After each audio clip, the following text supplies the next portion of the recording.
detective agency? Me, sweetheart. Oh, Sam. Now, F, all is forgiven, like I told you. How can you forgive me, Sam? I almost killed you. Well, why kick yourself, F? You would have done the private detective profession a great favor. Oh, don't say that, By Sam. removing from its rolls the only operative in San Francisco stupid enough to shake an apple tree for an entire evening trying to pick up an apron full of bananas. But they all can't come out right in the end, Sam. Ah, but you haven't heard the postscript, Angel. Postscript? Postscript, indeed. Batten down the hatches and warn all within earshot that they're about to catch Stupid Sam, the incomparable, in a new act. For during the next 29 minutes and 30 seconds, I shall don the mantle of Don Quixote, shoulder my battered lance, and tilt at windmills in an object lesson to the gullible entitled The Spanish Prisoner Caper.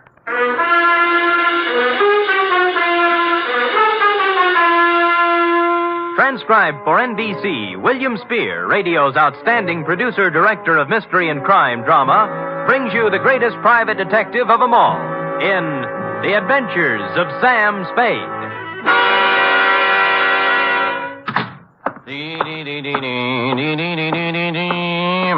Effie? F? Sam, I don't know what... Oh, now, there, Angel. Don't cry, little girl. Don't cry. I'm so stupid. You might have been... Hush. Yes. We'll have no more of it here. But... Not a word, not a word. Book, pencil. Yes, sir. Go ahead. Date, fill it in to Miss Marjorie Loveland, Brockhaven Apartments, from Samuel Spade, still license number 1375596. Oh. Down, F.A., down. Subject, the Spanish prisoner caper. Dear Marjorie. When they made you, darling, they threw the mold away. In this day of the emancipated, self-sufficient, 100% competent female, it came as a fresh breeze and a boost to my masculine ego to run across a lady, white-haired and fragile withal, who needed protection. After meeting you, I knew what the fellow had in mind when he wrote, "Heaven will protect the working girl." As a matter of fact, you could have been the very girl, since you and the song were about the same vintage. Do please sit down, Mr. Spade. May I fix you some tea? No, thanks. I planned to come to your office, but I decided I just couldn't risk going out at this time. Oh, why's that? Well, he might come, you see. And I'd never forgive myself if I was out. Oh, who's this? Senor Palmera. Oh. Oh, he's more than a week overdue now, and I'm on pins and needles. I gave him my address here at the Brockhaven. But there's the Brocklebank and the Brockhurst and the Brockmorton and the Brock. Yeah. It would be so easy for him to become confused, being a stranger in town. Well, I'm a native. I'm confused myself. Well, I thought perhaps you could locate him. He should be back from Mexico by now with Don Luis. Don Luis. Dear me. So many things could happen to them. Walking the streets with all that money. What money? The gold and the precious gems. How about starting all over again? Why? Haven't I made myself clear, Mr. Spade? Well, I have the end fairly straight, yes, but if you'll give me the beginning, we'll have everything. Well, I suppose the beginning was 3 weeks ago. Where? In the lobby of the Grand Hotel for Women. I see. I was staying there temporarily while I was waiting for this apartment, you see. So? So, the day I got word I could move here, I packed up and had them take my things out to the taxi. Then I went to the desk and got my money from the vault. Oh, how much? $840. Cash? Yes, in bills. My annuity money had just come from the East. Well, I just put the bills in my purse and was starting out the door when it happened. This voice came over my shoulder. A soft Latin voice saying, "Senorita, I come to you on a matter of terrible urgency." And lo and behold, it was Senor Palmera. How did you know? Oh, I have a feeling for those things. Go ahead. Well, his uncle, Don Luis Alvaro, was in terrible trouble, he said. In prison in Mexico City on some sort of trumped-up political charge. And the family, though noble, was financially impoverished.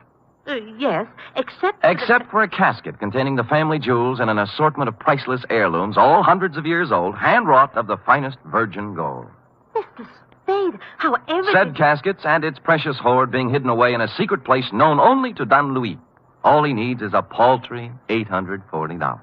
It was 1,000. I went to the bank. A paltry $1,000 to bribe a jail official, and presto, Don Luis goes free, unearths the casket, and rewards you with an ample share of the family treasure. Mr. Spade, you've talked to Senor Palmera. Nope. How badly do you need the dough? Need it?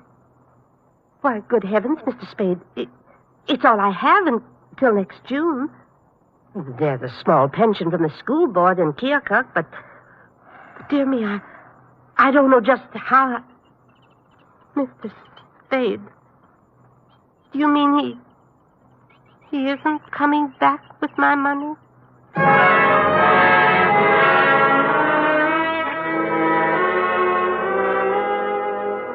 The truth of the matter, Marjorie, was that you'd fallen for the Spanish prisoner's swindle. A hoary old chestnut that goes back to the day of P.T. Barnum and before. But you look like if I gave you an honest answer, you'd dissolve into tears. And as I said, I was in one of my heaven and Spade will protect the working girl moods, so I made up a dishonest one. Mr. Spade, will... I'll try and look him up. Maybe it's all a terrible misunderstanding. Oh, good.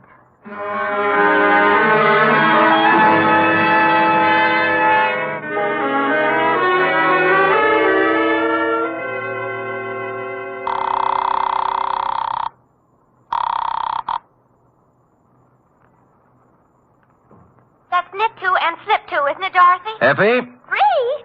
What'd you say? Miss Perrine. Oh, Sam Spade Detective Agency. Mr. Spade is... This is Mr. Spade, charming one. Oh, Sam, I'm sorry. Yes. Dorothy's here, and I'm trying to learn to knit argyle socks. Well, fine. Drop all stitches and look in the file for me, will you? I remember getting a circular a while back on a con man who was running the Spanish prisoner around here. What would it be under, Sam? Spanish prisoner? Con games, obsolete. Get out the file. Oh, just a minute. It's Sam, Dorothy. Count those stitches while I look in the file. Confidence game. Oh, here. You told me to knit two and slip two, I'm sure. Sam! Yeah? I found it. His name's Pedro Rodriguez. Rodriguez? There's no address, but it says he, habitually associates with somebody named Lolita Montoya. Sounds Spanish. Slightly. Any address for her? 615 Mason Street. Fine. And that's all there is, Sam. Oh, golly, I'm so mixed up with these darn argyles. Oh, what's so tough about that? Well, you ought to try it sometime. What row are you on? 27th. Knit three and slip one, she says, and I... She's wrong. Knit two, slip one, knit one, pass one, and knit one. You got it? Sam! How versatile. Nothing at all. I've been going out with a gray lady.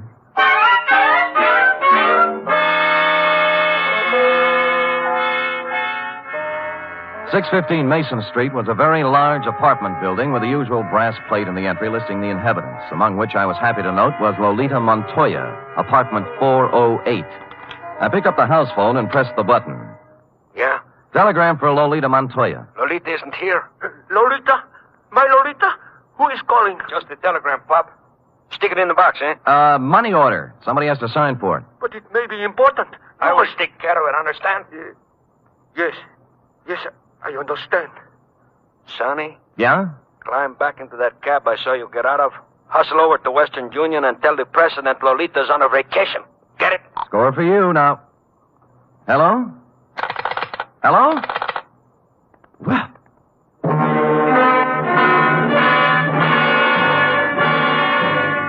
Nothing daunted, I punched a few bells until one of the less suspicious tenants gave me the front door buzz, walked in, and took the automatic elevator to the fourth floor. Or I should say toward the fourth floor, since halfway between the third and fourth she quit cold. The elevator, that is, but there are devices for such things. I pushed the button marked emergency, and it took me only 50 minutes to get out, assisted by the janitor, the manager, and 12 tenants. The doors on the fourth floor, it seemed, had been carelessly pried open and held that way by a magazine carelessly stuck in the crack. Continuing my stealthy approach to 408, I found my man and his pal had somehow sensed I was coming and run off without stopping to close the door. The apartment was filled with cigarette smoke and not much else, a bed, an empty dresser, and a table on which were one pot half full of foul black coffee, a little pointed gadget that looked like a nut pick, and a handful of metal shavings. I was contemplating what connection, if any, this had with your missing $1,000 when... Yeah? This is Stuyvesant, Pedro. I just wanted to inquire how everything is coming along, if at all. See, great. How much? Well, there's 1,000. Is it good? Oh, gee, boy, what do you think? Pedro, this here is joyous news. Like you said, Pedro, our Spanish prisoner is a valuable man. I must hustle over to the lighthouse and inform Lolita. The lighthouse? She has been very conscientious in the role, Pedro, very. Oh, see, Gray. It's not every girl who would sell out her grandfather so readily, Pedro. Nope. We must not take Lolita for granted. I will give it a new rumble, and we'll see you tonight at Simplex. Right? See, right. Au revoir, Pedro. Au revoir? What au revoir? Oulé, Stevie.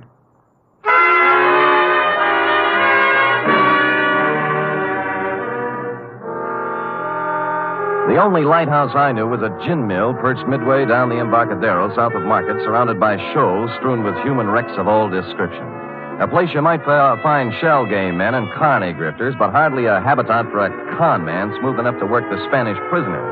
The lighthouse keeper, who looked like he'd retired from the sea after a losing battle with Moby Dick, was bent over a pinball machine next to the door. As far as I could see by the one light in the joint, it was empty. Get up, get up. Yeah, get up, get up, get up, get up. Oh. Too bad, lighthouse keeper. Yeah, what do you have? Well, beer when you're ready. Do you know Pedro Rodriguez? Yeah, worked for me once, a couple of years ago. I canned him. Why? He's a swab. Only honest nickel he ever made was when he was here. All right, get up, get up, get up, get up.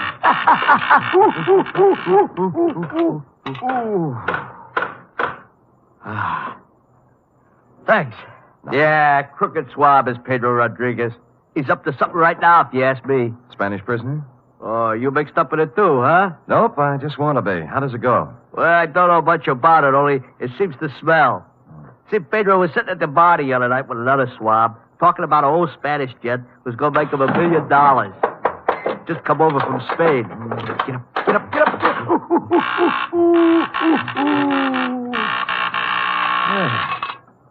Nice shot. Body English, pure and simple. Yeah, so what about the Spanish gent? Well, I didn't hear no more about that. Hey, I'll tell you what you do. You ask Lolita about it. Anything Pedro is mixed up in, she generally knows about. Good. Where do I find Lolita? Let's see. I ain't sure whether it's the third or the fourth. Third or fourth what? The booth from the back there. Oh. She's been sitting there all night writing letters. You better be careful, though. She got an awful temper. Well, thanks, lighthouse keeper. How about the beer? Sure. Hey, Larry, draw one.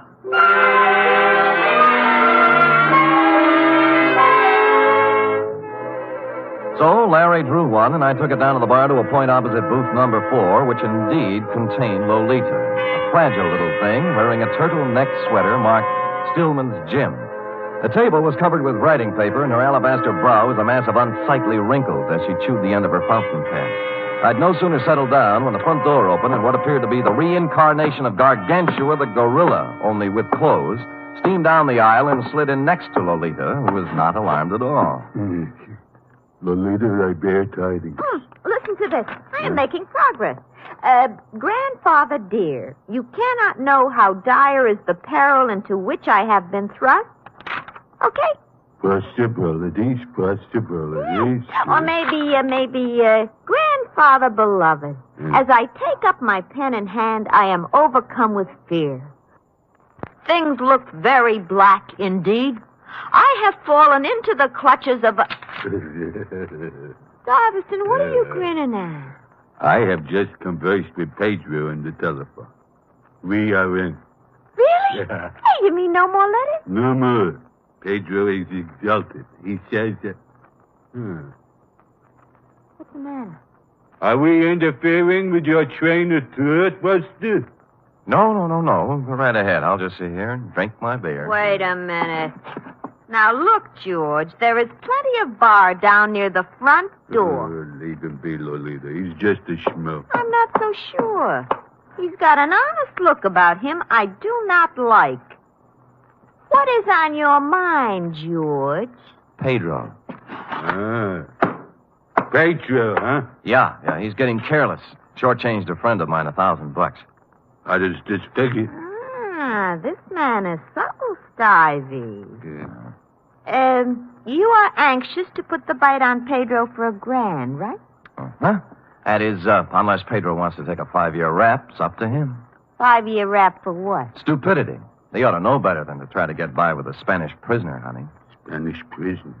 He knows. What'd I tell you? It's a shakedown. Are you? Relax, Iverson. Violence will get you nowhere. Out of my way, Iverson. I'll show this tin horn. Lay off, Lolita, not the gun. I said get out of my way. You better let me have it, baby. Lolita, temper.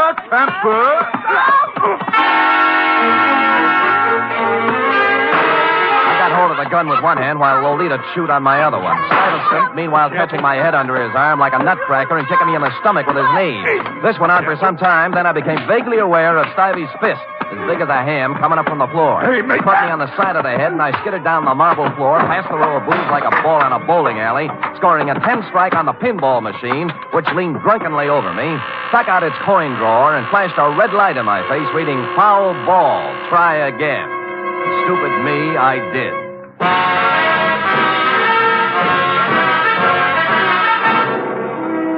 You are listening to the weekly adventure of radio's most famous detective, Sam Spade.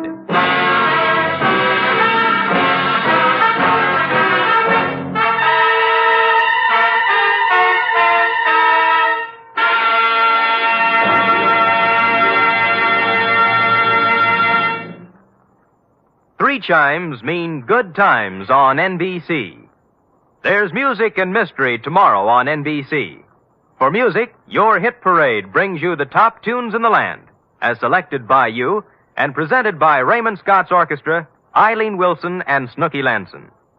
For mystery, Herbert Marshall stars as the Man Called X, an intrepid adventurer in international intrigue who travels to all corners of the world. Wherever there is danger, romance, and mystery, there you will find the Man Called X.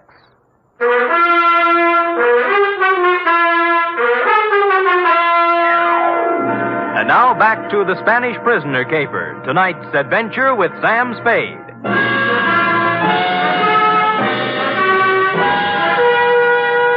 I came to with my head jammed between the brass rail and the bar next to what proved to be the lighthouse keeper's left shoe, parked as always in front of the pinball machine. Larry, that's up front. Oh.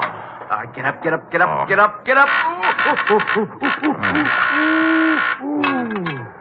Where are they? Top hole's all filled with 3 balls to go. Congratulations. How about Lolita and the mug? Oh, Deb. All right, get up.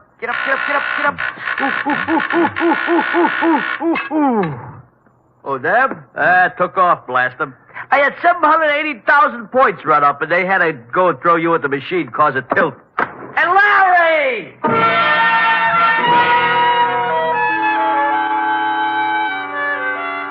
I sat until the buzzing in my ears quieted down and tried to hark back to the phone conversation with Stuyvesant in the apartment.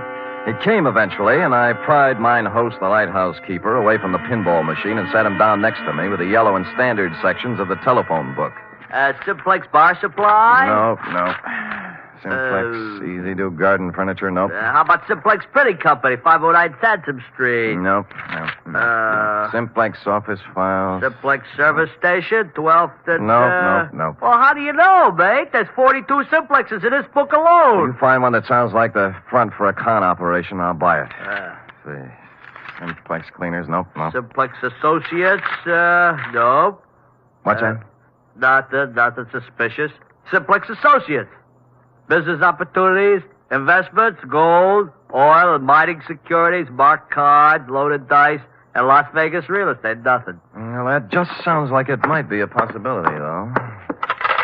Yeah, real estate Midday.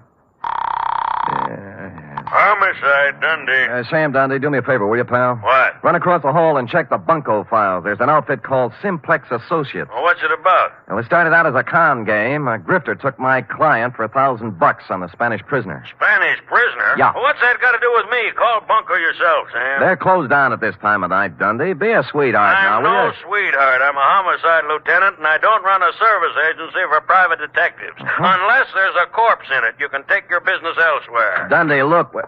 Hold it, will you? I can't hold it. I got to get it. Lolita, where is she? Where is my... I got him. Put him down on the floor. The couch in the back. No, don't move. Easy. There. That's it. Lolita, I know she is here. They must free her. You must call the police and... Free her? Why was Pedro holding her? To make me do this thing, this terrible thing. And I have done it. But you must stop him now. He will let my Lolita go now. Then you must stop him. Millions. millions of pesos in my honor. You must... Where is he? Simplex. He's in a bad way, mate. Not anymore. He was an aristocrat, thin face, silver hair, and the look of a bourbon. It stopped me, Marjorie, because here it was, just like your Senor Palmera told you. The nobleman in the ragged clothes and dangling from one of his ankles the broken chain of a leg iron. In short, the complete Spanish prisoner. Here all day. Dundee, it's legitimate now. You've got your corpse.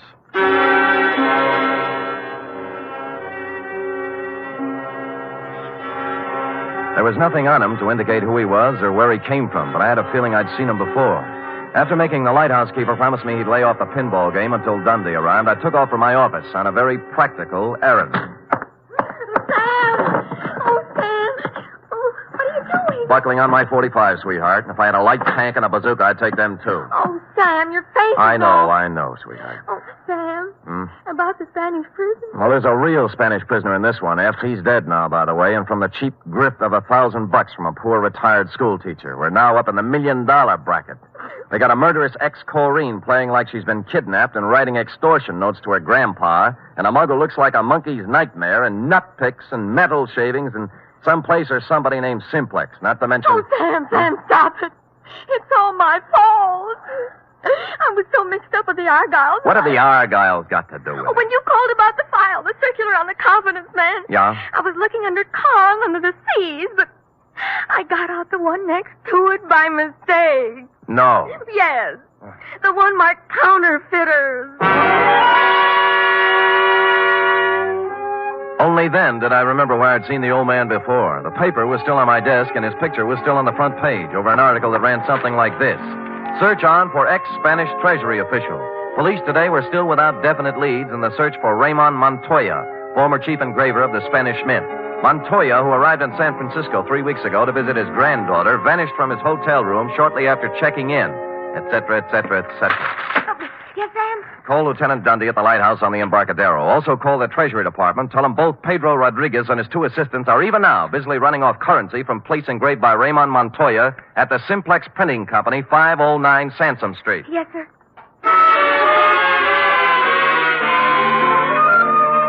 Mexican pesos it was, by the basketful. And the Treasury dicks agreed it was a happy thing for Mexico that Raymond had kept his engraver's tool on the right side of the law up to now. As to the matter of your Senor Palmera and his Spanish prisoner, I had excusably, I hope, lost my enthusiasm. And so it was, Marjorie, that I walked into the Palace Hotel lobby a couple of hours later to call you. Yes, sir? I'd like some nickels to phone, please. Why, sir. Shall I? No. They're phony Mexican bills. Oh, dear. Dear me. Oh, good heavens, you shouldn't show money around like that. I just stuck them in my pockets for evidence. Forgot to turn them over to the Treasury. Here we are. Here's the dime. Yes, sir. And here you are. Thank you. Hey, senor. You dropped some big money. Keep it. Huh? Yeah. Put these back in my pocket.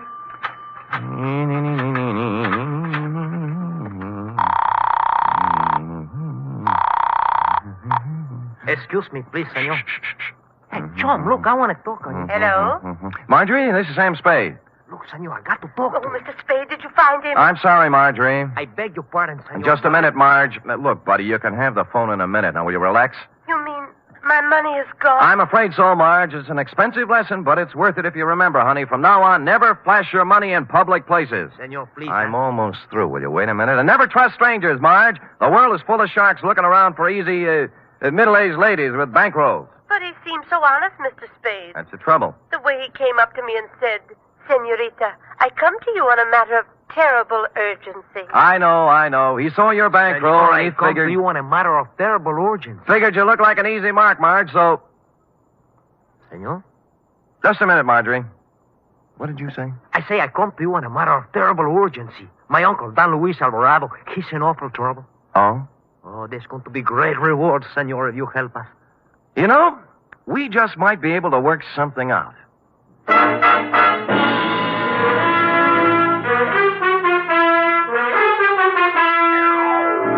Well, Marjorie, he had $1,358, from which I deducted your $1,000 enclosed herewith, plus $58 representing my standard retainer.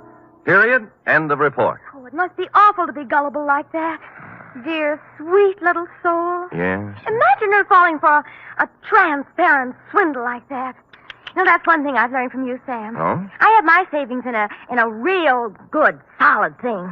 What's that? An avocado mine. An avocado mine? Where? In Nome. That's in Alaska, you know. Hmm. Well, nevertheless, and notwithstanding, go type that up.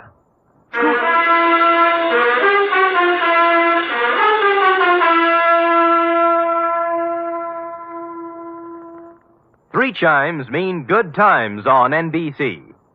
For something new about the Army, hear the Phil Regan Show every Sunday on NBC.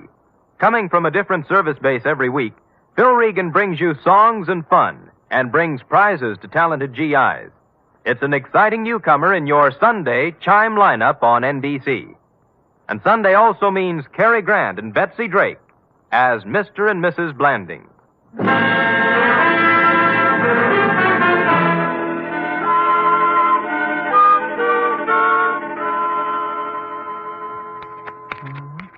Here it is, Sam. Why, Sam. A knit 2, purl 3, slip 1, and knit 1, you see? How many rows did you do? I'm on 57. Are you sure you're right, Sam? Well, look at it. Have you ever seen such argyle? Well, that's what I mean, Sam. They sort of billow out, don't they? Well, who cares? That guy you're making him for probably won't appreciate him anyway. But they have to fit, Sam. Well, look at that. It'll make a perfect sleeping bag for a fat cat. Now, tell him your boss loused them up. But, Sam, oh, dear. What's the matter? Well, it was going to be a surprise. Therefore, No. Yes? Well, I'll treasure him, sweetheart. They're beautiful. Just what I wanted. That's my boss. Good night, Sam. Good night, sweetheart.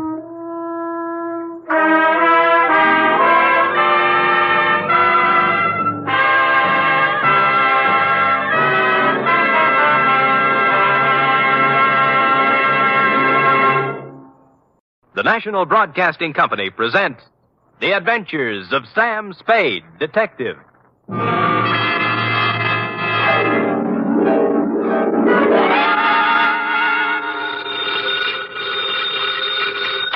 Sam Spade Detective Agency. Buono, buono. I beg your pardon?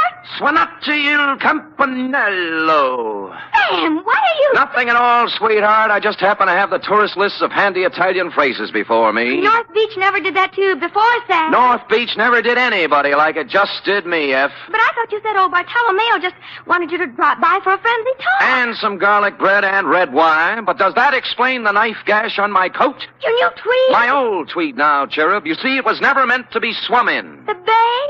Yes. Not again. What else? By now, your keen feminine instinct should tell you this is not the social call, Wonder Girl. As a matter of fact, I plan to drop by presto presto with words anent a little something I call View of Fisherman's Wharf from the Water, or the Crab Louis Caper.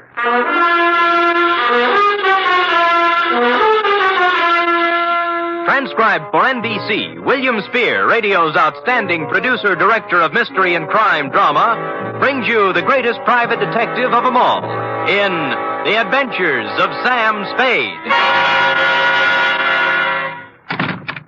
Zing, zing, zing, ding, ding, ding, ding. Buongiorno, Sam. Well, ballooning up, huh?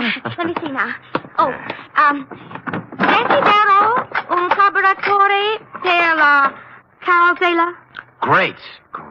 What's it mean? I found my secretary's list of most used Italian phrases, Sam. It means, I want a carburetor for my voiturette.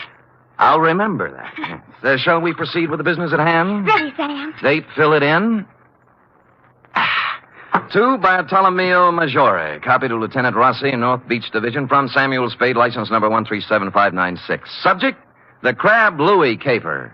Dear Bartolomeo, Fisherman's Wharf, as you know, is as changeable as an Italian wench. All smiles and laughter of a Saturday night with the lights blazing in the Cioppino palazzas and the tourists 3 deep around the steaming cauldrons outside.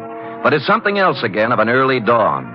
Dark and lonely and quiet, except for the mutter of engines as the crab boats nose out into the fog that hang over the gate. Last night was somewhere in between. The lights were blinking out as I left my cab and walked over to your place of business, a gaudily painted building at the foot of the wharf with a red, yellow, and blue sign reading Museo Maggiore. Curios, souvenirs, waxworks. Admission 10 cents.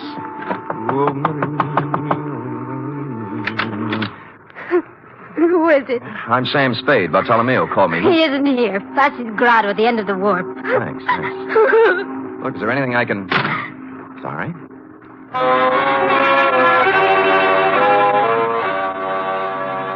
Except for Flasky's at the very end, the wharf was dark now. It seemed early, as if something had interfered with business as usual, and the late customers had been brushed off a couple hours ahead of time.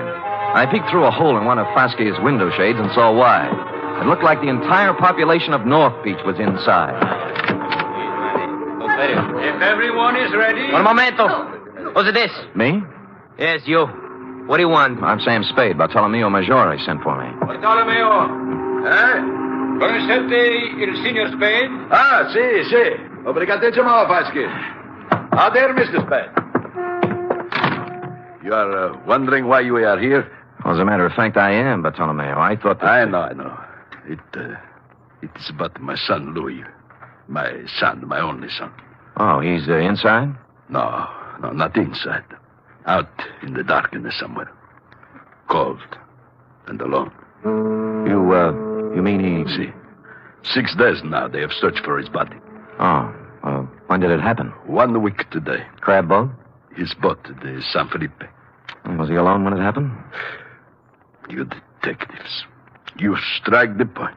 My Louis always he fish alone. Until this time. Who went out with him? Dominic Torrio, his friend Dominic. This gathering is assembled in Dominic's honor, you see. You mean a hearing or something? Something more than that. Come, listen to them. I'm a sick! In my belly, I'm a sick! This opera buffo!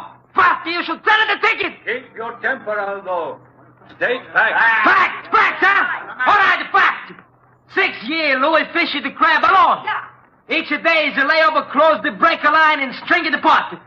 Each day he's bringing the San Felipe home, okie-dokie. That's right, everybody. Sure. Until one fine day, Dominic hit the go with Louis to help. Aldo, we must deal in facts. Dominic is suspended. Fast in the truth. He's a kill Louis. Sure, he's a kill Louis. And you know why? Because he's the one to Rosalia. That's the one. You see how it is. Who's Rosalia? You must have seen her at the museo. Crying? Yes, with reason. Next week, she and my Louis were to be married. It's tough. You think this Dominic was in love with her, maybe? I think nothing, senor. 2 men, friends, alone in a boat in a heavy fog. One of them dies. The other says it is an accident. It is not for us to think or make guesses. Say, what am I supposed to do? In the records of the police, senor, my Louis died in an accident. Mm-hmm. In the hearts of his friends, he was murdered. For my sake, for Dominic's, for the sake of us all, we must know the truth. For this, I prefer to employ one who is professional and impartial. Come. We go in. I don't believe it.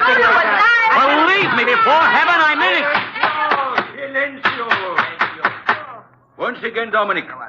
How far was the boat from Seal Rocks? 100 yards, I think. Heard the break.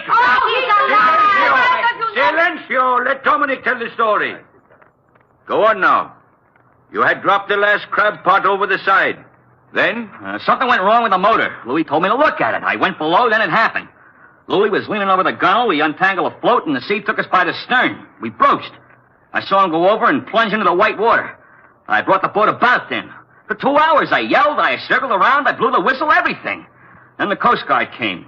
Fosky, I swear it, that's all I know. I never saw Louis. Impossible! Silencio!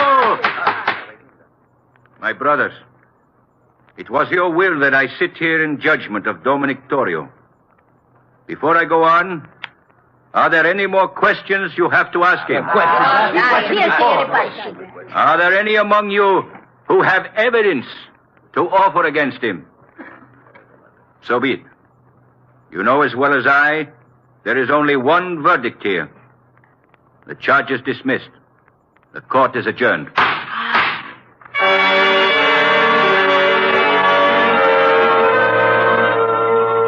Everyone was still for a second, like a big tableau. Vasquez, white-haired and dignified on the platform, looking down at Dominic, and the rest of them all on their feet now, boring holes through them with their eyes. He was the first to move, turning slowly, walking out through the crowd toward the door, looking tentatively from face to face, knowing now he hadn't been acquitted at all, as one by one they turned their backs on him. I felt terribly sorry for Dominic, until he walked past me and I got a look at his face, at his eyes. In my racket, I see that look more often than the next guy. I never saw it any clearer than I did now. It was fear and hatred and guilt. So I left you talking to Vasquez, Bartolomeo, and walked back down to the wharf to the Museo. Rosalia. I told you Bartolomeo is not here. I've seen Bartolomeo. I want to talk to you. Sit down. I don't want to... Sit down. Oh. That's a good girl. It was quite a place, the Museo, a catch-all for everything nautical you'd run across in 60-odd years of living on the sea or next to it. From a 10-foot shark pickled in formaldehyde to a life-size figure of Captain Kidd, complete with drawn sword, lace cuffs, and treasure chest at his feet next to the door. I turned back to Rosalia, sitting on a rum keg under a flickering hurricane lamp, the only light in the room. What do you want of me? Bartolomeo wants the truth about what happened on the San Felipe. They're deciding that at the meeting. They already did. They did? You mean Dominic... How did they decide? Dismiss the charges. No evidence, no witnesses. It was the only thing Vasquez could do. You feel better? It doesn't bring back my Louis. No, it doesn't. Dominic's going free now, from both the law and his people. No vengeance for Louis. Why were you crying when I came by tonight? Haven't I the right to cry with my Louis? Drop it. Huh? Why didn't you go to the meeting? Afraid to give yourself away? I didn't feel like it, that's all. You're a Sicilian, Rosalia. Vengeance is pretty important to you. If you'd loved Louis, you'd have been in there screaming for Dominic's scalp. You shut your mouth. But no, you sat home crying. Not for Louis, but for Dominic, right? How long had it been going on? Did you know Dominic was going to kill him when they put out in the San Felipe? Why would Dominic kill him? Well, that's a stupid question. He's in love with you. In love with me. In love with me. Drop it. Drop it, Rosalia. In love with me? Oh, I wish it was so. Huh? He killed for me. Is that what they say? It's all very flattering, very. I love Dominic. I've always loved Dominic since I was a little girl. I threw myself at Dominic, and I begged him to marry me. That's not easy for a girl to do, Mr. Spade. I begged him, and I promised to work for him, to be his slave. You know what he did? He laughed and he spit upon me. And you stand there and you tell me that he murdered for the love of me. He wouldn't walk across the street. All right. Take it easy now. Come on, take it easy. So I do the silly woman thing. I promise myself to Louis. To crazy Louis, to a madman. Crazy? You don't believe that, huh? Louis the Great, il campione. A champion of the crab fishermen who dares to fish right on the breaker line. Catches more crab than anyone else. Louis the Fearless. Do you know why he's fearless? He's too crazy to be afraid. What do you mean? He mutters. He talks to himself of great riches, of thousands of dollars, of him and me. Louis the crab fisherman and me, living in the finest house in North Beach. When was this? Last week. He went up in Bartolomeo's attic one night and he came down with a big hunk of his raw wax from the waxworks. A tresor, he called it. A stupid lump of wax. And he held it up before me, so. And he says with a mad gleam in his eye, "From this, Rosalia, from this I will carve for us the biggest, finest house you can dream of. Here, look." What's Captain Kidd got to do with it? He puts it in the treasure chest. See? You will keep this a secret, Rosalia, he says, if you love me. And he laughs again like a madman. Me love Louis Maggiore? I hated him.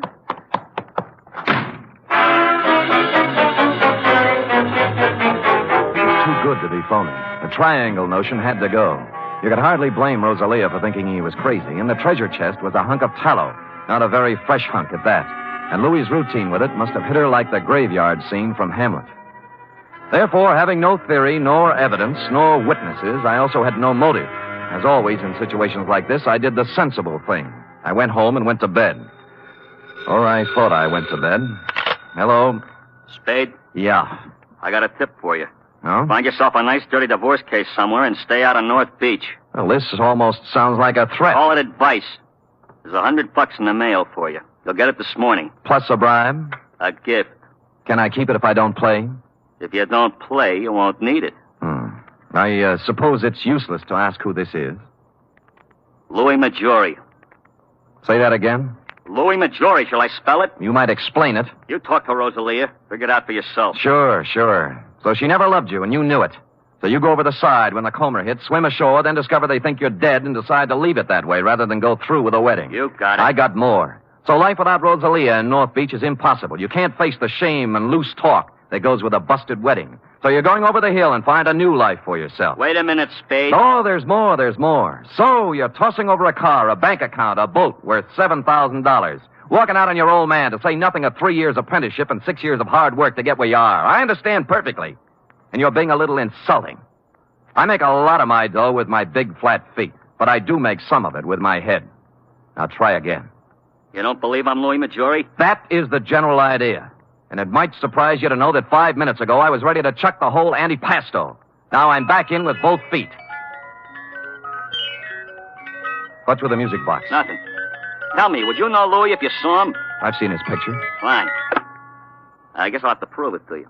If I satisfy you I'm Louis Maggiore, will you stay home? Scout's honor. Now where do we prove it? You know Castellani's grotto? Halfway out on the wharf, yeah. There's a ramp running around behind it. I'll see you there in a half hour.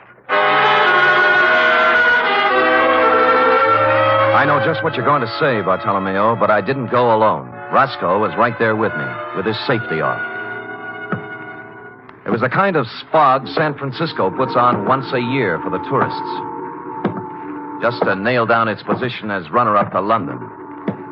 I had to feel my way along the row of dark chowder houses to Castellani's. Except for the foghorn and the lapping of the water below, there wasn't a sound. The only cheerful thing in the picture was Roscoe, who was now out of my pocket at the ready.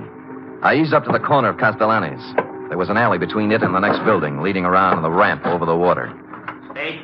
I could see the glow of his cigarette first. Then I made him out in a slouch hat and overcoat. He was standing at the rail. Spade?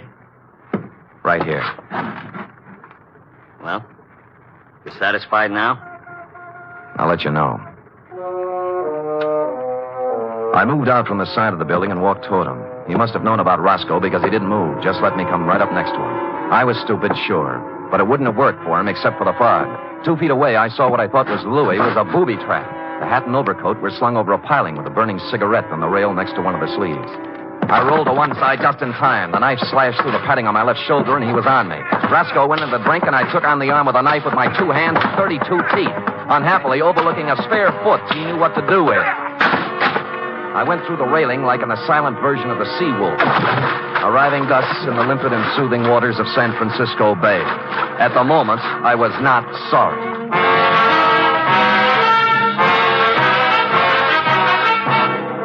You are listening to the weekly adventure of radio's most famous detective, Sam Spade.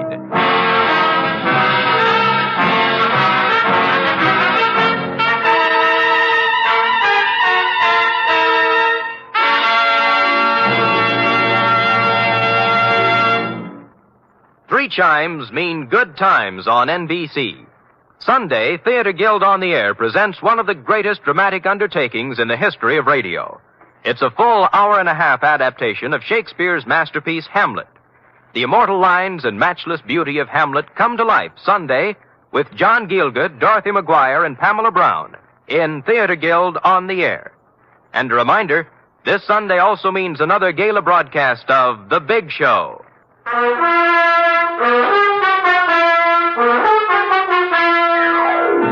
And now back to the Crab Louie caper, tonight's adventure with Sam Spade.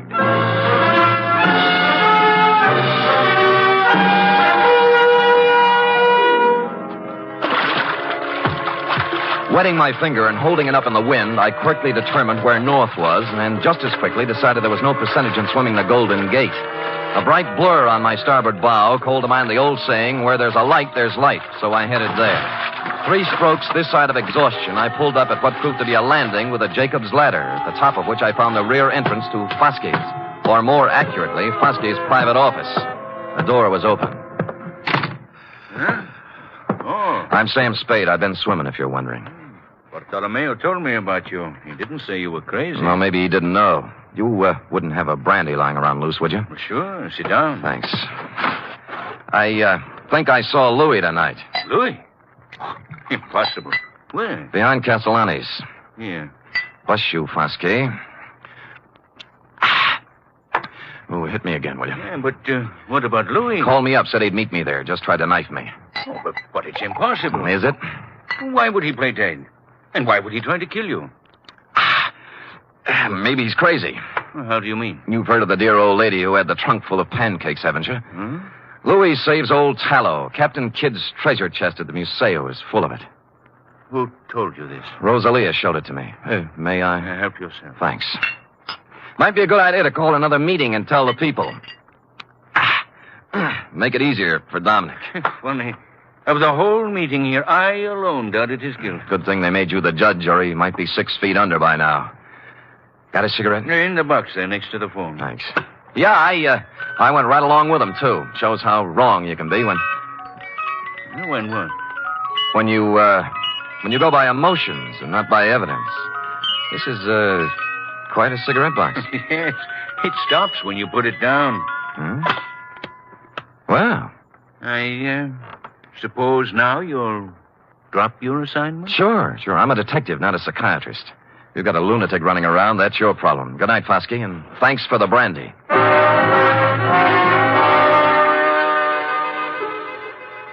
If Roscoe had been along, I might have played it differently, but when you're sitting across a coffee table from a guy you suddenly realize has the wet cement all ready, you do what I did, make polite noises and concentrate on getting out on 2 feet. It was 7 to 3. Dominic was stashed in a handy closet listening to the whole thing, which was handy since the next obvious move was his room in a house on Jefferson Street. A rooming house owned and operated by a 4-corsage bosom-type lady known as Mama Luca. Oh, senor, I don't know nothing. You're scared, Mama. Did Dominic threaten you? No, don't ask me. Look. He killed Louis Maggiore. I gotta know why. I don't know why. I don't know nothing about it. Louis came here? Yes, Louis came here the night before it happened. Why? I don't know. He was all excited. A handful of wax. Wax? You know. What about it? He showed it to Dominique, and they go into his room and talk, and then he ran off to send a telegram. Telegraph office, huh? Well, since it's official business, I can let you read the office copy. Here. This message just came in tonight. Dominic Torrio. Regarding your inquiry, analysis of samples sent here by Louis Maggiore, highly promising. If quality uniform and weight correct, would estimate value minimum $60,000. Hartley Associates, Vancouver, B.C.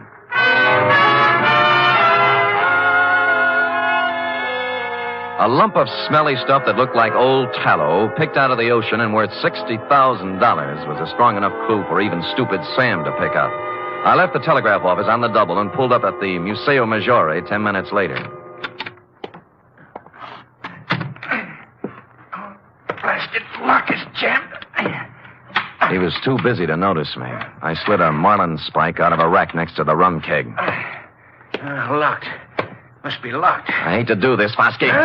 Wait a minute, mate. Wait up! The next voice you'll hear will be the nurse with the breakfast tray. Bartolomeo! Senor Spade, what have you... Look. What have you done? His Honor was playing Pandora with Captain Kidd's treasury. Treasure box? Yeah. But why? Who is it? Who? Foskey. Surprised? Foskey? Why would he, of all people... He likes a buck as well as the next one, possibly even more, when there are 60,000 of them. $60,000? Yeah. Is he mad? Like a fox. Here, let me pry this cover off.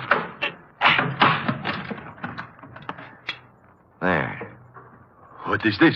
Well, it may not look like much to you and me, but to a perfume manufacturer, it's prettier than the Venus de Milo. Tallow? Ambergris. It's what happens when a whale gets a tummy ache.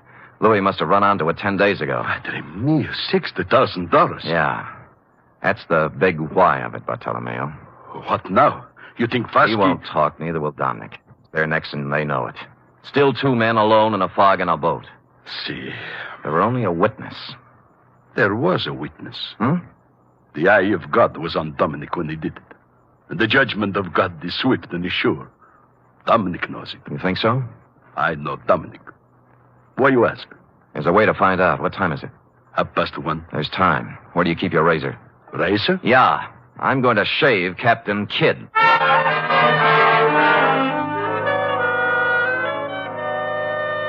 Which I did, finishing around 2 a.m. And during the next 3 hours, I got wet, cold, and seasick in the order named, but made it back to the Museo in time for a couple of stiff horns of grappa before you and I hustled down to the wharf where Dominic was picking up bait for his crab nets.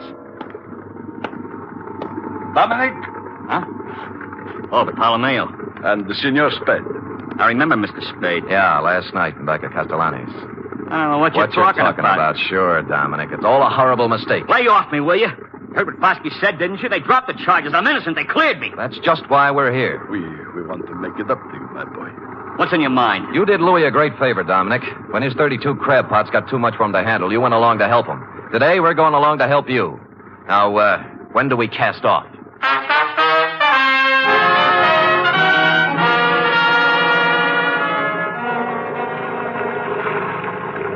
There's a float up ahead. What color? Yellow and red. Is that yours, Dominic? That's mine. Great. Pull up alongside. Well? What's this all about? I told you, Dominic. You're lying. What are you trying to do? Break me down? He's dead in an accident. You heard what Bosky said? Yeah. Forget it, Dominic. Forget it. We love you like a brother. I told the truth. What are you trying to do? Torture me? Is that what you want? Revenge? No. The matter is in other hands now. What? You mean? There is always one witness, isn't there, Dominic? Oh. That's what you mean, huh? Is that why you came to tell me that? That's a good one. Hold the wheel, Spade. I'll bait my net. I'll spit in your eye one day, old man. One day when you get smart. You and the whole lousy we war. We both watched him hold the line, playing it on the me. deck, prattling to himself like a little kid whistling in the dark. He was a lousy actor, pale under his sunburn and drenched with sweat. I won't let you Up forget it it, came, coil by coil. To prove. Then it began to come slower. I can make it stick. When I can prove it in court, I'll sue you till you bleed. Hey, what's the matter here? What's pulling on this line? Maybe it's your conscience, Dominic. It's heavy. The Lord moves in strange ways. Hey, can't get it up. Let me help you. There we go. 1, 2... Up! Louis! Get away from me! Let me go! Louis! No!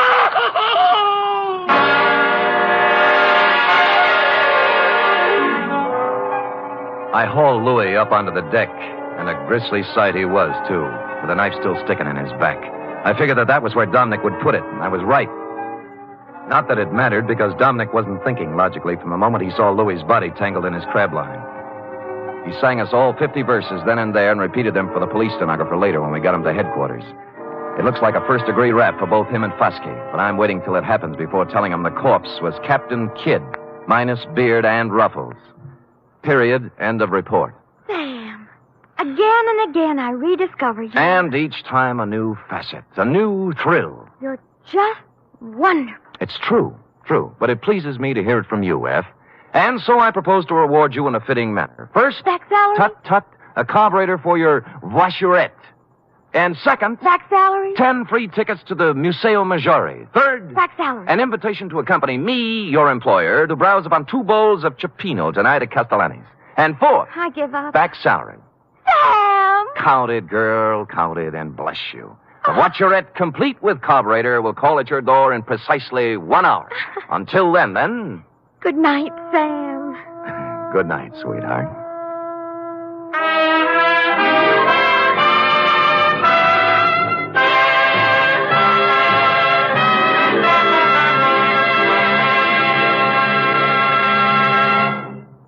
The National Broadcasting Company presents The Adventures of Sam Spade, Detective.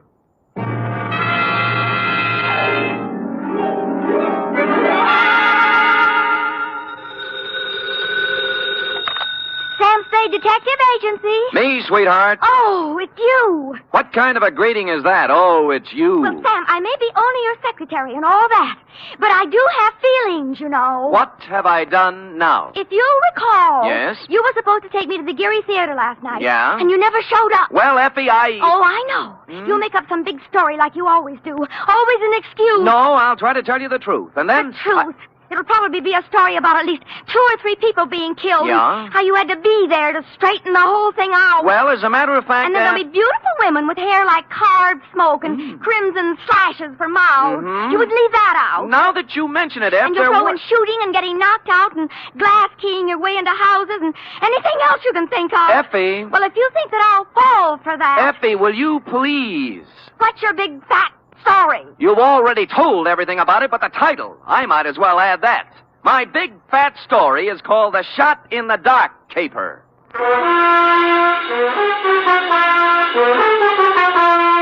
Transcribed for NBC, William Spear, radio's outstanding producer, director of mystery and crime drama, brings you the greatest private detective of them all in The Adventures of Sam Spade.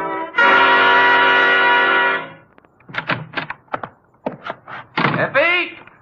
Yes, Mr. Spade. No, Effie, don't be like this. I promise you tonight, right after this report, we'll go to the theater. And we'll have dinner, too. Any place you want. Sound good? You're the employer. The faster we do the report, the faster we get out. And I won't even take time out for a drink. So come on, let's go, shall we? You see? I can't stay mad at you.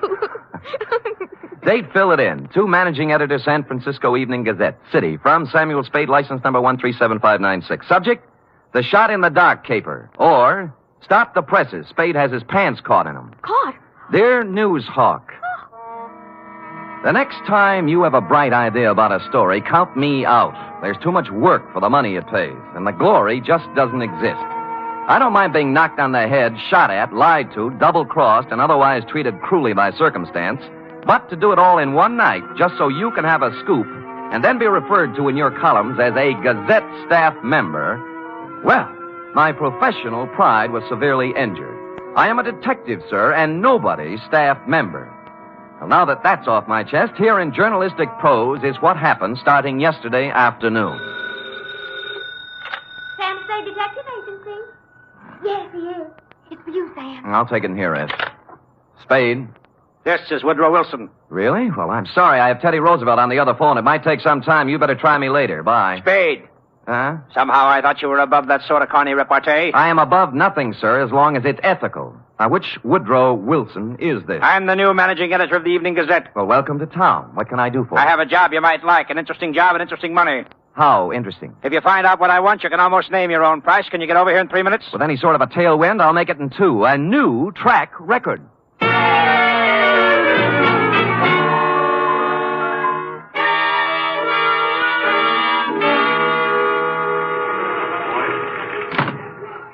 Take a seat, Spade. Now, what is this interesting job? First, let me say I don't know much about you personally, but you come well recommended. I've tried. Second, this is a confidential matter, and I want it to remain that way. Of course.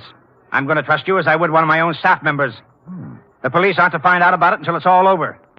And if any other newspaper gets it, you might as well leave town. Woody, old boy, the man doesn't live who can say I ever double-crossed him. For money or love or anything else. I or had love... to say it so we'd understand each other. Now, take a look at this news photo. Yes? One of our boys snapped it. What do you see? A street intersection. O'Farrell, I'd say. 2 automobiles hit head-on. An ambulance, a couple of people injured, a sordid crowd. We took that picture 3 days ago, Tuesday night, routine accident picture. But this morning, when we were filing it, I looked at it again, and I noticed something startling. Look at it. It's a shot in the dark, but I smell a story.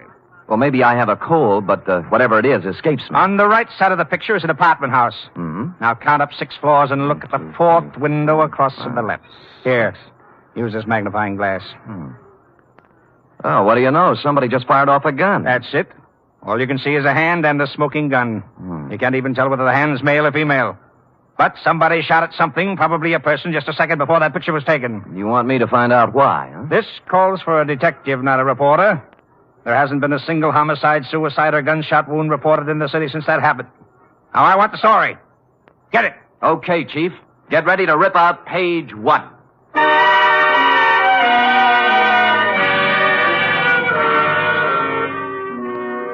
The apartment house was the Greystone. It was actually an apartment hotel and a little shabby. I entered an hour later with a suitcase and an out-of-town look. The nameplates on the mailboxes showed about 5 vacancies, including one on the 6th floor. I rang the manager's door buzzer. Good afternoon. I'd like to rent an apartment if I could. Come in. Just drop your suitcase anyplace. My name's Ed Barry. How are you? Your suitcase is leaking. Oh? We charge one price, $175 per night. Well, I don't have that kind of cash with me, or my checkbook. Could I pay you tomorrow? Oh, sure thing. Your name? Mark Humboldt. Mark Humboldt. B-O-L-T? Yes, that's it. Where you from, Mr. Humboldt? New York, boy, New York. 48 East 51st Street. Near Broadway. Next to kin? Huh? Any family, relatives? No. Oh, you own a car? Look, I'm just renting an apartment, not taking out life insurance. Well, you see, there's a state law here requires us to get this sort of information. I'm sorry, but there's nothing I can do. No car. A bank account? Corn Exchange Bank. You own any property? Yes, I do. Albany, New York. Just how much, would you say? 6 feet in a cemetery. I expect to be buried there. Yeah, well, I guess that about takes care of it. Anything on the 6th floor? Well, why the 6th particularly? My lucky number. Oh, well, I'm sorry. Maybe later. Right now, we got nothing on the 6th. Come on, I'll show you around.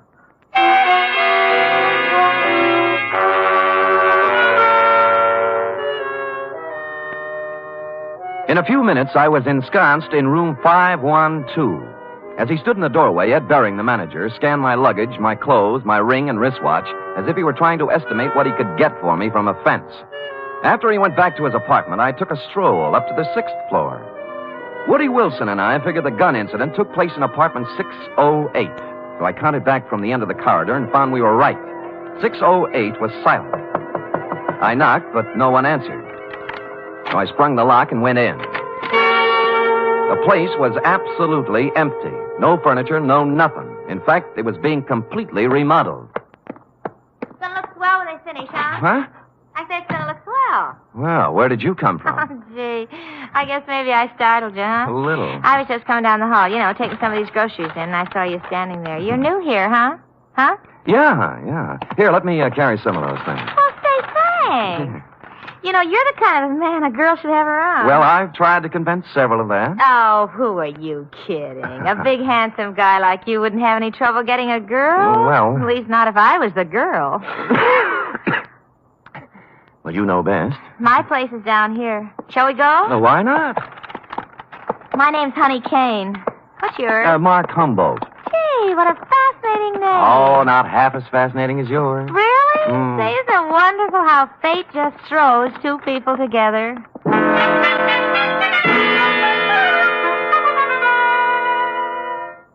The bags of groceries we were carrying had a layer of dust on them, and the bags looked as if they'd made 50 trips to the grocery store. No one had to hit me on the head. Sam Spade, detective. She was small in peroxide, and if you like 'em stupid, small in peroxide. She lived in apartment 620 with a roommate who was quite a bit different. Prettier, smarter, and quieter. Sandra, I want you to meet this very nice gentleman, Mr. Mark Humberg. Humboldt. Oh, sure, I remember the Mark part, but this is Sandra Lynn. How do you do, Miss Lynn? Hello. Yes, well, nice day. Great. Well, Just put the groceries down here, huh? Oh? Here. Now, let's have some fun. Like fun, Mr. Humboldt? Wouldn't be without it. You're priceless. Well, come on, let's start with a drink. How about you, Sandra? No, you kids have your fun. I'm going out for a walk. Mr. Humboldt, you're supposed to be looking at me.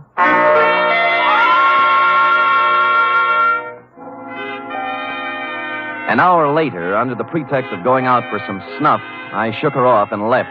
The next half hour went to giving the apartment house a thorough casing. I looked at all the names on the mailboxes, and the only one that rang a bell was one Max Barstow, a former heavyweight who never got past club fighting. I inquired about him of charming Ed Bering, the manager. Max Barstow? Yeah, I tried his apartment. He isn't home. Yeah, well, you see, he won't be home for some time. You see, he took a vacation. Went to visit his family in Portland. Well, when did he leave? Last Tuesday night. I remember him saying, Ed, I won't be back for a while. Look after things, will you? Well, you have a good memory. Yeah. Hey, can you tell me something about those two girls in 620? Why? One of them made a pass at me. Well, mister, I feel this way. I rent apartments to responsible adults. What they do is their business. You won't get any trouble from me. Now, that isn't what I asked. I always like to be sure. Now, are they honest, hard-working girls? I don't know nothing about them, but let me tell you something confidential, mister. Why look a gift horse in the mouth?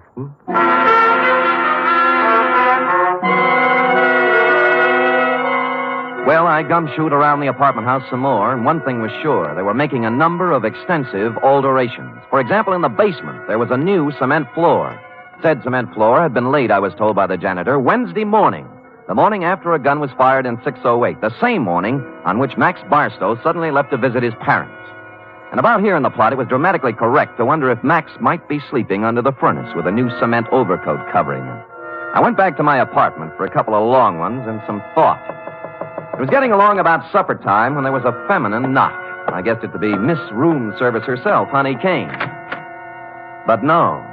Better. Much better. May I come in? You may. Shall I leave the door open? I'd rather you closed it. Anything to make you feel at home? Drink? No, talk. Oh. What are you doing here, Sam? The name's Humboldt, Mark Humboldt. All right, play it any way you want. But I've seen you around. I know who you are. You move in today, and half hour later you find our apartment. Why? Your apartment found me. At least half of it did. The gift horse part. Maybe so, but I figure you helped a little somewhere. Hmm.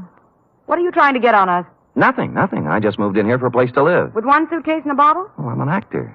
Look, whatever it is, lay off, will you? I've had enough trouble in my life. Things are just starting to go right. Sandra, I don't know what's on your mind, but as far as I'm concerned, you're clean. All right. Maybe I made a mistake. I'll try to make it up to you sometime. Well, maybe you can start right now. I think I'll open the door again. Now, just a question. Seen anything of Max Barstow lately? I knew it was something. I knew it. No, I haven't seen Max Barstow lately. He went somewhere to visit his family, and I'm telling you, either leave me alone or something's going to happen to you. You won't write.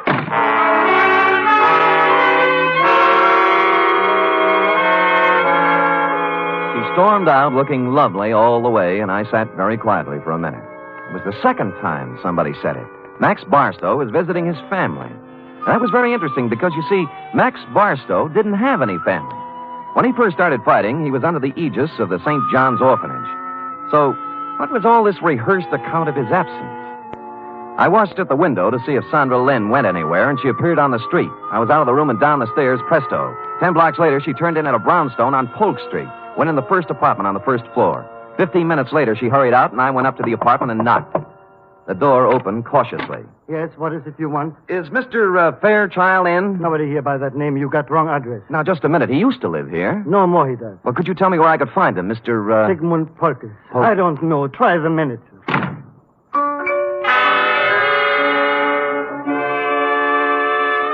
On the way out, I looked at the card on his door buzzer. It listed his apartment as belonging to a Mr. Rothschild.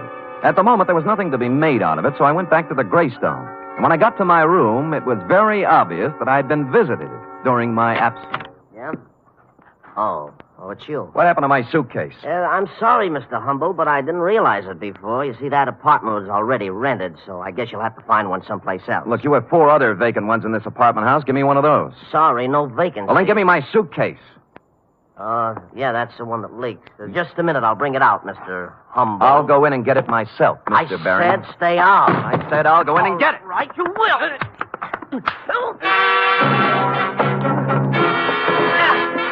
He swung at me, I blocked, and stepped into him. He gave way, and I followed in, and then as I moved into the apartment, someone stepped out from behind the door. I turned, but it was too late. I was sandbagged, and the face behind the arm that swung it looked an awful lot like that of Max Barstow. I remember asking myself as I went down, if Max Barstow wasn't shot in room 608, who was?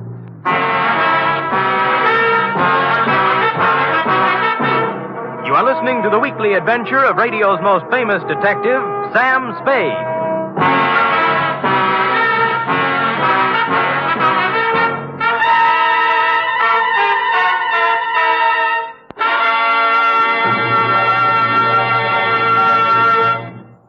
Three chimes mean good times on NBC.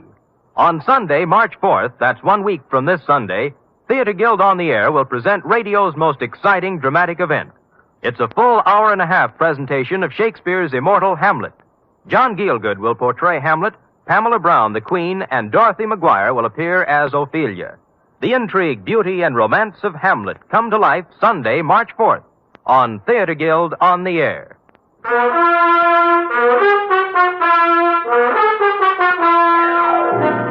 And now back to The Shot in the Dark caper, tonight's adventure with Sam Spade.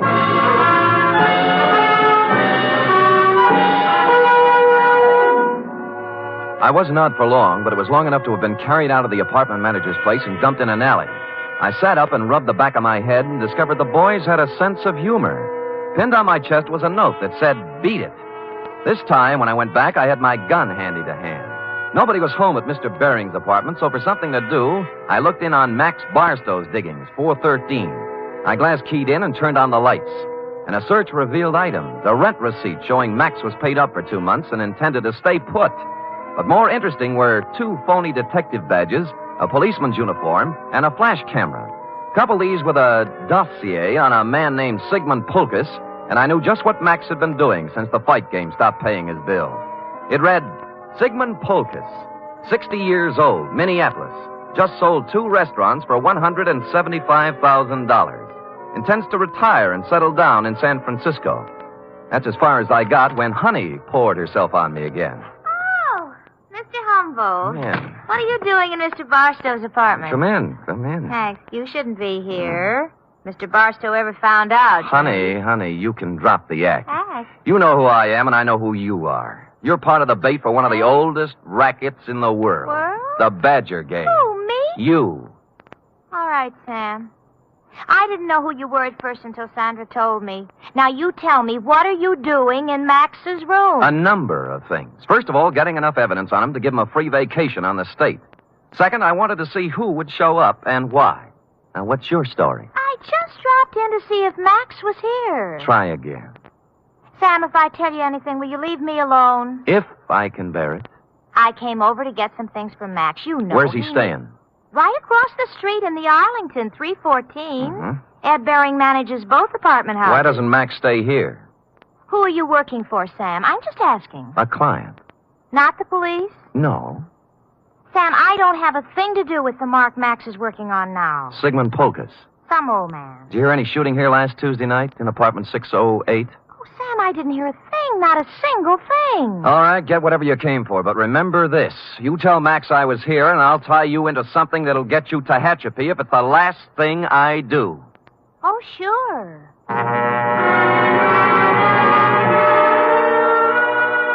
I knew she'd be impressed with that type of threat because her kind of girl lives by playing tag with the law. They want to be it as seldom as possible. I finished the dossier on Polkus and thought a more businesslike visit to the old man was in order. What is it? Oh, you. I want to talk with you, Mr. Polkus. Come in. I want to talk to you. Now. Now, stand right where you are. He was pointing a gun in one shaking hand right at my chest, and as close as I could tell, it looked very much like the gun I'd seen in your picture, Wilson, and the hand that held it was the very same hand. I tried to think of something clever to say. At this stage of my life, it would be very easy to shoot you, mister. Look, I came here maybe to help save you a lot of trouble. Now, if you listen to me, I know why you came here, because I killed Max Barstow. I'll give you a choice. Will you take money, or will I shoot you right here? I'd take the money, but you didn't kill Max Barstow. Don't tell me what I did when I know what I did. Sandra told me one of his gang members was looking for me. But she doesn't understand the power of money. How much will you take to leave us alone to our happiness? What is Max Barstow to you now that he's dead? Look, I don't want any money. I just want to... I felt like a ghost. The gun was pointed directly at me, but nothing hit me. I was surprised, albeit gratified. The little man must have thought I was wearing a bulletproof vest. He didn't look surprised, though. He just folded. I disarmed him and pushed him down into a chair. I had to do it. I had to. I couldn't let you spoil the only bit of happiness I had left in my life. Mr. Polkus, you tried to shoot me, and I'm grateful. It told both of us something. To begin with, you can't kill anybody with blanks in your gun. Blanks? I don't know blanks. Where did you get the gun? I always have guns. Always? And you don't know the difference between real bullets and blanks? You got it from Sandra, and she loaded it, right? Maybe you should know, gangster. Look, I'm a private detective named Sam Spade. Now, if you'll help me, I'll help you. When did Sandra give you this gun? Last Tuesday? Yes. Did you use it to shoot Barstow? Yes. Then he couldn't be dead, could he? This gun wouldn't kill a fly, and besides, I met Max Barstow tonight, alive. I saw him fall to the floor, and blood came out of his coat with my own eyes. Mr. Polkus, you just came from Minneapolis with $175,000. You walked into a shakedown gang. They're after your money. That girl Sandra's just bait. Oh, don't speak about Sandra that way. Sure, she tried to shake me up for money, but only because that man, that Barstow maker. She was a slave. She couldn't get away from him. Why did she stage a phony murder with you killing Barstow? Oh, I don't know. I'm so confused. Tell me how it happened. Oh, Barstow posed as a policeman. He found me in Sandra's apartment. I was supposed to pay him $5,000, but Sandra told me she loved me, and Barstow was a racketeer. We were to meet in apartment 608 to pay him. She gave me a gun to frighten him with, but instead I killed. Nuts, 5,000. They knew how much money you had, and they wanted to get all of it away from you on a phony murder scare. Sandra doesn't want my money away from me. She loves me. Mr. Polkus, I'm sorry disillusionment should come to you so late in life. But... I say she loved me, and I can prove it. How? This morning, she became Mrs. Sigmund Polkus.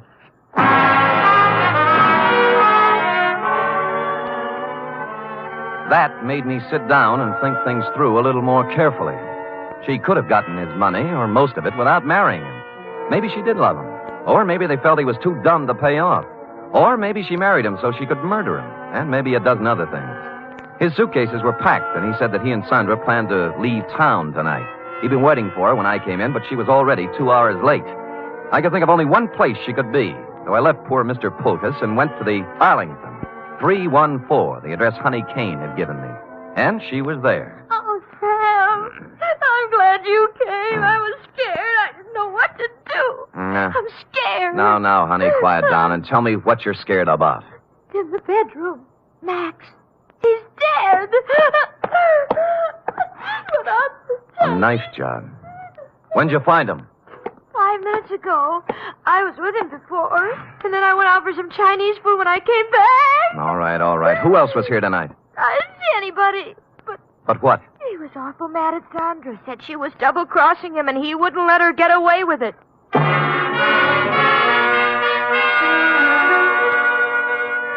I went back to Polkus's place. He was gone, but his bags were still there, so I figured he'd be back. I put out the lights and sat in a chair.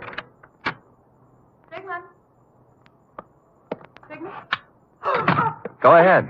Ask me what I'm doing here. Where's Polkus? Well, if he's smart, he's on a train back to Minneapolis. I'm going to look for him. You're not going anywhere. Sit down. Oh, yes, I am. I said you're not going anywhere unless it's to jail. What are you playing Mr. District Attorney for? Because you killed Max Barstow. Now tell me why. Oh, don't be a joker. Max Barstow's as alive as you are. I'm not talking about the phony murder staged for the benefit of Polkus. Barstow was stabbed to death a half hour ago. He wasn't. He was. I saw him. Who? You.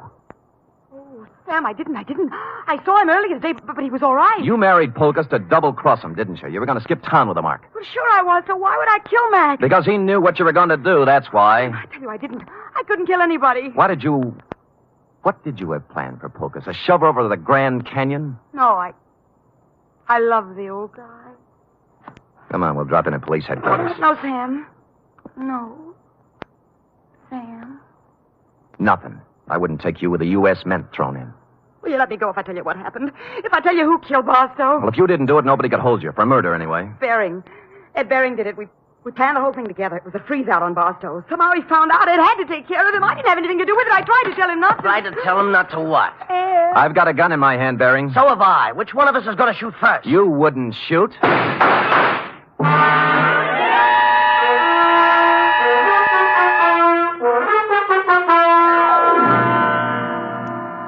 But he did. Period. End of report. Sam! Is that all? Well, what do you want? An echo? No.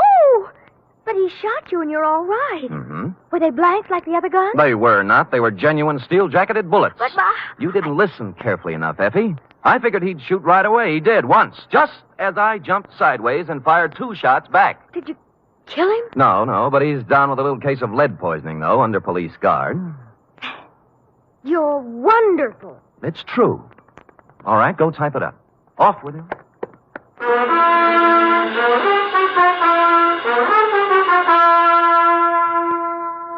Three chimes mean good times on NBC. Tomorrow, you're invited to a 1-hour concert by the renowned NBC Symphony under the direction of Bruno Walter. Featured soloist for tomorrow's performance is celebrated violinist Joseph Fighetti, who will be heard in Mozart's brilliant concerto for violin and orchestra. It's the very finest in musical listening, every Saturday with the NBC Symphony.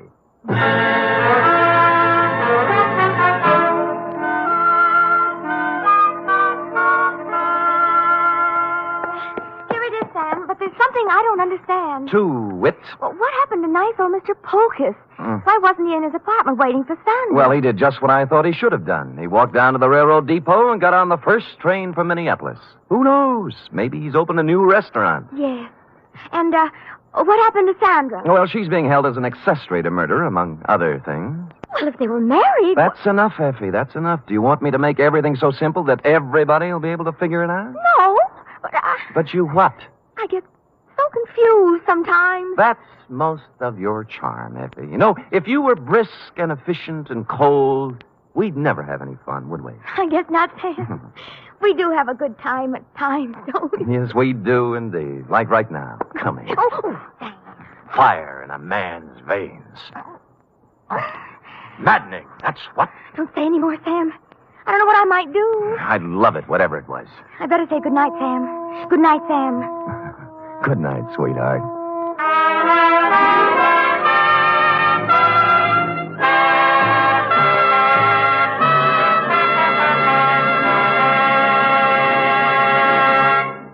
The National Broadcasting Company presents The Adventures of Sam Spade, Detective.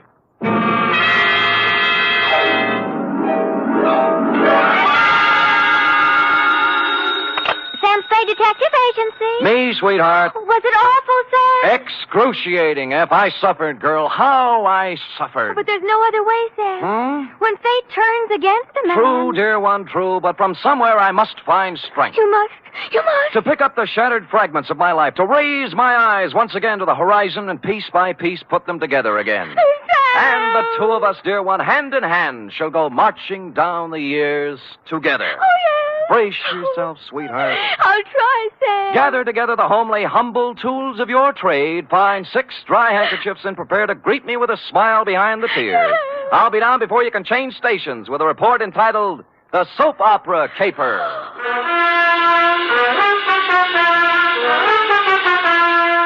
For NBC, William Spear, radio's outstanding producer-director of mystery and crime drama, brings you the greatest private detective of them all in The Adventures of Sam Spade.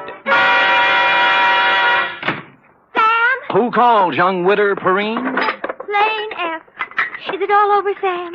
Is a soap opera ever over, dear one? Oh, but it's out on the phone like you... I know, but it's not the end. It's never the end. Pull up a chair now. Take a firm grip on pad, pencil, and your emotions. Got 'em? I'm at the ready, Sam. Good show. To Agatha Pilbeam, from Samuel Spade, license number 137596. Subject, the soap opera caper.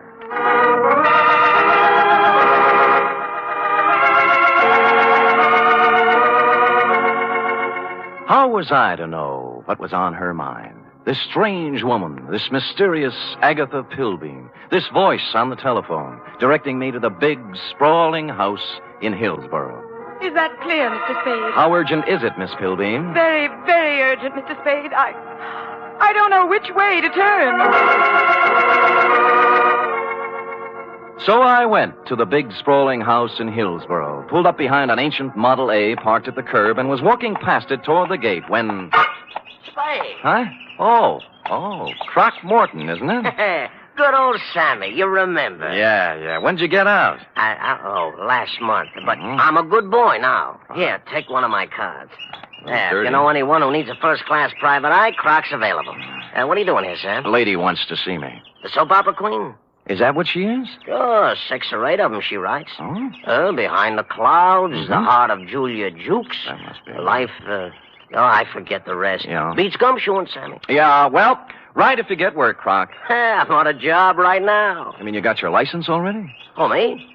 Well, you can always run off a photostat of someone else's. Oh, Sam, that's mean. Croc was a crook, but a nice crook. He never killed anybody. He was just an uncurable camera fiend, specializing in taking pictures of people doing what they hadn't ought to be doing. You know, stuff like that. Or if you wanted a photostat of somebody else's document, Croc was your man. Well, I walked up the drive to the door, threw it past a white shirt front that turned out to have a butler in it, and toward what seemed to be your study. But it wasn't. It was your bedroom, and you were reclining on 6 pillows with a cigarette in a long holder in one hand and the mouthpiece of a dictating machine in the other. But, John... Hush, Melinda. There is no way to go now but ahead. John, you're so strong. I need you. I need your courage.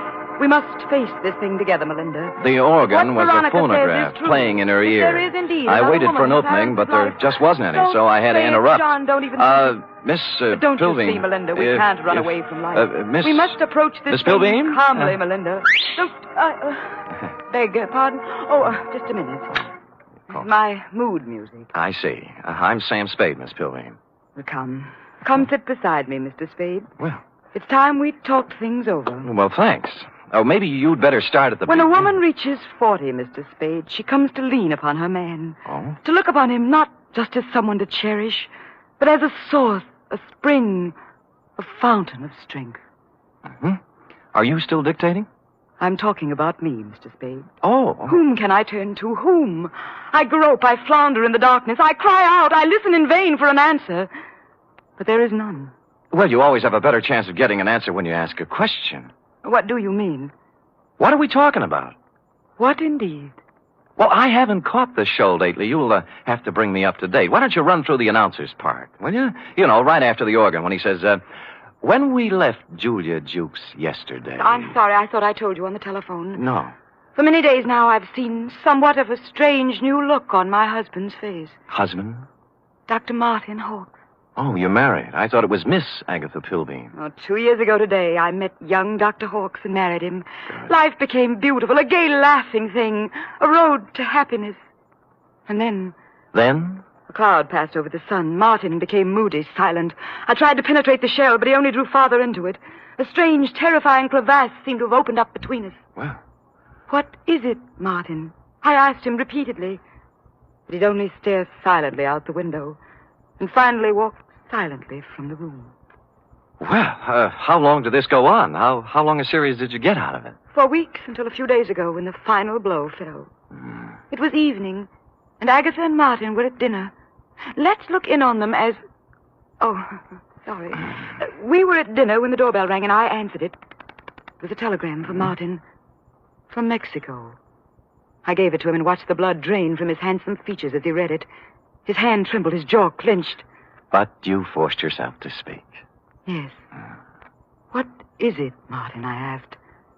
Tell me, please, for the sake of our love. And he... Looked down at me as if I were a stranger. Well. And then he crumpled the telegram, threw it savagely into the fireplace, and strode silently from the room.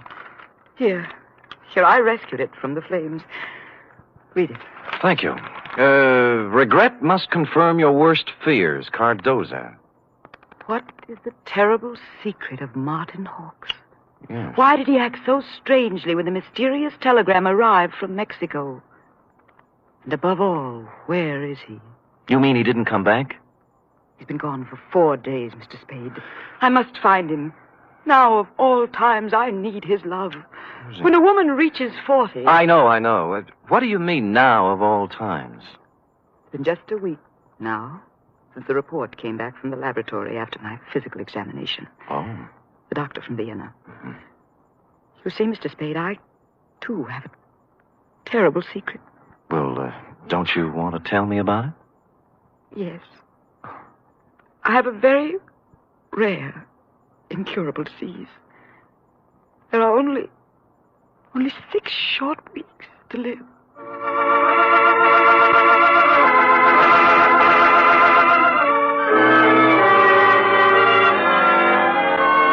Well, less than an hour after his distressing interview with Agatha, our boy Sammy walked into the beautifully appointed office of young Dr. Hawkes at 450 Sutter to find his nurse, pretty young Nora Sheldrake, a new character, working at her desk in the reception room. In response to a question from Sammy, we hear Nora saying, I have no idea where Martin has gone, Mr. Spade, but I can tell you why. Tell me, Nora. Please feel free to tell me everything. It's that woman, Mr. Spade. Agatha? Yes. Yes, Agatha. She never understood Martin. She doesn't understand Martin. She never has tried to understand Martin. Do you hear me? She never has tried. I take it you don't care for Agatha Pilby. I hate her. Nora? I do. I hate her. She thinks her money can buy everything, even Martin. Well, it won't. She knows that now. Well, calm yourself, Nora. Try and think back now to the last time you saw Martin Hawks. It was Monday. 4 days ago? Yes.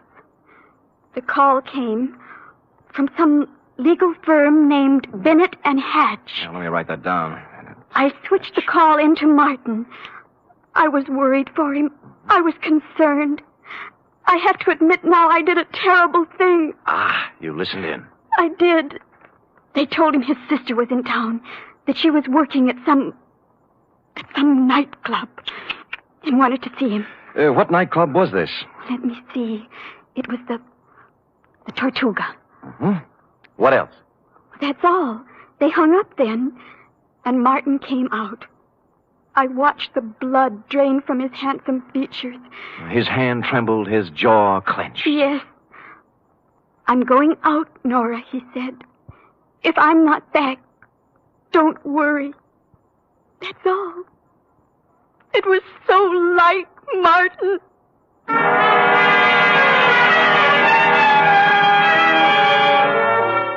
The Tortuga was only a few blocks away on Post Street, so I walked there. They were just tooling up for the dinner trade when I arrived. I sailed around backstage like Billy Rose on an inspection tour, found the doorman and showed him the snapshot you'd given me of young Dr. Hawks. Or tried to. Look, young feller, I told you we don't have no dancer here named Hawks. I ain't got time for... Doorman, please, take a look at the picture. No, I ain't got to... Picture? Yeah. Yeah. Yeah. That fellow was here at that. Tuesday, Monday night it was. Well, who'd he come to see? Well, wasn't nobody named Hawks, mister. It was Beth Jardine. Well, bless you, Doorman, bless you. Bless you, too. Thank you.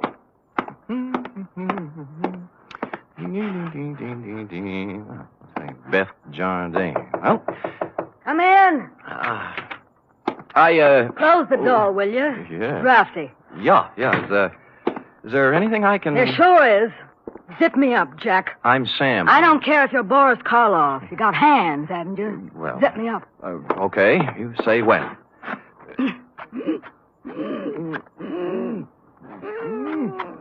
When? Can you breathe? Oh, no. You can't have everything. Ouch. What's on your mind, Jack? Martin Hawks. Sorry, never heard of him. Look, we're getting along beautifully up to now, honey. Let's not spoil it. You not only know Martin Hawks, you're his sister. What makes you think What's I that know? card stuck over there in the mirror? Bennett and Hatch, attorneys at law. Aha! The same Bennett and or Hatch who called Martin Monday afternoon and told him his sister wanted to see him here. Now, what's this all about? I can't tell you. He got a telegram from Mexico. Mexico? Yeah, it upset him. Something awful. What'd it say? Regret must confirm your worst fears. You're dead, huh? Yeah. Oh, that's great. Great. Pretty hilarious, huh? Jack, you just ain't got no idea. I got a piece of advice for you, Jack. Oh? Forget about Marty Hawks and live a long and useful life. I got a tip for you, too. You're in a tight spot. Watch that zipper, Jack.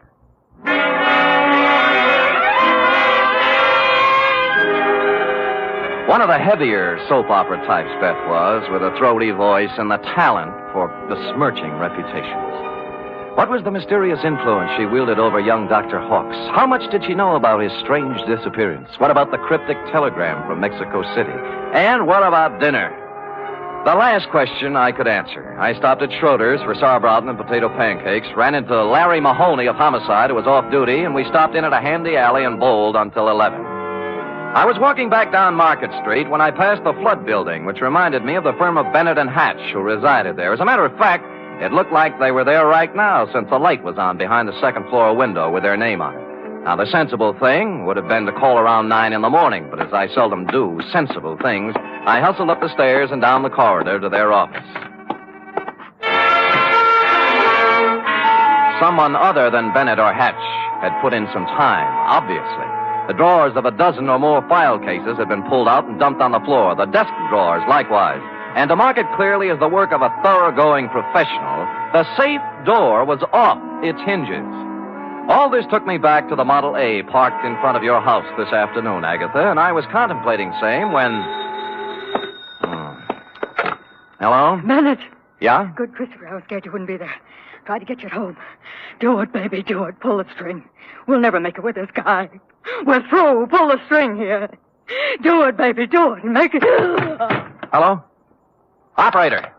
Operator! Operator! I finally got someone at the Tortuga Club who knew where Beth Jardine lived, an apartment on Russian Hill.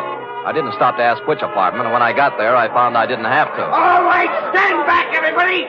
Stand back! Dugan! Hello, Sam. What happened? Dame just knocked herself off. Huh? Jumped from a room on the 8th floor. Stand back, you yahoos! There was no need to, but I looked at her anyway, just to make sure. It was Beth, all right. When she said she was through, she meant it. I was just turning to go, and something big in a tan camel's hair brushed past me and bent over the body. Where is she? Where? Beth! Sister! Beth! Beth! Oh! I recognized him from the snapshot. Wild-haired, with a 4 days' growth of beard on his lean, handsome face. It was Martin Hawks, on the verge of collapse. Officer Dugan and I helped him through the crowd toward the ambulance that had just rolled up, sat him on the running board, and began to question him. What was that again? Your name. What's your name? My name. Of course, my name, I don't know. I don't know my name. It happens to everyone in soap operas, sooner or later. When he filled out the forms on poor Beth Jardine, old Doc Peterson gave Martin a double O, blew his nose, and announced with a twinkle in his eye, "Appears to me like young Dr. Hawks has got himself a case of amnesia."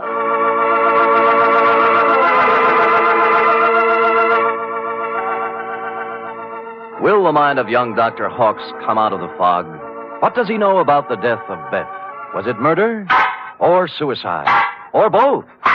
And what of the mysterious telegram from Mexico City? Will Agatha ever discover the terrible secret of young Dr. Hawks? And will stupid Sam ever discover anything? Before we continue, a word from our announcer.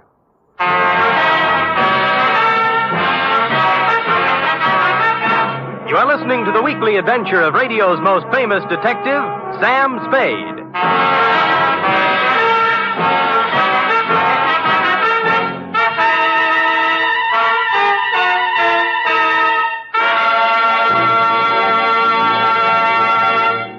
Three chimes mean good times on NBC. Saturday night is date night, but tomorrow poor Dennis Day has trouble with his girlfriend Gloria. However, Dennis manages to sing his way out of trouble in his charming, boyish fashion. And say, why not let Dennis help your Saturday evening along, too? And for more music and fun tomorrow, there's the Judy Canova Show, starring Judy in a melodic and carefree half hour of laughs. And Grand Ole Opry with singing MC Red Foley and his special guest, cowboy troubadour Ernie Tubb.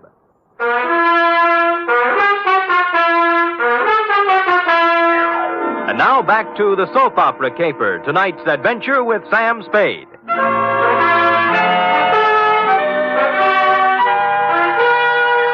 It's a half hour later now, in the sterile whiteness of a hospital room, that the three of us, you, Agatha, I, and old Doc Peterson, gather around the pale, quiet form of young Dr. Hawks. Martin. Martin, speak to me. Martin, darling. Who are you? Agatha, dear. Your own Agatha. Come, Agatha. Let her leave him be for now. Doc, I can't go on. When a woman reads... I know. You gotta be strong, Agatha. Sam, we better leave him be for now. Well, you're the doctor. Oh, Doc, what could have done this to Martin? Oh, shock sometimes. You don't mean... Yes, I'm afraid I do. Seeing his sister, then? Could be. Or sometimes it's just a matter of a body getting into such a fix his mind backs off and refuses to have any part of it. The wire from Mexico City. Huh? His terrible secret. The strange threat hanging over him and his sister. Driving one to suicide. And the other to this. Well... No wonder poor Martin gave away before this. Sure. And there's still another explanation. How's that, Sam? That he figured amnesia was a nice, easy way not to have to account for what he's been up to for the last 4 days. Or where he was when the dame took off from the 8th story. Mr. Spade, you're not accusing Martin There's something buzzing around in his little mind. The nurse tells me she got him into a pair of pajamas and tucked him in nice and cozy before we got here. Well? Yes, well? You may not have noticed, Agatha, because he'd pulled the covers up around his neck, but our boy had his clothes back on just now. What? Martin! Hey, he's gone. Indeed he was Martin, as we could plainly deduce from the open window and the curtains blowing gently out over the fire escape. Young Dr. Hawkes, indeed, had packed up his amnesia, his terrible secret, and his toothbrush, and taken off into the night. So I left you sobbing gently on old Doc's shoulder and found me a phone in a drugstore a safe distance away. On the 48th ring, Bennett of Bennett and Hatch attorneys answered. He was sleepy. I used all my soft answers, and he used all his hard ones, and finally we got to the point. All right, Spade, all right. The Jardine dame left a sealed envelope with us. What was in it? How do I know? It was sealed, marked personal and confidential, to be delivered to the city attorney in the event of my death. Signed, Beth Jardine Hawkes. Signed how? Beth Jardine Hawkes. Not Beth Hawkes Jardine. No, is it important? Just a tiresome detail, Bennett. So she brought you the envelope, paid you a fee, and you stuck it in the vault for her. Then what? Well, she had us call her brother and tell him to meet her at the Tortuga. Period. That ended our part of it. We didn't even get our feet wet. On the contrary, Bennett, you're up to your ears. In what? Blackmail. Bye. Which explained many things. To wit, A, the wire from Mexico City from the lawyer named Cardoza. B, the murder of Beth Jardine. And C, the reason for young Dr. Hawkes' mysterious flight from the hospital, his mind still fogged with amnesia. It did not, however, explain why stupid Sam had kept Croc Morton's business card in his vest pocket for 21 pages without doing something about it. The address was near 3rd and Howard, not one of the better business sections, even for a private detective. I walked down 3rd Street, past the sherry and muscatel joints, looking at numbers, and then discovered it wasn't necessary. The old Model A was pulled up in front of what might have been a respectable office building before the earthquake, but now couldn't decide whether to be a warehouse or a tenement. Thus far, a harmonious picture. But behind the Model A was something twice as long and 3 times as shiny, with a motor running. Out of place by about $4,000. Out kind of late, aren't you, Nora? Sam! Nora. Sam! Nora. Don't reach for the horn. But he told me... Sure, and you believed it, like everything else he told you. Come on, get out. I will not get out. Oh, but you will, or I'll pull you out by your pretty blonde hair. Now, come on. You... Oh!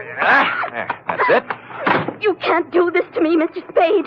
Nothing can stop Martin and me. We have our right to happiness. Uh-huh. Just the two of you. Chins up, eyes on the horizon. Let the dead past bury its dead. How can you joke It's about... no joke, believe me. You got taxi fare?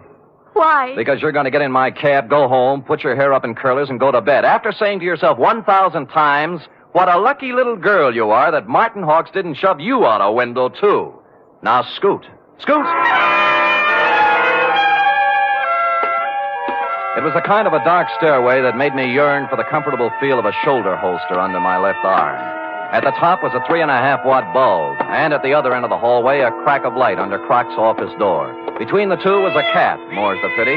So abandoning my stealthy approach, I walked up to the door, turned the knob, stuck my hand in my side coat pocket like Edward G. Robinson, and kicked the door open. Croc was sitting at his desk behind a stack of bills. The closet door was just closing softly. Who was in the closet? And did he still have his toothbrush, his terrible secret, and his amnesia with him? Wow. Sammy. Yeah. You took me up on it right quick, huh? Uh-huh. Yeah, have a chair. I sat on a chair in the corner out of line of the closet door behind the desk.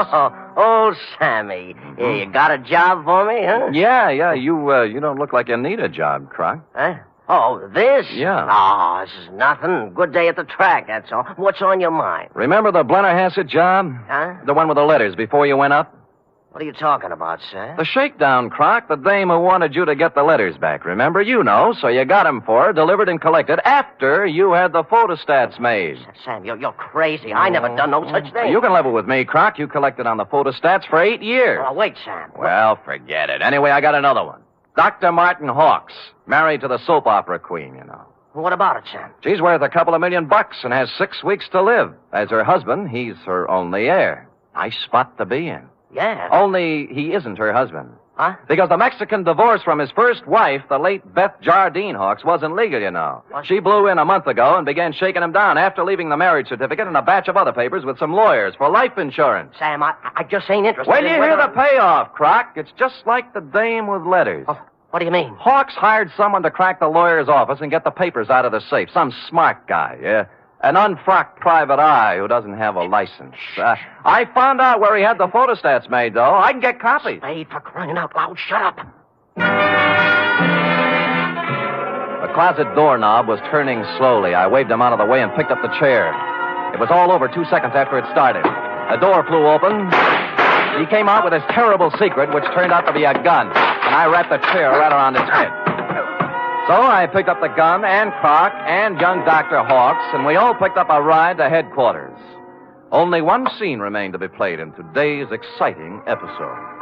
I should try to be brave, Mr. Spade. Sounds like such a cliche now. Good show, Agatha. Good show. Good show. Life must go on, you know. Even when a woman... You were born in 1911, I believe. Yes. As I say, life must go on, even when a woman reaches... Indeed it must. Indeed it must. We have our happy moments and our sad ones, our pleasures, our trials, our joys, and our heartbreaks. And sometimes, Mr. Spade... Yes? Sometimes at the bottom of our cup of bitterness, we find a pearl. We do? The laboratory test. A mistake, definitely. They got yours mixed up with someone else's, and you have no incurable disease and many years of happiness ahead of you. Yes, Mr. Spade. But happiness?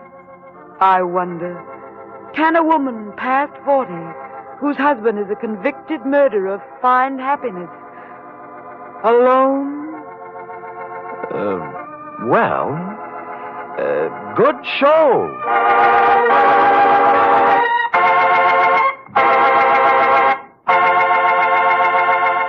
Period. End of opera. Oh, Sam. Uh-huh.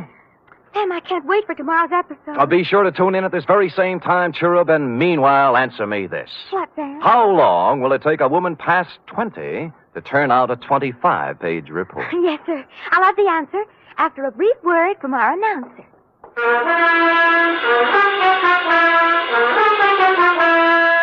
3 chimes mean good times on NBC.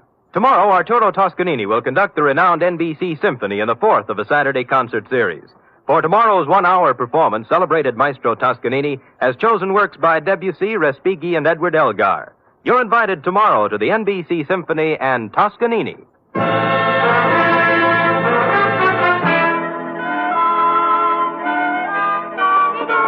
Oh, dear. Oh, there, little girl. No tears now. No tears. They're tears of gratitude, Sam. When I read all this about other people's troubles, I'm so grateful to you for the smooth life we have together. Effie. Sam. Effie. Sam. Effie. Sam. That takes about 10 seconds. Go ahead. I'm only merely a secretary, but... It's over now.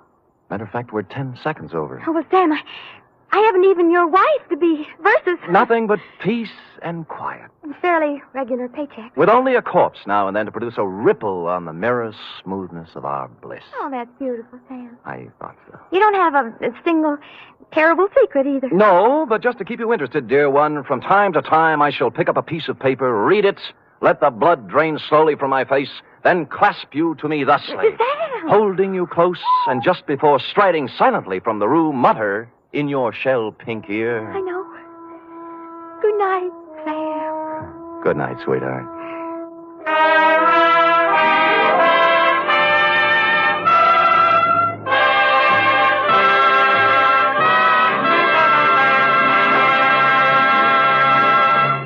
The National Broadcasting Company presents The Adventures of Sam Spade, Detective.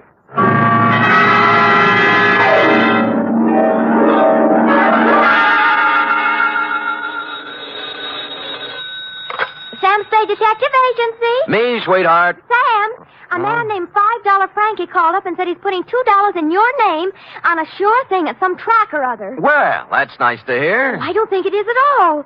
You know I don't approve of your gambling, Sam. Effie, you do some things I disapprove of, but do I snipe at you? Well, no, but... No buts about it. And besides, I didn't place the bet. It was placed for me. I don't care. It's the principle of the thing I don't like. Well, suppose I put it this way, Effie. That $2 bet on a sure thing was more than just a money bet. It was a gamble on the inherent goodness of the human soul. Oh, Sam, you're just trying to confuse me. I am, but I'll straighten everything out to your satisfaction, I trust, when I appear at the office with a highly stylized and rather charming saga of horse players and the world they live in. What else but the sure thing caper? For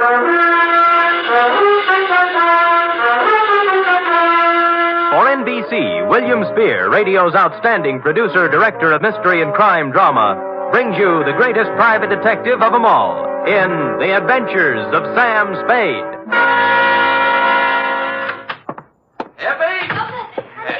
Yes, and I hope you always are at the wages I pay you. Oh, I'm glad you brought that up, Sam. When I pay them. I don't want to start an argument, but I do need some new clothes. Oh?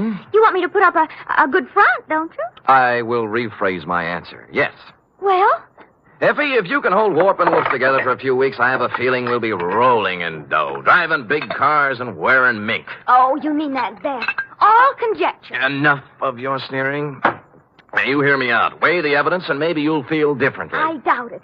No good comes of playing the horses. Dates, fill it in. $2 $5 Frankie, care of... Sam, wait a minute now. $5 Frankie what? What's his last name? I don't think he has one, F. As I get it, he was born just before a Gold Cup handicap at Pimlico, and they didn't have time to give him a last name and place a bet, too. So they chose the bet. Oh, Sam, that's awful. What do you mean, awful? That horse paid 18 to 1. Well, to get on, $2 $5 Frankie, care of Patterson Smoke Shop, Myrtle Street City, from Samuel Sucker Spade, San Francisco, license number 137596. Subject, the sure thing caper. Dear $5 Frankie, for you to be seen at the hour of 1 p.m. post time anywhere but at the track is truly a veritable, unbelievable occurrence. So when my door pivoted open Monday at said hour and a short gent with 36 shoulders and a 44 long plaid coat came in, my eyes told me it was you, but my mind screamed no. I checked your wide-brimmed pork pie, your zoot gabardine slacks, suede and alligator wingtip shoes, and it still repeated you. Sammy, do not look as if you have just lamped the ghost. It is I, $5 Frankie. But at this hour, Frankie, what is it? Your watch broken? Did you lose your way? You sleepwalking? What? No, Sam. I am in complete possession of my faculties. Good. And I came here with the full knowledge of my intellect. I even see through the crystal of my timepiece that it is 1 o'clock, the hour from which they break from the barrier. That's right. But I have not been drinking, and as for sleepwalking, that is strictly for gents with unhappy marital relationships. All right, Frankie, I'm forced to agree with you that you're standing in front of me instead of the $5 window. Now, what's the dope? Well, ordinarily, I do not resort to hiring a strong arm to consummate my business dealings. Naturally. There being a full supply of such muscles lying around the back room of Patterson's Smoke Shop. Loose? But when the job calls for both tact and muscle, I am forced to roam far abroad in search of the same. You mean you have a job for me? A real honest-to-sea-biscuit job that'll pay money? With the ordinary Seamus, I might try to offer a little paddock chatter, you know? Yes. But with you, Sammy, I will tender coin of the realm. Good. I will pay you, of course, in $5 bills, as is my wont. In advance? 10, 20, 30, 40, 50. 10 times 5. Figures. Now, do you veritably consider yourself in my employ? I am veritably in the race, Frankie. Good. Now, Sammy, leave it to be understood by both parties that I am not touting you off on any sour deals. A rather curious situation has arisen, and I will explain it to you candidly. as they say in certain novels, which I have not read. Well, most novels lose so much in the translation. True. Yeah. My narrative begins yesterday, to be exact. Yesterday, their heels and toes into the back room of Patterson's smoke shop, a gent whose face was once as familiar to me as my own. By name, said gent? They call him Gentle Joe Higgins. Gentle Joe. Yeah, a horse trainer by profession, which in our civilized society stands second only to jockeys in importance. Granted, no argument. Well, I say to Gentle Joe, it has been some time, Gentle Joe, since I see you around and about. And he says, I have gave up the old life for the new, as I no longer am welcome at the track since a certain embarrassing incident 5 years ago. What incident was that, Frankie? A horse doping job, the illegal type, which depresses me to relate. You know? So I will not. Ethics. Yeah. Well, Gentle Joe looks a little worse for the wear, his clothing being literally shabby. Oh, I figure a touch, and I am preparing a story that will wring tears from a tax collector even. But Gentle Joe does not mention the word touch. Oh.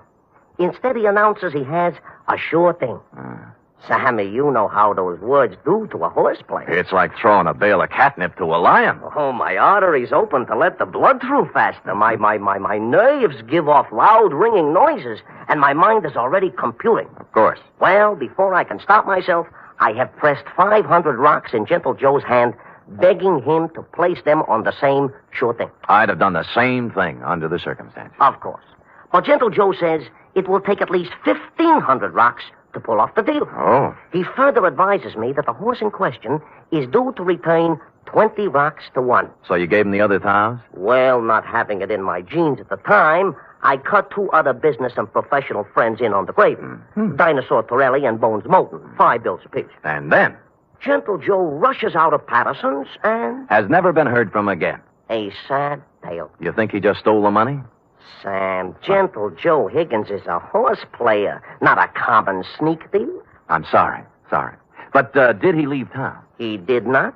On the advice of certain informers, I tracked this Gentle Joe to a ramble-shackle rooming house on Clark Street. 241 to be exact. And? And there the trail gets very cold indeed. He's made his move, huh? No. But he had a landlady who would not let me in. Complicated. Oh, she is a frightening person to behold. She is indeed half wildcat and half witch. I'll deal with her. Good. And tell Gentle Joe that I am not an overly suspicious person, but also relate to him my position. Dinosaur Torelli and Bones Moulton are 2 such gents as it is wise not to cross. Rough. Back fence gossip has it they are the Undertaker's best friends. Well. Indeed, it is also rumored they are behind their quota for the month.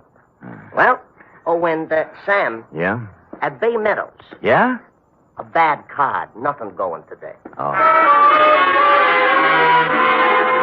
In preparation for my meeting with this redoubtable landlady, I ran through my repertoire of low, mean faces in front of the mirror, leaving smoking holes in the glass. And then I stamped out, heading for the rooming house on Clark Street, 241 to be exact. My knock was answered by... well, it was even worse than you told me. She was gumming a sen-sen. What are you standing there for? You're shading my geraniums. Oh, no. Well, sir? Speak up, Curly. I ain't got all day. Madam, perchance do you house in this quaint colonial inn a fine old gentleman called Gentle Joe Higgins? You the Lord? No, I'm in business for myself. You see this? Oh, one thing I hate worse than the law is private detectives. Can't trust them. No. Cheap. Never have any money. Look. Never want to pay anything. Look. Always want something for nothing. A surly, no good lot of pocket pickers who should all be boiled in oil and thrown in a pit full of snarling One moment, prey. Madam, look at this. Oh, Yeah. well. That's the kind of crinkling I'd like to hear. I thought you would. Wouldn't mind having a mattress stuffed full of that green paper. It is a pleasure, distinctly, to be able to present it to such a charming, witty, and gay woman, I guess, as yourself. Now, Come in, Bright Eyes. Yes. Now, where did you say Gentle Joe could be located? Second door to the left. Thank you, kindly. Only he ain't in. Gone out somewhere, he has. Your timing, madam, and I should add Defarge, was a little sadistic. Now, give me my 5 back. You ain't heard my proposition yet. I've heard enough. Madam, you have acted in a very hateful manner. another 5, I'll let you wait in his room. Madam, you are a Dresden doll. No matter what anybody says. Get on the taller wavy locks and let's go. Let's have a ball.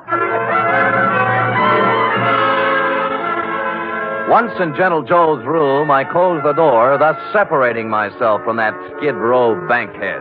While I was waiting, I cased the room. Spartan. A bed, a chair, a dresser, a racing form, some worn clothes, various mementos, and pictures of his better days at the track. I was studying an old print of Equipoise when Gentle Joe turned up. Yes, she was a great stretch runner, wasn't she? Yes, indeed. 1 mile and 1:41 and 5th, and hardly damp at the end. Well, yes. Now, don't yes. look upset, Mr. Spade. Fanny told me that you were a detective waiting for her. Oh, she's a swell kid. Yeah, Fanny's impetuous, but a good sort, yeah. Keeps the right people out and lets the wrong ones in. Fine judge of character. No, you're generous, sir. I'm about to have a cup of tea. Will you join me? Be delighted. I'll just take the water out of the tap. It's hot enough. Well, Gentle Joe, I'm here on a rather painful mission. How in goes the tea? $5 Frankie thinks you caged him out of $1,500. And now for the water. And 2 tough friends of his are looking for your scalp. Yeah, there we are. Now we'll just let that steep a while, and we'll have us a pickup. Did you hear anything I said? Of course, Mr. Spade, of course. Every word. I know why you're here. Those men are worried about their money. But next time you see them, you tell them not to worry. Well, they said this sure thing of yours was going to return 20 to 1 odds. That's a lot of money. Oh, it will. All of that. Maybe even many times more. Yes, it's a sure thing. You mean the race hasn't been run off yet? Yeah, there we are now. I think the tea should be ready. Well. Mm-hmm. Now, this is yours. Thank you. And this is mine. A Darjeeling flowering pekoe. There's no finer tea. Has an almond flavor. Yes, it's peculiar to the region, especially pronounced in last year's crop. Yes. Well, shall we get back to business? Yes. Now, you tell those gentlemen that they have no need to fret about their money. It'll be returned to them many times over. Many, many times over. Well, are you feeling all right, Mr. Spade? Groggy, I hear. They'll look back on this investment with considerable pleasure and pride. I don't know what And someday they'll be able to say that they, too... Stupid Sam. Nobody had to give me a saliva test to guess what happened. That nice, sweet, gentle old man had doped me right up to the ears. I tried to stand up, but my legs were like 2 wet pieces of spaghetti, and I went down. Gentle Joe went right on talking and smiling until everything was nothing. When I came to, Joe was gone, and so was my faith in horse people. Fanny had made herself scarce, too, and I stumbled alone out into the daylight for resuscitation. It took walking, coffee, whiskey, and a bowl of raspberries to bring me around. I eventually found a safe haven in my own office.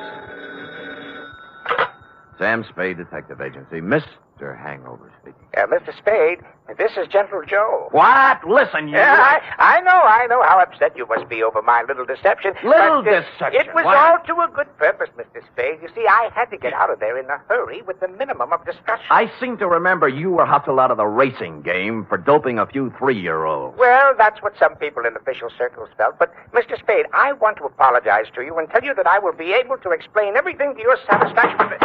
No. What's the matter? Help! Get away! Hello! Hello! Hello!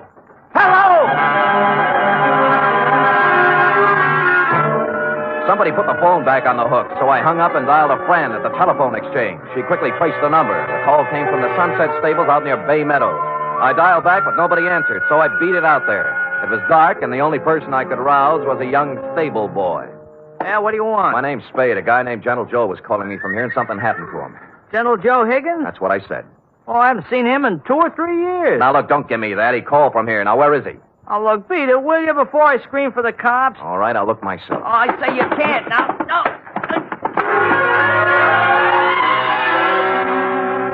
But I did.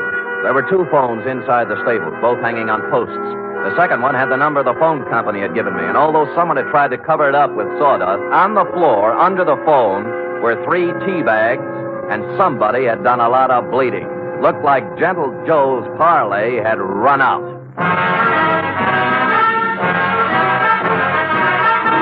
You are listening to the weekly adventure of radio's most famous detective, Sam Spade.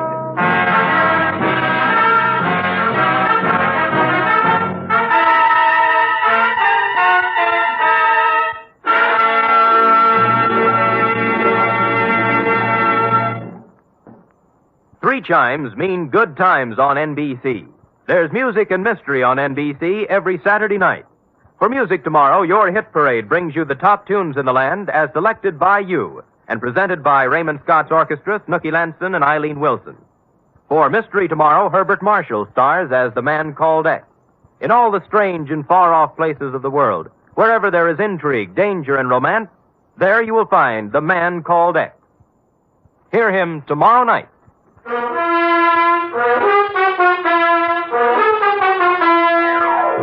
And now back to The Sure Thing caper, tonight's adventure with Sam Spade.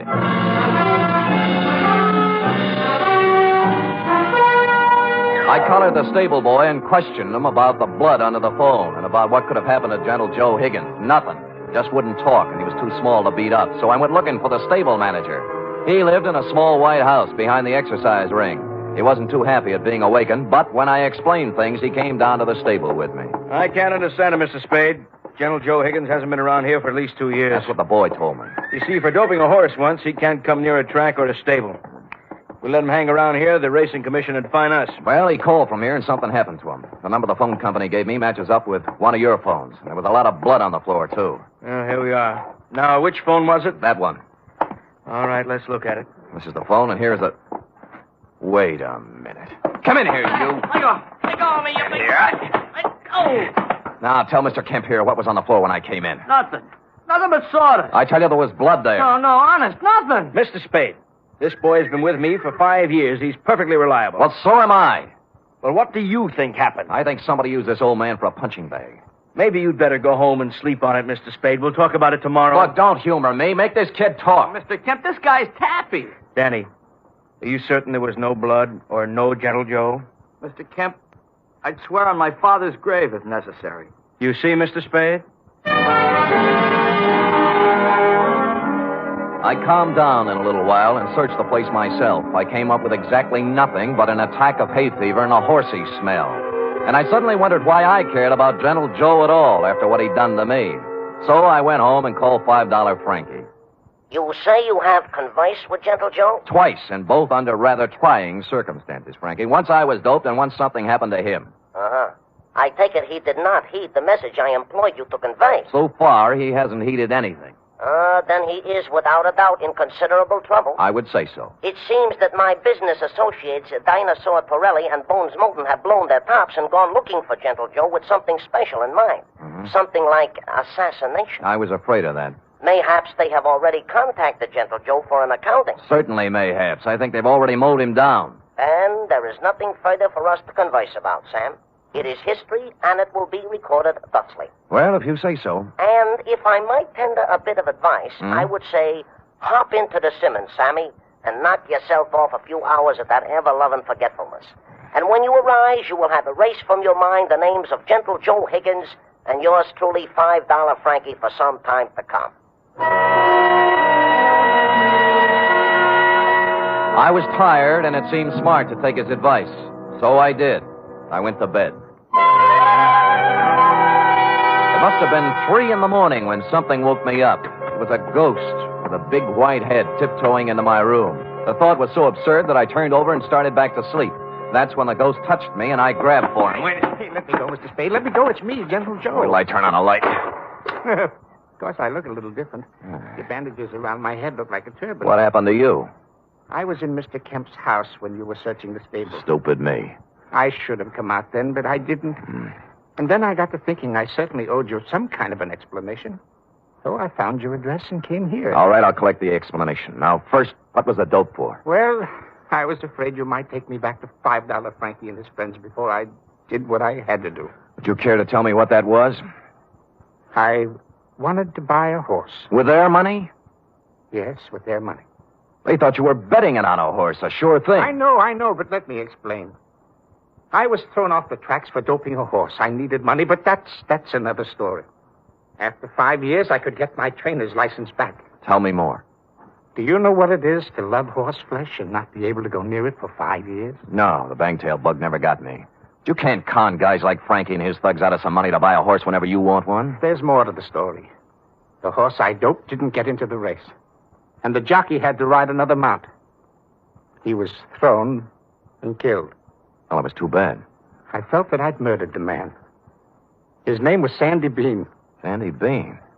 That stable boy at Sunset Stables any relative? His son. Oh. His wife and son ran out of money, and they've had a hard time of it. I've worked as a janitor for the past 5 years, trying to raise enough money to buy them a horse to help make up for what I did. How much did you save? Only $1,500. The horse I wanted, a 2-year-old named Sure Thing, cost $3,000. Well, things are beginning to clear up now. How did you figure you could take money from Frankie to buy it? Well, Frankie and his friends made a lot of money off Sandy Bean when he rode. I figured it wouldn't hurt them to pay a little of it back. Well, I don't think they'd see it that way. I wasn't stealing the money. I was going to give each of them a 10% of the horse. I didn't dare tell it until after I bought it. Mm-hmm. Well, Gentle Joe, maybe they'll see the light, but I doubt it. I was going to take 10% for training her, give the other 60 to Mrs. Bean and her son, Danny. He'll make a good jockey. And Sure Thing is a great horse. I know.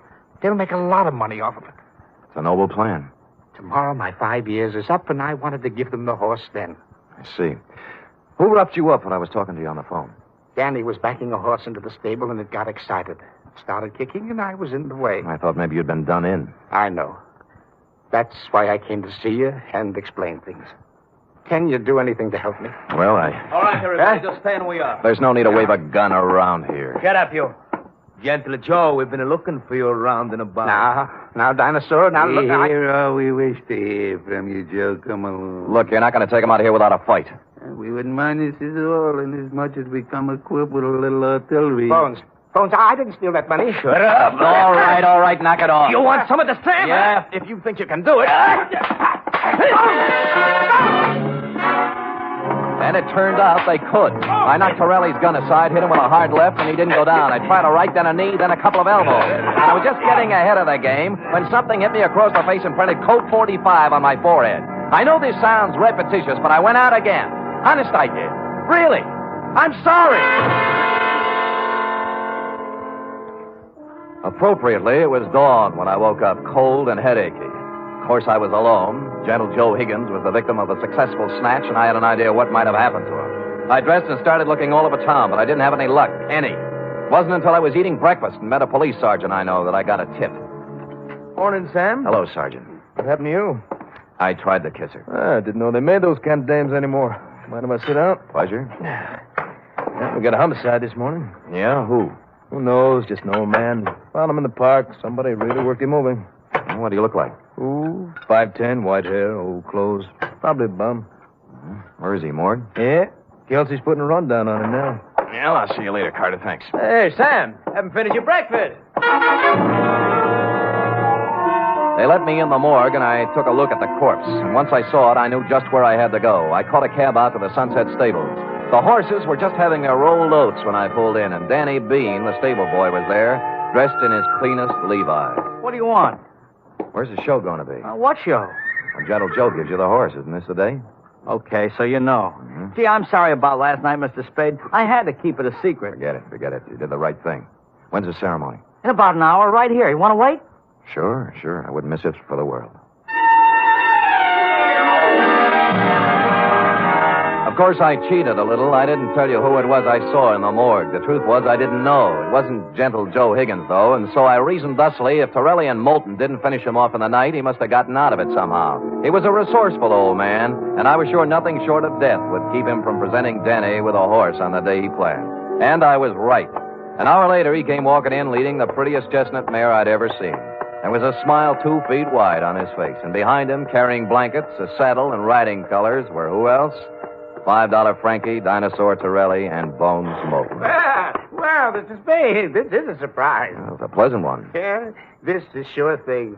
Oh, isn't she a beauty? She is indeed. How'd you do it, Gentle Joe? Well, Mr. Spade, I just invited them over to my place to have a cup of tea. You get it? Yeah. While we was a half out, he explained the whole thing to us. Sound like a good deal to me. We can win both ways on the track and at the window. Oh, look at the life of that horse. Just waiting to cross the finish line. Sammy boy, this is indeed a signal occasion, huh? This is the first time I have ever been this close to a horse, and me being a horse player. Well, have you talked to her yet? Why, sure. I am already talking to Sure Thing and explained to her our financial position. Oh. She has assured me she will romp home first more times than not. Well, gentlemen, shall we do what we came here to do? Sure, leave us make the presentation. Come on, let's get into business. Give the animal to the kid already, I agree. Danny? Yes, Mr. Higgins? Danny, the four of us are giving you this horse, Sure Thing, in memory of your father, the late, great Sandy Bean. Thank you. Thank you, sir. She's a beauty, isn't she? I feel like I was just born. Ride her well, son. Ride her well.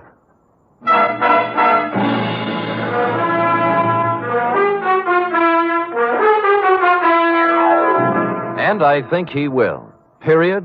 End of report. Oh, Sam. It was so beautiful. A simple, old-fashioned type story, F. We feel we can use one now and then. And I'm glad nothing happened to anybody. Because I just love them all. Everything considered, F, they weren't half bad. Now, how about typing it up? Oh, I'd love to.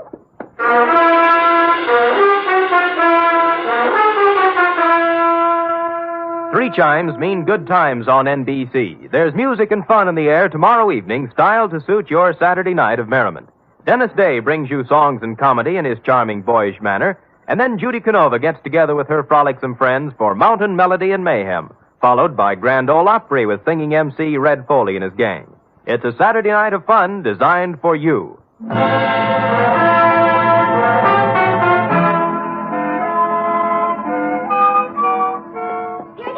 All typed up. Now, let me see now. You captured $5 Frankie's peculiar style. Perfect. And that wasn't easy. Oh, Sam, I was just thinking. Oh? We ought to contribute something along with everybody else. To that horse, that Sure Thing. I probably will, Effie. A few dollars here, a few there, whenever it's running. Oh, I didn't mean betting. Oh. What I meant is, for example, it's going to need a lot of hay, isn't it? Bales and bales. Well, my cousin Frisbee cuts our lawn. I'll have him save the grass and send it to the stable. Effie, you are a noble creature, but I think Sure Thing can get along without your little lawn. Well, I've seen horses wearing stockings. Couldn't I knit a pair? Two pair. But, F, let's not lose our heads. $5 Frankie and his pals will take good care of Sure Thing. How about worrying about taking care of me? All right, Sam. Yes. Could you use some grass or some socks? Effie, knock off this horse talk, will you? We're almost at the wire now. People are just champing at the bit for the payoff. All right, Sam. Let's finish neck and neck, huh? Why not? Come here, Sure Thing. Night, Sam. Good night, sweetheart.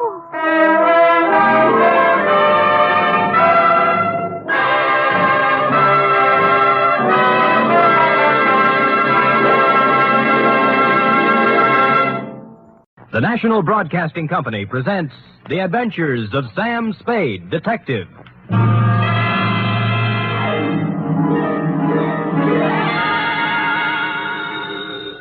Sam Spade Detective Agency. Me, sweetheart. How was your vacation, Sam? Who said it was a vacation? Well, I thought you said you were going skiing for a weekend. With me, F, it's always work.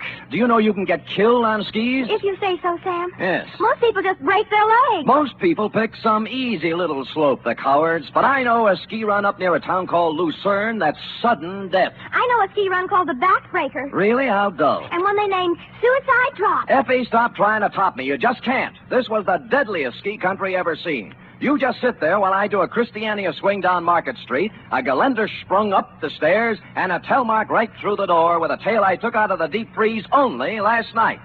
The Chateau McCloud caper.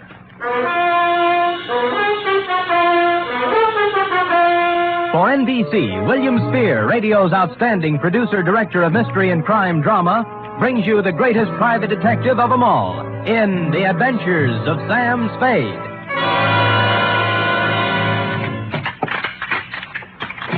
Effie! Oh, Sam. Take off those skis. I just wanted to prove I could do it. I did a herringbone up the stairs. And those clothes. I'll just bet you've rented all those things, Sam. You were never in the snow country at all. So, you don't believe me, huh? Well, here, Doubting Effie, I brought you proof. And don't tell me I rented this. A snowball. Yes. Sam! A real snowball. Yes, I brought back 2 of them in a thermos box. other one? I threw it at a policeman. It was freezy, soaked with water and ice. Oh, Sam, you're wonderful. I can't believe that you had trouble this weekend. Oh, no? You cut that snowball open and you'll find a blood-stained bullet inside of it. And behind the bullet lies a tale. Ready? I'm always ready, Sam. Yes. Date, fill it M2, Sierra County Sheriff's Office, Lucerne, California. From Samuel Spade, San Francisco, license number 137596. Subject, the Chateau McCloud caper. Dear Sheriff, you run a neat little county up there at Sierra, and I hate to be snide, but when my train steamed into the cold mountain air of your lovely little village of Lucerne, I knew the chill of death was afoot. It had to be. The place was too beautiful to last. The background hills were right out of the Alps. The snow from Grandma Moses and the rustic buildings that snuggled under the mantle of white were just too cute for words. It was abnormally perfect. Something had to give. Well, You were the only young man who got off the train. Are you from McCloud? well, I'm supposed to find a Chateau McCloud. Oh, what do you know? I got the right man on the first try. Good. Rufus sent me down to pick you up. You could pick me up almost any time. Well, that took a little chill off the day. Shall we go? Ooh, mush. Mush.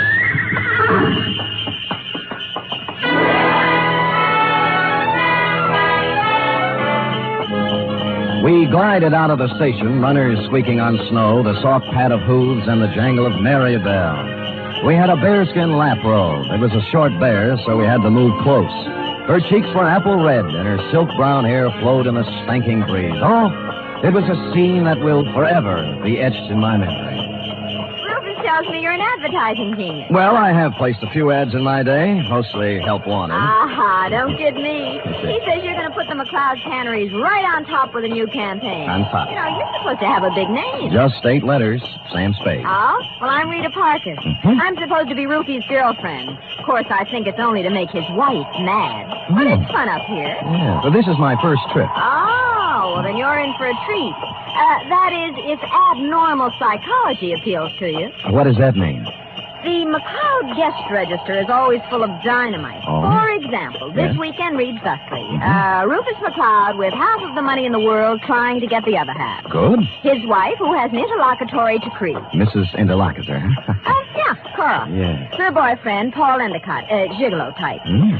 Charlie Allison, co-worker and friend to Rufus. He's a food technician or something dull. So? And then there's Tozier Svenborg, ski instructor, who comes down like a wolf on the fold. Oh, and people like that. Yes, well, I'll never remember all the names. I'm in the ad game, you know. It's initials to me. I call people, RL, TS, NTG, and, you know. Well, the names don't mean a thing. Just remember this.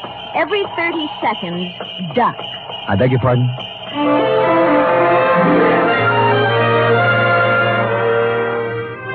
The McCloud estate was 8 miles out of town, and it seemed we were there in no time at all. Rita Parker hustled the Alpine buckboard and mare into a stable, while I went up to the chateau to meet my employer, Rufus McCloud.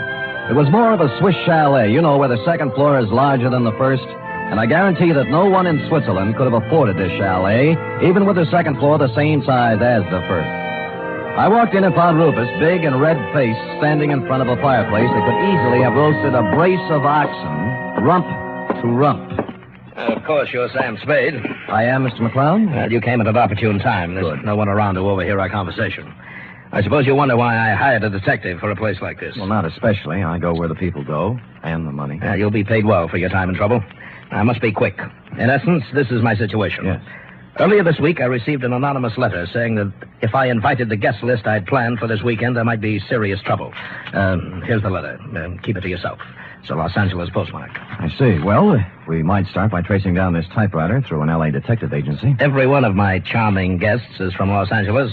One of them wrote it, if you ask me. Very likely. I want to know who wrote it, if I can, but more than that, I wonder what serious trouble the writer is referring to. The girl you sent to pick me up said you had a very volatile group of people assembled. Yeah, perhaps they're high-strung individuals, but they're civilized. I'm sure their conflict would never get beyond a cutting phrase or two, or perhaps a punch thrown here or there. Well, then you really don't believe you'll have any trouble? Yeah, I don't know. I thought it would be advisable to have a man like yourself around. Yes. One who deals in trouble professionally. Perhaps if things do get out of line, you can help repair the damages or even prevent things from occurring. Well, I'll do my best, Mr. McCloud, but it's not easy to look for something when you don't know what you're looking for. Oh, here they come, Spade. Oh. Back from the ski runs. Oh. I told them you were handling an advertising campaign for my canneries.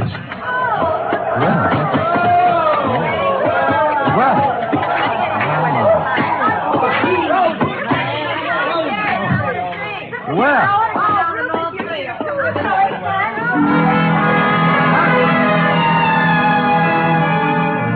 They came stamping in, pulling off gloves, unzipping parkas, and if it hadn't been for the grown-up dialogue, looking all the while like a group of carefree children, it was hard to believe that the chill of death was also in them even then. I couldn't keep my eyes off one of the particular members of the group, Mossberg ski boots, Chinese vermilion downhill pants, and a candy-striped parka, which she now pulled over her lovely head. The sweater she wore underneath was, I'm sure, designed for someone much smaller. A Dachshund, perhaps? Is this the advertising man you've been telling me about, Ruth? Oh, Mr. Samuel Spade, my half-wife, Cora. Well, how do you do? Glad you came, Sam. We can always use another sport in the crowd. Hey, everybody, shut up! Introducing the incomparable, fabulous Mr. Samuel Spade. Hiya, Sam. I'll give me a pass, Sam. Me, Paul Endicott, Rita Parker, Charlie Allison, Toja Svenborg. Charlie's the one who doesn't ski. I'll take snowshoes any day. I can't get anywhere in snowshoes. You've heard, perhaps, of the tortoise and the hare? Rufus, ring for some drinks. Tom and Jerry's, hot toddies, coffee, God, something. We're having hot buttered rum. The stuff's warming in the kitchen. Well, get it up, get it up. Right away, Cora. And as for the rest of you, ready? A 1, a 2, a 3. Oh, yeah. dear old Maine, shout till the rafters ring. Stand and drink a toast once again. Let every loyal Maine man sing. Oh, do-de-do-de-do. They took up the song with a gusto, lifting imaginary drinks into the air, and it was all very jolly. For a party that was supposed to be fraught with danger, this one certainly started out in just the opposite direction. The drinks came, and things got even merrier. Lunch was served, and afterwards I slipped into some outdoor gear and strapped on some skis. Everybody scattered different directions. Rufus McCloud and I skied to a place 3 miles away called the Halfway Cabin.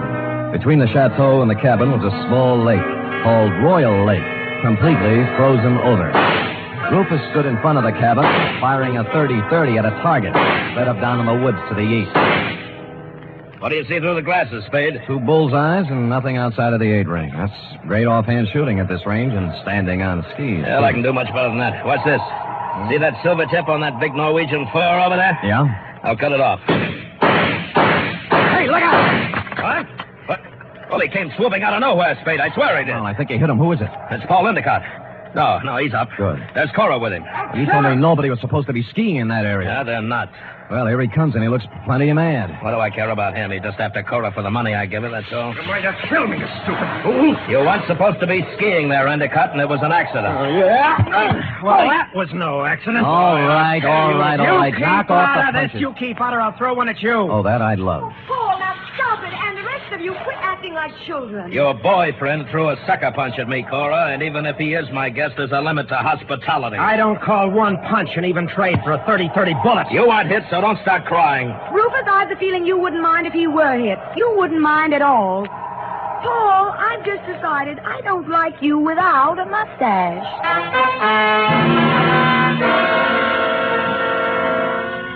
Well, from then on, everybody dropped the pretense, and you knew where you stood. And it was chilly, too. Later in the day, we were all back at the chateau again, and Paul Endicott wove his delicate variation on his main theme. I'll knock your block off. I tell you, Mr. Endicott, you have some delusions. I have no delusions, Tozier. I've seen the way you look at Cora, the way you two are always trying to lose me on the trails. Some people ski faster than others. Yeah, well, let me tell you something. The next time you try to wolf this girl, it's going to be your last. I'm nobody's wolf. I'm a ski instructor. That is what I was hired for. Well, stick to what you were hired for and knock off the extracurrillar activities. I don't have to take this kind of talk from you. Anything you'd like to do about it? As a matter of fact, there is. Fellas. Get it. Boys. Men. Stop it. Yes. I'll never speak to either one of you again. Sam. Yes, you want me to stop them, Mrs. McCloud? No, I want you to take me out of here. Oh, all right. Well, Let's put on our skis and get out of here. okay, here, I'll help you. Oh, thank you. Yes, that's it, gentlemen. Well, even so, I'll take a minute. Ready? Yes. There we are. Now, where are we heading, Mrs. McCloud? Why, I thought we might go out to the boathouse. It's on the southern tip of Royal Lake. It's only a mile and a half. Nothing. And my name is Cora. I'm not really Mrs. McCloud anymore. That's kind of rough on you, isn't it, bringing your new boyfriend around all of your ex-husband's friends? Well, I like it up here. Rufus likes to have me. They're not all against Paul. At least they weren't. But he's on the defensive so much, he's going to make enemies of all of them. Yes, he's off to a rousing start, I'd say. Do you know something, Sam? I don't care about Paul Endicott, really. Or Rufus McCloud, or Tosia Finborg, or anybody. I just care about Cora McCloud. Well, now, that's a good, honest answer. You know, most people wouldn't be that frank. But, Sam, Yeah? I haven't known you long. Well, I like your style. Style? I could care about you.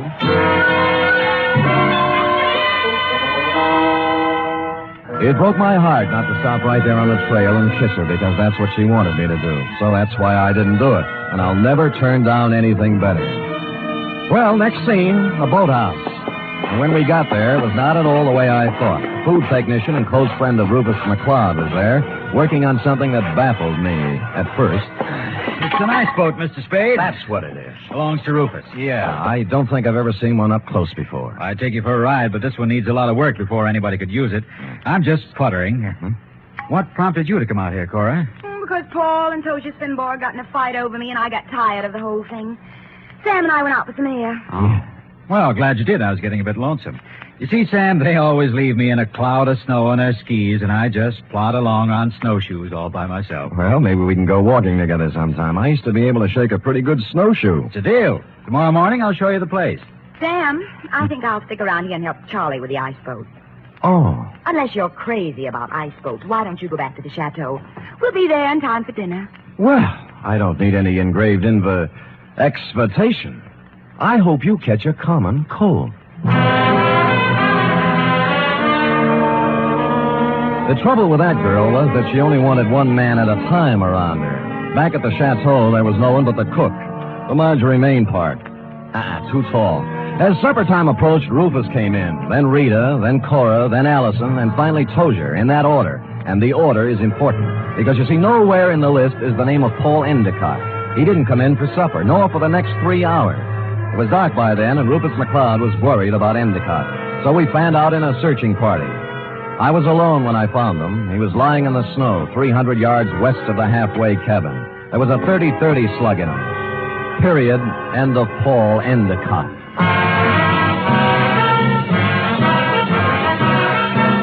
You are listening to the weekly adventure of radio's most famous detective, Sam Spade.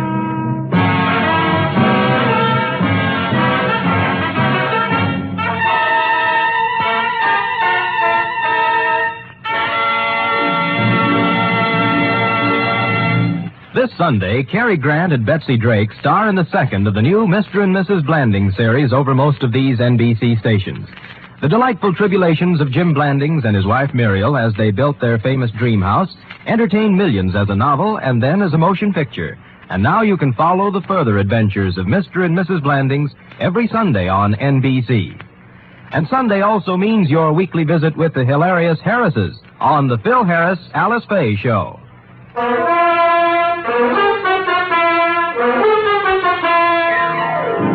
And now back to the Chateau McCloud caper, tonight's adventure with Sam Spade.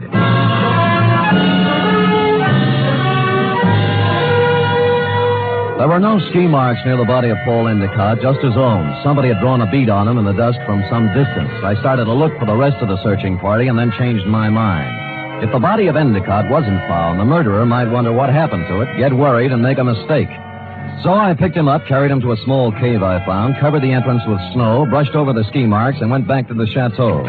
One by one, they all showed up, discouraged. We can't give up. We have to keep looking. I know how you feel, Cora, darling. It's too dark. We'll try tomorrow. Oh, don't worry about him. Paul can take care of himself. How can he take care of himself, Miss Parker, if he got lost? Who said he got lost? I am assuming. I think we're all assuming too much. I'm sure that it's nothing to worry about. If I know Paul, he'll show up tomorrow with some tall tale to tell.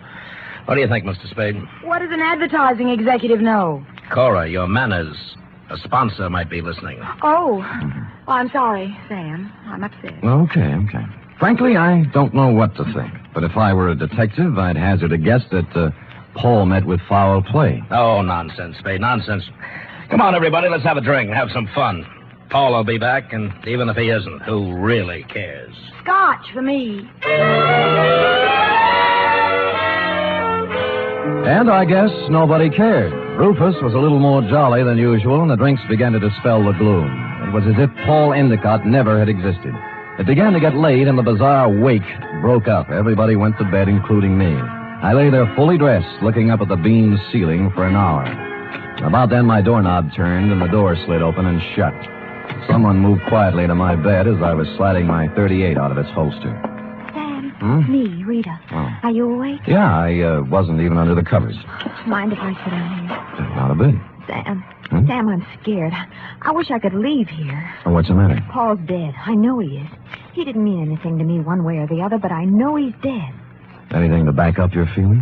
I guess not. It's just something I'm sure of.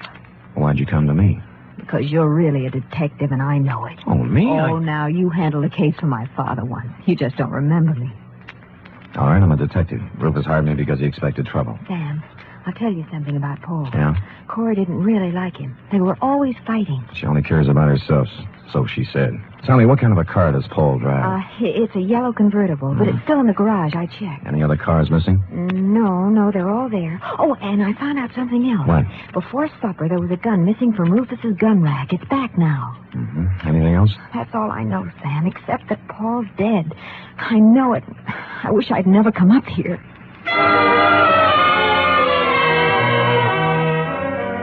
After she left, I dressed for outdoors and climbed through the bedroom window. It was still and quiet, and it was a quarter moon when I skied away from the chateau.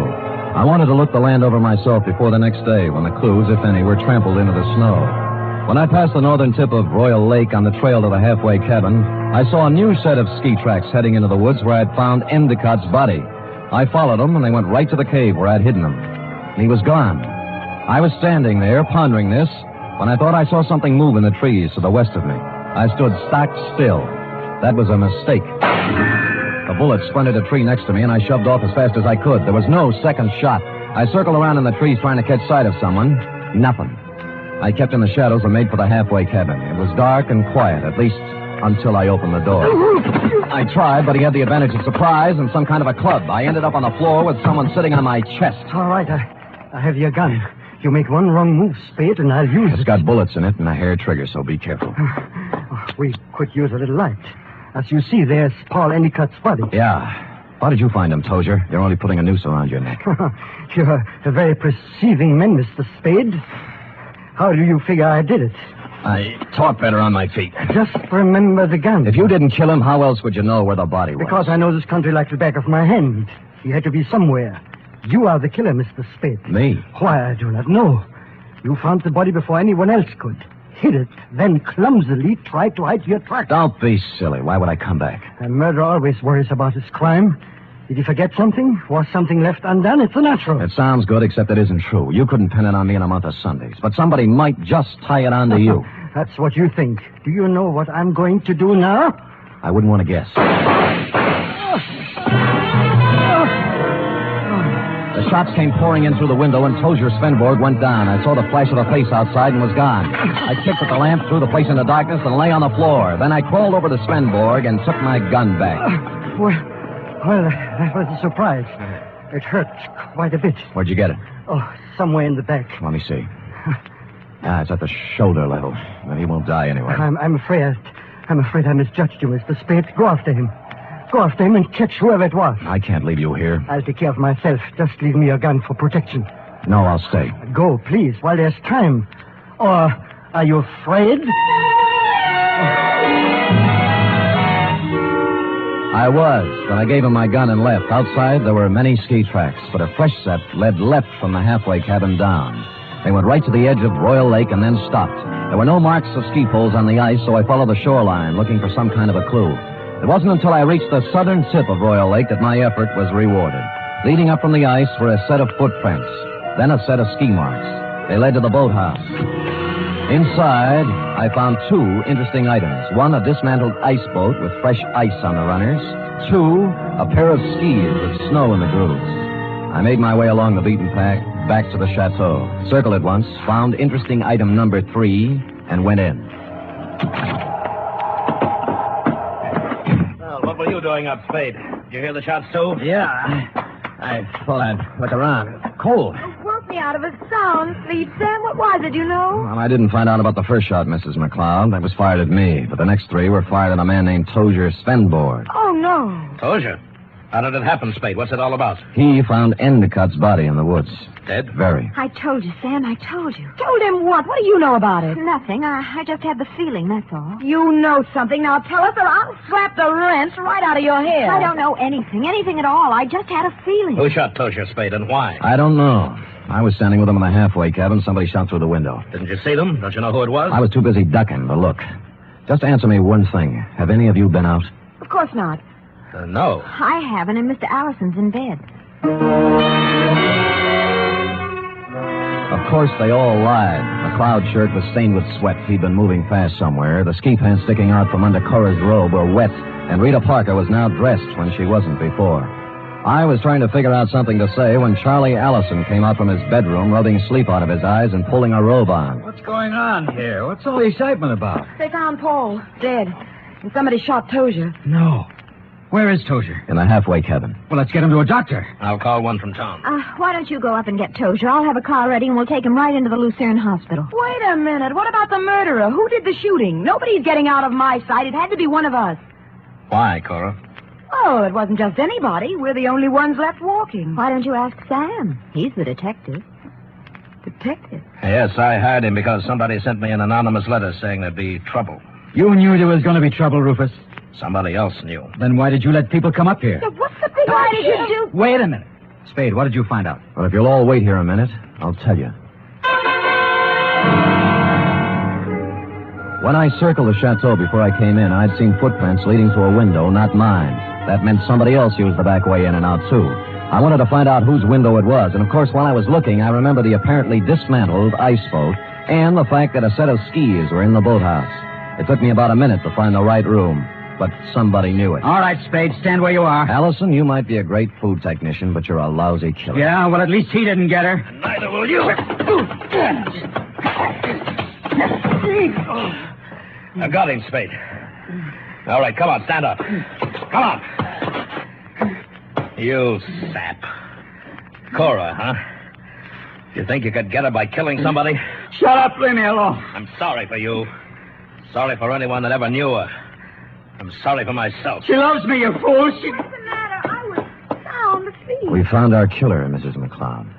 Charlie? Yes, baby, Oh, Rufus, it's been a long day. I need a drink.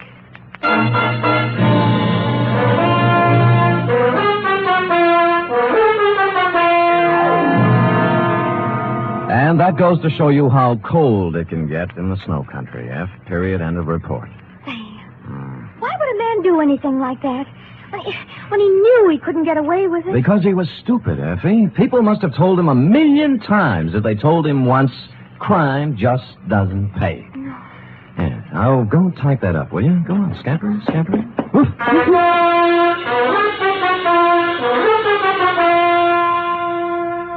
3 chimes mean good times on NBC. Here's news of 2 important musical events. This Saturday, Arturo Toscanini begins a new Saturday series of concerts with the NBC Symphony. And for his premiere, the celebrated maestro Toscanini will present a special hour-and-a-half performance of Verdi's Requiem. And beginning next Monday, you can hear the first in a new series by the Boston Pops Orchestra.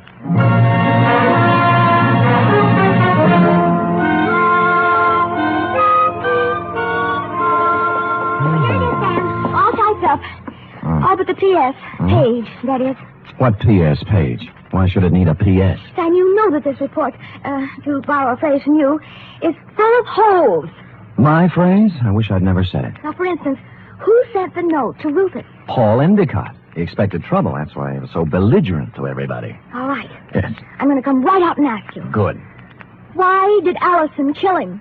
Well, I thought it was rather obvious, Effie. Cora was leaving Rufus McCloud for Allison, but because Allison worked for McCloud until Cora's divorce was final, they didn't want Rufus to know about it. So they used Paul Endicott as a decoy love affair. But I'll bet Endicott didn't want to give Cora up. I'll bet that was it, Sam. Effie, I don't know how you ever guessed. Endicott saw in it a chance to pick up a buck with a little blackmail. It was just a wild guess, Sam. Yes. And, of course, Allison did ski, didn't he? What do you think? Well, how else could he get around so fast? And he made such a point about those snowshoes. Sam? Yes? If I'd written the caper, I'd have covered that up a little. Come here. Oh, I'm sorry, Sam. I guess I shouldn't have said that. You certainly should not have. You know there's only one thing around here you're supposed to say. Yes, Sam, I know. Shall I say it? Make it fast. Good night, Sam. Good night, sweetheart.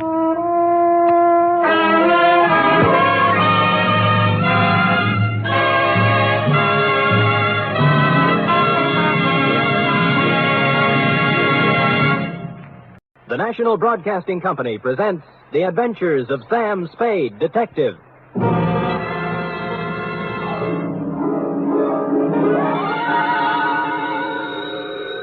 Sam Spade Detective Agency. Me, sweetheart. Sam, where have you been?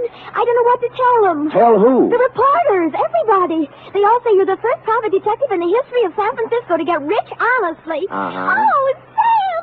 When I think of all the back salary I'll be getting, the fur coats... Easy, girl, easy. Prepare yourself. Sam? Yep. You mean... The $50,000 is not available to employees of the network or sponsor, which unfortunately I happen to be. Sam! But cheer up, girl. Think of the taxes we'll save. Now, make everything fast. I'm on my way. Meanwhile, puzzle me this. You ready? All right, Sam. Why does a man who is going to blow his brains out set his mental clock ahead 4 hours? Sam, it doesn't make sense. Ah, but it does. Mull and ponder, sweetheart. I'll be down in a trice, 1951 model, with an intellectual type report to challenge serious thinkers everywhere. To wit, the Biddle Riddle caper.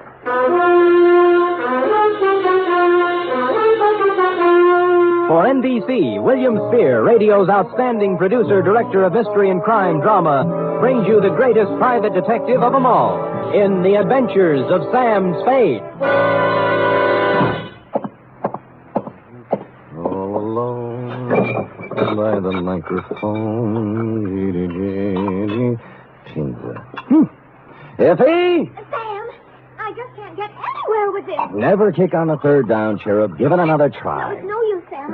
I'm mentally through. Well, you know best. I just give up. Sam? Huh? What are those funny little bumps on your cheek? Go ahead, guess. Smallpox? Hey? You get warm.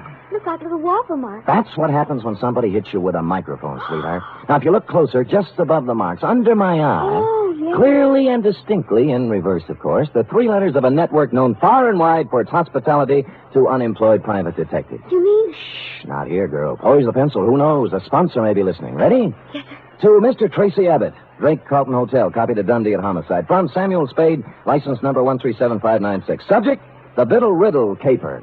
Dear Tracy, it had a nice conventional start, this one. A nice conventional phone call telling me to drop up to room 402 of the Drake Carlton around 3 in the afternoon. But when I got there, I found that over the nice conventional number on the door was hung a temporary sign reading Olympic Radio Productions. Tracy Abbott, editor, director, and producer. Bidding farewell to the nice conventional part, I made bold to enter the door. Abbott, 5'8" of solid Hollywood, was waltzing with what I took to be a musician, composer, or some such. We open Coal Bunny like this. Now, killer at large. Banging with the theme. Theme. Bum, bum, bum, bum, bum, bum, bum, bum, bum, bum, bum, bum, bum, bum, bum, bum, bum. A great big wonderful chord there, Bunny. Check. Check. And then the teaser. Quote, don't go away, you out there. Stick right close to that radio set of yours, because the next half hour might put $50,000 in your pocket. Yes, $50,000 will be paid by the sponsors of this program for information leading to the arrest and conviction of a killer at large. Ba, da, da. Tonight, that's it, sustain the chord. Yeah. Tonight, the murder, tremolo. Tonight, the murder of Carol Stevens. Then, da-da-dee-bum-bum-bum-bum-bum-bum. Check. What's that? Cymbal crash. Do it again. Don't need it. Check. Check. Big, wonderful, lush. That's the word, lush. with scope and sweep and power. I got it. Well, I'll get as lush as I can with 8 pieces. Scope, sweep, importance. Gotta sound important. Check? Check. I'm Sam Spade, Mr. Abbott. Oh, yes, Spade. Glad to see you. Please sit down. No, on the other hand, you'd better stand up. No time to lose. You have 24 hours to find a man for me. Well, that's pretty short notice. Mr. Spade, killer at large is real.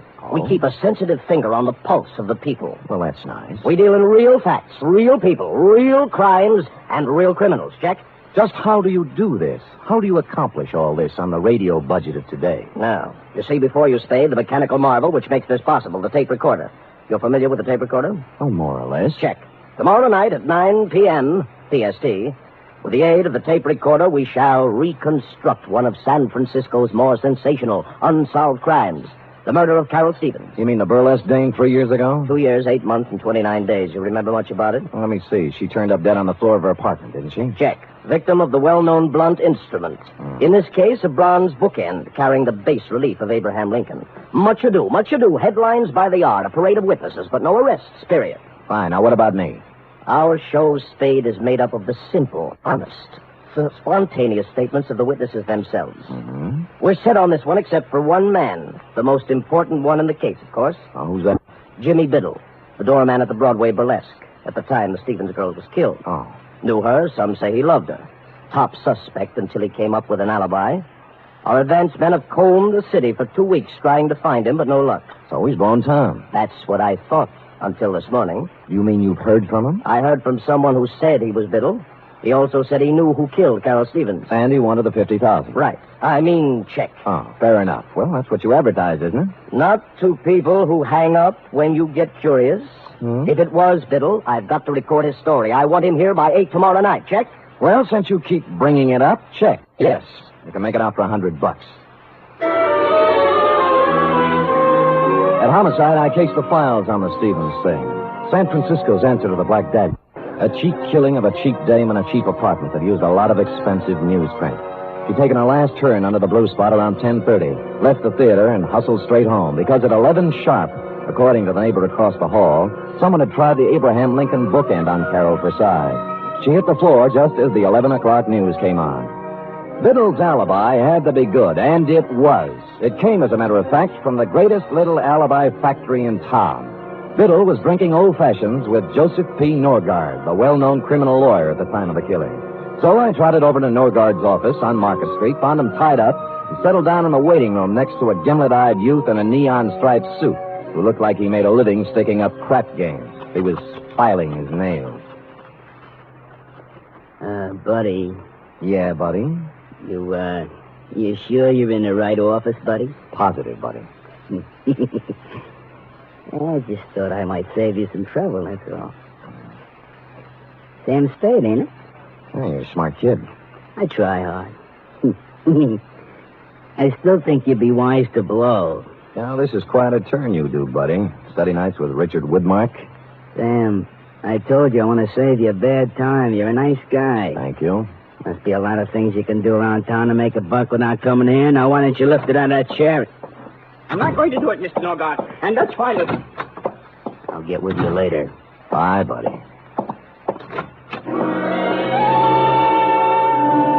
The guy who bustled out of Norgard's office was flabby, florid, and frightened. Pinstripe gave me a last baleful look and sidled out into the hall after him, which was nice because I was running out of punchlines. Luke, I thought I told you to. Oh. Mr. Norgard? I am? I'm sorry to barge in. My name's Spade. I'm a private detective. Of course you are. And a hungry one. Well, we're polite in here, too. Why do you say that? You're the fourth today. Oh? I'm about to prepare a mimeograph statement entitled, What I Know About the Stevens Case, or You Too Can Make $50,000. Like a copy? You know, I can't remember when I've been treated so nice. What do you know about the Stevens case, Mr. Norgard? It's all in the homicide file. On the fateful night, I ran into Jimmy Biddle as I was coming out of a bar in Chinatown. He'd hit the skids. But he used to be a useful friend, so I asked him up to my apartment for a drink. Cozy? Sat him in a chair, made him an old-fashioned, loaned him $5, and hustled him out. Uh-huh. Total elapsed time, 45 minutes, from 10:45 to 11:30 p.m. And that is all I have to say at this time. Have you seen Biddle since?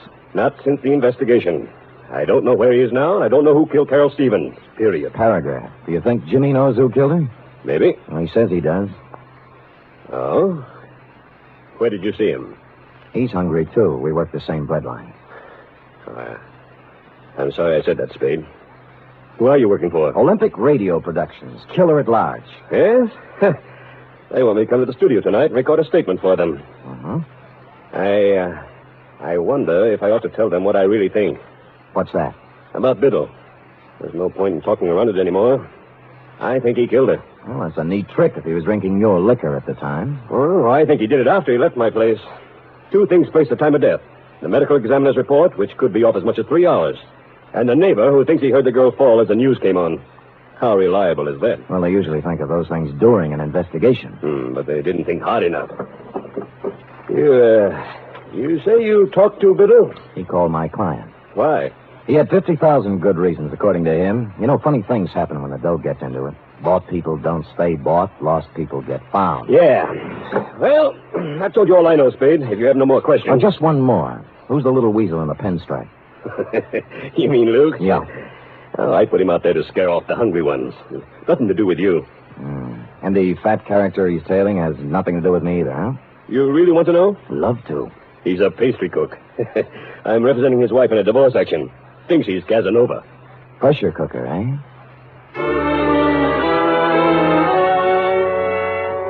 Shoving Norgard, Pinstripe, and the flabby pastry cook in the look-up later section of my hat band, I took off for Biddle's last known address, a boarding house on Pacific Avenue. There I held hands with the landlady long enough to learn that A, she hadn't seen Biddle since a few weeks after the murder, but B, when last heard of, Biddle had gone on from the burlesque dame to something even more extremely female.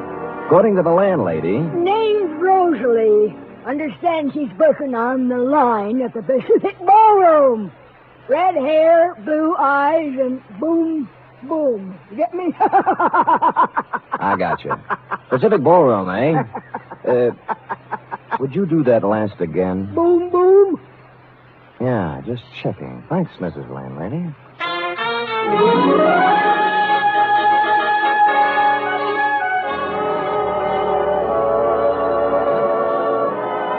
Hello?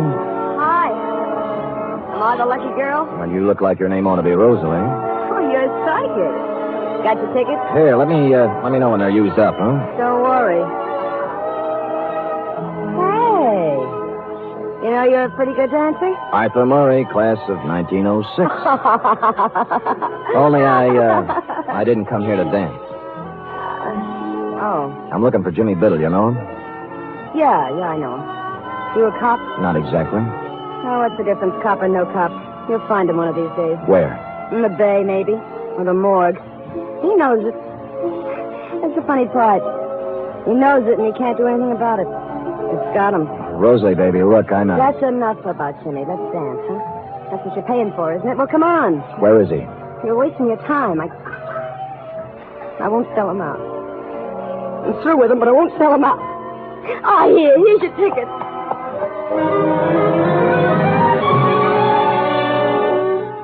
I sauntered over to the soft drink fountain and mulled the problem over a Coke for a minute or two. There are ways of dealing with dames like Rosalie. Some of them are a little cruel, as this one was going to have to be, but time was of the essence.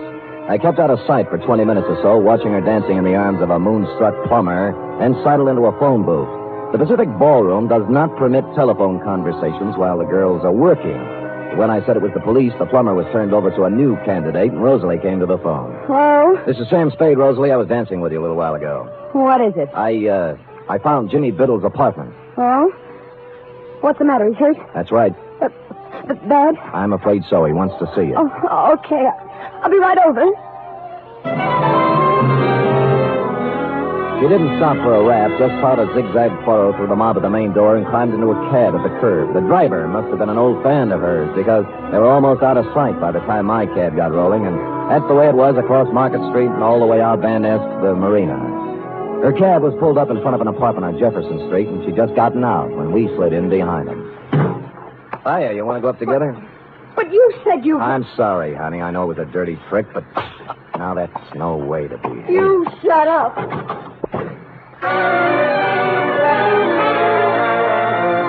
The gold card holder by the doorbell listed the tenant as W.R. Smith. Mr. Smith was evidently not home. The lady manager in the apartment next to his was, and after the usual license showing and more than the usual sweet talk, she came up with the key.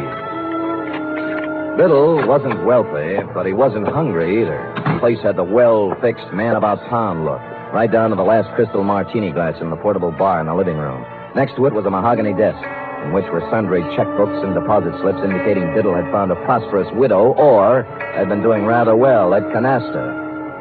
A clock chimed 4 in the next room. Since it was after 10, I wondered why I went in to take a look. Maybe I was psychic, like the girl said. There was a tape recorder against one wall, the same kind I'd seen in your office, Tracy, with a microphone and a roll of tape in it, half used up. Holding the microphone with one hand was Jimmy Biddle. In the other hand, a .38. He wasn't hurt, as I'd told her. He was dead.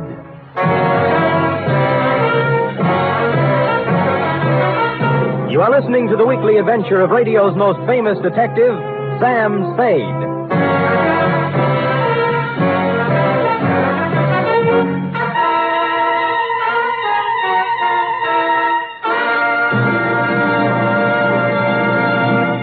This Sunday, there's another outstanding production by Theater Guild on the air. It's a 1-hour adaptation of the thrilling tale of intrigue in post-war Vienna, The Third Man.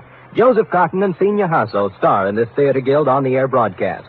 And Sunday over most of these NBC stations also means The Big Show, an hour and a half of the finest in comedy, music, and drama. Tallulah will be your hostess, and just listen to a few of the stars. Fred Allen, Marlena Dietrich, Danny Thomas, and Fran Warren.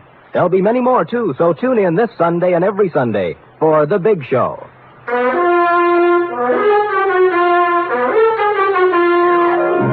And now back to the Biddle Riddle Caper, tonight's adventure with Sam Spade.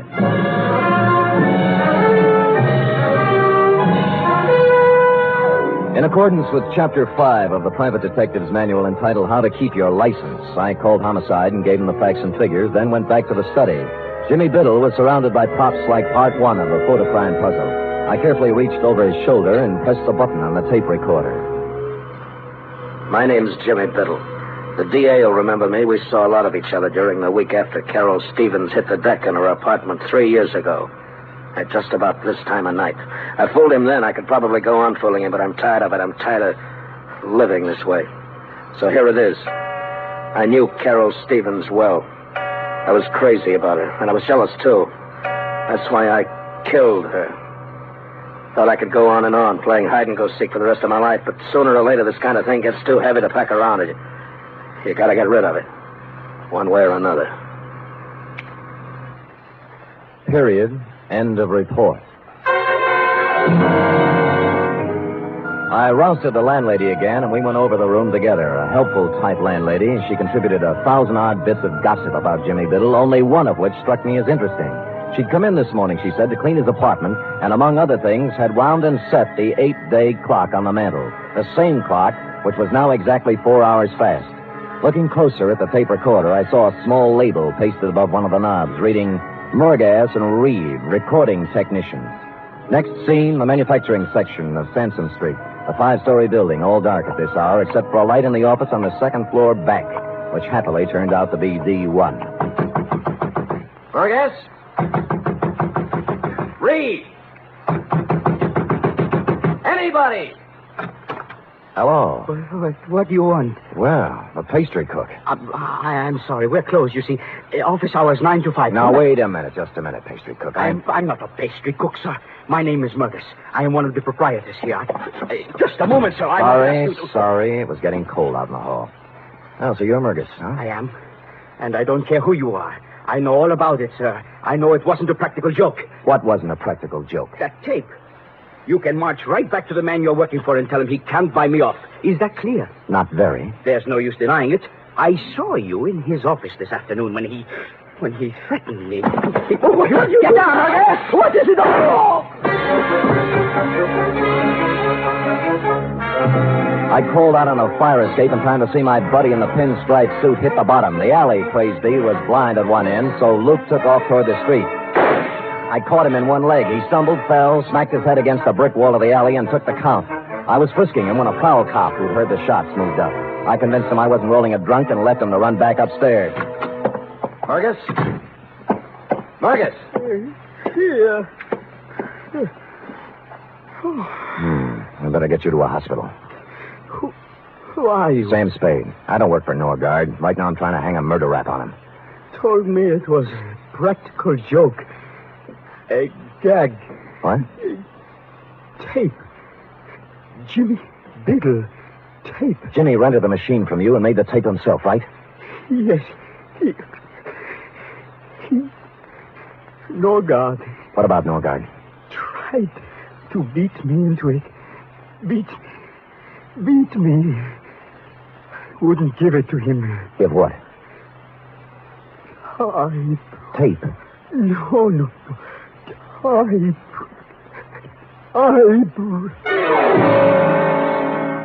He tried to point to the desk as he passed out, and so to this already bubbling stew, we had a crucial typewriter. While waiting for the ambulance, I cased it and found nothing. Then stuck a piece of paper into it and began to type. 4 quick brown foxes had jumped over 4 lazy dogs when the sound changed. I looked closer, then tackled a messy job I always leave to my secretary. I hate to play with typewriter ribbons, but this wasn't a typewriter ribbon, since said ribbon had come to an end and I was pecking away at a piece of sound tape.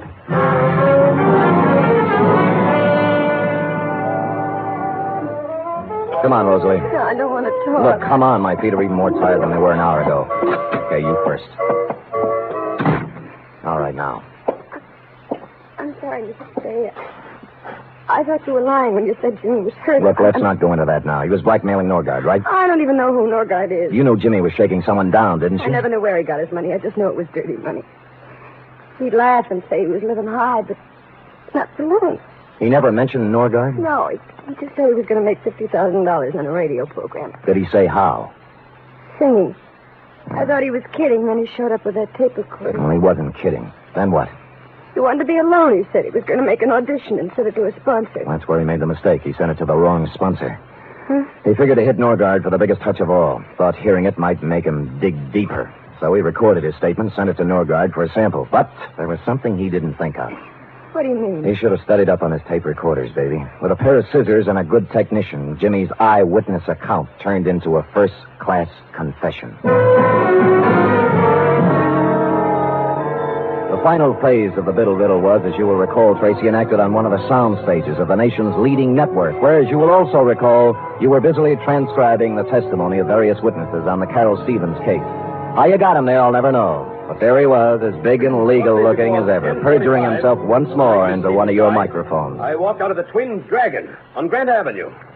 As I remember it now, Biddle was across the street. He apparently recognized me, though, and... Excuse me, will you, fellas? What?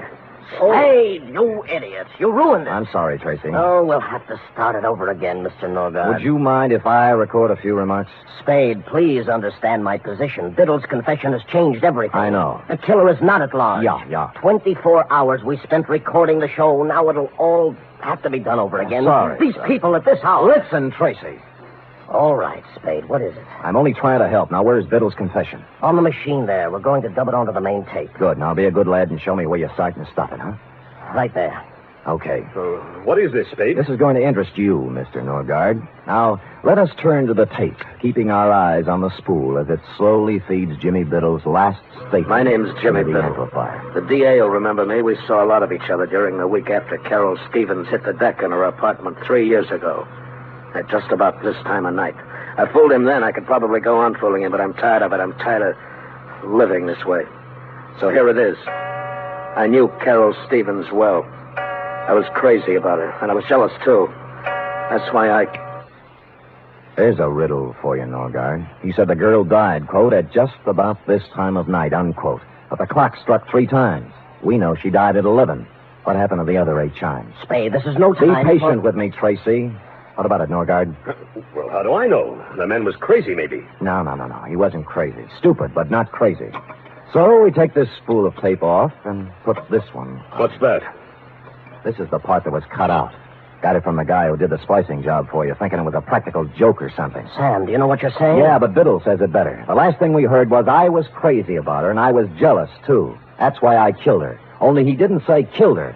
Just, that's why I... Well, standing outside in the hallway of her apartment the night she died. I'd seen her leave the theater with a guy I recognized. And I followed him home to her place. Heard the argument, everything, but I had no idea he'd kill her until I heard her hit the floor. Door busted open then, and he came out looking like a crazy man. He didn't even see me. He just ran down the back stairs as fast as he could go. I went in and saw her lying on the floor, dead. I could have killed him then, but I thought of something better. He's good pay. The cash comes right on time. But I'm tired of living this way. So there's the story. The man who killed Carol Stevens...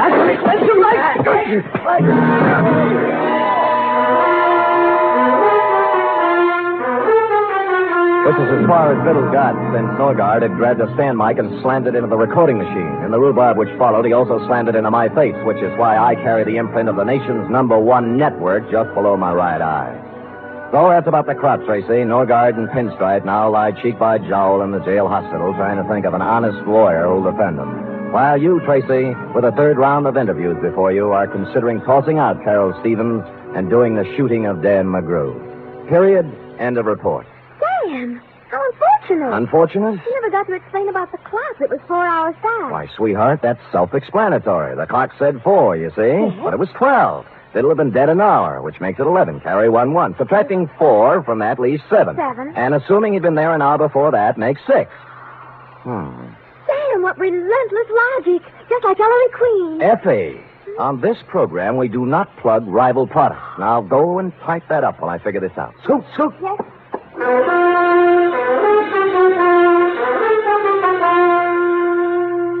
3 chimes mean good times on NBC. There's mystery and music every Saturday on NBC.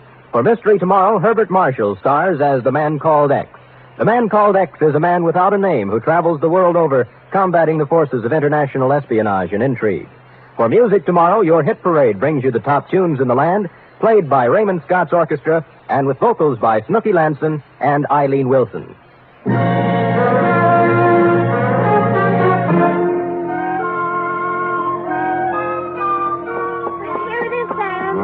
Thank you, dear one. I see by the furrows in your brow that you have not as yet solved the matter of the missing chime. Oh, why Norgard set the clock ahead when he shot Jimmy Biddle? How to approach this? You realize Norgard cut a hunk out of the tape, Yes. removing Biddle's eyewitness account, setting him up as a suicide, right? But Sam... Don't make me change my grip, Ed. Though Biddle, by his own statement, made the recording at the time of the murder of Carol Stevens, to wit 11 o'clock. Now, in cutting out the crucial words, Norgard also had to cut out 8 chimes. This, he realized, would be noticed. So he set the clock ahead to make the number of chimes jibe. Chimes jibe. Chimes jibe. Nice ring. Sam, will it be all right with you if I just say I understand when I really don't? Sure, sweetheart. I'll just type and answer the phone, and you use your feet and your head. And together we'll end up... I know, with... Good night, Sam. Good night, sweetheart.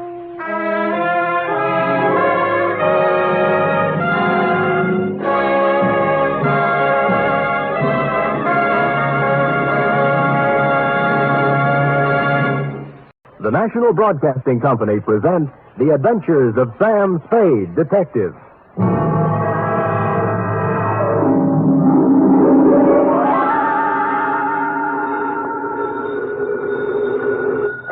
Sam Spade, Detective Agency. Here's I, sweetheart. Sam! Oh, I was worried to death. This office. Glass all over the floor, holes in the wall. That was just business going on as usual during all vacations, F. Well, what was it all about, Sam? They tried, Effie, just tried to pluck my feathers and cook my goose. On Thanksgiving, too. How could they? Oh, they were a mean lot. Are you all right? Hale and hearty, every giblet in place and not a feather ruffled. Did you have a nice Thanksgiving? Oh, it was heavenly. Mama had a turkey dinner, sage dressing, cranberry sauce, candy jams. Hard cider? A little. Come clean, Effie? Well, I had 2 glasses. Everyone was there. Cousin Gertie, Dwight, Mrs. Flash. I was disappointed when you didn't show up, Sam. Did you have Thanksgiving dinner? Sure. Sam? At the Helping Hand Rescue Mission, where there's plenty of free parking and never a cover charge. For further details, consult the report, which I will presently be down to dictate on a tasty chronicle of foul play. The Terrified Turkey Caper.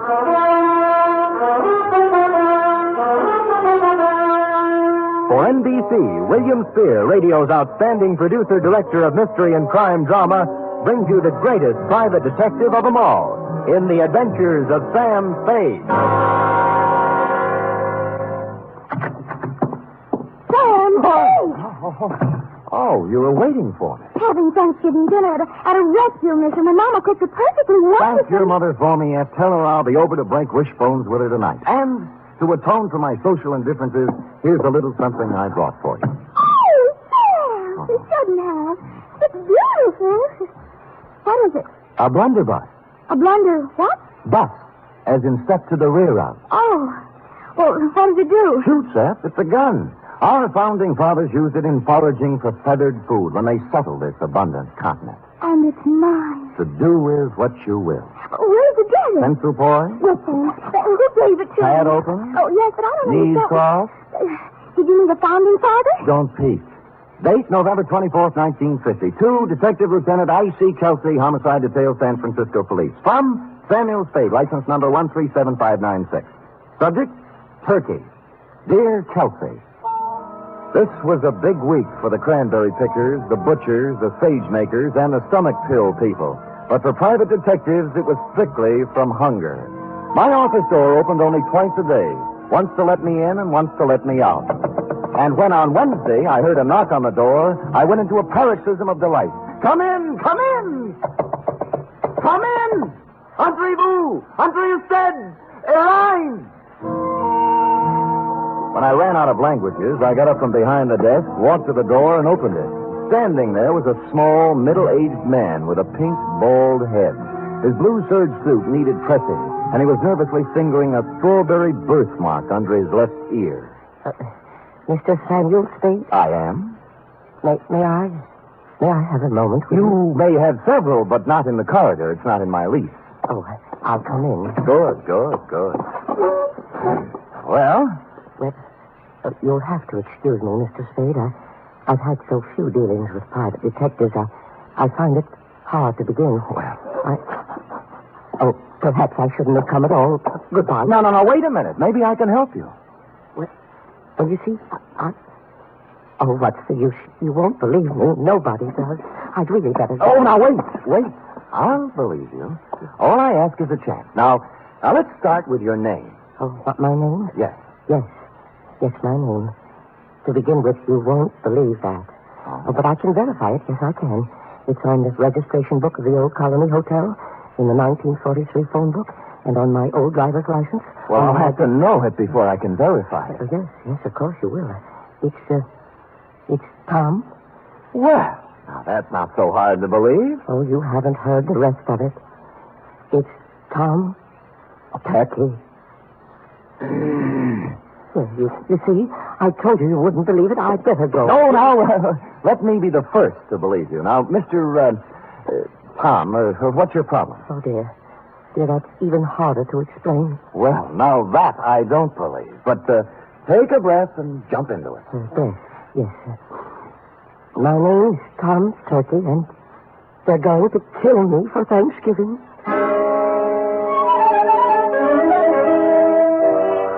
Well, I had asked for it, and I had gotten it. And I sat back wondering who had gone to all the trouble to play this funny joke on me. I was looking at my hand to see if there was any itching powder on it where he'd shaken it when my phone rang. I lifted the receiver, swung around on my swivel, and gazed out onto the street. It was Al Cuccio calling, a private eye whose reputation was shadier than a mushroom cellar. Hi, Spady. Al. Haven't seen much of you lately, Spady. And have to get together. Yeah, well, so long. Wait, I'll tell you why I called. I've had a pest in my office, keeps coming back. Thinks he's a turkey somebody wants to dress. I brushed him, but your name came up, and I just wanted to warn you. He might be in to see you. I'm confused, Al. I never knew you to turn your back on a buck. Oh, I don't want any of this one. His buttons are loose. My advice to you is to bounce him. Well, we've never traded advice before, Cuccio. Why now? Well, after all, we're in the same racket. If we can't help each other... Oh, sure, Al, sure. I appreciate it. Give me a ring. We've got to get together sometime. Yeah, when I get a free night, we'll Jimmy parking meter. Yeah, Huh? Oh, yeah. Parking meters. I'll see you later, Spady. I turned back to the desk, and what I saw in front of me was an empty chair. Tom Turkey had taken wing. I got up and walked to the window, and a minute later, I saw him come out of the building downstairs and start to cross the street. And then I saw something else. A large 4-ton truck was tearing down the street, picking up speed. Instinctively, I shouted a warning, and at the last second, Tom Turkey scrambled from in front of the truck and disappeared into the alleyway. The truck roared up the street, and on its side was printed in gold letters, Haynes, you drive it. There was nothing to say it wasn't coincidence, this near mishap, but somehow I found myself intrigued and wanting to hear more of the little guy's story. He said the Old Colony Hotel. On the way, I stopped at the library, found an old 1943 phone book, and looked. He was listed. Thomas Turkey, it said. Out of curiosity, I rang the number. Hello? I wonder if you can help me. I'm inquiring about a Mr. Turkey. Turkey. This ain't his number no more. I know. Haven't had any calls for him for years. Calling name. Yeah, I know. I knew a woman named Rabbit once. Mrs. Rabbit. About Turkey, could you remember what he looked like? I don't. Hey, Manny, what Turkey look like? Yeah.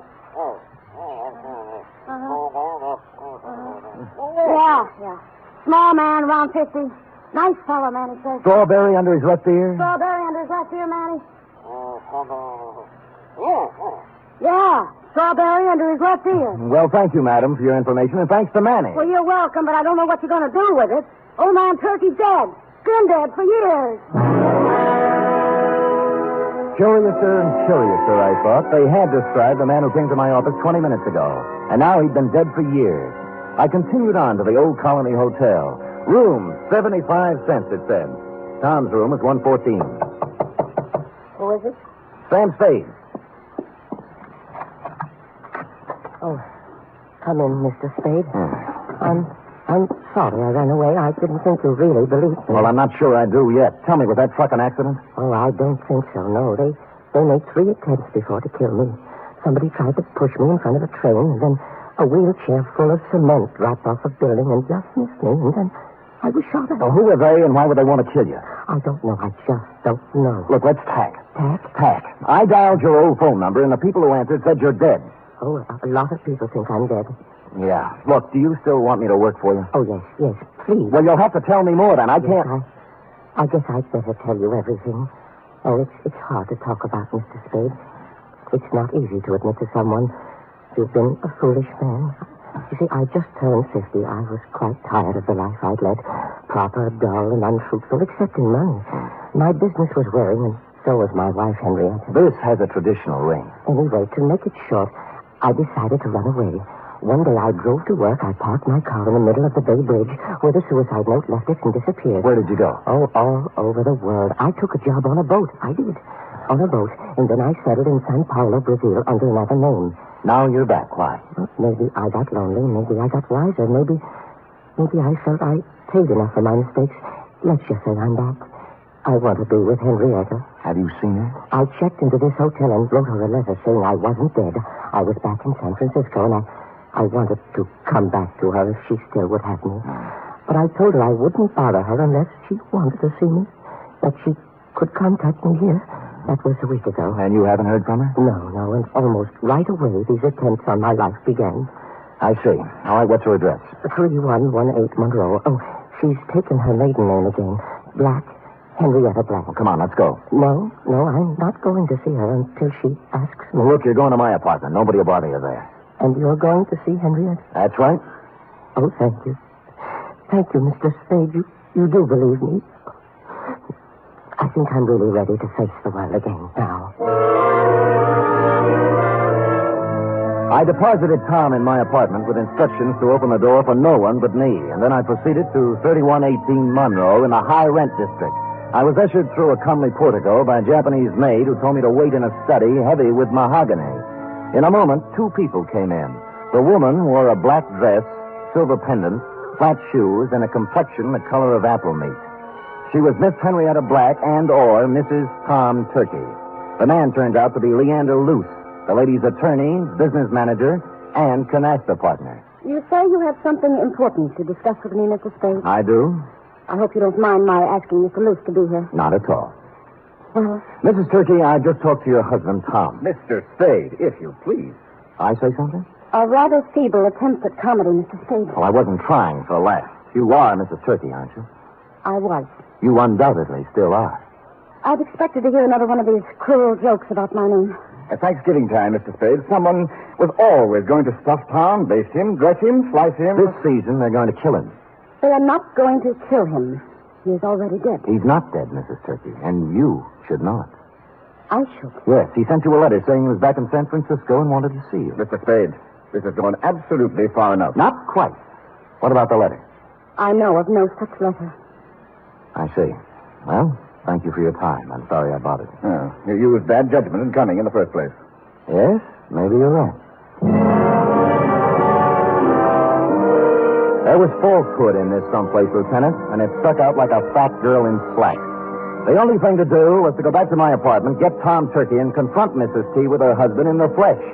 But when I got back to my apartment building, I spotted in rapid succession, 1, an ambulance, 2, a police car, and upstairs, outside my half-opened apartment door, I spotted 3, you. I've been expecting you. What's going on, Kelsey? Yeah, serious, Sam, serious. Who's that bald-headed man moving around the apartment? That's McCracken, the new medical examiner. Checking a stiff on your rug. I stepped around you, Lieutenant, and pushed the door all the way open. I saw McCracken kneeling over the body and a couple of men from homicide taking photos. I moved into the room feeling nothing good. A little guy had given me a job, and while I was yakking with his wife, somebody got to him. And in my apartment, where I'd stashed him. McCracken stood up, and I looked down at the body. Then I looked again. Who I saw wasn't Tom Turkey at all. It was the late private eye, Al Kuchel.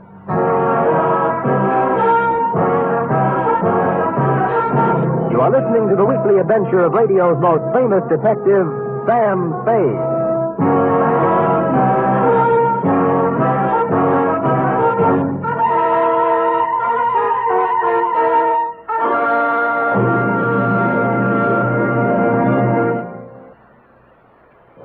You Friday fans of Sam Spade, there's mystery on Saturday evening, too, on NBC. Tomorrow, the man called X sets out on another mission of danger and intrigue in some far-off corner of the earth. Herbert Marshall stars as the man called X, a man without a name who travels the world over protecting his country's interests. He lives by his wits, and his business is danger. He's the man called X, tomorrow over most NBC stations. For top Sunday listening, it's another broadcast of The Big Show on NBC. This Sunday, your stars include Fred Allen, Jack Carson, Mindy Carson, Ed Archie Gardner, Ed Wynn, and many, many more. And Tallulah is your MC as usual. This Sunday, it's The Big Show on NBC.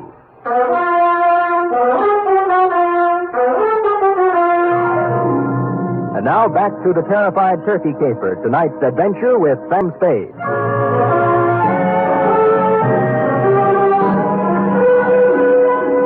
While the men from homicide were taking pictures, etc., you and I, Lieutenant, were going round and round on the question, if I didn't kill the man found in my room, who did? And you were sufficiently impressed with my insult, Kelsey, not to hold me for the murder. We bowed to each other, and I left. Thinking back to the truck that had almost run Turkey down, I went to the Haynes U Drive truck rental garage.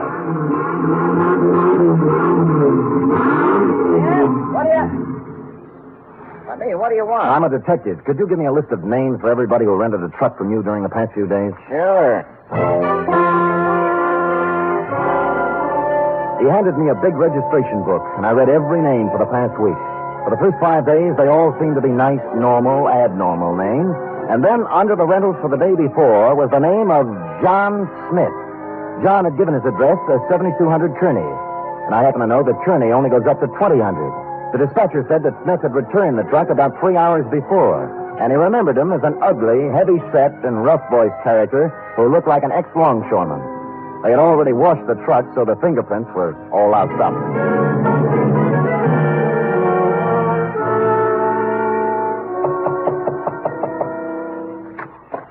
Well, it's Mr. Spade again. Look, I'd like to speak with Miss Black, if you don't mind. Come in. Come in. Thank you.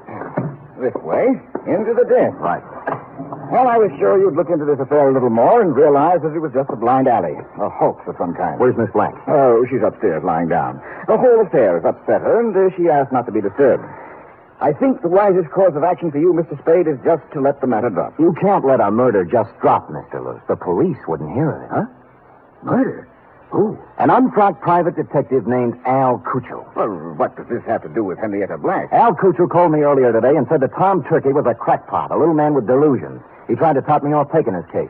He sounds like a perceiving man. Well, he didn't perceive ending up in my apartment with a bullet in his head. Well, that's too bad, but I still I left Tom Turkey in my apartment for safekeeping, and when I returned, he was gone and Kuchel was dead. Well, that explains itself, obviously. This detective knew that Tom Turkey was a phony, and Turkey killed him. It can figure that way. And a number of other ways. Mr. Spade, I have no desire to sit here trading subtleties with you. As yet, no one has demonstrated that the real Tom Turkey actually exists, alive. Now, until you do have something more concrete and less mythological, Miss Black requests that you do not come around opening up old wounds. You've made an eloquent point. Just tell me one thing. If I can. When did Tom Turkey disappear? I mean, what month, what day? It was, 1943, November. But I'm not sure of the exact day. I think it was in the third week. Could it have been on Thanksgiving? Very possibly, very possibly. I returned thoughtfully to my office and did a little rapid mental arithmetic and came up with the number 7. From November 23rd, 1943 to November 23rd, 1950 was 7 years to the day. And I pondered this. What did the number 7 mean to the life or death of Tom Turkey? I had just hit upon the answer and was crying Eureka when my office door opened, unlocked, and a visitor came in unannounced. He was ugly, heavy-set, and looked like an ex-longshoreman. I waited to see if the voice checked. You, Spade? Who shall I say is calling? Yeah, Captain John Smith. And here's my calling card. The first bullet grazed my shoulder and tore the padding out of my coat. The second bullet hit the water cooler and it crashed over, water and all on top of me. Where the third bullet hit, I wasn't sure at the time because darkness came rushing through my head like a freight train.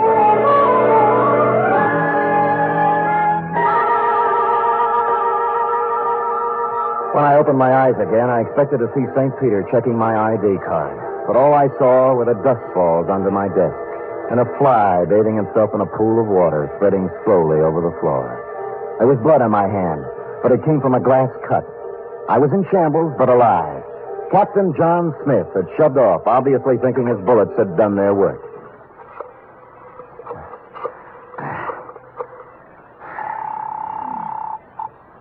Homicide, Lieutenant Kelsey. Sam, Kelsey, have you found anything more about Tom Turkey? Nothing, Sam. Frankly, I'm beginning to wonder if there is such a guy. Well, clever, Kelsey. A few minutes ago, a gorilla by the name, believe it or not, of Captain John Smith just tried to kill me in my office. Oh, go on, Sam. I find it hard to think. You find it hard to think, period. Really, Sam? Did you get him? No, but my office is a wreck, and there's a hole blasted in my wall big enough to put a basketball in. Well, what did he use, a bazooka? I figured dum-dum bullets. Dum-dum? Well, that's illegal, ain't it? Kelsey, doesn't it strike you as significant that every attempt on Turkey's life has been vicious, as if someone not only wanted to kill him, but also mutilate him? Yeah, now that you mention it. Somebody probably wanted to make identification difficult. Even dead, they didn't want anybody to know who he was. Now, listen carefully, Kelsey. This is real deep. Tom Turkey disappeared on Thanksgiving of 1943. A person has to be missing 7 years before he can be legally dead and his insurance collected. Now, if someone had Turkey insured, they could collect the day after this Thanksgiving, if Turkey didn't show up before. You mean somebody's trying to kill him for the insurance? I would say so, Kelsey. I would say so. Now, hurry up and find him.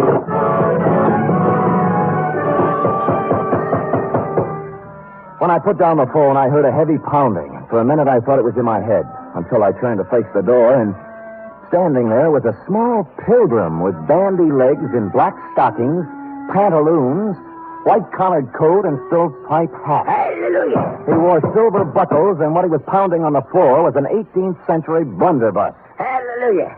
Have I got the right place? Oh, offhand, I'd say so. If you're looking for Captain John Smith, he just left. Pocahontas is expected any minute. Now, don't you go trying to confuse me. I'm too thirsty. What's on your mind? Well, I'm looking for a fellow named Dan, I'm so thirsty I forgot. Sam Spade? Yeah, that's it. Yeah. Oh, you broke your water bottle, huh? Yeah. Good. That stuff's poison anyway. Hallelujah. Hey, say, do you happen to have any hard cider around? Fresh out. Oh. I'm kind of thirsty, you know. Any type of corn squeezing? Here, try this, Dad. Well, yeah. Good, huh? Oh. You like that, huh? Oh.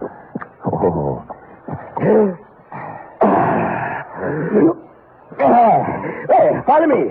But before we go, do you suppose we could have a little something for the road? It's bitter cold. I gave him a little, but not too much, because I didn't want him to lose his way. He walked me right down Market Street so he could look in the liquor store windows. He said it gave him a comfortable feeling to know there was so much good in the world. And then we trained right a few blocks until we came to the Helping Hand Mission. Across its gray front, a banner promised special holiday food and comfort to the unfortunate. And on the street in front of it, there was a brass band sending out signals to the fraternity that any minute the great feast of Thanksgiving would begin. The band members and other volunteer workers were all dressed as pilgrims with quaint conceit. My pilgrim led me to a dark corner of the clubroom, and sitting there unhappily was none other than Tom Turkey. Hello, Mr. Spade. Oh, hello, Tom. What happened to my apartment? And why did you run away? Well, I was afraid. You told me not to answer the door until you came back. Well, somebody knocked on the door and said it was you, so I opened it, and two men came in. Tell me, was one of them Al Cuccio? Yes, the detective. The other man was a big, ugly-looking fellow, and when they saw I was alone, they started arguing. About what? Well, the detective said that now that he'd brought the ugly man there, he wanted his money. Yeah? The ugly man pulled a gun, and they started to fight. Oh, dear, I slipped out the door, and when I was halfway downstairs, I heard a shot and kept on running. Well, Al Cuccio is dead. Oh, my. I thought so. This was the only place I could think of to hide. Oh, when Henrietta finds out I've been mixed up in a murder, she'll never take me back. Henrietta. Hey, tell me, did your wife ever have any insurance on you? Oh, before I ran away, she did. A $50,000 policy, but, oh, that would have lapsed by now. Maybe. Did it have a suicide clause in it? A suicide? Yes. Well, no. No, it didn't. I remember. Yeah, you'd like to talk to Henrietta, wouldn't you? All right, here's her phone number. Call her up and tell her where you are. Oh, dear, I don't think I could. I'm too frightened. You've got to do something to help yourself. If you don't, by midnight, you might be a cold turkey. Oh. I'm sorry, it just slipped out. All right, I'll do it.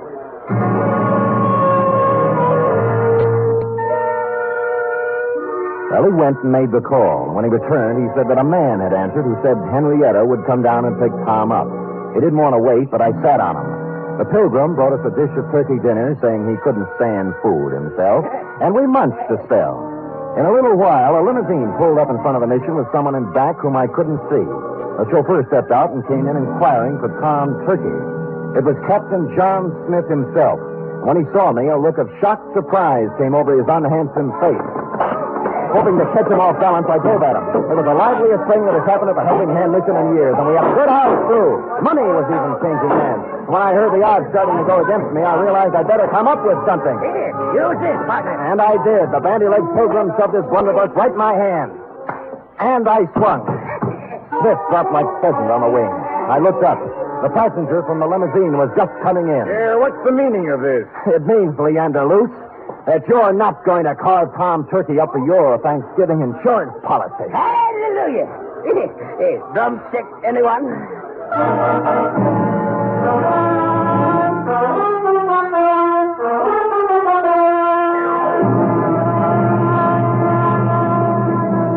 Period. End of report. Sam, I don't understand. Well, it's as plain as the cranberry stain on your dress, huh? Luce, as Henrietta's business manager, had her power of attorney. And secretly, he kept making the payments on Tom Turkey's insurance policy. Oh, and then he'd collect for Henrietta and keep the money himself. Effie, sometimes your lightning mind frightens me. Now, go type that up. 3 chimes mean good times on NBC. There's fun and laughs with the chimes later tonight when Ed Gardner stars in Duffy's Tavern. As usual, Duffy won't be there, but Archie the manager will definitely be on hand to serve his blue plate special of grilled English language. This Sunday, the big show comes your way again. Tallulah will be your hostess, and the stars include Fred Allen, Jack Carson, Ed Wynn, Meredith Wilson, and many, many more. It's the big show, Sunday on NBC.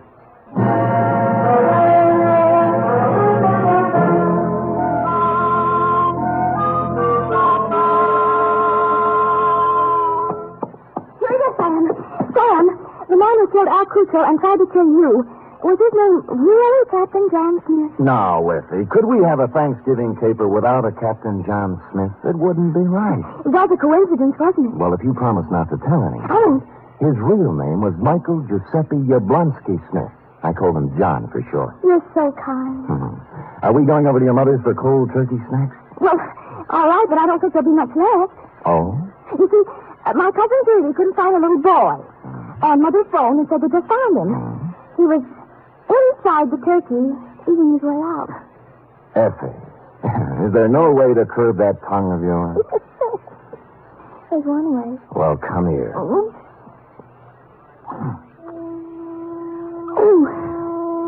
Good night, Sam. Good night, sweetheart.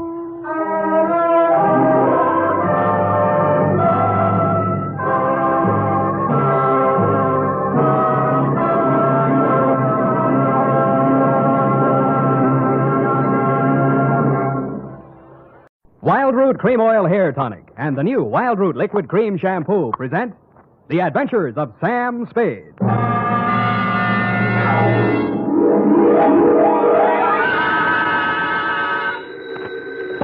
Sam Spade Detective Agency. Me, sweetheart. Oh, Sam! I'm glad you're back in town. So am I, Effie, so am I. Confidentially, I didn't think I'd make it. Confidentially, that is. Was it dangerous, Sam? I should say it was. Why, for the past 24 hours, I've been at it hammer and tongs over hill and dale, through shot and shell. It was enough to turn any ordinary man's blood to ice and his hair pure white. Oh, that sounds terrifying, Sam. I wish it had been only terrifying, Effie. It was blood-curdling, spine-chilling, hair-raising. I was bored. It was also rural and countrified. Well, what happened, Sam? Tell me. You've heard of the Martins and the Coys? No. And the Boston Massacre? No. Custer's Last Stand? No. Well, put them all together, and they spell what I'll shortly be in to dictate, a report which I call, in a burst of clever literary plagiarism, The Farmer's Daughter Caper.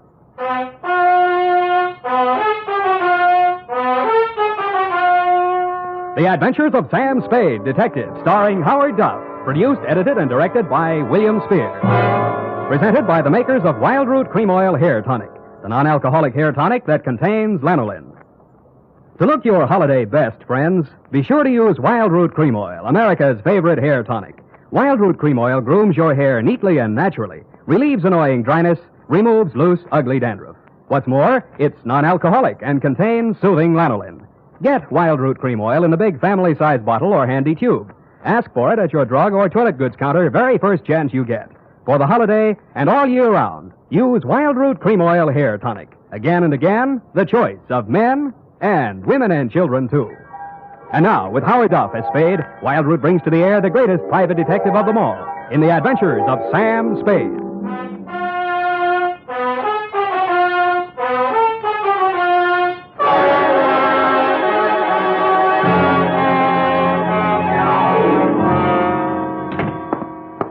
Effie, I'm right here, Sam. pull up all the shades. All right, Sam. Now, turn on every light in the place. But it's daylight. Do what I say. All right, Sam. Now, check the closets. But what for? For snipers. What do you think? All right, Sam. Nobody here. Okay. I guess it's safe to come all the way in. Oh. What's this all about, Sam? I don't understand. Effie, it's just that I don't ever want to be caught in the dark again, especially when people are shooting at me. I want to see every nook and cranny of every square foot of land that surrounds me. Sam, who was shooting at you? Where? They were shooting from the left, from the right, from up above, down below, everywhere. Death was winging in on every breeze that blew, and they all blew my way. Oh, Sam, now stop this. I'm just dying of curiosity. When my time comes, I hope that's all I ever die of. Ready? Yeah. Date this week, to Mr. Elliot Parson, Drive Yourself Garage, 1618 St. Charles Street, San Francisco, 13, California. From Samuel Spade, license number 137596. Subject, the farmer's daughter caper. Dear Mr. Parson, I fear you have an explanation coming, one that you can pass along to your insurance company as to why the car I rented from you last week appeared as late as it did and in the condition it did. As you know, I rented said vehicle to drive to Middletown to bail a client out of the drunk tank. On the way back, a native showed me a shortcut, and I'll get him if it's the last thing I do. Dusk was falling, and so were my eyelids, when I saw a sign that said tourists invited. Behind it stood a ramshackle farmhouse in a surly woodland setting. I should never have knocked on that farmhouse door, but then I wouldn't have had any story to tell, would I? Good evening, young man.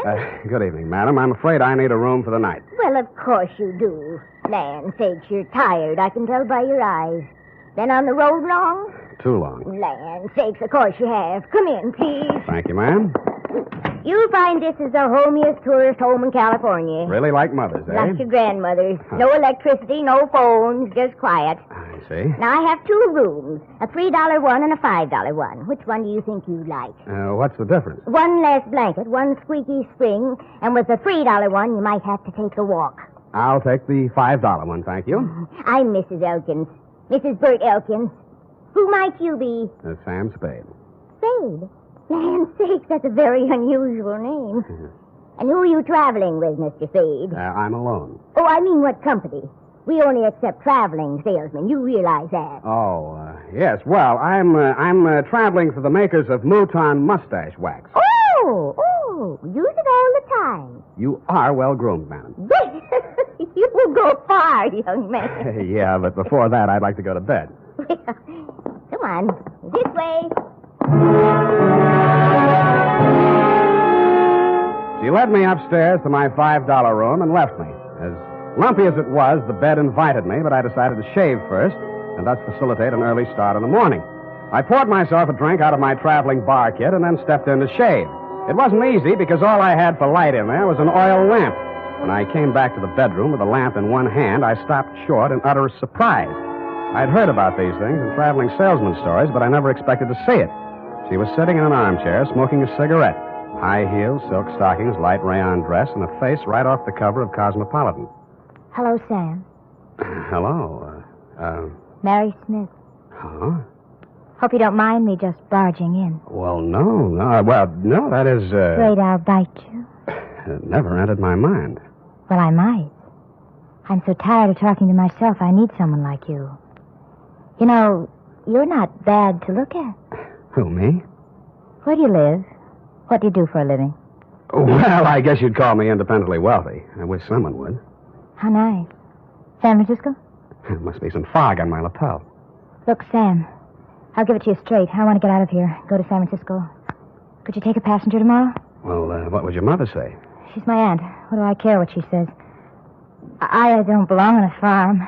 Out in the wet pasture ruins my nylons. I'm a city girl, Philadelphia. Why did you leave? My parents died. Look, Sam, I won't be a burden to you. I just want to get to San Francisco. After that, I'm on my own. Sam, take me with you. Please take me with you. You won't regret it. Well, what am I going to do with this lamp? Who cares? Oh, Sam. Well, I thought I'd find something like this going on in here. And what Get out of here. Go back to your room, young lady. Go on. Now, Mr. Spade. It does look bad, doesn't it? Oh, I'm not blaming you, Mr. Spade. Land's sakes, it's her. She ain't responsible for what she does. She's like this all the time. I see. Now, when I go out, you just lock your door. Just keep it locked. But, ma'am, this is a $5 room. A sleepless hour later, I heard something slide under my door. I looked and found it was a note that read, Mr. Spade, Sam, please unlock your door, and when the house is quiet, I'll come and see you. I'm desperate, terribly, terribly desperate. Don't leave me. Give me a chance to tell you what it's all about, please. Stupid me, I unlocked my door, dressed again, and waited. An hour and a half later, I heard my doorknob turning in the dark. The door opened quietly and quickly. Sam, the things that go on in this house, they're insane. Oh. I've been here 3 months. When my father died, I had no money, and because Aunt Maud was my only relative, I came here. And ever since I came, they never let me out of the house for more than an hour. They never let me see anyone or do anything. Why? I wish I knew. 5 days ago, Uncle Bert left early one morning. He hasn't come back since. Aunt Maud says he's away on business. He doesn't have any business. Yeah, well, even so, that doesn't seem strange to me. Then there's my dog. And what about it? It disappeared the same night Bert did. They told me it ran away. I know it didn't. I've had it for 3 years. It never ran away. Well, what do you think? I was sure I could hear it howling somewhere for 2 or 3 nights. Then the howling stopped. I think I know where it is, but I don't know why. It scares me. Well, where do you think it is? Sam, you're going to think I'm crazy right out of my mind, but... Well, about 150 yards behind the house, there's a hillside with an old cave in it. Oh, an old cave. I don't know what it's used for, but yesterday I saw the whole front end of it closed with dirt. Sam, they buried that dog alive in that cave. I know it. Oh, wait a minute now. Did you ask Mrs. Elkins? Yes. All she said was the dog ran away and mind your own business. She told me to leave the cave alone. Sam, let's go out there and look. Please. Well... So big, brave, stupid Sam, idiot boy, allowed her to show me the back way out of the house, and we sneaked to the barn together. She found a shovel, and we walked to the cave. When my eyes got accustomed to the dark, I saw the entrance had been covered with dirt, and recently. I took the shovel while she stood watching. I cleared half of the dirt away and worked as quietly as I could, but apparently not quietly enough. A flashlight suddenly hit both of us in the face, and a shotgun barrel flashed in the beam. Get away from there before I shoot your head off. Point that thing someplace else, please, ma'am. What do you think you're doing, mister? Digging. Mary, you get back to the house. No. Aunt Maud, I won't. Get back to the house before I count 3, or I'll put a load of buckshot right through you. Now, 1. Aunt Maud, my dog is in there. 2. All right.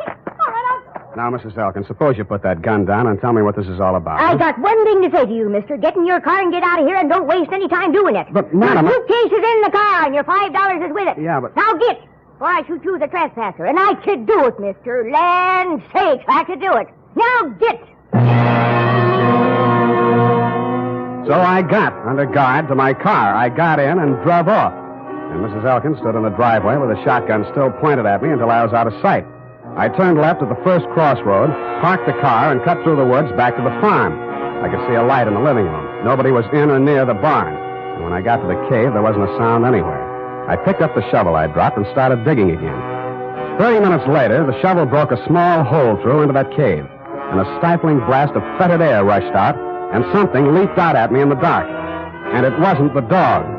It was a human hand on a human arm.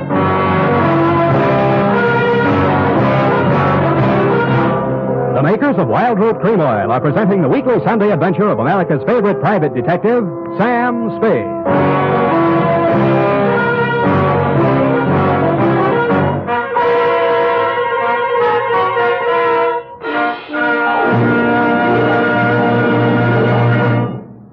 Now, here's important news on good grooming. If you want the well-groomed look that helps you get ahead, socially and on the job, listen. Recently, thousands of people from coast to coast who actually purchased Wild Root Cream Oil were asked, how does Wild Root Cream Oil compare with the hair tonic you previously used? The results were amazing. Better than 4 out of 5 who replied said they preferred Wild Root Cream Oil. Remember, non-alcoholic Wild Root Cream Oil contains lanolin. It grooms the hair naturally, relieves dryness, and removes loose, ugly dandruff. So if you want your hair to be more attractive than ever before, get the new 25-cent get-acquainted bottle of Wild Root Cream Oil, America's leading hair tonic, on sale at all drug and toilet goods counters. It's also available in larger economy bottles and the handy new tube. By the way, smart girls use Wild Root Cream Oil, too, and mothers say it's grand for training children's hair. Get Wild Root Cream Oil. Again and again, the choice of men and women and children, too.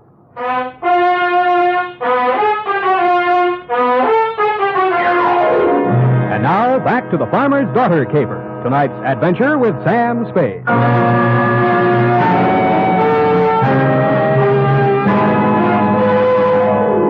night already full of surprises. I should have been ready for the next one, but I wasn't. The loose earth, which had blocked the entrance to the cave, suddenly fell away, and I fell with it. Then I heard something like nothing on earth. Nails dragged across my face, taking skin and flesh with them. I twisted and went down, and something went down with me. The snarl became a voice. Bury me alive! Bury me alive! I'll kill you! I'll kill you! And he did his best, which was pretty good. Finally, I got a good hold on him and sat on his chest. After that, I lit a match and looked at a tall, thin man in his middle 40s. He was caked with mud from head to foot. His hands were impossibly torn and bleeding. I could guess why. Judging from the stubble on his face, he'd been bottled up in that cave at least 5 days. How he was still alive, I didn't know. He acted like a madman, and he had every right to. But surprise, when his eyelids fluttered open again, he read a very sane line. I'm all done in. You got a drink, friend? Not on me. They hit me on the head and left me there. They thought I'd stay in there forever. Forever. Who put you there? Who did it? But they couldn't keep me there. I dug my way out, didn't I? Didn't I? I took my way out, didn't I?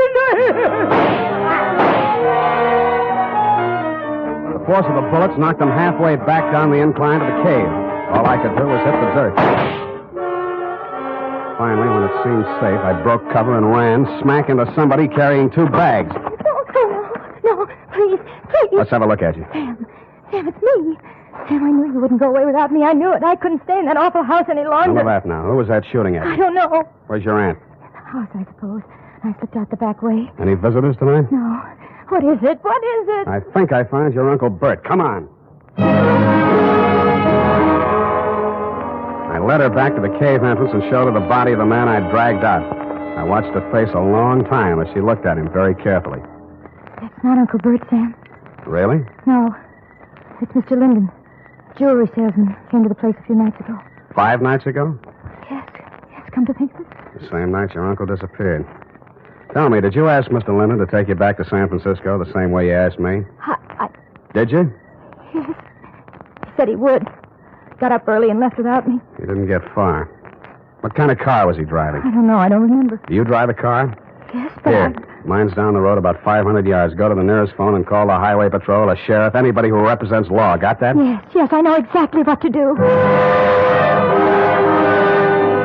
To make sure we were both thinking of the same thing to do, I followed her in the dark, watched her get into the car I rented from you, and drive off. Then I turned around, put a new clip in my gun, and walked back to the old homestead. It was still very homey. By the light of an oil lamp, Mrs. Elkins was peacefully knitting what looked like a shroud. Why, Mr. Spade? Why, Mrs. Elkins? Land sakes. Land sakes. Now that we got that out of the way, let's get down to business. If you're here to make trouble, young man, believe me, I can handle trouble. My kind of stock know about trouble. Well, suppose you tell me about the trouble I just had, or haven't you heard all the shots that were fired around here tonight? Shots? My. Seems I would have heard gunshots. Seems you would. Look, I've got a sheriff on the way. Have you, Mr. Spade? Why? I suppose you didn't hear the shooting. Oh, yes, I'd forgotten. Was anyone hurt? A man named Linden. He's dead. Linden.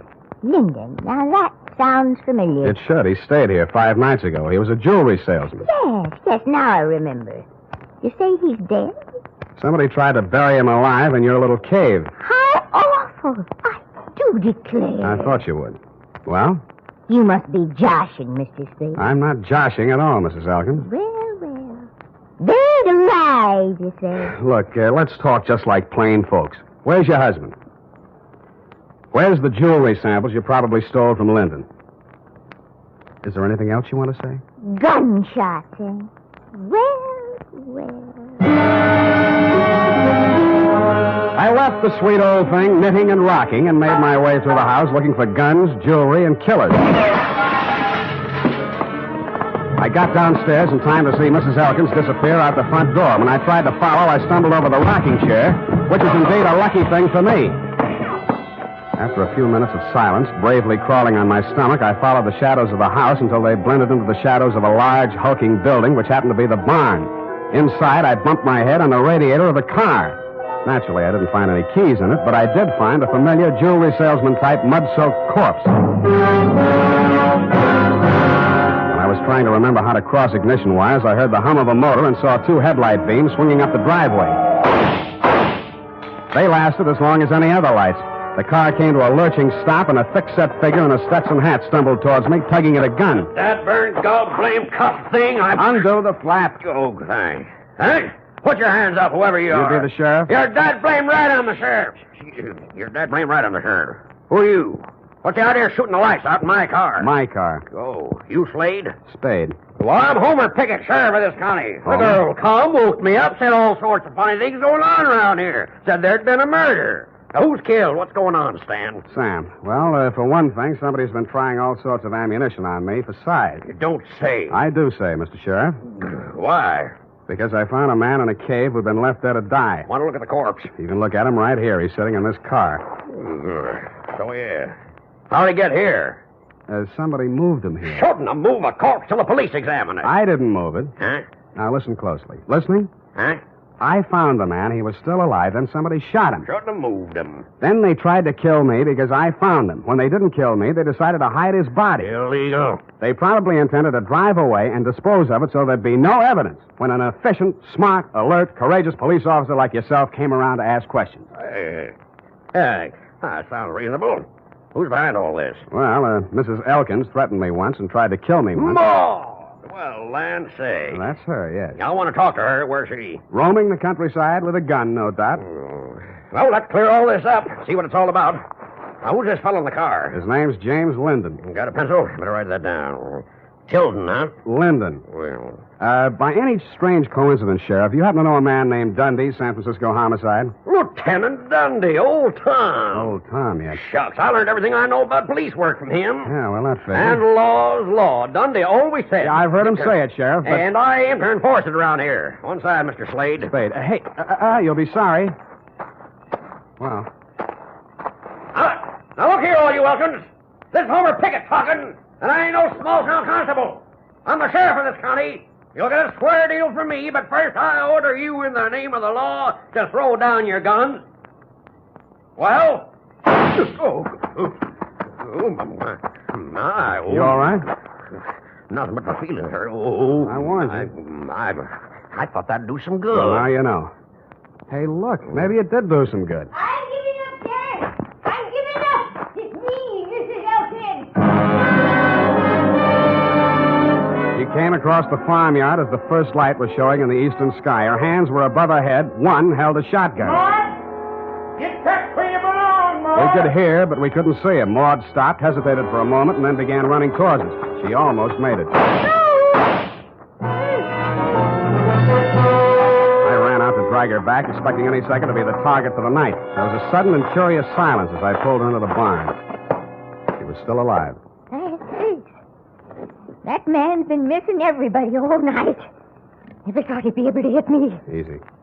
I come from good stock. I'm no criminal, Mr. Spade. Sheriff, you know that. Yeah, I know, Maud. I know. Let me take a look at you. You'll be okay. Don't blame Bert too much. He wanted to have money once in his life. So when this man came along with all the jewelry, Bert went out of his mind. He put the man in the cave. And the dog, too. So the dog wouldn't call attention to him. And then he took the man's car, went into San Francisco to try to sell the jewels and the underwear. No luck, eh? Bert says they laughed at him. The jewels were just paste, samples.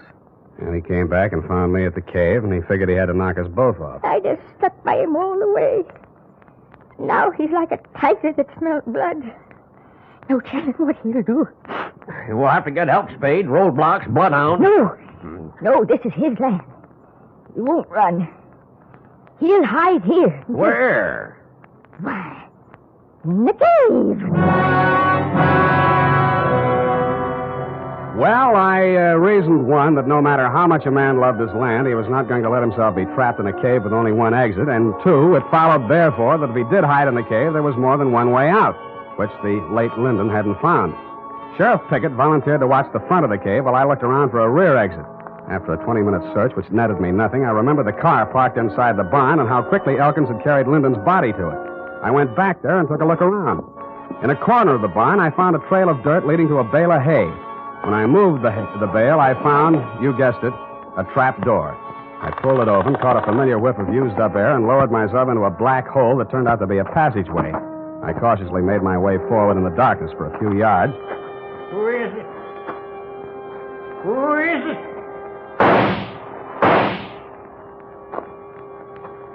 I pressed back against the dirt wall, listening to him approach. When I figured he was close enough, I threw a cloud of dirt toward him across the passageway. His gun flashed and lit up the whole place for a second, and I fired 3 times at the silhouette. I waited, then I went towards him. He was lying on his back. I kicked his gun away, and when I bent over him to feel his pulse, he suddenly came to life.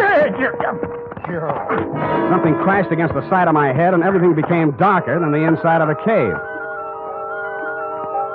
The next thing I knew, I was looking at a pair of red-rimmed eyes. Several minutes had gone by. Thought you was a goner for sure. You ain't used to this country fighting, are you? Is this country liquor, Sheriff? Yeah. Gimme. Here. Yeah, country liquor. Tell me, Sheriff, did you by any chance... Well, sure. Of course I did. I got him, Slade.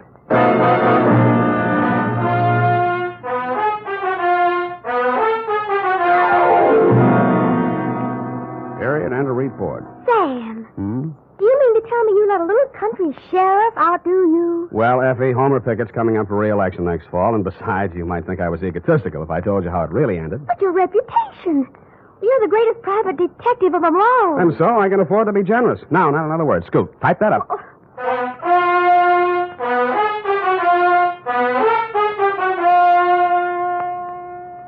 If your supply of Wild Root Cream Oil Hair Tonic is getting low, better make a note to get some more tonight or first thing tomorrow. Remember, Wild Root Cream Oil is the famous hair tonic that grooms your hair neatly and naturally, relieves dryness, removes loose dandruff. Always keep a big bottle or tube on hand. And ask your barber for a professional application of Wild Root Cream Oil Hair Tonic. Again and again, the choice of men and women and children, too.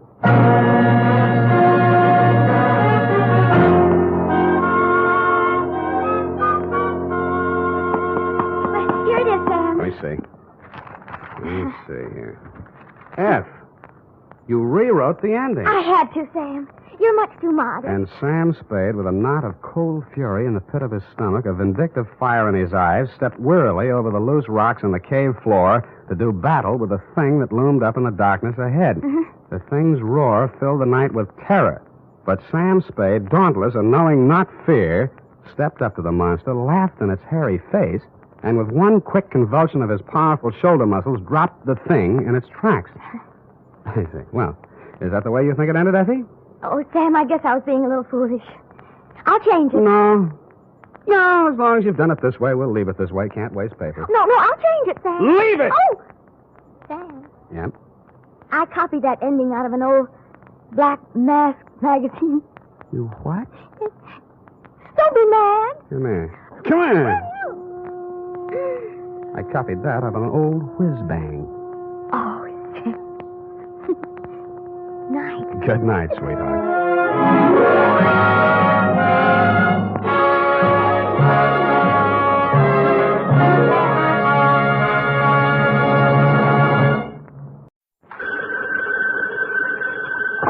Sam Spade Detective Agency? Me. Sam, it's you. On the filter and in the flesh. Any messages, phone calls, letters, telegrams? Just the usual. A bill to the landlord and a notice from the telephone company. Well, dispose of them as usual. You sound awfully chipper. Have you been on a case, Sam? Did you make some money? Yes, I've been on a case. No, I did not make any money. Oh, your client got murdered before he could pay you? Wrong again. My client was a woman. She did not get murdered, and she could pay me. Huh? And she did. But you just said she didn't. True, Effie, true. Things are not what they seem. I'm a little confused. You just said that... And I meant every word of it. Stop registering bewilderment. All is paradox. So, sharpen your pencils, straighten your seams, get out your notebook, and prepare to be confounded by the contradictions I shall contradictate to you during my report on the honest thief caper.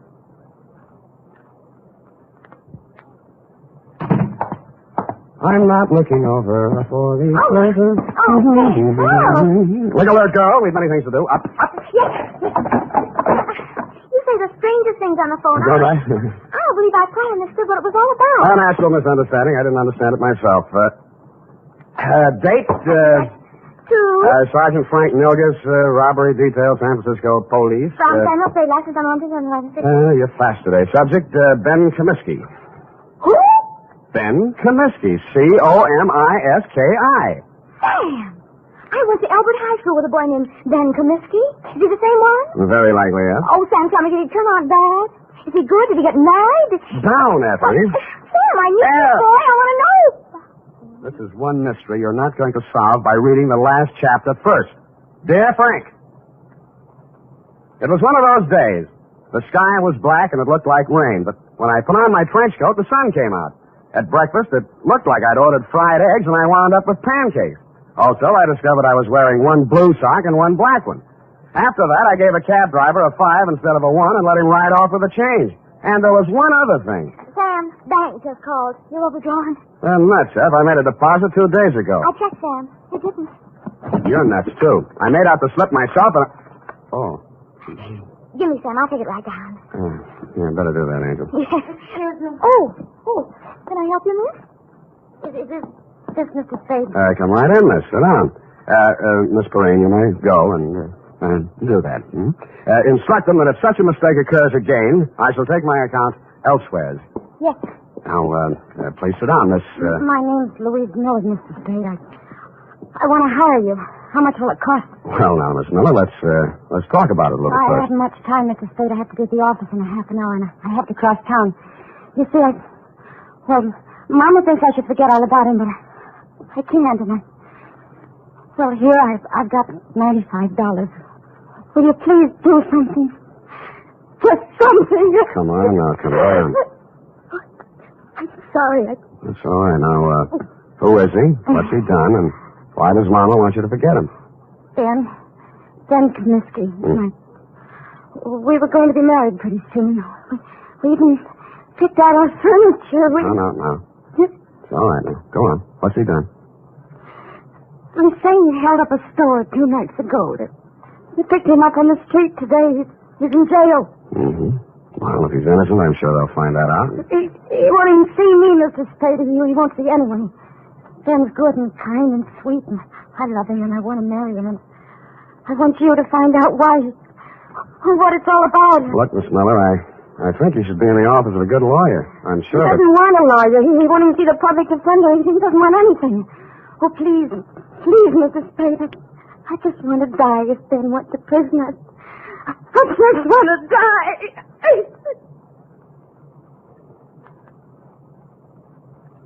I'm no sentimentalist, but faith is the thing we're a little short on these days, so we came to terms. It was agreed she could pay me after the job was done if there was any job to do. She left for work, and I phoned you, Sergeant Milgus, and found out Ben Comiskey had already been arraigned and was being held in the city jail. When I dropped in 20 minutes later, you walked me back to his cell. What's it all about, Sam? No, just looking into it. He won't tell you anything. No? Kept his trap shut all the time he's been here. As far as we've been able to find out, no previous record, no background. Well, maybe it isn't so bad for him at that, huh? First degree, Sam. Liquor store proprietor, a man named Potter over on Army Street, identified him in the morning lineup. Just like that. Picked him out of a dozen guys we hauled in. Then what? Yeah, we'd send a couple of the boys out to Comiskey's room and find all the dough in the dresser drawer and 900 clams. Now what? Take it easy, Comiskey. This is Sam Spade. He wants to talk to you. Ben Comiskey was tall, dark-complexioned, about 29 or 30 years old. His hair was black, straight, and closely cropped. His features were regular, not good, not bad. I've seen plenty of hold-up men and gun-toters in my day, and he wouldn't have been cast in the part in my movie. I didn't know what I expected to say to him or what I expected him to say to me, but I didn't expect what I got. What are you trying to do? Get out of here. He just got here, Ben. Well, you can just leave. Hasn't a citizen got any rights, even in jail? Well, they start to lose them, and they use a gun to make a living. I don't want any lectures. I haven't got any to hand out. I'm a private detective. A friend of yours hired me. She thinks you're a pretty nice guy. Louise, huh? Why won't you see her? She's nuts. She ought to have her head felt. What's she worrying about anyway? I'd say she was worrying mostly about you. And I'd say it's the sick kind of worry that gets into a girl when she loves somebody. She shouldn't. She's nuts. You said that. Did you rob that store? The guy who runs it says I did. I suppose I did. Why? For laughs. The complaint says you make $65 a week in an architect's office. You can eat on that. Look, Spade, go back and tell her this. I didn't want furniture at $10 a month for the next 80 months. I didn't want a car the same way. I didn't want her working and me working and getting nothing but wrinkles. Tell her I got caught and to go and find a guy who can pay the way. Is that all? That's enough. You're charged with armed robbery in the first degree. That means not less than 5 years. I know it. Shut up about it. Why'd you turn down a lawyer? Haven't you heard, Spade? They're holding up my indictment. I'm a prize pigeon. They think maybe I knocked over 10 or 12 other places in town. Did you? Sure, but don't worry about me. And tell Louise not to worry about me. Got $1 million salted away, and I'm going to buy my way out through the DA's office. Okay. Have it your way, Ben.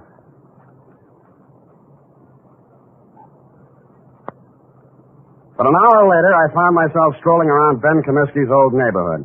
A man named Gabrini, who owned a grocery store, remembered him and liked him. A woman in a bakery shop told me how he'd gone into the Army as a private and been discharged a first lieutenant. A phone call to a Mr. Henderson, Allied Architects, revealed that Ben Comiskey was in line for a raise and promotion. All in all, I was getting a composite picture that didn't look quite right. I decided to try his mother's place. It was on Lombard Avenue, a street that starts on the waterfront. According to the penciled note above the doorbell, it was out of order. The slot on the mailbox read, Mrs. Anastasia Comiskey. Yes. What is it, please? You're Mrs. Comiskey? I'm busy now. I fixed lunch for my son. He come back from Cincinnati. Please. Oh, Mrs. Comiskey, I'm here to talk to you about Ben. He's your son, too, isn't he? Yes. Ben is my son. Well, I'm trying to help him, Mrs. Comiskey. Why? He has no money. I have no money. A friend of his, Louise Miller, hired me. Oh, Louise, she's a foolish girl. Very foolish. Her heart should not be with Ben. I think he's a very lucky man to be loved by somebody like that. If not for her, Ben would not be in jail, in trouble. Oh, you don't want to help my son. She don't want to help him. She'll leave him alone if she wants to help. Ben is bad. Not good like my son James. James is always good. Times he's away, he sends me money. From what I hear, Ben's always been pretty good, too. Always one good son, one bad son. What's going on, Mom? Oh. Who's this? He come to ask questions about Ben. Huh? I'm Jim Comiskey, Ben's brother. Oh, my... You run on in, Mom. I'll talk to this gentleman. All right. Get out of here. Look, I'm just trying... If you've got any questions to ask about Ben, go to the police. They can give you all the answers. And stop bothering my mother. Been through enough in the last 2 days. If I catch you around her again, I'll break you in half. The man who slammed the door in my face had the same angry look and the same angry glare of Ben Comiskey. The angry Comiskey brothers definitely wanted nothing that looked remotely like help, it seemed to this casual observer. I went back to my office to wait for 6 o'clock. That's when I intended to call my client, report my opinions, and drop the case. But at 5:30, she called me. Mr. Spade, Yeah? this is Louise Miller. Oh, yes. I was just going to call you. I'm afraid I haven't been able to do much. It looks like... I know, Mr. Spade. I just telephoned downtown. Ben pleaded guilty at the indictment this afternoon. He's going to be sentenced tomorrow.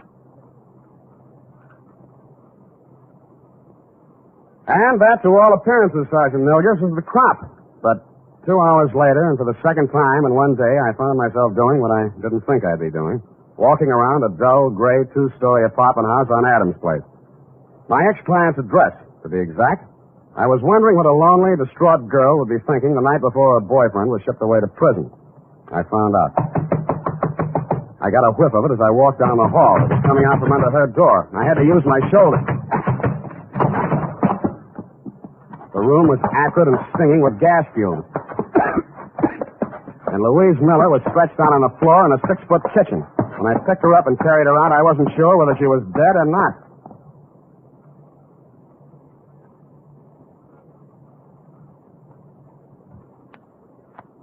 Ten seconds after I'd found Louise Miller, I'd called a police ambulance, and in a matter of minutes, an intern was working over her with a pull motor. Her breathing became regular, and her pulse picked up, but she was still unconscious. Lieutenant Kelsey of Homicide showed up and said it was obviously a suicide attempt, which is his kind of ingenious thinking. I thought not. If she were going to commit suicide, she wouldn't have called first to pull me off the caper. She'd have let an insignificant detail like that take care of itself. No, she was too strong to pity herself and too sure of what her intuition told her to believe even Ben Comiskey's confession. With that kind of faith, I owed it to her to poke around the ashes while they were still hot. I did, and turned up a live coal in a faded blue shirt and wrinkled brown pants. Bert Singleby by name and by vocation, manager of the Greystone Arms apartment. What kind of a girl was she? Oh, nice, clean, sincere. The kind mothers always want their sons to marry. Boy, I wish I'd listened to mine. Yeah, did you know her boyfriend, Ben Comiskey? Oh, salt hors d'oeuvre. I can't understand him pulling a hold-up like that. But then, the war did strange things to me. I guess it did. Well, I almost stayed in Europe and married myself up to a French doll myself. Yeah, I bet. But Sandra, that's my wife. She'd have hunted me down in Tibet. It was easy to come home facing music. Yeah, well, about Louise, you know any reason why she might commit suicide? Frankly, no. I met her in the hallway tonight, and she said, Mr. Singleby, she said, Ben didn't do that hold-up because I'm pretty sure I know who did. Well, I figure she's just keeping up a front. But if she did really know that Ben didn't do it, she wouldn't have turned on the gas now, would she? No, she wouldn't. Did she tell you who she thought did it? No, that's all she said. Quiet girl.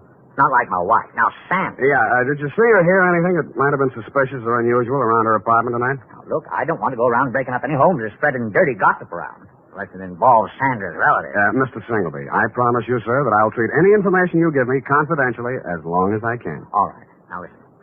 Sandra told me not to say anything because, it's a lot easier to rent a suicide apartment than a murder apartment. You know that? Confidentially, I'm a humanitarian. But if you tell anybody I said this, I'll just lie about it. I'll never tell a soul. Well, we were out of butter, see, so I had to run down to the store. Well, when I passed the mailboxes outside, a guy is standing there. He asked me which apartment Louise Miller was in, and I said 12B. What do he look like? Oh, let's see now.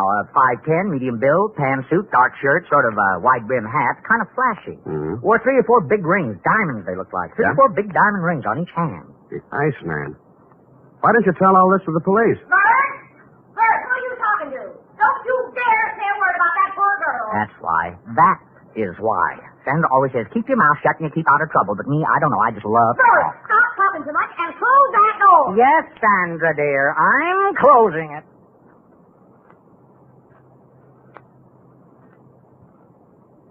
The Iceman. I'd heard about him for years, a Chicago import, but I'd never bumped into him before. He'd been headquartering at the Red Spot Cafe, the kind of a place that Skid Row winos visit when they want to slum. It was dark inside, but I strode manfully to the bar. Yeah? Something? The Iceman here? What do you want him for, huh? He's a friend of mine. You're a friend of whose? What are you giving me? You got bull written all over you from the top of your stupid head to the bottom of your flat feet. He had the tan suit, the flashy rings, the dark shirt, and the wide-brimmed hat. He stared at me with eyes that were icy and insolent. He rubbed the knuckles of one hand into the palm of the other as if he just ached for a chance to bruise them, which I was sure he did. 4 guys sauntered over to lean on the piano, and as ugly as they were, I knew it wasn't a barbershop quartet. 2 more left the bar and stood behind him, and a few others got up from nearby tables and joined the group. I should have brought my team, but I hadn't. You're a friend of mine, huh? Well, if it isn't Claude Bettering, the juvenile delinquent of 1940. Is that so? Now, you're a real brain. Who are you, Brainy? Sam Spade. Oh, no, ain't that a pretty name? You got something on your mind? I just wanted to talk with you about what you did to a girl named Louise Miller tonight. Never heard of her. Sounds cute, though. Girls are a lot easier to push around, aren't they, Claude? Call me Ice. Claude? Some guys are just as easy as some dames. Where have I been all night tonight, fellas? Here, Ice. You heard that, Spade? I've been here all night. Any of you guys ever hear of a Louise Miller? No. Yeah, sorry, nobody ever heard of her, see? Well, she has a lot of friends who have. The police, the people down at Mercy Hospital, and me. And none of us are going to forget her. Or what happened to her. And who did it. Got something you'd like to do right now, maybe? Yeah. But I'll pick my time. All right. Enough of this cheap chatter. I don't want to be seen talking with you too long. I got my reputation to think about. Now blow before I take one hand out of my pocket and push your stinking face back through that door. You'll need both hands, Samson. Go on, you creep. Fellas. All right.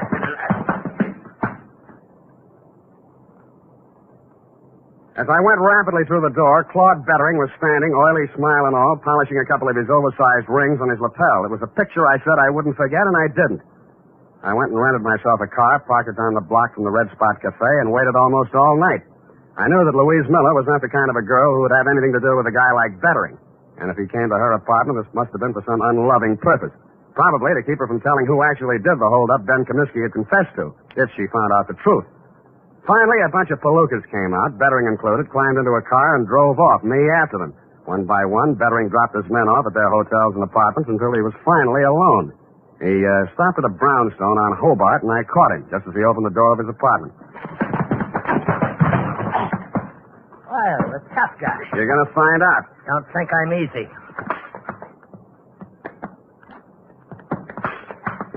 And he wasn't easy. He was 3 inches shorter and 25 pounds lighter, and wherever he had picked up his reputation for toughness, he earned it. But I never enjoyed a fight in my life any more than that one. I battled him to his knees and then to the floor, and he still wouldn't give up. You stinking creep. Why did you beat up Louise Miller? I didn't. Why? I didn't. Why? I didn't. Why? The apartment house manager identified you. He's a liar. Who did you do it for? Nobody. Who? Nobody. Who? You stinking creep. I'll push your face. Who? Who? Push your face.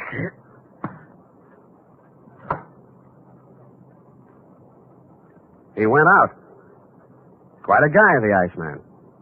I used his phone to call the police and tell them to pick him up for attempted murder. Then, with dawn coming up and my energy going down, I went back to the city jail, got a pass, and woke up Ben Comiskey.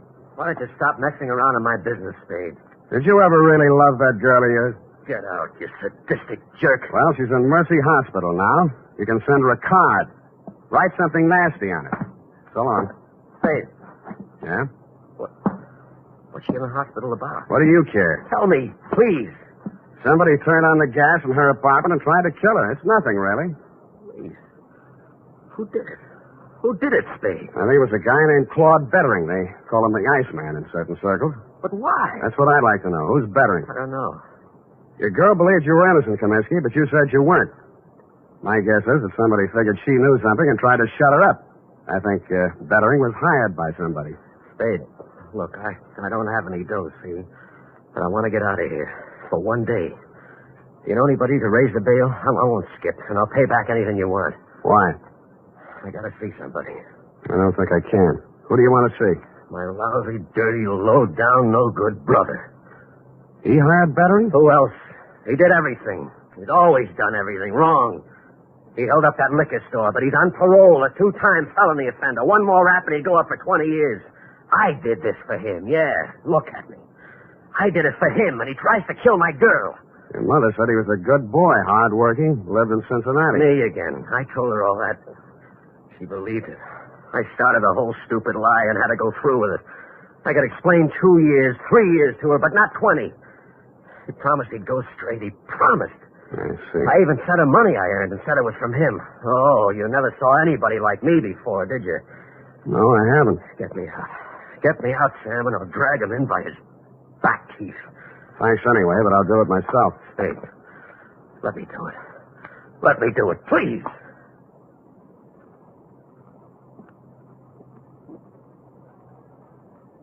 I drove over to Mrs. Comiskey's house and knocked on her door. She came out in a housecoat, hair mussed, and sleep still in her eyes. Yes? I'm sorry to bother you at this hour, Mrs. Comiskey, but is your son home, Jimmy? Jim, no, he went out last night. He didn't come back yet. I see. When do you expect him? Well, he didn't say. He didn't have to, because I saw a closet door move, and I was in and across the room. In a second, I pulled the door back, and Jim Comiskey came out, gun and all. Jim, you've gone crazy. She hurried across the room, threw herself between Jimmy and me, and started wrestling the gun away from me.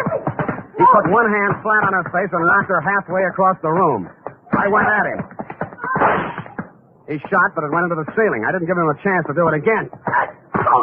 Don't! You held up the liquor store, didn't you? Yeah. And hired Bettering to kill Louise Miller? Yeah. And you're going to take your own rap from now on? Yeah. Yes, I will.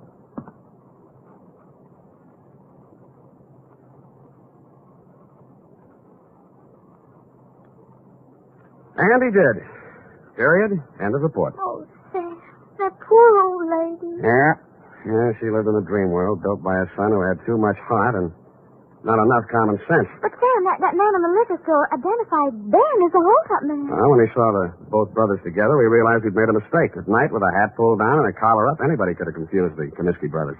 Sam, why is the world so cruel? Because people live in it. Now, go on, type it out, huh?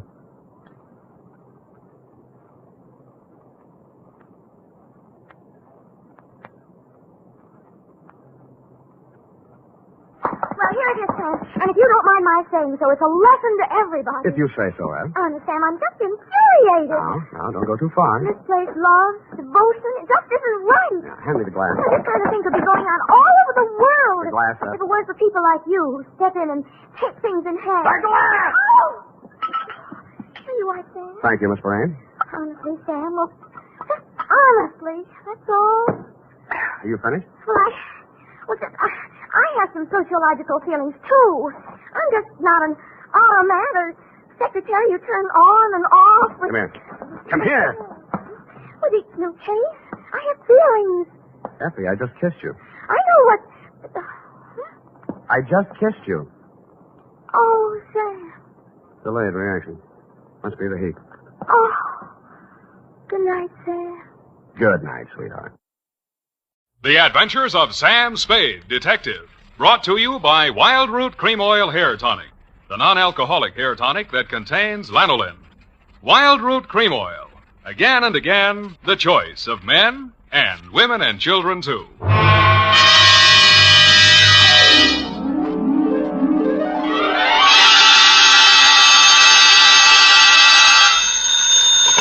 Sam Spade Detective Agency. Me, sweetheart. Shaman Spade. Shaman, not Sam? An old Indian word signifying wise man. And it's true, Effie. I'm a lot wiser man than I was yesterday at this time. Oh, really, Sam? Really, little papoose. Put on some war paint, a few turkey feathers, and your best open-toed moccasins. Where are we going, Sam? Why, to Ted's teepee for a rousing repast of ground corn and dried buffalo meat. Oh, well. Don't quibble, Effie. Get the wigwam ready, sharpen my tomahawk, and lay out my herringbone breech clout. I'll be right in to dictate the Shargaga, the Shanagma, the Indian caper.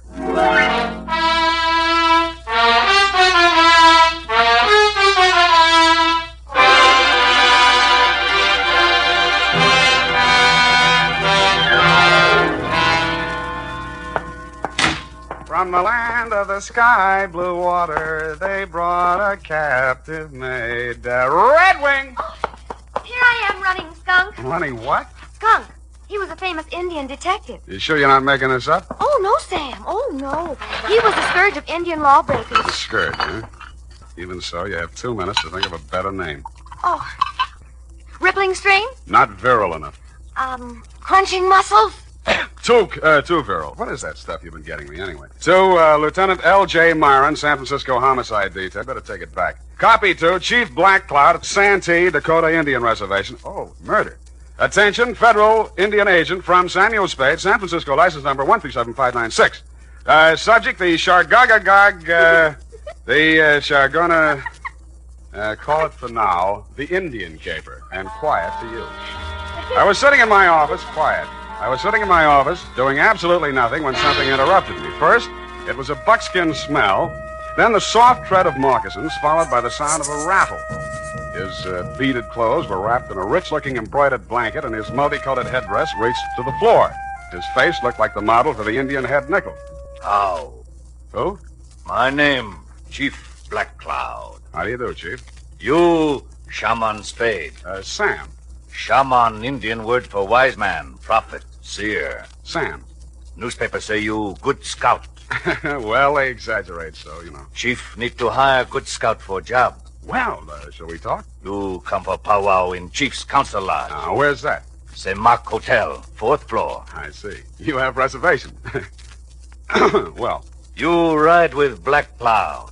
He have iron pony on street made by great Indian chief, Pontiac. And he actually had a council lodge at the St. Mark, 4th floor. Outside the door of his room, 2 braves were standing, arms folded. One of them was the first Indian I'd ever seen with hair on his chest. We entered the room. Indian file, of course.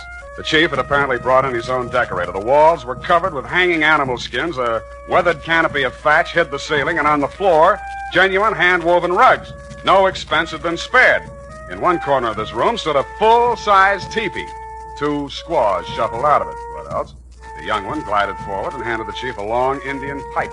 Shaman Spade, this fairest Indian maid of all. Only person in world important to Black Cloud. Name, Little White Lilac. How do you do, Little White Lilac? It's nice to have you here. She wise, educated girl. Graduate Smith College. Nice. All squaws out. All squaws out. Squaws no good at powwow. Well, you know best, Chief. Now we powwow.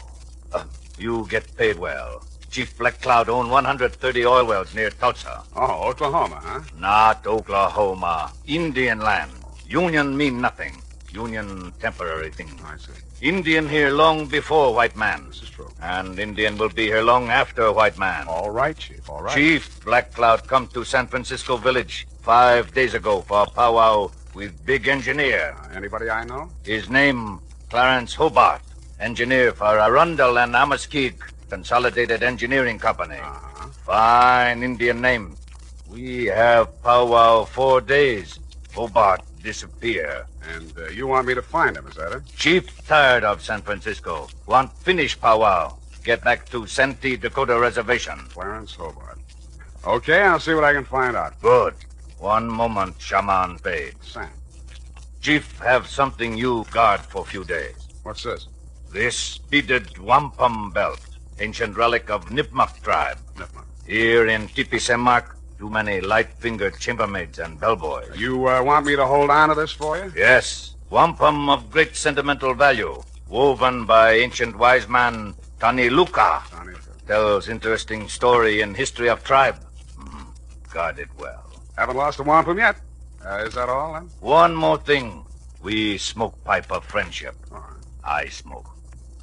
Here. Now, you smoke. To friendship. Now I know what happens if the bag of Lucky Strike doesn't buy.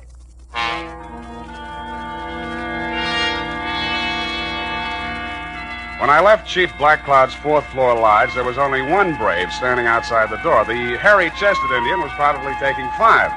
The wampum belt was about 3 feet long, made up of hundreds upon hundreds of little colored beads. They were woven into a picture pattern, very pretty. The interesting story undoubtedly could have been translated instantly and told fascinatingly by Red Ryder, but then he has a smart horse. I put the wampum belt in my pocket and headed for the offices of the Arundel and Amaskig Consolidated Engineering Company. Fine old Indian names. I inquired about Clarence Hobart. They referred me to his partner, Anderson Watts. Hobart disappeared? Absurd. Why, you couldn't lose him if you wanted to. He's as wide as a barn door. Yeah, well, Chief Blackcloud seems to think he is missing. Well, now, look here. Are you going to take an Indian's opinion over mine? I might. Well, just because he doesn't show up for an appointment doesn't mean he's disappeared. Why, one day when we were on a cantilever project in New Orleans...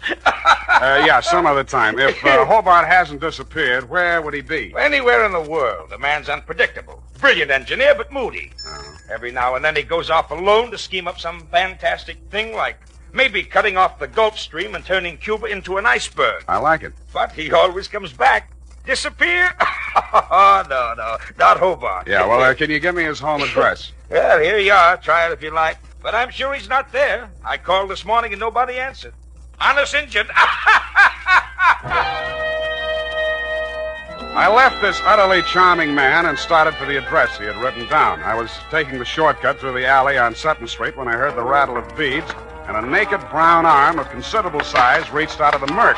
I grabbed for it, but he slipped out of my grasp and sped swiftly and silently up the dark alley into the fog, leaving me with a handful of Max Factor number 8 Iroquois makeup.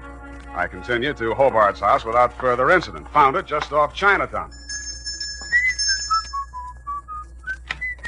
Mr. Hobart? Oh, I thought you might be somebody else. Who else? Take your foot out of the door. Just let's talk a minute, shall we? Want me to call the police? I don't think you will, Mr. Hobart.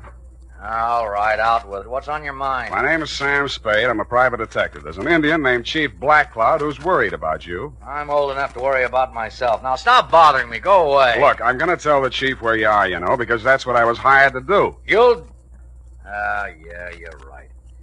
Confidentially, I've been on a 2-day drunk. You know how it is. Who, me? Tell him to phone me tomorrow. I'll talk to him.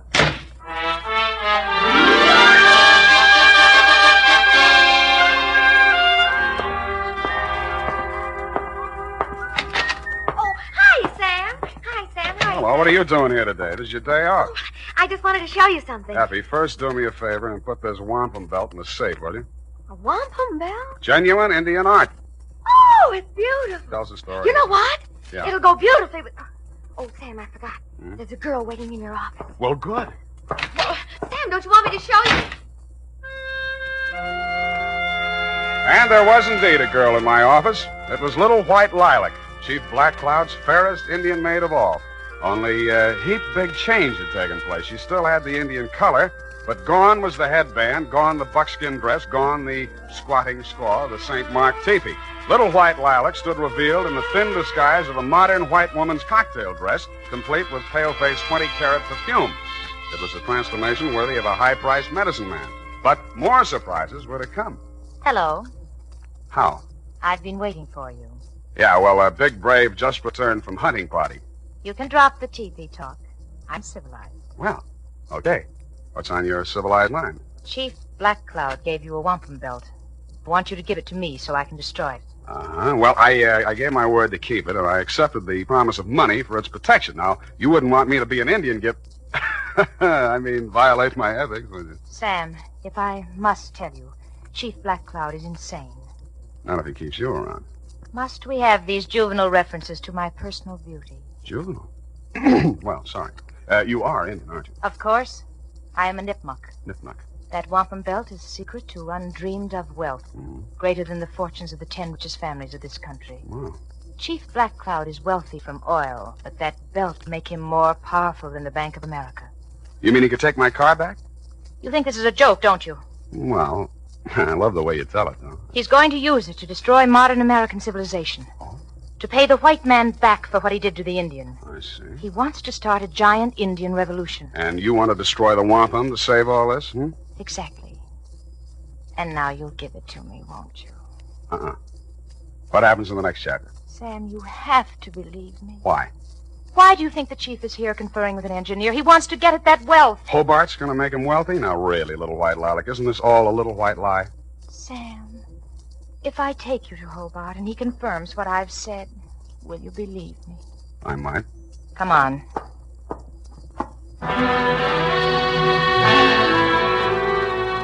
She took me by the hand and she led me out of the office and up and down several streets until we arrived at a frowsy-looking brownstone. We entered, still holding hands, and came to rest in an apartment that looked just recently occupied. I guess that's what it looked like because you couldn't tell much. It was being lit by either one 10-watt frosted bulb or by fireflies. This is the place. Yeah, a little dim in here, wouldn't you say? I like dim places. Yeah. Mm-hmm. Where's Clarence? I'll get him in a minute. First, Sam. Yes, Lilac. You've been so nice. I have? I want to find some way to thank you. I'll wait while you look. I can start by kissing you. Please, Sam. Oh! The kiss was great. In fact, it blew the top of my head off. After this, there was a free fireworks display, followed closely by a giant roar that sounded like Niagara Falls with a cold. It was a short feature, followed by a long period of dark, black silence. When the curtain came up again, I was lying in an alleyway. I was stiff and cold, my head throbbed with pain, my brain was a jumble, my suit was torn and dirty, my patience was at an end, and my anger with little white lilac knew no bounds. I went down to the office to change clothes and get a drink. The phone was already ringing when I opened the door. Sam Spade. This Chief Black Cloud talking from St. Mark Tipi. Yeah. What's on your mind, Chief? 10 minutes ago, bellboy delivered to Chief Black Cloud box. Inside box is scalp of engineer Clarence Hobart. I hung up the phone, fell into my chair, snapped on the lights, and fell out of it again. My office had been massacred. The place had been ransacked thoroughly and looked like the morning after a Comanche smoker. And you guessed it, my safe had been drilled open. The ancient and valuable Nipmuc wampum belt was gone. At this point, I decided what Chief Black Cloud needed was a detective. Now, here's important news on good grooming. If you want the well-groomed look that helps you get ahead, socially and on the job, listen.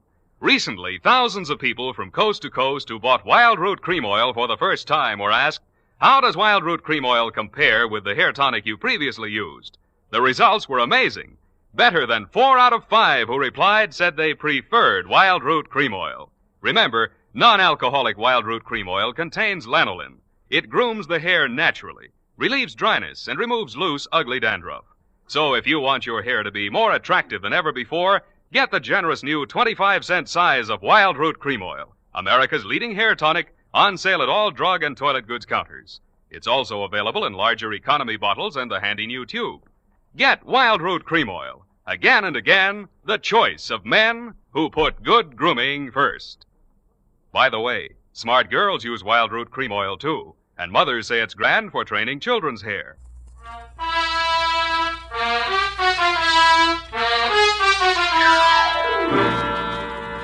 And now, back to the Chagagagog, Manchagagog, Chabanagun, Gamog caper. Tonight's Adventure with Sam Spade.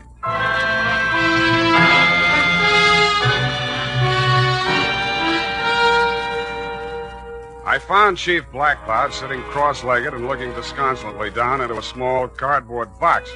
Both squaws, including little white Lilac, were on one side of the room grinding corn. Lilac looked through me as if I didn't exist. I sat down next to the chief, looked into the box, and recoiled. It was a real, no imitation, 20th century scalp, and the red hair was certainly Hobart's. Scalp comes with note. Let me see. Note written in Algonquin dialect. I translate. Honor Chief Black Cloud. Return to Santee Dakota Reservation and die proper death fitting to old man. Here you will meet violence unto death, even as this man did. Puts the point across. Look, Chief, it isn't that I'm scared, which I am, but I just decided to pull out of this caper. What? I've heard some things about you that don't sound too good. You hear what? That you want to start an Indian revolution to settle an old score with the white men. Who tell you this? The fairest of them all, little white lilac. She tell you? I've never talked to him. She not only told me all that, but she... Quiet! Spade, when did little white lilac tell you these things? She came to my office today. That's a lie. I never left this hotel. We will see. Kalanuka. Yes, Chief Black Cloud. Did little white lilac leave hotel today? Little white lilac with me all day. Why, Never out of sight. Enough. Go away. Kalanuka speak with tongue of truth. Little white lilac I have grown from baby. She also speak with tongue of truth. Somebody lie. Now, look, Chief, I know what I'm talking about. You... Chief does not need help of double-tongued man. Return wampum belt to me. I pay you. All right, I'll, Well? Chief. Chief heard enough lies. Return wampum belt. Wait a minute. I got a small but biting bit of truth to relate. Somebody stole the wampum belt. Wampum belt gone? Somebody broke into my office, drilled the safe, and took it. You stole? It was stolen from me. Return wampum or you not live until sundown. I'll return it if I can find it. Then you can pay me off and we'll call it even.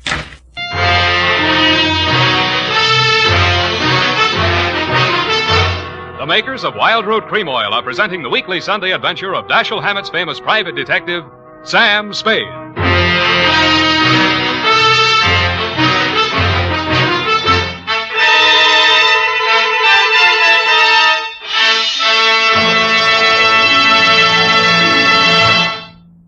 Now, here's important news on good grooming.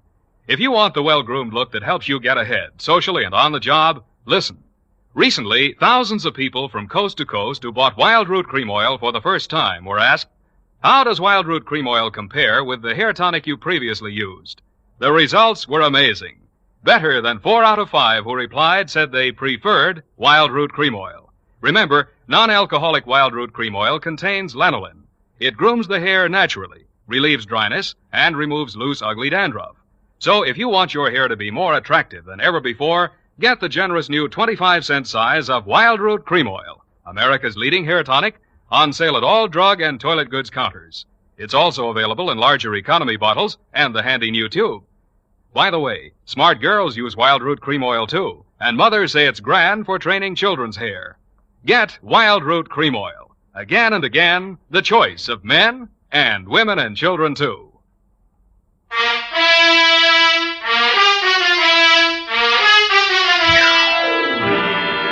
And now, back to tonight's adventure with Sam Spade.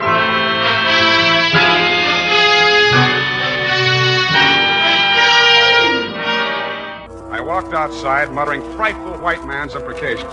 Cutting through the hotel parking lot, I suddenly noticed the chief's iron pony made by Pontiac. There was a leather bag on the seat, sort of an Indian overnight case, and sticking out of it was a blood-stained tomahawk. This was of decided interest to me, and so were the rest of its contents. Somebody had a giant engineering project afoot because there were order receipts for such things as 2 LSTs, 4 underwater hydraulic drills, a diving bell, a dredging barge, and a steam derrick. Back again, eh, Spade? Yeah, back again, Mr. Watts. Still looking for the missing Clarence Hobart? Not anymore. Well, I knew you'd realize the futility of it. I found him. And I trust you found him in good health. Old Hobart's a bug on health. Why, once when we were in Cleveland... I think he's dead. It was the Ohio River Bridge, John. Dead? Did you say Hobart dead? Scalped, anyway. Mr. Watts, what was Hobart working on with the chief? Well, I don't know exactly. Well, let's go look at his desk file and see if we can find out. In the bottom drawer, under a lot of miscellaneous papers, we found a large manila envelope marked Black Cloud. It contained some topographical surveys of an area containing a lake. On the back of one of the surveys was written in fine print a series of 37 letters that looked like a whole group of Indian words strung together, or a code, or just doodling. It started out Chargaga something or other. I left Mr. Watts sitting in his office with tears in his eyes, a new role for him, and made my weary way back to my place of business. Effie was standing in the middle of the office with a shocked look on her face. Sam, look at this office. How did it get like this? Oh, my files and everything. Come on, I'll help you pick things up. And again, by the way, what are you doing here? It's still your day off. When you were here last time, I wanted to show you something, but you were so anxious to get to that girl. All right, I'm here, and I'll look. What is it? A new suede coat. How do you like it? The color's rust. Well, I suppose... Effie. What? What's that you're wearing as a belt? Oh, now, don't be mad, Sam. I just had to. It went so well with the coat, and when I saw it, I Cheap couldn't resist. Black Cloud's wampum belt. You didn't put it in the safe. Now, Give it Sam, to don't me. be mad, Give it please. to me. Wait right here. I'll be gone for half an hour, and then I'll come back and take you out to the best dinner in town. Oh, I should go home and change first. I had taken only 4 steps down the hall when somebody hit me from behind. I rolled, and he went with me. We fought a quick, quiet, and decisive fight. And at the end of it, I held him in an arm lock and led him back into my office. Come on. What happened, Sam? You're back early. I had an unexpected caller. Come in with me and take notes. Now, sit there. All right. Now, who are you and what's on your mind? I'm nobody and I got nothing on my mind. Spring, you're one of the braves that guarded the chief. Yeah? And you're a phony Indian, lousy makeup, and Indians don't have hair in their chests. All right. My name's Grit Hammond. I'm a cowpoke, and I should have stayed where I belong, out on the range. Well, why didn't you? Oh, once I said I'd do anything for that gal. Now I wish I hadn't. She brought me here. Why? Well, it had something to do with buried treasure. She was going to give me a big cut. Where is it buried? I don't know. She was going to tell me.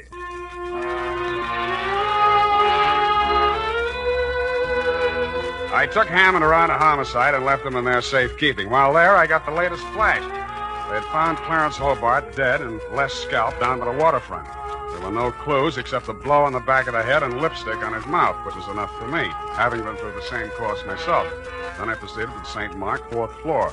Little white lilac met me at the door. You can't see the chief. Why not? He's asleep. One side. When the chief sees what I've got, he'll wake up screaming his wampum. You have it? And with that, she pounced. I pushed her off, but she came back and got a hold of one end of the wampum and tried to pull it away from me, with disastrous results. The wampum came apart, and in a second was nothing but hundreds of beads rolling different directions all over the place. In fact, it was no more. Oh! What happens in Chief's council lodge? Chief cannot sleep. Well, I brought back your wampum, but now it's all over the floor. Wampum belt destroyed? Yes, it's destroyed, you stupid old man. You talked to Chief? Yes, stupid. You had the world in your hand. You didn't know it. You wanted it all for yourself, to tear down the earth. It could have been used to live. What are you saying? To live the way I'm supposed to live. Now nobody will have it, not even you or that fat engineer who wanted it. Little white lilac, shut mouth. I've been shutting my mouth all my life. You're a stupid, ignorant, disgusting old man. You'd be better off... His big hands were around her throat. He stood there, anger and betrayal in his eyes. Then his hands dropped and he turned away with tears streaming down his face. It was then that the fair Indian maid went for him with a knife. And that was my cue to step in with a pale-face weapon.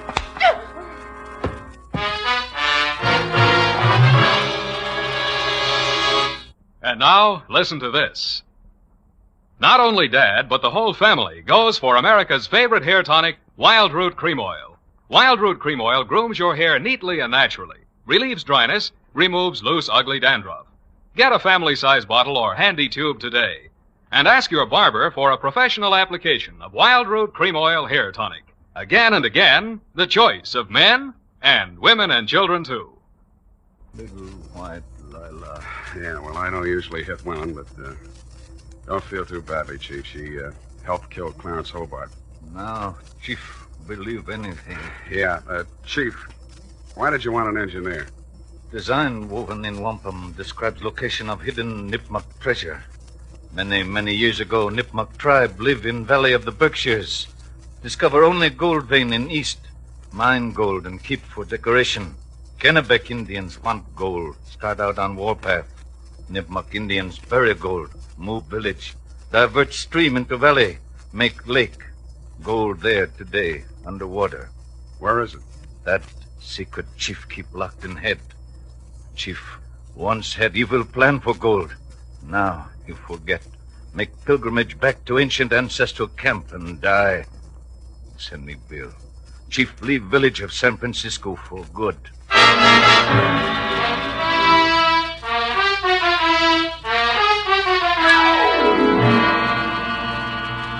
Period. End of powwow. Oh, Sam, it's sad. It is, it is. Vanishing race. Just think, the days of the Colt and the Winchester are gone forever. But the day of the Remington is still with us. Go to it and type this up.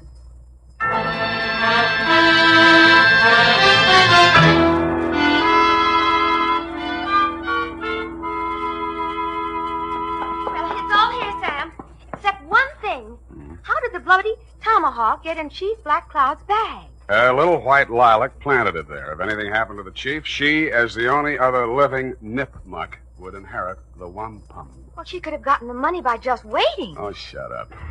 Sam, you noticed anything about the report? Yeah. Hey, you got the name of the caper right. The, Chargaga...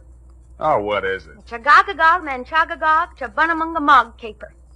You've been going out with an elocution teacher. Oh, Sam.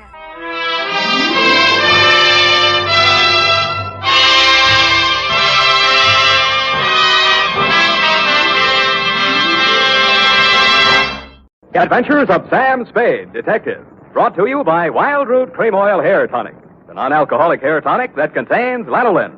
Wild Root Cream Oil. Again, and women and children, too.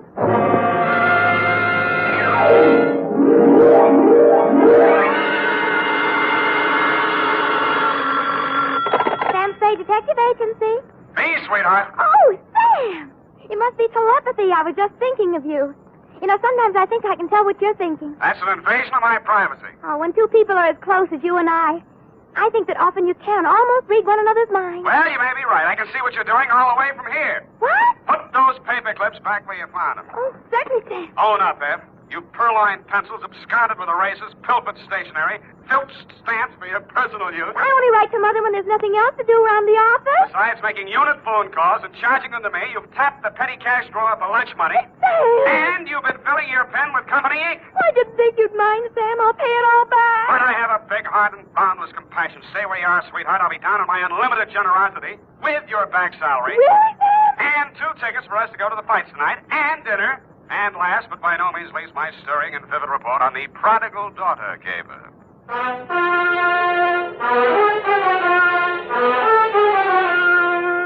Dashiell Hammett, America's leading detective fiction writer and creator of Sam Spade, the hard-boiled private eye, and William Spear, radio's outstanding producer-director of mystery and crime drama, join their talents to make your hair stand on end with the Adventures of Sam Spade. Presented by the makers of Wild Root Cream Oil for the hair. Here's a smart resolution to make. First day back on the job after your summer vacation. From now on, every single day, I'm going to pay special attention to the way I look. I'm going to use Wild Root Cream Oil Hair Tonic. Yes, folks, smart's the word for that resolution. For Wild Root Cream Oil grooms your hair neatly and naturally, relieves dryness, and removes loose dandruff. It helps give you that successful look that's so important to getting ahead. So, if you've never tried Wild Root Cream Oil, get the 25-cent get-acquainted bottle. Wild Root Cream Oil Hair Tonic. Again and again, the choice of men and women and children, too. And now, with Howard Duff starring as Spade, Wild Root brings to the air the greatest private detective of them all in the Adventures of Sam Spade.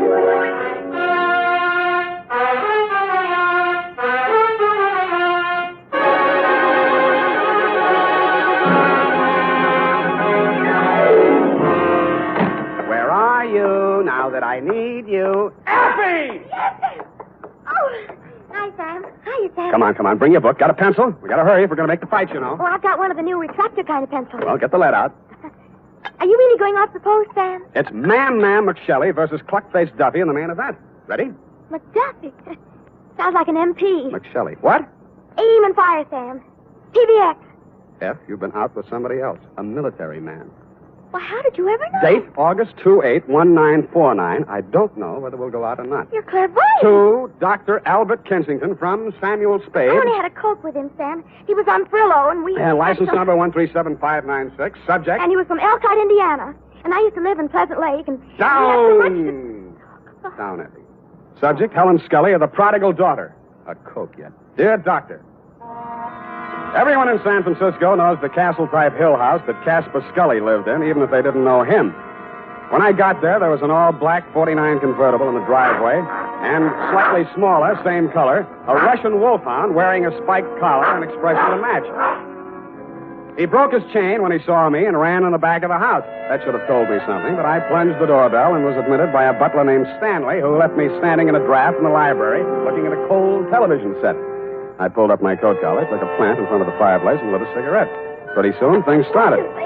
A blonde girl in a yellow suit was having a one-sided argument with a gray-haired man in a gray suit. Nobody paid any attention to me. Stuff about how you forbid it and it can't go on. Well, let me tell you, it can go on just as long as I want it to. And there's nothing you can do about it, so don't, whatever you do, try to interfere. Oh, stop it. That hurt look again. I've seen it too often, and I'm sick of it. Do you hear me? I'm sick of it.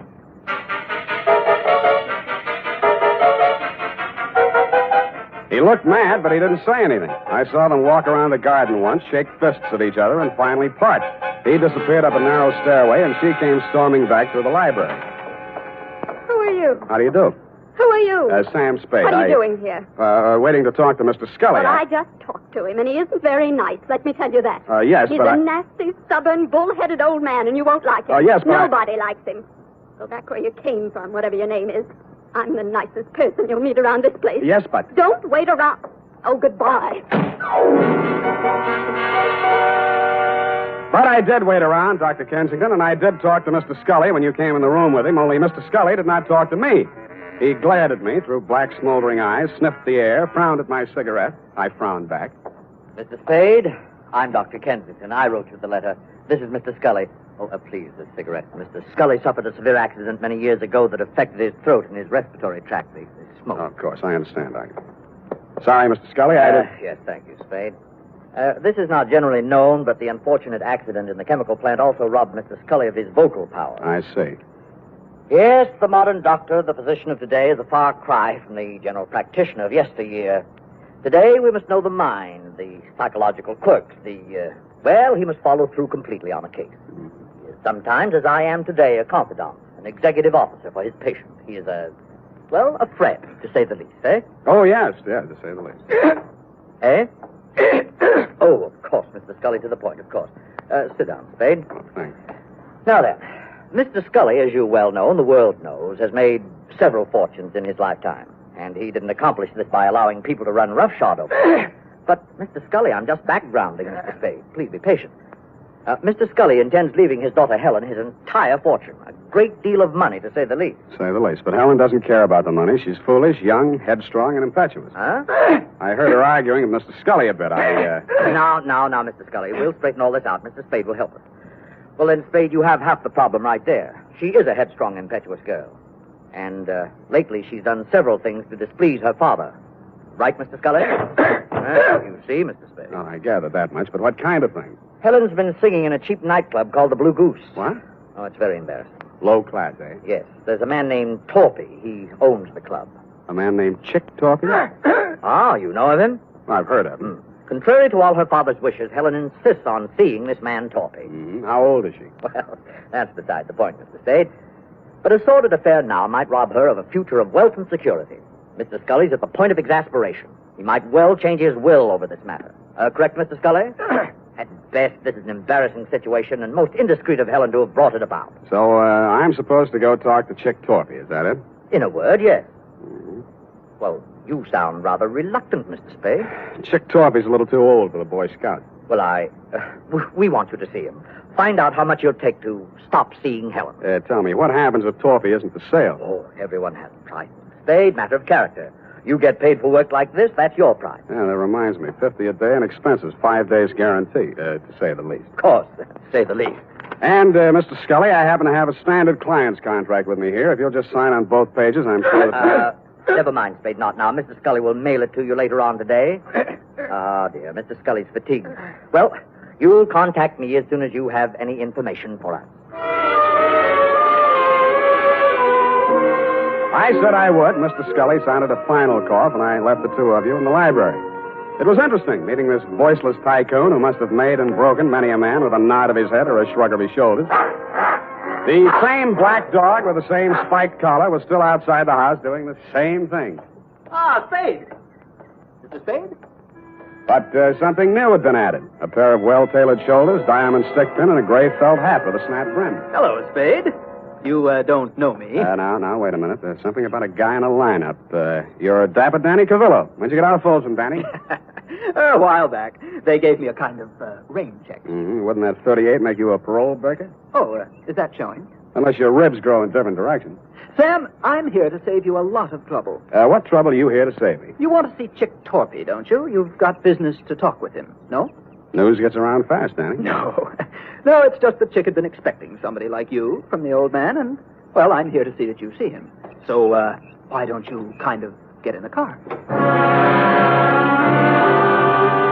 And I kind of did. Then he smiled, lit a cigarette, shifted his shoulder holster so I could shift gears better, and drove me back across town to an apartment house on LaSalle, the Metropolitan. A good-looking guy who stood about 6'4", black hair, answered the knock. Hello, Chick. May I present Sam Spade? Sam Spade, meet Chick Torpy. That'll do it, Danny, thanks. Hello, Spade. Come on in. See you, gentlemen. Danny's Gabby. Hello, Chick. Your taxi service always free? Just when I'm in a hurry to get things settled, soldier. You saw the old man today, huh? I saw him and talked to his doctor, Kensington. All right. You're here to tell me how worried the old man is, right? If you're talking about Helen and you, yes. You're bad company. Yeah. What else? He wants you to stop seeing her. Well, suppose I don't want to stop seeing her. Suppose I told you I love her. Let's see. She comes in at $3 million when he kicks. You love her. I'd be crazy if I didn't. I wonder what she'd say if she heard you say that. Why don't you ask her, Spade? Helen. Hello, Mr. Spade. Told you to leave my house today, but you didn't listen. Vince Spade? Well, I'm wondering, anyway. Maybe this will help. When you get back to my father, tell him I think Chick would be a fool to brush me off. Tell him that someday I expect to inherit all of that wonderful money he spent a lifetime making. Tell him that Chick's tired of working. Got all that? Yep. How do you feel, Spade? Like I'm earning my fee. Oh, you've already earned it, Spade. There's no use trying. I've told him myself, now you can tell him. She's not for sale, and I'm not for sale. Got it? You got it. All right, then you're finished here. Hello. Oh, you. Well, I'm not sure I want to talk to him. Give him a pill. And it was on that happy note, Doctor, that I went downstairs, found a drugstore, and tried to phone you and tell you what Torpy had said. Your line was busy, and while I was waiting for it to get unbusy, I spotted Chick Torpy out in front. He looked madder than when I'd left him, and there was a bulge in his coat that hadn't been there before. He got into a black sedan near the curb, and I hailed a cab and followed him across town up to Nob Hill. A half a block from the Scully residence, I left my taxi and took the rest on foot. He was still a couple of 100 feet ahead of me as he disappeared into the garden entrance. I heard a cry for help, and then Chick was standing over something on the ground. When he saw me, he shrieked for a break in the hedge. I stopped long enough to have a look at the body he'd left. My client. He still had gray hair, and he was still wearing the gray suit, but half his face had been shot away.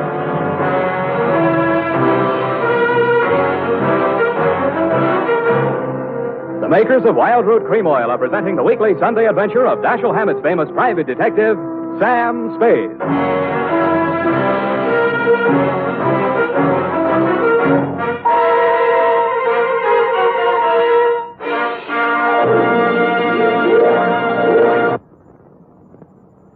Remember, non-alcoholic Wild Root Cream Oil contains lanolin. It grooms the hair naturally, relieves dryness, and removes loose, ugly dandruff. So if you want your hair to be more attractive than ever before, get the generous new 25-cent size of Wild Root Cream Oil, America's leading hair tonic, on sale at all drug and toilet goods counters. It's also available in larger economy bottles and the handy new tube. By the way, smart girls use Wild Root Cream Oil, too, and mothers say it's grand for training children's hair. Get Wild Root Cream Oil. Again and again, the choice of men and women and children, too.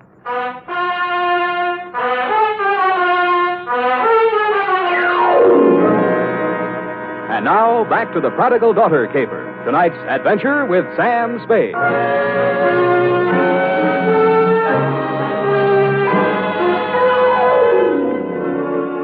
My 5-day contract arrived in the morning mail signed by Casper Scully.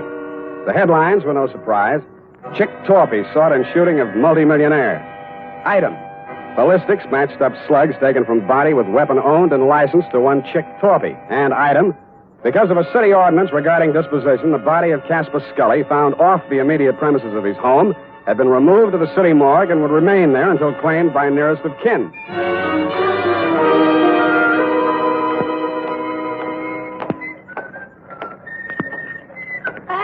Hey, Sammy, my boy. It's good to look on you. Hello, Maxie. What brings you, Sam? Scully stiff. Oh, yeah. Checked him back in. Autopsy.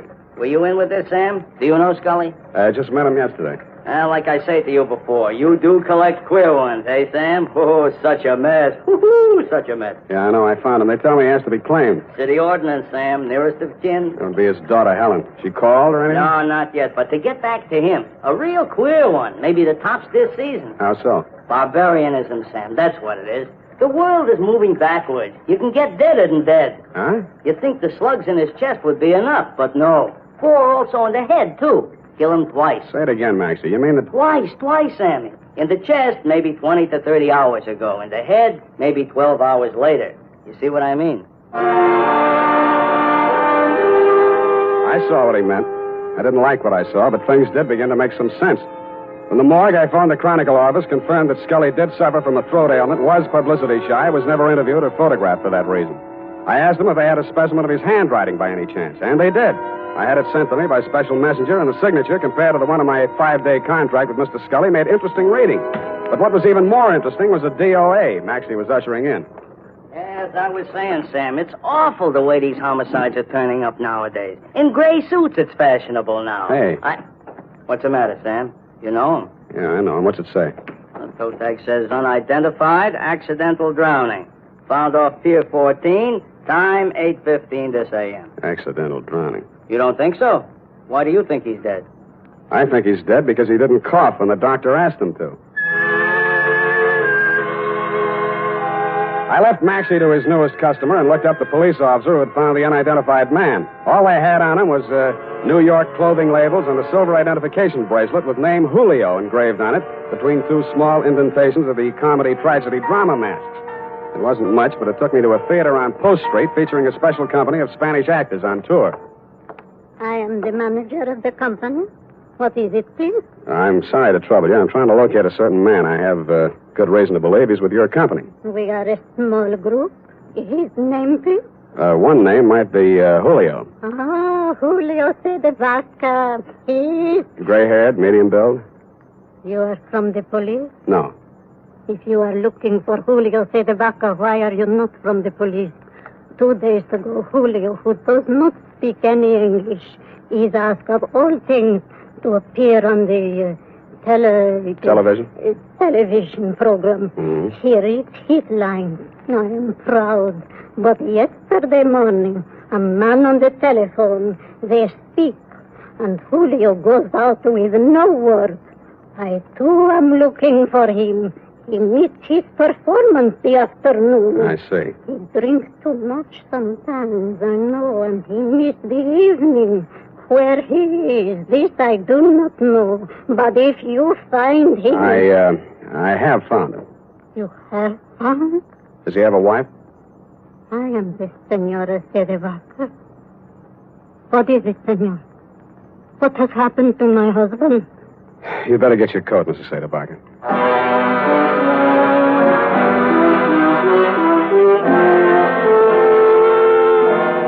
I went back to the morgue with Mrs. Sederbacher, doctor, and after that I went over to the Blue Goose Club.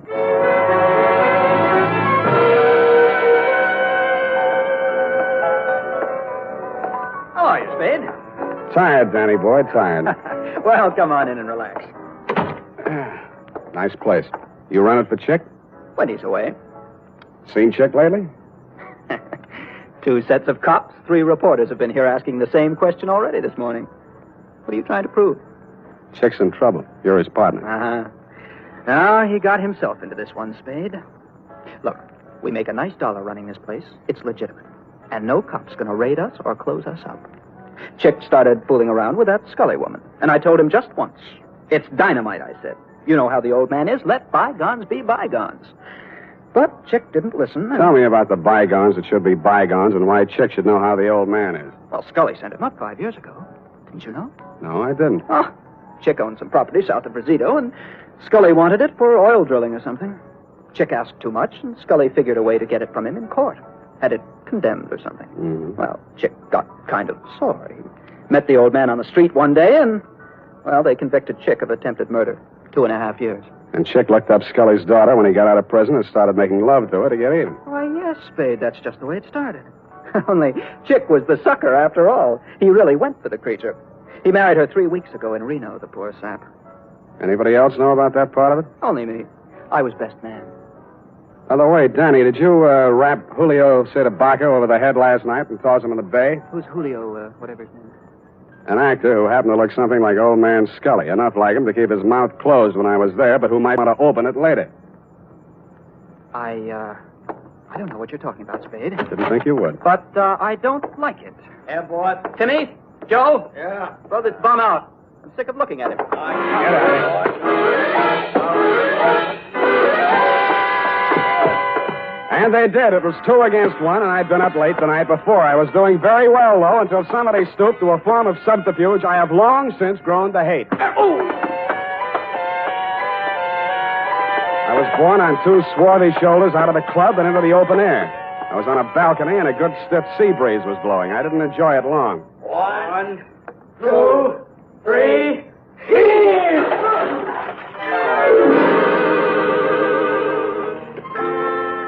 The water was cold but refreshing, and I managed to swim the 5 feet to shore. And that was my limit. I hung onto a slippery piling which supported the blue goose above me and partially hid the antechamber in front of me. It had been a wine cellar once and a loading dock, I suspected, during Prohibition. This time it was a hideout. Keep your hands up, Spade. Close the door. Chick, please. Keep out of this, Helen. You're crazy, Torpy. You got this all wrong. Mr. Spade, right. There's probably a $5,000 reward out for me right now. They want me dead or alive, and you're here to tell me how wrong I am. Well, it'll be dead, Spade. They'll never take me, and you aren't going to. Listen to reason. I've listened to all the reason I'm going to listen to. From now on, I'm doing things my way. I got nothing to lose now. I'm getting out of here. So long, baby. It's been great. He leaned over to kiss her goodbye, and that is when I rediscovered that my wet revolver, even though it wouldn't fire, still had plenty of power left. Mr. Spade, thank you. Thanks for doing that.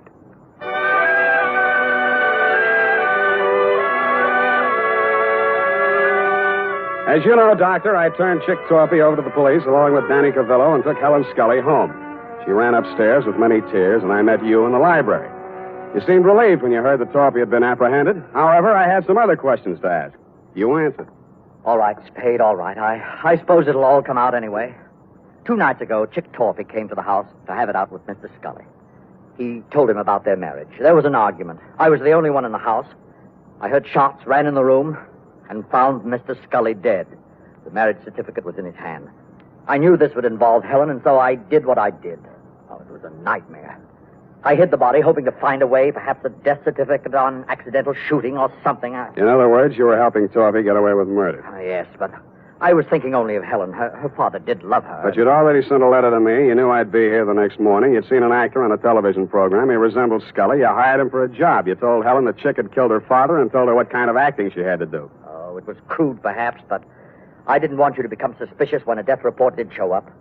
I intended to hire you and fire you. Only it didn't work out. I followed Torpy here and found the body. Oh, I've been such a fool, Spade. Helping a man get away with murder, I want to confess it all.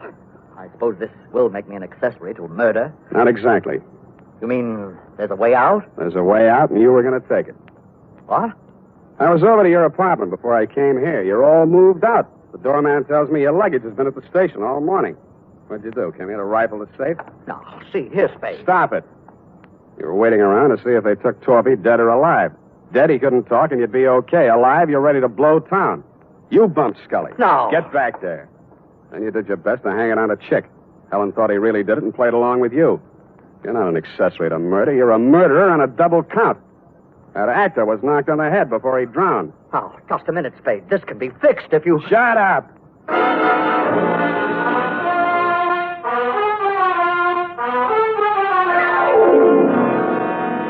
Period. End of report. Sam, I don't understand. What, Angel? I don't understand, Sam. What? Well, you say you turned Chick Torpy over to the police, yet Dr. Kensington was the murderer. A formality, F. He will be released and cleared in short order. Anything else? Well, yes. What about Danny Cavillo? An innocent bystander. But he had you beat up and knocked on the head. And he has already made amends with those tickets for the fight. No more questions, F. Type this up and I'll give you the happy ending.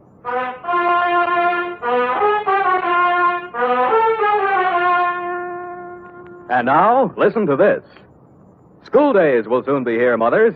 To make sure Junior's hair is always neat and well-groomed, Get after those cowlicks and stray strands with Wild Root Cream Oil, the famous hair tonic that grooms the hair neatly and naturally, relieves dryness, and removes loose, ugly dandruff. And remind Dad to ask his barber for a professional application of Wild Root Cream Oil Hair Tonic. Again and again, the choice of men and women and children, too.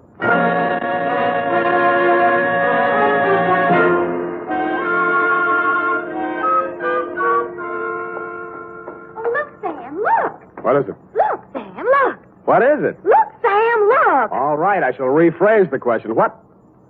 Oh, I see. You mean the magazine Look, huh? They said an advance copy. It's not even out till next Tuesday. What's it doing here? Oh, look at them. CDs. Who? Who are these people here? That's Sam Spade. What? On the radio. You know, Howard Duff. He plays you on the radio. Howard Duff. Why don't I play it on the radio? You're not the type, I guess. Yeah, look here. Sam Spade dictating to Effie. Hey, she's not bad, you know. Not bad. Oh, really? That actressy, I thought. What is it? Levine Tuttle. Levine. The name is so actressy. As Bill Spear, Spade producer, gives final instructions. Look at him. He has 9 o'clock shadow.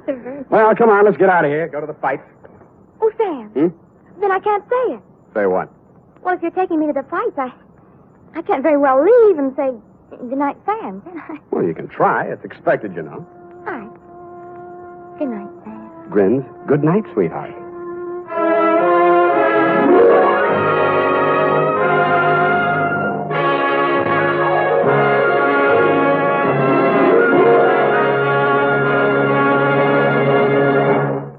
The Adventures of Sam Spade, Detective. Brought to you by Wild Root Cream Oil Hair Tonic, the non-alcoholic hair tonic that contains lanolin.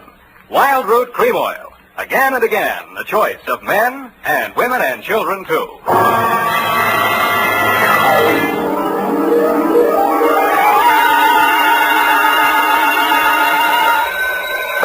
Sam Spade Detective Agency? Me, sweetheart. Oh, Sam, I'm so glad you called. Why? I don't know. I always am. Was it a good case, Sam? I didn't like it. Where are you? Morgue, San Mateo. Oh, was somebody killed? Yes? Well, do you know who did it? Yep. That's good. No, that's bad. Bad?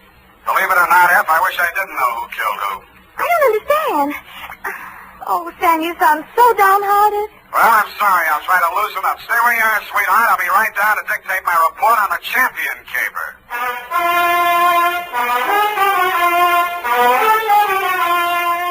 Dashiell Hammett, America's leading detective fiction writer and creator of Sam Spade, the hard-boiled private eye, and William Spear, radio's outstanding producer-director of mystery and crime drama, join their talents to make your hair stand on end with the Adventures of Sam Spade.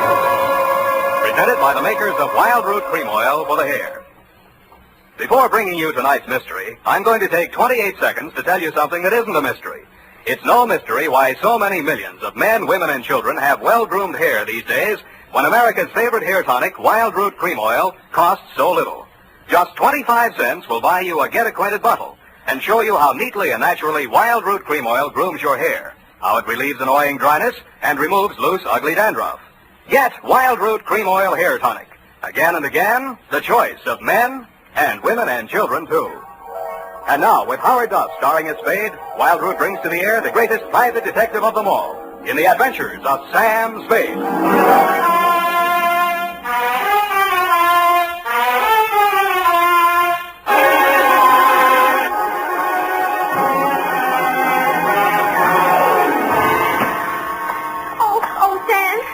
I read the afternoon paper.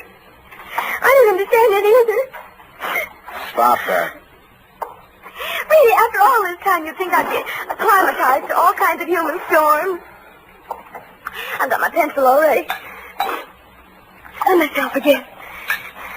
I'm ready, Sam. Sam, date? Date August 7th, 1949. To whom, Sam? Jack Manelli. To Detective Lieutenant Manelli, Homicide Detail, San Mateo Police. From Samuel Spade, license number 137-596. Subject... Are you listening, Sam? Subject, the champion caper. Dear Manelli.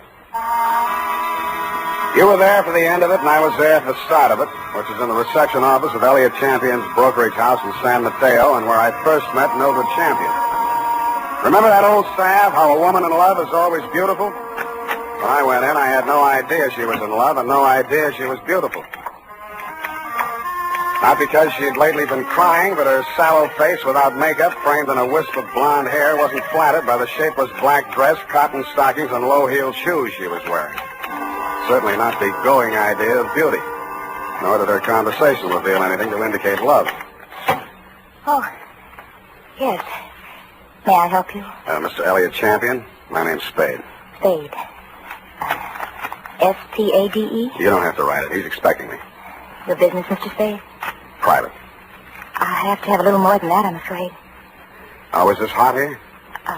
Mr. Champion can't stand fresh air. Obvious. That's what makes it so warm in here. I'm sorry. Yeah, it is hot. Just flip the switch and tell him I'm here. Well, what is it, Mildred? I was just going out. Mr. Spade is here. It says you're expecting him. But I don't find him listed in your appointment book. Don't be an idiot. Send him in. Send him in. You may go in now, Mr. Spade. He always like that? He's nice today. Sorry, Mildred. That's your name, isn't it? His office is the first on the right. Don't bother. I'll find it. Thank you. I'll just go to lunch. Mr. Champion? Well, don't just stand there. Come in and shut the door. What I have to discuss with you is private. I don't want that snoopy niece of mine listening to our conversation. She's out to lunch now. But does she listen in often? All the time. Why? She didn't know who I was. I outsmarted her there. I called you from the drugstore on the corner. I don't want anyone to know who you are, why you're here. Oh, now, where did I put that lighter? Behind the inkwell. Oh, yeah. I'm a dangerous man to play games with. Joseph's found that out once, and if he keeps this business up, he's going to find it out again. No games? You're dangerous. Say, are you mocking me, Spade? Just wondering what you're talking about. I just told you, you got ears, haven't you? Joe Josephs is back in town, and I'm not going to fool around with him. Mildred told me you were nice today. Oh, she did she? Well, Mildred talks too much. That's what's the matter with her. She talks too much. And you'd fire her, only she's your niece, and you'd have to pay somebody else 3 times what you pay her to take everything she has to take. Get out of my office. No. Wait a minute, Spade. It's just hot, I guess. Who has turned on the heat? It's Joe Josephs. He was released from San Quentin this week. I've been receiving telephone calls from him telling me to beware and to watch out and a lot of other nonsense. What was he doing at San Quentin? 2 to 5 on an embezzling count. He's an ungrateful scoundrel, that's what he is. I took him into my office as a junior executive, and 6 months later... He got tired of the $20 a week you were probably paying him and decided to dip into the bin. Only he did a bad job, got caught, you testified against him, now he's out and he's sore, and he's threatening you. And every time you yell cop around this town, there's always some snoopy reporter hanging around the sergeant's desk. Ain't that the truth? Listen, Spade, I've got $500,000 tied up in this business, and I don't want anybody thinking I might get knocked over by some loony with a grudge. And that's why you didn't tell the police? Don't you believe me? It'll do for now. You'll think of something better. Now, see here, impertinence is one thing... 25 a day and... No. That'll be 45 a day in expenses. I want you to find Joe Josephs and bring him to me. Nuisance warrant? More than that. I've got enough stuff in that desk drawer to send him back to Quentin if I have to. Oh, what kind of stuff? Left over from his trial. It'll be grand larceny this time, and they don't stop at 5 years for that kind of thing. You withheld evidence? I withheld... Put your gun out.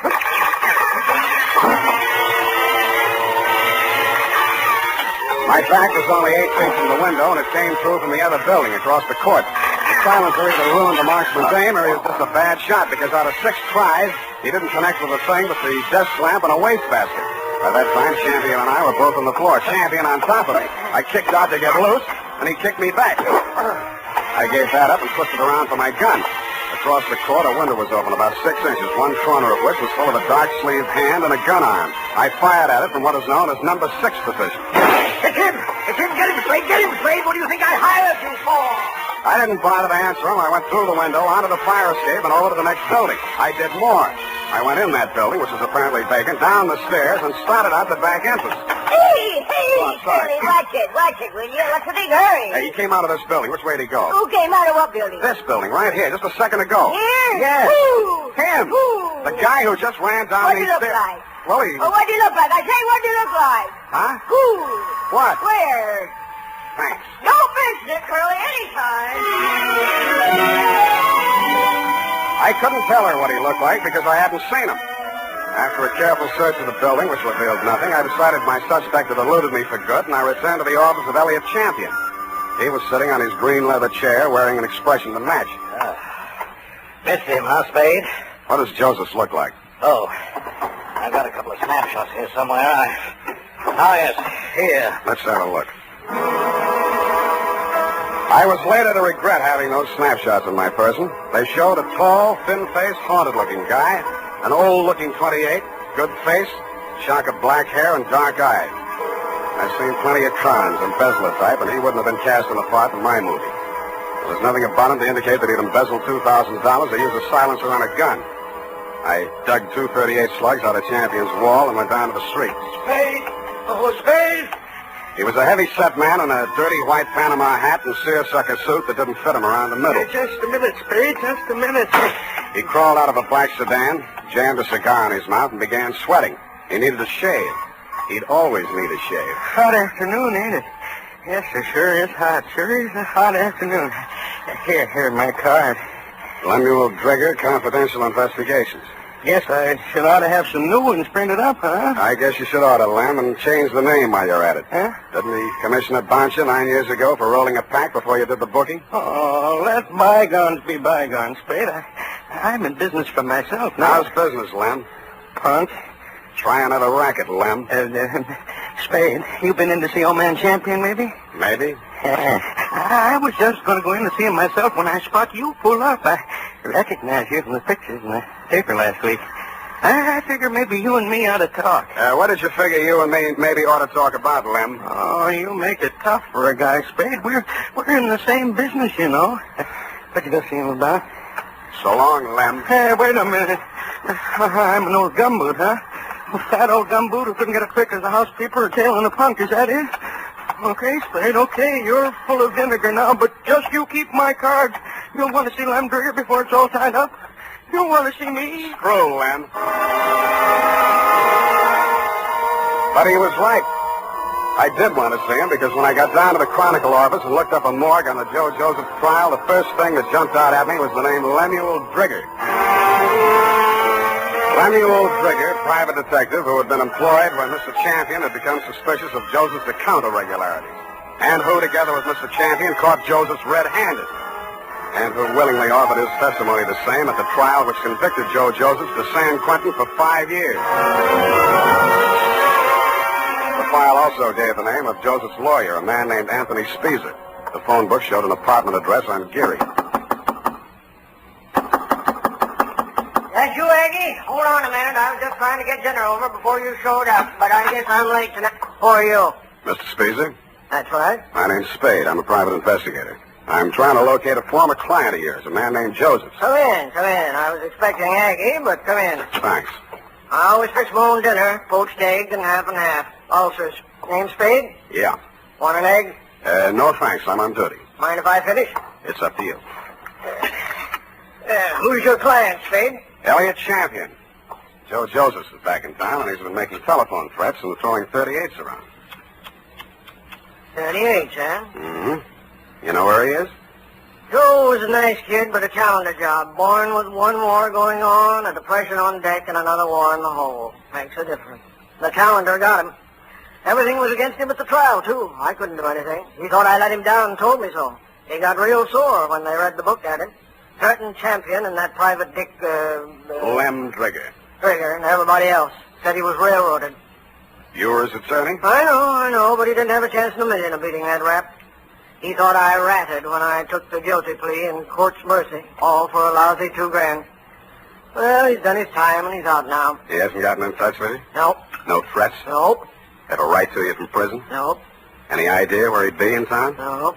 Is it possible he has a mother? Nope. Then I guess I leave you to Aggie. We play records. Aggie used to be a violinist. Well, it's up to her. Spade. Spade. Yeah? If you find Joe, tell him where I live. I'd like to see him. Why?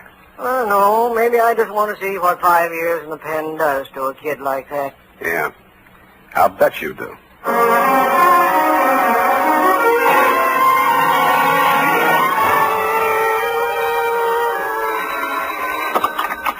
Yeah? Is this you, Mr. Spade? Who's this? This is Mildred Champion. Remember me in my uncle's office? I remember. Mr. Spade, you're looking for Joe, aren't you? Oh, I know you are. You don't have to answer me. I think I can help you find him. I must talk to you right away before something terrible happens. Please come out to the house before something terrible happens. It's right in the corner. I got out to the house as fast as I could, but not before something terrible had happened. Hey! The front door was open and all the lights were on, and Elliot Champion was lying at the foot of the stairs in the front hall, holding his lapel as if it would get away from him. Hey, don't touch me. Don't try to move me. It's in my lungs somewhere. I never thought.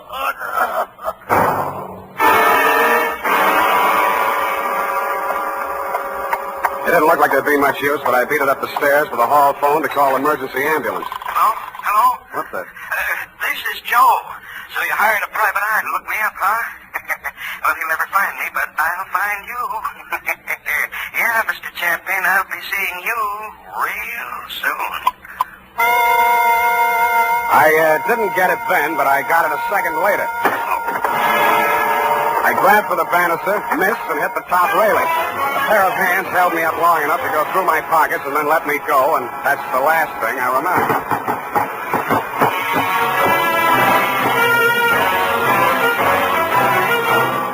The makers of Wild Root Cream Oil are presenting the weekly Sunday adventure of Dashiell Hammett's famous private detective, Sam Spade.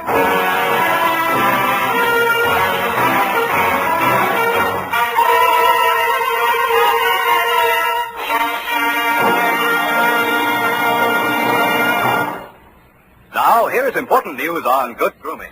If you want a well-groomed look that helps you get ahead, socially and on the job, listen.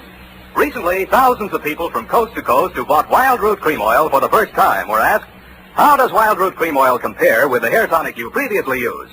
The results were amazing. Better than 4 out of 5 who replied said they preferred Wild Root Cream Oil. Remember, non-alcoholic Wild Root Cream Oil contains lanolin. It grooms the hair naturally, relieves dryness, and removes loose, ugly dandruff. So if you want your hair to be more attractive than ever before, get the generous new 25-cent size of Wild Root Cream Oil, America's leading hair tonic, on sale at all drug and toilet goods counters. It's also available in larger economy bottles and the handy new tube. By the way, smart girls use Wild Root Cream Oil too, and mothers say it's grand for training children's hair. Get Wild Root Cream Oil. A threatening phone call after my client's death as a cover-up and promptly sent out a general alarm on Joe Josephs. I took an aspirin and a taxicab for home.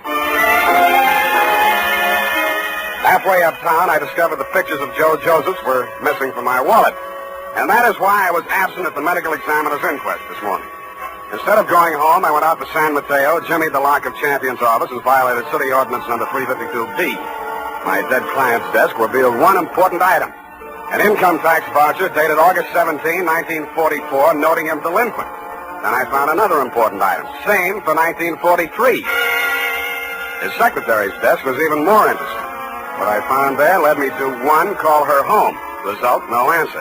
And 2, to revisit Attorney Speezer. I found him poaching another egg. All right, I'm here. It's late, Aggie. What's the idea? Unless it's Beethoven, Fernando. Oh, Spade. Aggie have a show? Yeah, left early. Has to work tomorrow. Oh, it's too bad. What's with you? Still looking for Joe? Yep. Any leads? Wish I could help you, Spade. Elliot Champion was shot and killed in his home tonight. No. That all you have to say? Joe do it? Maybe. Well, You don't seem scared for a mouthpiece Joe didn't like. if you mean should I be next, no. I'm not scared, Spade. The kid should realize that this time I like him and did all I could. You've been here all evening? Aggie? Could you prove it? Yep. You may have to. Did you know Mildred Champion was married to Joe Josephs? Yeah. How'd you know? It's a secret. I found his marriage license in a desk drawer. Nosy, huh? I found something else. Champion didn't pay his income taxes all the time. A lot of people are like that, Spade. Me, Lem Drigger testified against Joe at the trial, so did Champion. Mildred worked in the office, but she didn't testify. Wife can't testify against husband. Real good story, Spade. But what about Joe? Champion had something on Lem Drigger, and Drigger had something on Champion. Joe's in between. You tell me, huh? Huh?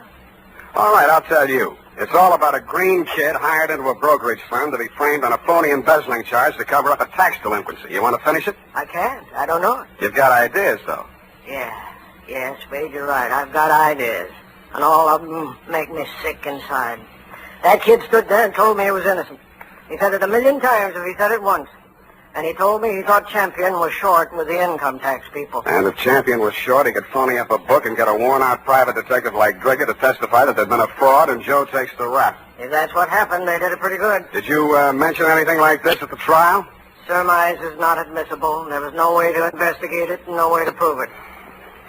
Joe was a nice kid, Spade, and he told a good story. I've been fooled a lot of times. What do you think? I haven't met him yet. All right, he's done his 5 years. He came out, and now they want him for killing the man who sent him up.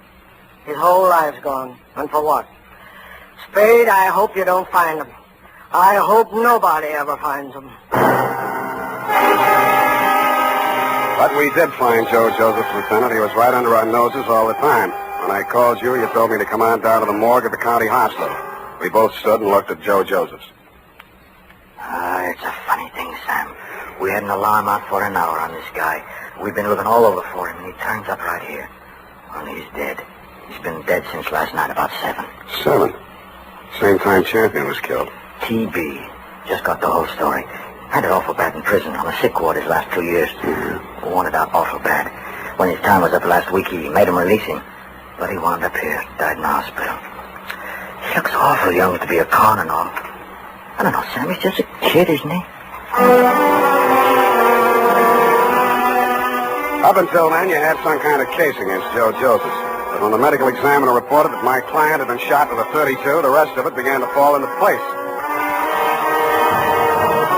Lem Trigger's office was a dirty room over a shoe repair shop on Mission Street. The glass on the door hadn't been washed in 5 years, and neither did anything else. You can hardly tell where the office left off and Lem began. Oh, hello, Spade. I've been waiting for you. I thought you'd get over for some talk. What made you think that, Lem? Well, you're here, ain't you? All right, let's make talk.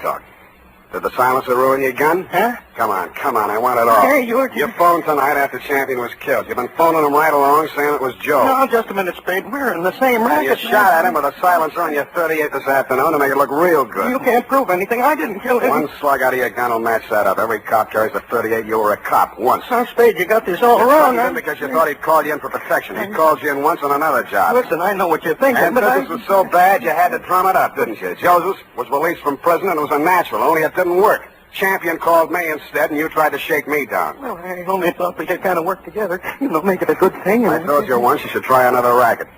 But you didn't take my advice. Now you're going to have to.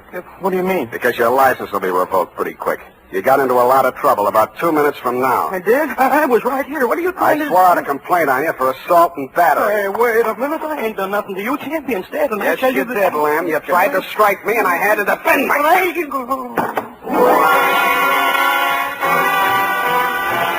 And I did make out a complaint, Lieutenant. I phoned your office, and 2 of your men were on the way out to pick him up when I heard a footstep outside the door. I knew who was there and what she was there for, and I did the only thing I could think of at the moment. And it was lucky I did it.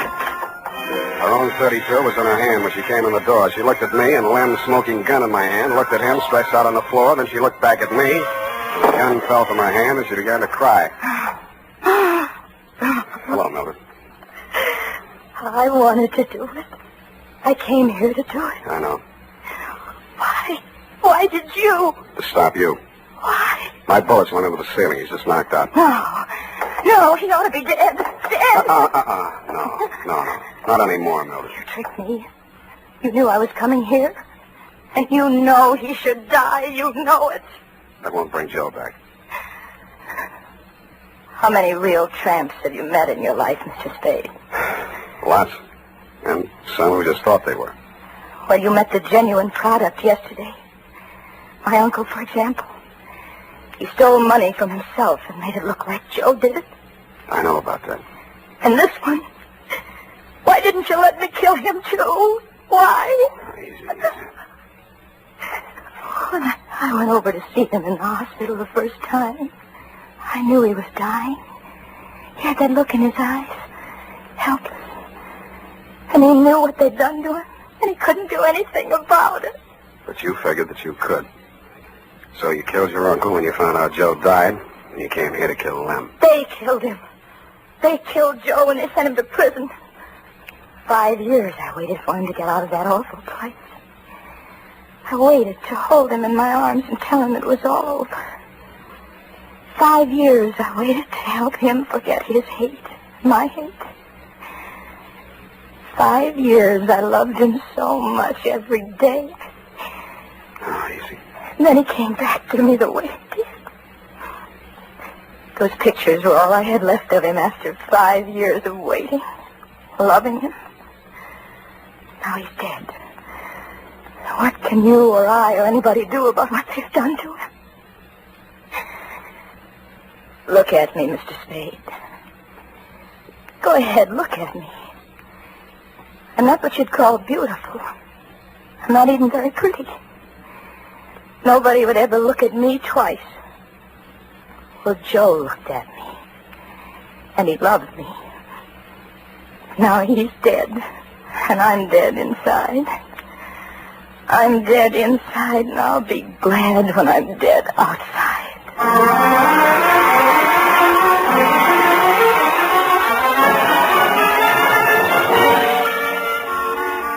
Period and a report. Oh, they were so unhappy.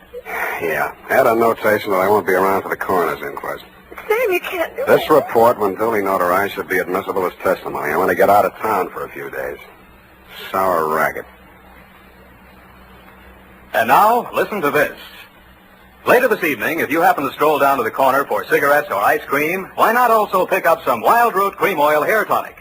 Your whole family will like the way Wild Root Cream Oil grooms the hair neatly and naturally, relieves dryness, and removes loose dandruff. And ask your barber for a professional application of Wild Root Cream Oil Hair Tonic.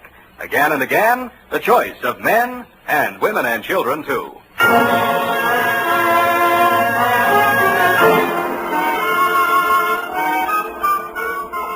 Here it is, Sam. Didn't make any mistakes. Of course you didn't. Are you really serious about getting out of town for a few days? I am? The world's too much with you, huh, Sam? Effie. I know it's poetry, Sam, but it seems kind of appropriate right now. I don't care if she did kill those 2 men. I feel sorry for her. What's that got to do with poetry? Well, it's kind of poetic justice. Oh. Why did she dress the way she did in that black dress and low heels? A form of penance, I guess. A mourning, absence of her missing lover. Lover? Yeah, no. Look, you'll have to type it all over if you keep that up. But, Sam, it's all so beautiful and tragic. Yeah. And you watched it all happen with such understanding. I'm so proud of you. Oh, Sam. Come on. Dry up and go home. Good night, Sam. Good night, sweetheart.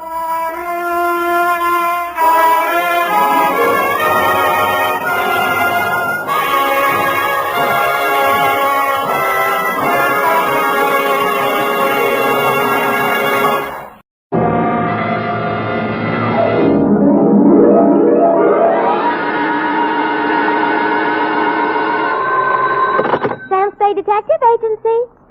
Finitum est. Mr. Who? Finitum est. It is finished. Latin. Oh. Sam? What's left of me, sweetheart? Well, where are you? What happened? Who did it? Here, everything, and what? What?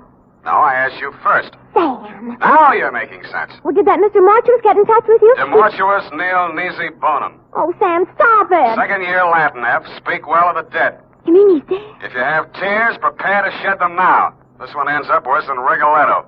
Have your extra handkerchief ready, get some organ music on the radio, and I'll be down to dictate my report on the tears of Night Caper.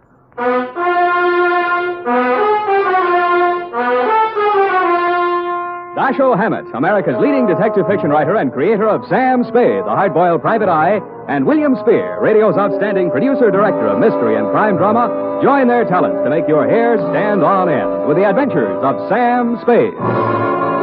Presented by the makers of Wild Root Cream Oil for the hair. You know, just a little Wild Root Cream Oil in your hair can mean a world of improvement in your general appearance. Just try it and see. See how Wild Root Cream Oil Hair Tonic grooms your hair neatly and naturally, relieves dryness, and removes loose dandruff. Yes, you'll be glad to discover that just a few drops of Wild Root Cream Oil make a big difference. So if you've never tried it before, get the 25-cent get-acquainted size and ask for it by name.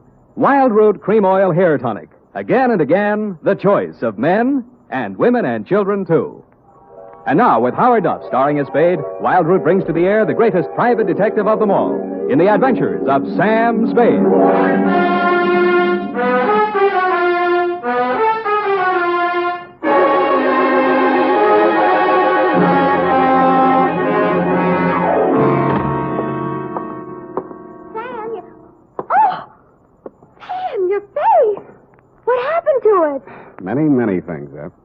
eyes are kind of raw.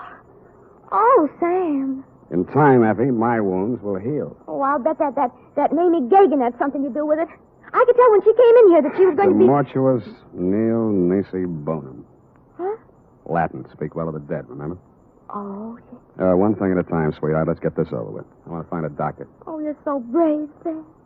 Carrying on in the face of your face. Sure.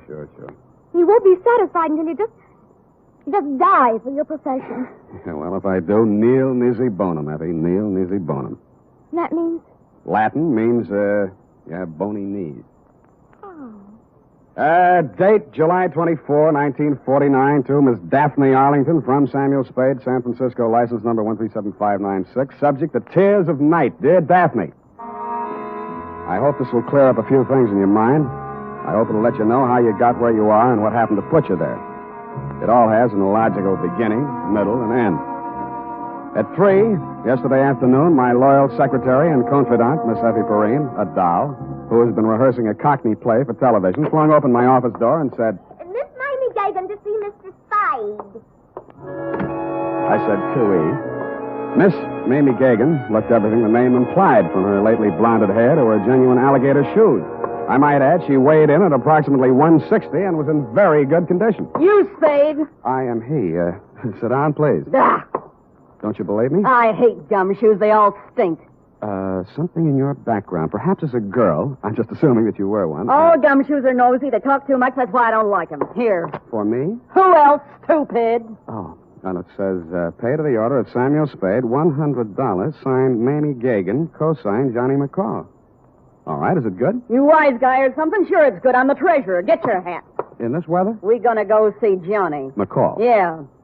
Why are we going to see Johnny? Johnny wants you should do something for him. What does Johnny want I should do for him? Come on, Spade. What's the matter with you? He'll tell you. I just love to hear you talk, Mame. That's all. All this gassing ain't getting us nowhere. The boss is waiting. Gumshoes talk too much. Yes, ma'am. Well, maybe we do, but ours is a lonely profession. Mamie led me to a large Cadillac parked in a no-parking zone. She tore the ticket up and ate it. We got in and charged through traffic towards Burlingame. About a half a mile this side of the main highway, we turned off to the left, and pretty soon we were winding up a private road to a fine old colonial mansion. 2 or 3 private patrolmen were guarding the entrance. They all needed shaves. They kind of nodded as we went up to the front door. Naturally enough, it didn't open, but a peep shutter did. Yeah. It's me, Feely. This is the private peeper the boss wants to see. Open up. Okay. How are you feeling, Mr. Feely? Screw. All kinds of folks around. This way, Spade. How is it? Mamie, I got your peeper. Okay. Inside. Here he is, Johnny, flat feet and all. His name's Spade. They are not. I know. I picked him myself. Go on, beat it. I hate gumshoes. Boo. I don't mind Mamie. She's kind of bitter. Yes, she is. We did a lousy job on her hair last time. It's all streaky. Yeah, I noticed. Go on, sit down. Nice place, Johnny. Nice place. How's the growth? Oh, ain't as good as running beer, but them days are gone. I do all right. 2 crap tables, 2 faro games, a little roulette in the living room, but I have to be careful. Yeah, you seem to have plenty of muscle outside to keep you safe and comfy. Punks, all of them. But the best I can get nowadays, no good gunsels left. Guess they all got married and settled down or something. All right, Johnny, it's cool and it's nice out here. You make a living, and I got a check for $100. Why? Well, in my line, I don't generally have much use for a private eye. I don't generally like them. Neither does Mamie. But I can use one right now. Ever see this before? No?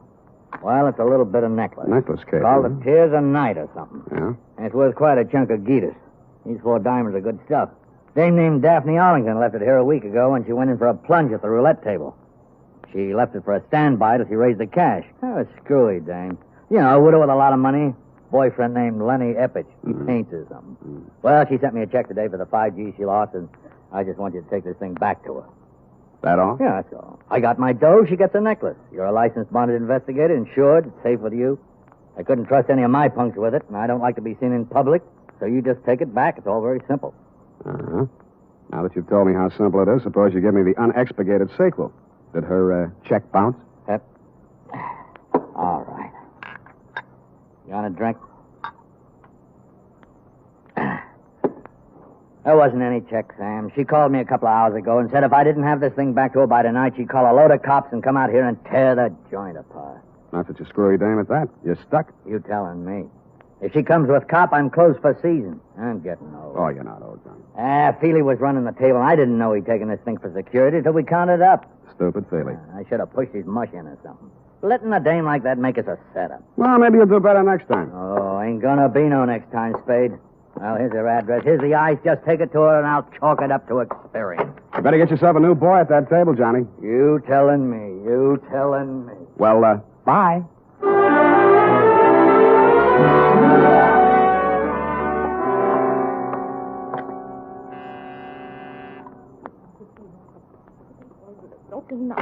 Lenny, I thought you'd never get here. The performance begins at 8:30, and you know how the traffic is, and if we're going to have a bite to eat... You aren't Lenny. Where's Lenny? I don't know, Miss Arlington. I'm supposed to deliver some jewelry. Jewelry? That would be mortuous. Mortuous. Mortuous. Yes, but I... What are you looking at? Your throat. Really? Well, really, Mr. Spade, Sam Spade. Well, really, Mr. Spade. I'm only waiting for Lenny to get here so we can make the first curtain of streetcar. And we're going to be late if he doesn't get here. You can understand that, Mr. Spade. You're going to be a little early. Streetcar doesn't open until Monday. And already, and he hasn't shown up. Well, good night, Mr. Spade. Hey.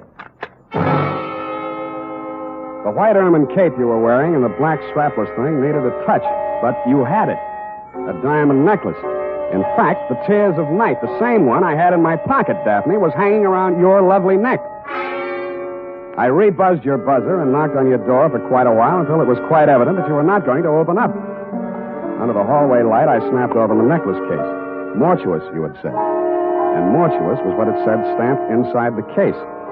A gloomy word with a gloomy address. The White Hotel on Turk Street.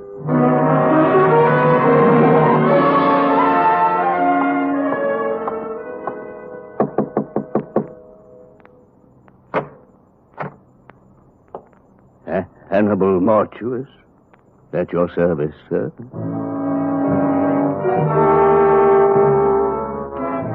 If ever a man had the look of death, it was this one who had its name.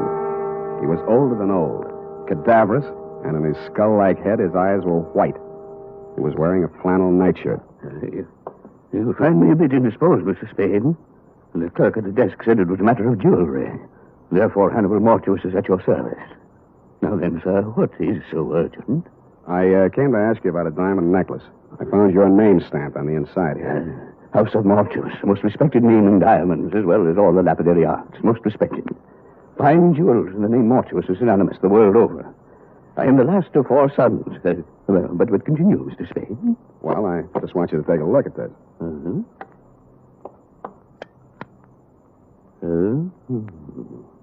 And how do you come in possession of the Tears of Night, sir? Well, a man named Johnny McCloud, who runs a gambling club, hired me to deliver it to a lady named Daphne Arlington. She lost it at the roulette table. She left it there until she could raise the cash. Deplorable conduct on her part. Daphne Arlington, a most indiscreet young lady, to be sure. I recall my interview with her when her late husband, Sidney, ordered this necklace. A lovely body, propelled by a ridiculous mind. For shame, such conduct, a gambling house, the Tears of Night, a pawn. Well, this is real, then? It isn't phony? Mr. Spade, I am a gemologist. The House of Mortuous. Of course, it's real. Take a good look. When an artist creates a dazzling thing of beauty such as this, would he be so unlikely as to forget the time, the patience, the agony of his creation? See how each stone is carefully mounted to capture every single pinpoint of light. An incomparable masterpiece. An incredible money. How much money? On the wholesale market, about 10,000. Arlington? He paid 25, but he had it, as I say, incomparable. Yeah. Yeah, well, I saw another one just like it tonight. Ridiculous. The finest workman at best could only create a crude resemblance. This kind of work demands an artist, or an artist. But tell me, Latin in Angus Herba? My second year Latin escapes me. Snake in the glass. Something wrong? Something wrong, yeah. You are concerned for the safety of this piece. I have a small safe in my room. You may have the key if you care. I'll take it with me. Thank you, Mr. Mortuous. My pleasure, Mr. Spade.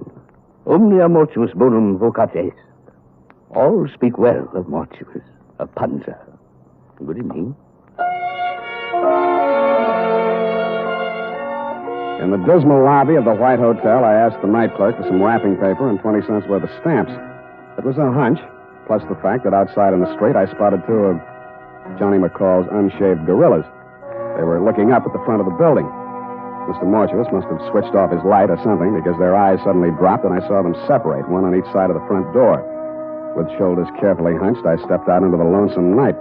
I hoped they would think I was carrying my .38, which I was not. They didn't. Here's the paper, Candy. You want to ask him for a match? Candy's nearsighted. That's too bad. This him, Ernest? Got a match, Spade? Yeah, not so close. Candy asked if you got a match. He's a dummy, Candy. He don't answer. Got a match, Spade? What did I tell you? He's a dummy. He don't look like no dummy. Take your hands up. He's a dummy, all right. Ain't you, Spade? See, he's a dummy, Candy. I told him about you being nearsighted and he wouldn't answer. He don't talk. Go on, smart boy. Tell Candy how sorry you are about him being nearsighted. I told you he was a dummy, Candy. All private eyes like you. Candy asked you a question. He wants to know if all private eyes is like you. I don't like no dummy. We ask questions and he ain't told us nothing. That makes him a dummy. Maybe we find out something if we went through his pockets. Yeah, even a dummy's got pockets. Ain't that right, dummy? Hold him, Candy. All right, boys. You played the scene real good, and I'll see what I can do for you. Hey, he talked. Yeah. Make him talk again, Candy. Make him talk bigger, Candy. Bigger. He talks real nice, but he don't say much. Think maybe he's tough, Ernest? Yeah, maybe. Hold him up. See? He ain't so tough.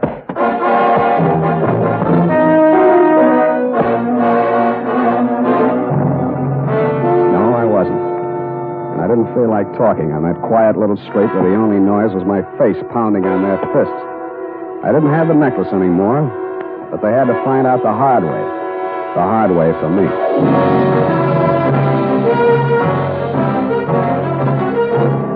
The makers of Wild Root Cream Oil are presenting the weekly Sunday adventure of Dashiell Hammett's famous private detective, Sam Spade.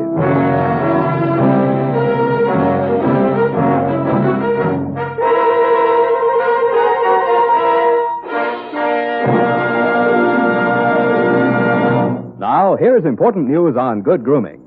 If you want the well-groomed look that helps you get ahead, socially and on the job, listen. Recently, thousands of people from coast to coast who bought Wild Root Cream Oil for the first time were asked, how does Wild Root Cream Oil compare with the hair tonic you previously used?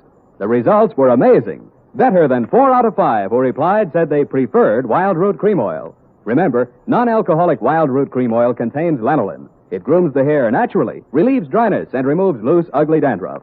So if you want your hair to be more attractive than ever before, get the generous new 25-cent size of Wild Root Cream Oil, America's leading hair tonic, on sale at all drug and toilet goods counters. It's also available in larger economy bottles and the handy new tube. By the way, smart girls use Wild Root Cream Oil, too, and mothers say it's grand for training children's hair. Get Wild Root Cream Oil. Again and again, the choice of men and women and children, too.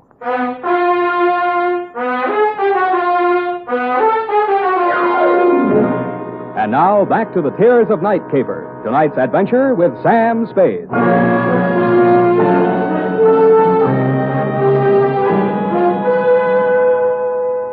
I remember trying to wake up a couple of times. I was dreaming that we were driving along in a giant Cadillac.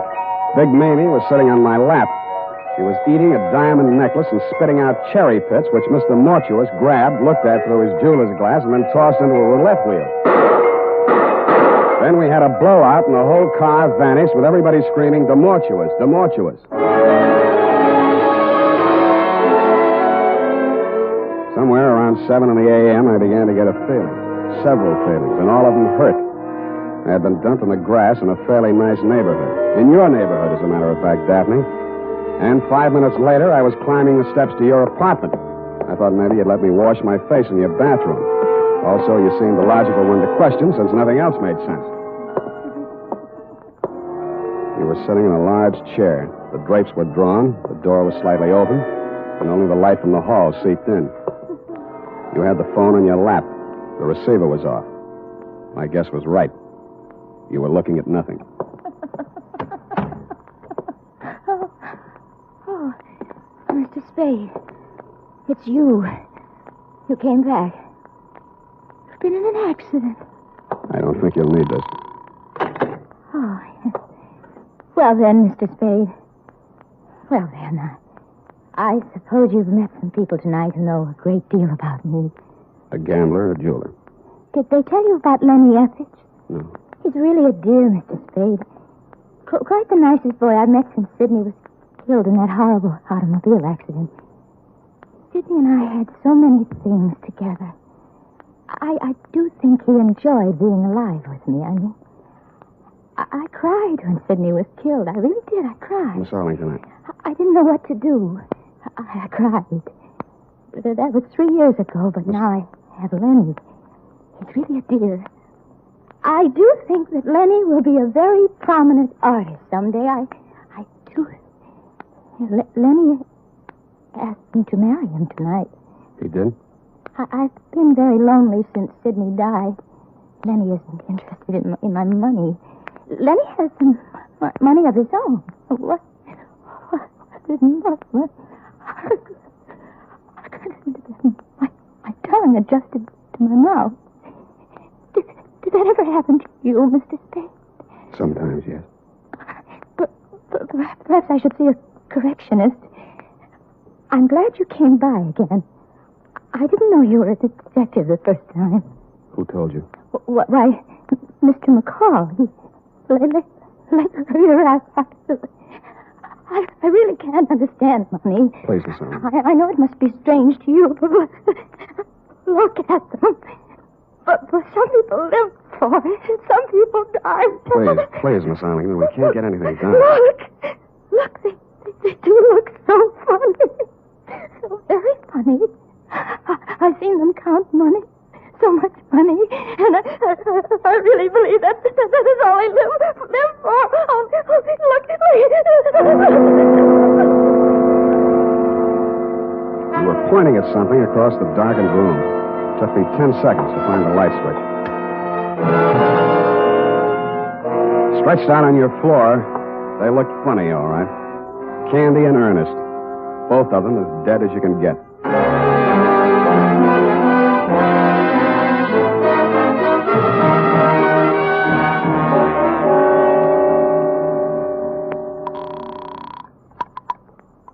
Hello, darling. Darling. I've been waiting all night. I knew you'd telephone and give me your answer. I knew you'd marry me. Your name, Lenny Eppich? Why, yes, but I was expecting... My name's Spade. I'm a private investigator. I'm calling from her apartment. Daphne's? Now, listen. There's been a couple of murders here. Murders? She's had quite a jolt. She's going to need you and all the help she can get to bring her out of it. I've called homicide, and it might be pretty rough for her. I'll be right over. Bring a doctor. Right. And a lawyer. I'm afraid she'll need one of those, too. I've got a good one. We'll be there. Thanks, Mr. Spade. He showed up about the same time the crew from homicide got there.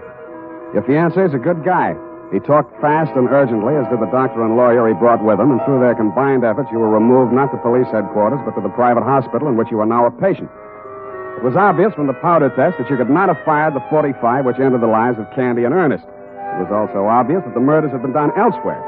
But who had done them remained to be seen. Spade, I've been expecting you. Come in, sir. I've been amusing myself with your chessboard. Sit down. Oh, you've had a hectic night. Yeah, your boys were pretty rough. Candy and Ernest, two men of another world, Mr. Spade, not our world. Allow me to apologize for that action. I want more than an apology, Mr. Mortuus. And if that's my gun and it looks like it's got a hair trigger. And if you'll pardon me for saying so, your hands are a little shaky. I underestimated you, Spade. Such an ingenious method of protecting the tears of night. Why, sir, by the simple expedient of placing it in an envelope and mailing it to yourself from my hotel lobby, you hired as guardians the entire United States Postal Service, not to mention the armed forces. Thanks. What happens now? We wait for the mail. Just tell me where I'm wrong, will you, Mr. Mortuus? McCall wanted me to get caught with it. He didn't know it was real. You'd made a phony for him. Only you found out it wasn't phony when I came to your place. Then there was a double cross. If you can bear my vanity, I have invented a new word. Triple cross. It has a ring to it, Oh. Including Mamie? Mamie and her friends have been very valuable to me, but I must necessarily exclude them from sharing the profits. Mamie knocked off Candy and Ernest? Abetted by the last of the House of Mortuus. You planted them in Daphne's place? Mamie and I. A crude touch, I thought, but it had a purpose. I happen to know that Mrs. Arlington has for a long time been on the verge of a nervous breakdown. With 2 cadavers in her living room, she was very unlikely to discuss a bogus necklace with the police. And I doubt very much if she knew she was wearing the original or the imitation. Flighty girl. That's the lousiest thing the House of Mortuus ever did. She walked in and found it. If you had merely returned the real necklace to her, it would have been simple to make an exchange, and none of this would have been necessary. But I know. You just sit here and wait for the mail. We wait for the mail. What about your other playmate? I'm afraid I'll be sought for a murder or 2 or 3 this night. Mamie. She got it, too? Yes. Where are the police going to find her? Oh, in my hotel room, which I departed hastily once the room clerk had informed me of your ingenious method for protecting the necklace. I shot her there. You were cheap. Cheap, sir? I don't understand. A $10,000 necklace?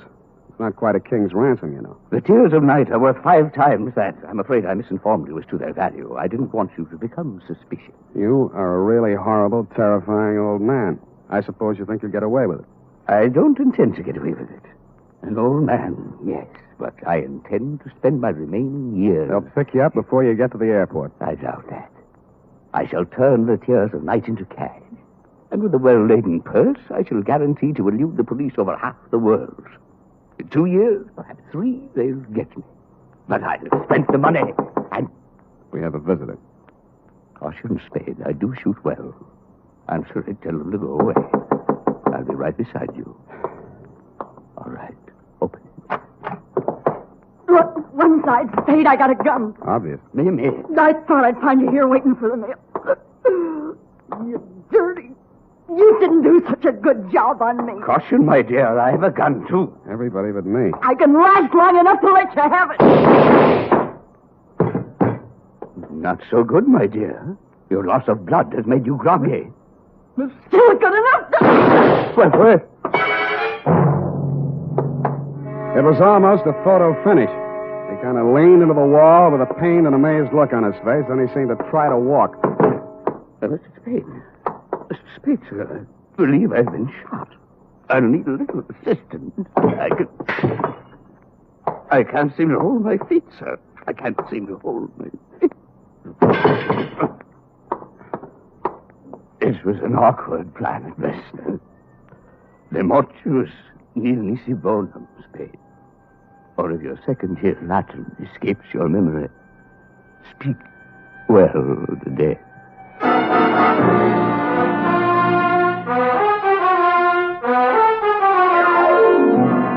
Period and a report. Oh, Sam. All those people. 4 in all. And that poor girl, Daphne. How she must have felt when she saw it. Oh, Sam. Yeah, it was pretty bad. You poor darling. Well, it's about time. And you go right home. In fact, I am going to take you home. Yeah? Then what? Well... You are a registered nurse, maybe? Well, Go type that up. I am completely well, and when you return, we shall Indian wrestle. Certainly, sir. And now, listen to this. Shopping note. Tonight or tomorrow, get a family-sized bottle or handy tube of Wild Root Cream Oil, America's favorite hair tonic. Oh, yes. Good night, Sam. Good night, sweetheart.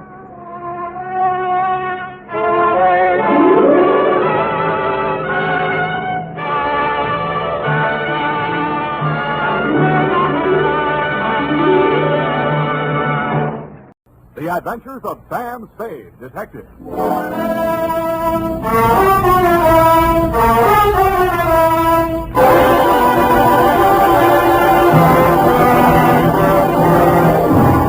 To Dr. Ludwig Zoya, 1241 Leavenworth, San Francisco, from Samuel Spade, license number 137596.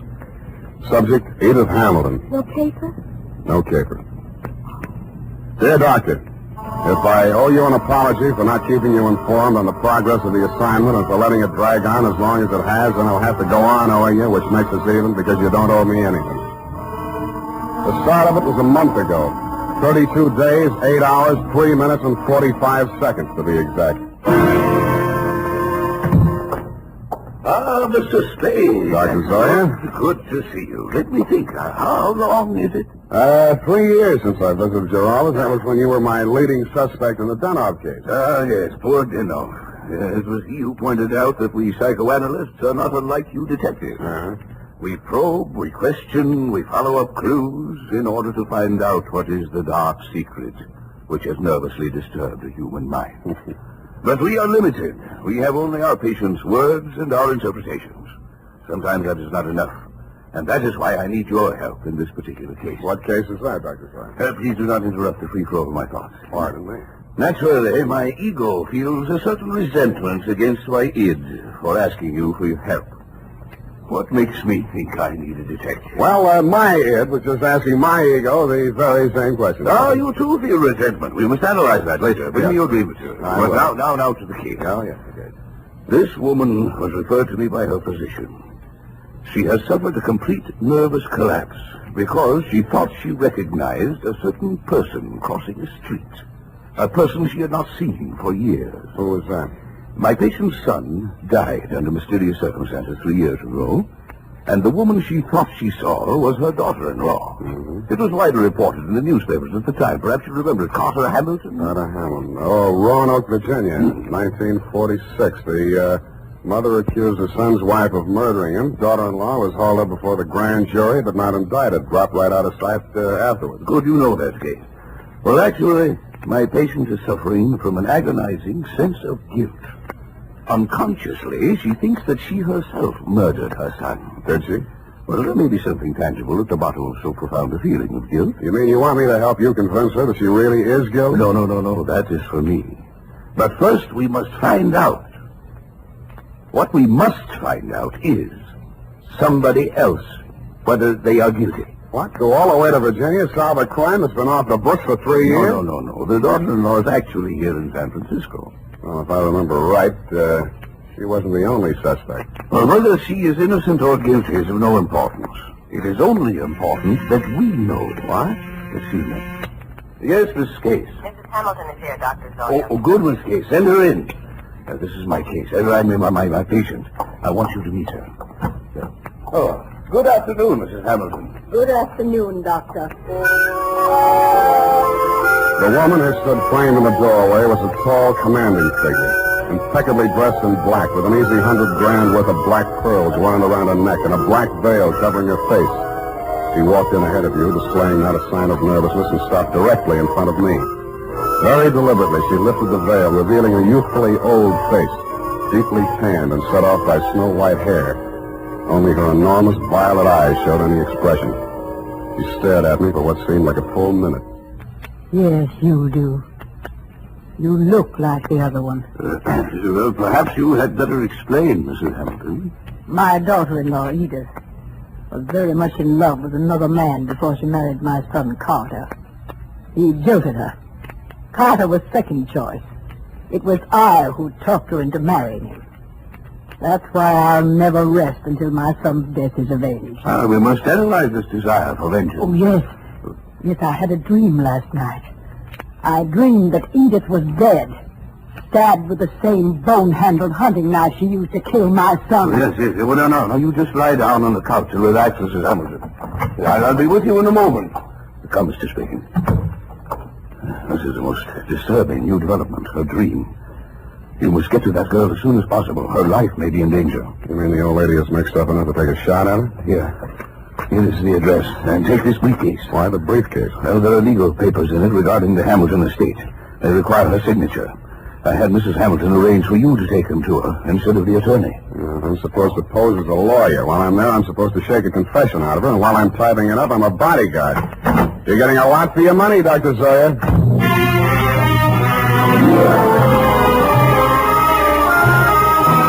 I spent the next hour or so in a newspaper morgue briefing myself on the old Hamilton case.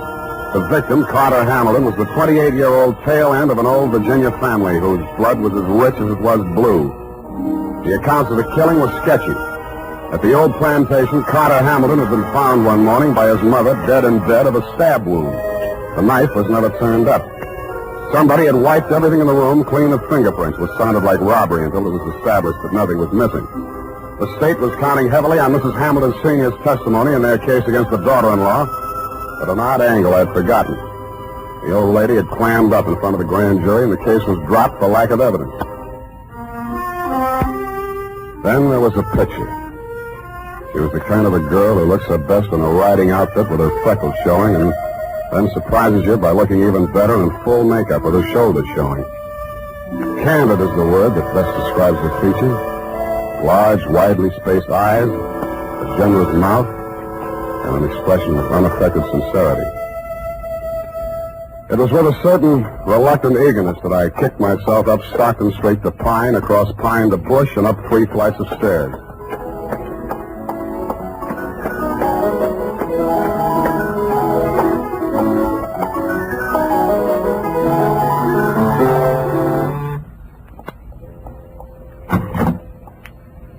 Yes?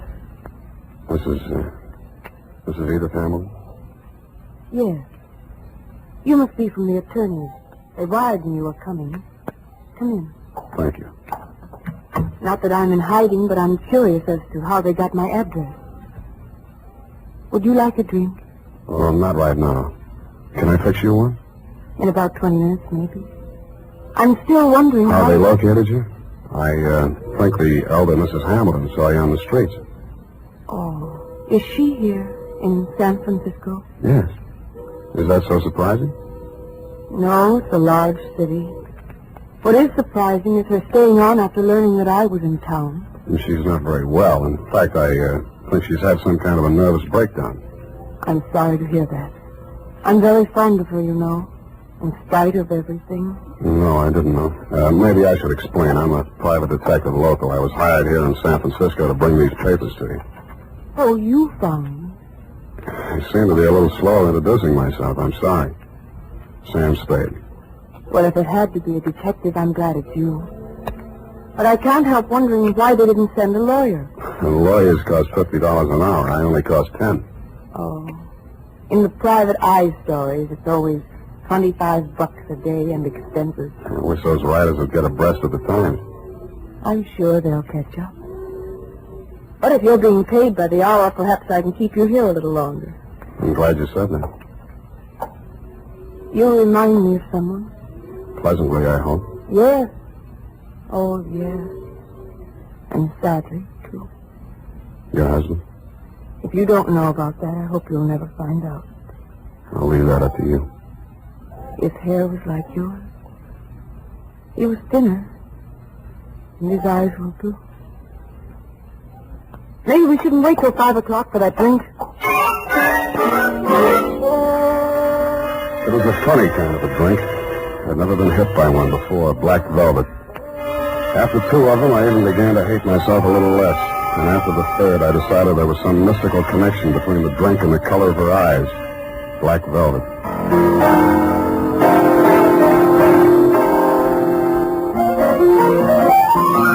I don't know much about music, but the way she went at the piano, you knew she wasn't afraid of it, and probably wasn't afraid of anything.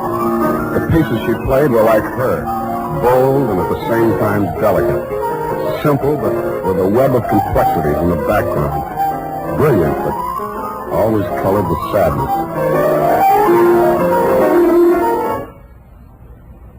What's the matter? I want you to take me someplace. Where? Any place. Dinner. I don't care. I just want to go someplace with you. With you. Hey. What is it, Sam? I thought we were going out.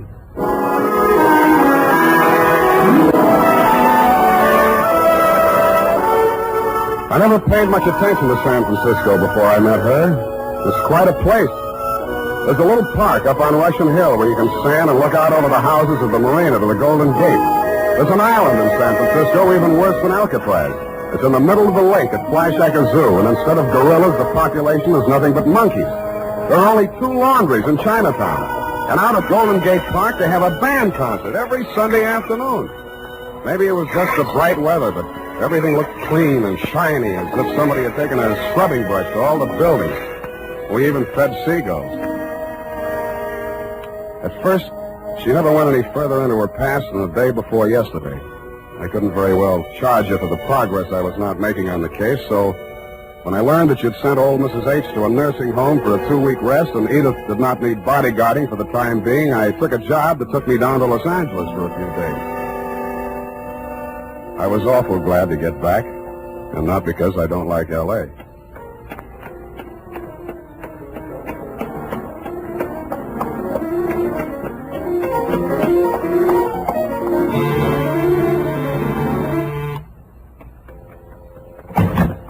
Oh, Sam. Oh, darling, you were gone so long. Hey, the posies. Oh, give them to me. Well, not like that. This is the last time I make a fool out of myself buying flowers. I'll love them later. Hey, you're trembling. What happened while I was gone? What happened to me happened before you went away. You know that. Sam, while you were gone, I had a lot of time and I did a lot of thinking. And I came to a very important decision. There was something I knew I had to tell you. And I wasn't so sure I could get through it. Now, look, Angel, it sounds serious. I don't think this is the time. No, but it is. Yes, it is. Here, take it before I change my mind. What is it? I wrote it all down. Sit here, facing away from the piano. And don't say anything until you've read it through. Oh, okay.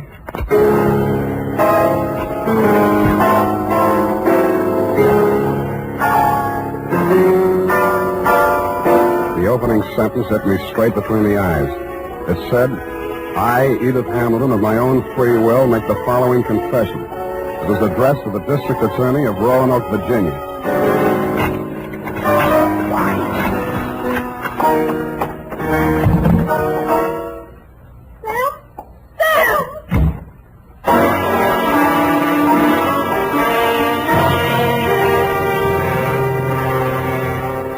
That, Dr. Zoya, was when I headed back to your office.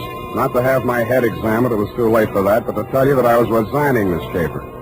On the way, I placed 2 ads in the classified sections of 3 papers. One under office space for rent and one under situations wanted. Ex-private detective desires position as night watchman, prison guard, asylum attendant, or any more pleasant line of work. And I really meant it. The United States Armed Forces Radio Service is presenting the weekly adventure of Dashiell Hammett's famous private detective, Sam Spade.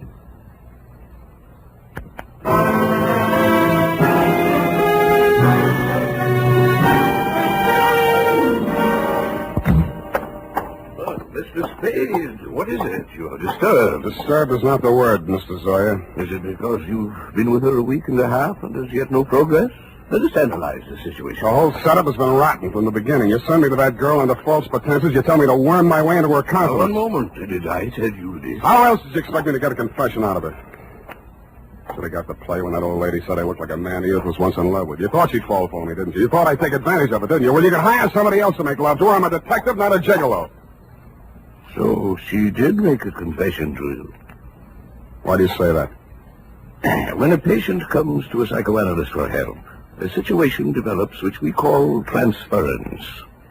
Now, this means that the doctor represents to the patient someone in whom he can confide, to whom he can unburden himself, such as a parent or a loved one. Well, then let's go on with it. No. Well, at the moment, that is, what you feel toward me at the moment is what we call a negative transference. You wish to continue to make love to her, but you feel guilty about it, so you blame me. Well, what then? What are you driving at? In this love affair of yours, we have a similar situation. But what she feels for you only resembles love. It is transference. You resemble a former lover. Yeah. And that is why it only took a week and a half for her to reveal everything. Oh, sometimes I think I am too ethical, or too old.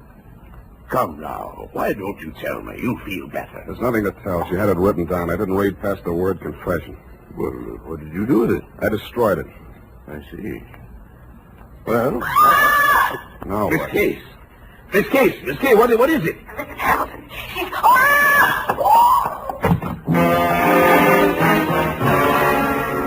It was Mrs. Hamilton, all right.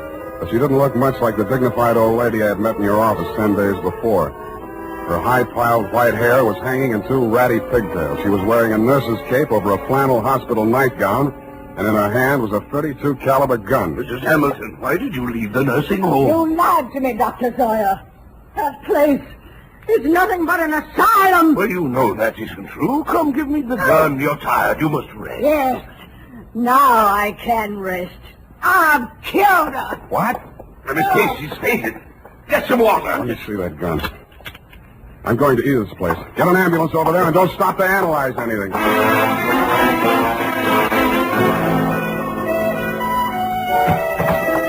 Edith was slumped forward over the piano keyboard. She was barely breathing. The old lady wasn't much of a hand with a gun. 4 of the slugs had punctured the big studio window. 1 had torn a flesh wound in her shoulder. The other had penetrated the right side, just below the rib cage, and there was not much bleeding at the wound of exit. Her face was pale and the skin cold to the touch. I gambled on a hunch she was suffering mainly from shock, moved her over to a couch, threw a blanket over her, and poured hot coffee into her. After a bit, her color started coming back. Then she opened her eyes. Oh, I thought you went away. I must have dreamed it. Lie still, Angel. Don't try to talk. Oh, Alexa, please. Don't let them know what happened. Take it easy. It's only the ambulance. I've got to save Mother Hamilton. You see, I've got to get rid of that knife and I can't let it think.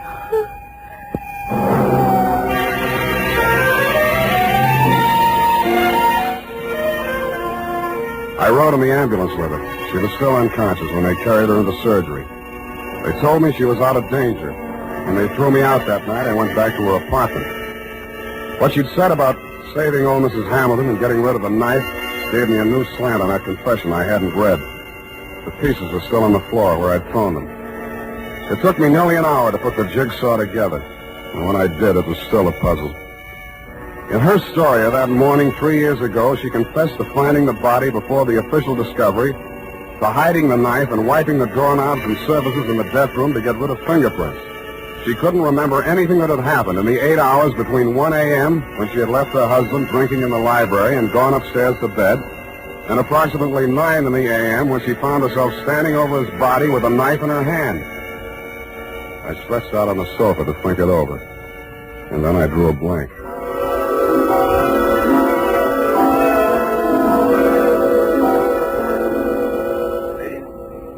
Mr. Spade, wake up. What? How did you get in here? Well, I've been reading that so-called confession. Very interesting. We must analyze it. You analyze it. I'm going to call the hospital. I've just come from there. How is she? Physically, nothing serious. Mentally, she's not so good. She keeps asking for you. Yeah? She thinks you can help her. Yeah, it's definitely there, the delusion that she's in love with you. What makes you so sure it's a delusion? Don't answer that. When can I see her? Well, it's best that you wait until she comes home. That will be next Tuesday. Look, you're supposed to be a first-class head doctor. Can't you cure this amnesia of Edith's? I thought I explained to you last night when we were discussing transference. Please, Dr. Zoya, please. I know you mean well, but don't, I beg of you. Well, it's not important. When she gets to know you better, she will realize that her love for you is irrational. And then she will remember everything.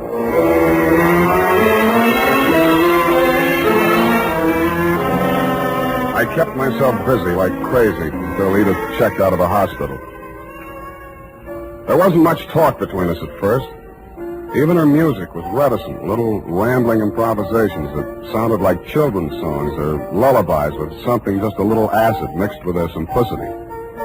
Then as the days went by and her strength and confidence started to return, her music became serene and graceful. It became like her as she sat there at the piano in front of the big window with its afternoon sun streaming down on the San Francisco hilltops, while at the same time the April fog bank started its nightly prowl in through the Golden Gate.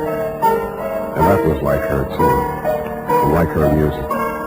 Brilliant, but with a touch of melancholy. And then one day it was all warmth and brilliance and she was smiling.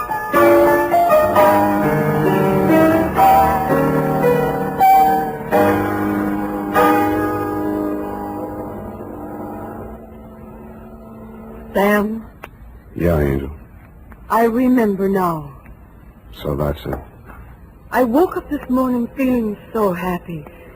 And then I knew I was on the verge of it. Because I knew that however bad the truth might be, it was worth not remembering it. Even if I was a murderer, you'd rather know, wouldn't you? No, I wouldn't. Why?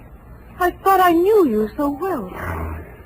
Darling, are you angry? Yeah. But at me? Yes, you. The first time I came here, I tried to give you a fair warning. You should have figured the score when I told you I was a private detective. You'd even read the stories where in the end the detective doesn't have any choice but to turn in the beautiful dame, no matter what his personal feelings are. Maybe you didn't think they were true to life, or maybe you thought I was an exception to the rule because you are. Well, I'm not. Truth is, I was hired to get a confession out of you any way I could, and I think in the back of your mind you've known it all along. You want to have your confession, and eat it too. You probably learned as a child that it's smarter to tell all and be patted on the back than to be found out and get spanked. How can you be so smug and so self-satisfied and so... Whatever made me think I was in love with you? Just because you looked a little like someone who was... Zoya was right. Only you thought you were kidding yourself, too. Zoya called it transference. I call it baloney. Goodbye. You come back here. You can't just leave like...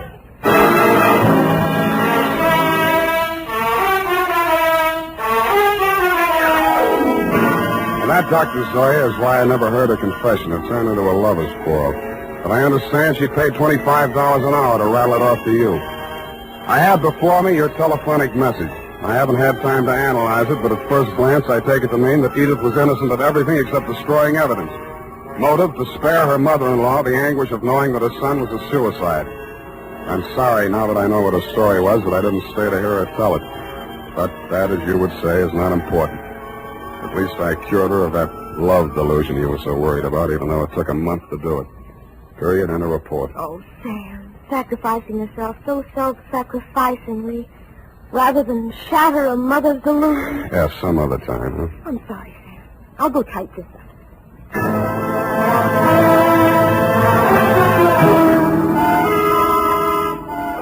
Well, here it is, Sam. Sam, where did you go? Sam Spade Detective Agency. It's space, sweetheart. Sam, where did you go? I'm downstairs in the bar. Sam, there's so much noise on the line, I can't... I'm drowning my sorrows. Well, you don't need to shout. Oh, hold the line a minute. Yes? May I help you? Oh, no, I'm sorry. I was hoping I might find Mr. Spade in. Hello? Would you like to leave a message? Oh, tell him Edith Hamilton called. Oh. Ooh! F, are you still on the phone? Ooh. Oh, pardon me. Yes, dear? What happened? Are you taking a bath? Nothing at all. One moment, please. Miss Hamilton, I have him on the line. He's downstairs in the bar. And if you'll hurry, you can just catch him, I'm sure. Oh, downstairs. Well, I will hurry. Thank you. You're welcome. Sam, are you still on the line? What's the matter with you? Nothing. Just go ahead and drown your sorrows. But don't get loaded. Good night, Sam. Well, good night, sweetheart.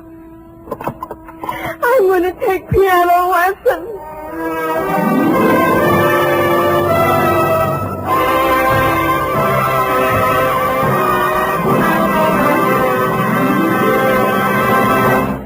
The Adventures of Sam Spade, Detective.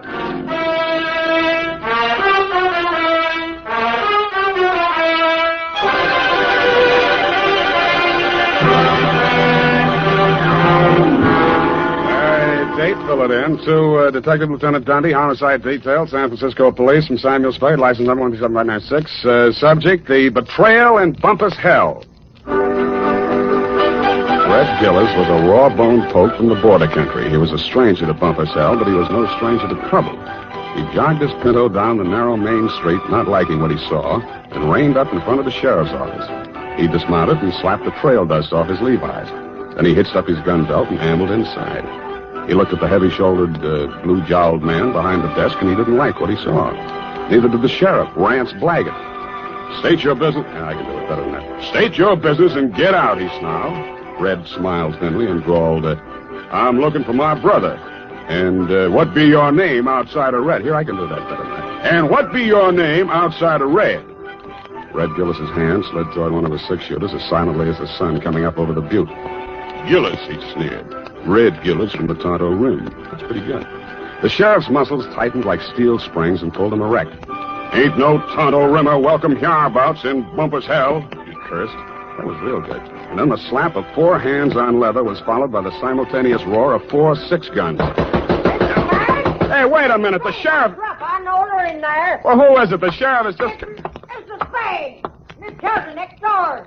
Right in the most exciting part. Mr. Spade, now see here. I won't take no for an answer. It wouldn't be neighborly. What is it, Mrs. Kelsey? Never you mind. Come along. What are you up to here, anyway? Who, me? Oh, nothing. I'm just relaxing with an apple and a good book, I that's don't all. see no apple, and the only reading matter I see is some Western trash. Trash? Now, come on. There's trouble on the third floor. Well, there's trouble in Bumpus hell. Don't you swear at me. I'm not- I know my duty, and I know your duty. Now, come on. Get moving. Ouch! Okay, let go my ear. And that dandy, so help me, is how it started. Effie had just read a book called How to Relax, and it said there that Western stories were relaxing, and that's how I happened to be at home at 10 p.m., writing Herd on a copy of Sheriff and Outlaw, rip-roaring adventures of the Old West. But Bumpus hell hath no fury like my neighbor, Mrs. Kelsey. I left Red Gillis and the sheriff face to face and vice versa, eyes flashing and guns ablaze, and followed her meekly up to the third floor.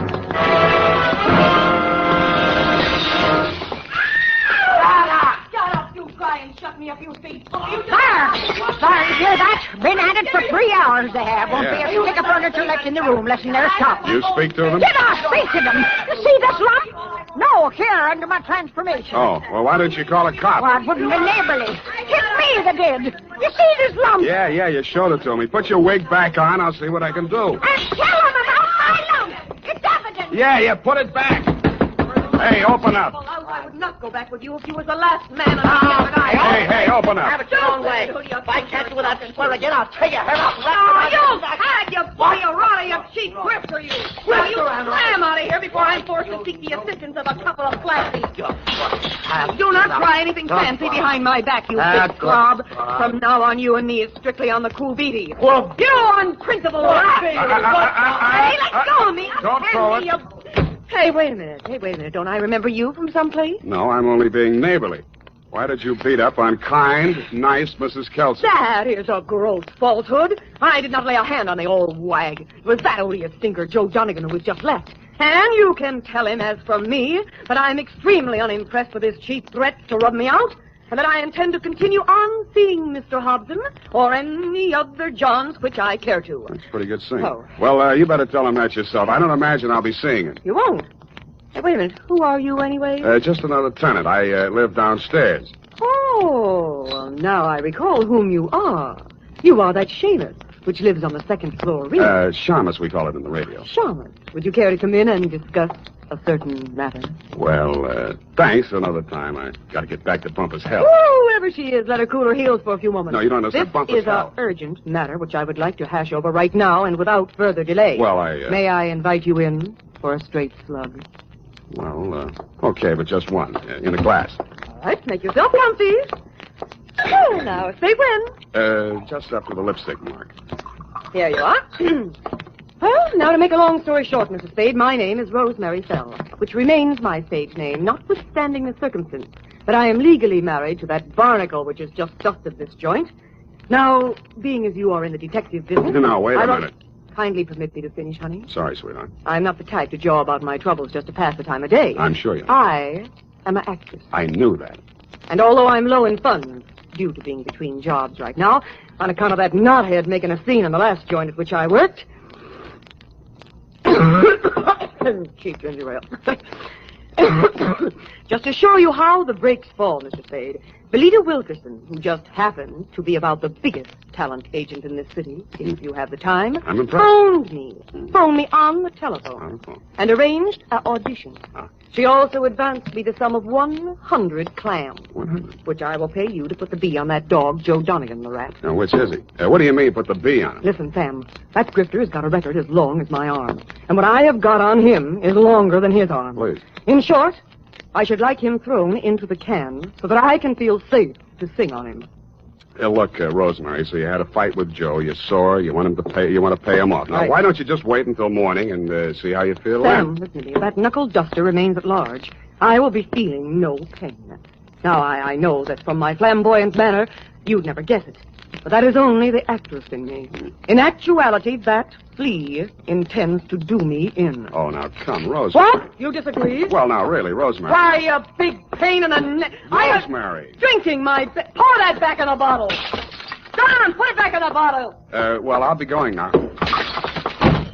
Only trying to be neighborly. Well, back to Bumpus hell.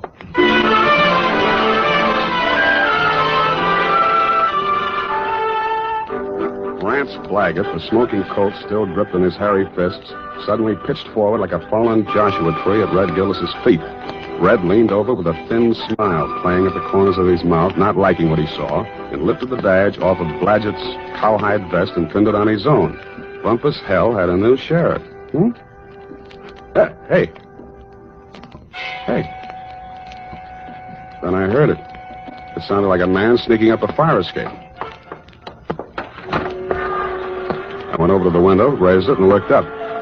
I didn't like what I saw. An overcoated figure reached the third-floor landing and stood silhouetted against the lighted window of Rosemary's apartment. He was about the height and weight of that rat, Joe Donegan. By the time I'd rolled out the window onto the fire escape, his right hand had come out of his coat pocket. Donegan! Donegan, watch it!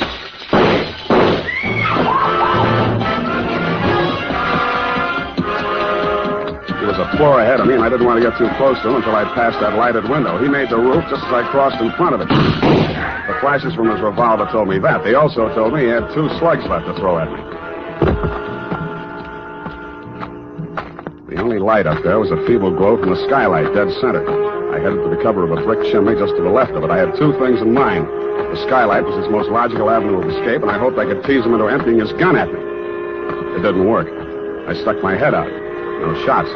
But he did use his gun. I should have stood in Bumpus hell. The United States Armed Forces Radio Service is presenting the weekly adventure of Dashiell Hammett's famous private detective, Sam Spade.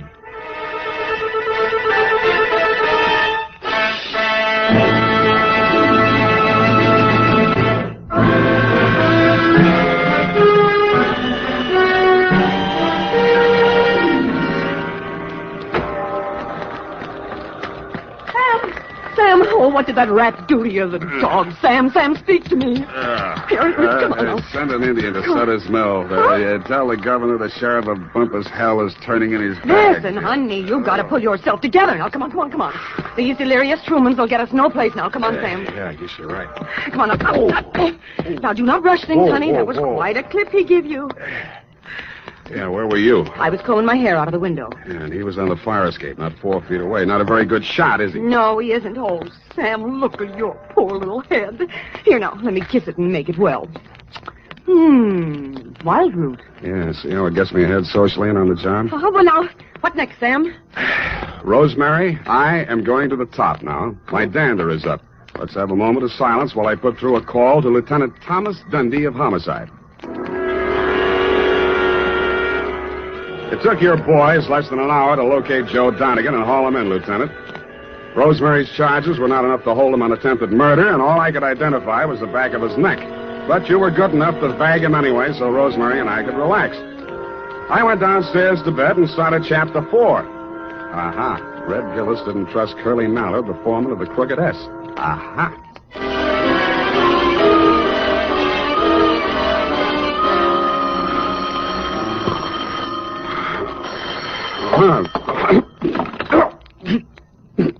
Unique Garage, Harry speaking. Sam, this is Dundee.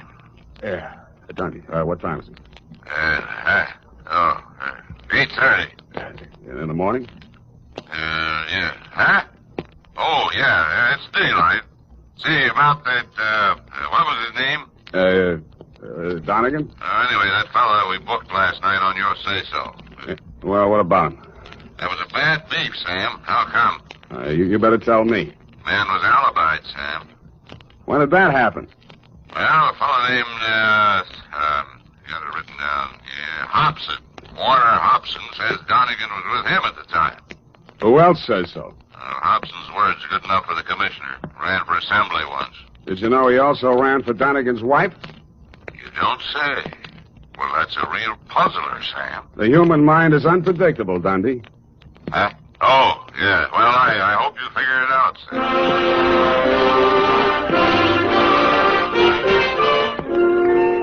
While I was shaving, I thought and thought. I wondered what Red Gillis would have done if such a situation had cropped up in Bumpus hell. A thin smile began to play around the corners of my mouth as I climbed the stairs to Rosemary's apartment. when I got there, I didn't like what I saw. It was a note pinned to the door. It said, Dear Sam, I have been called to do another audition. If anything crops up, you can reach me at Grace Room 34292.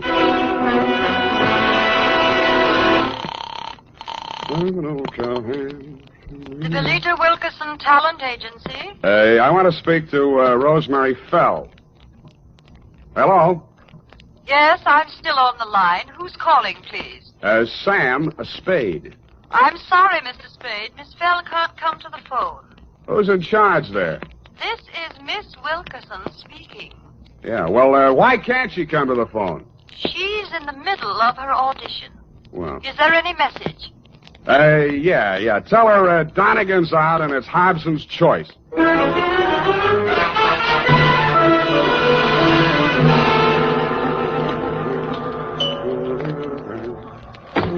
Yes? Mr. Hobson? Yes? My name is Spade. Oh, yes, Mr. Spade. Come in. Why did you phony up that alibi for Rosemary's husband, Mr. Hobson? Huh? Oh, because I knew he's not the man who fired those shots at her. Were you there? As a matter of fact, I was. Would you like to hear about it? I would. Well, first, I'd better tell you a little about myself.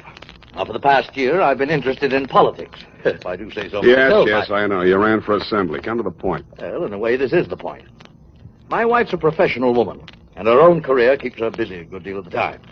Well, like the movie magazines say, a clash of careers and so on. That's how I happened to take up with Rosemary. I didn't know she was married, and of course, when I found out, I dropped her like a hot potato. Potato. And then she started blackmailing me. Did you know about that? I still don't. Well, I think I can convince you. Go ahead. Well, I received a series of threatening phone calls from Rosemary. And I finally decided to go to Donegan and tell him the whole story. Oh, he was as mad as a wet hen. Wet hen? Well, he said he'd stop her. And I believed he was the right man to do it. Well, last night he phoned me. He said he'd had a little caucus meeting with her and assured me I'd had no more trouble. But no sooner had I hung up that phone when she called again, making another outrageous demand. I decided then and there to take things into my own hands. So happens I'm a crack shot.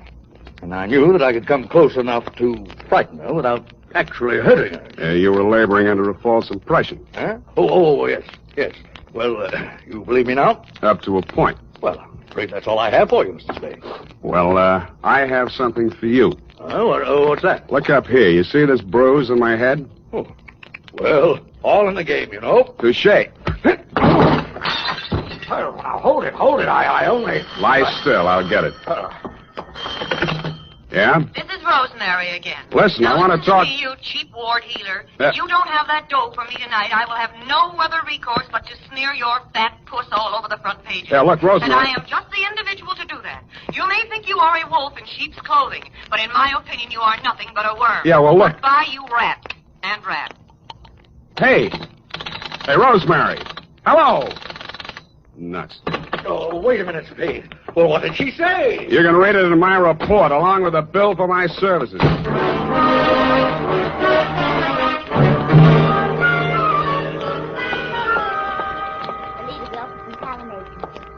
No, I'm so sorry she isn't in. You do that, sugar. Hello there. Likewise. Are you talent or just interested? I could be.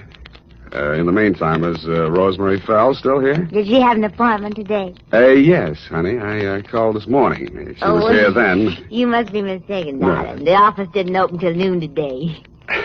Yeah. Could I talk to Miss Wilkerson? She isn't here just now. Oh, she never gets in till 1. Not till 1. She's over at KQW cutting a transcription for our new show, Goal of the Golden Gate. Oh, no.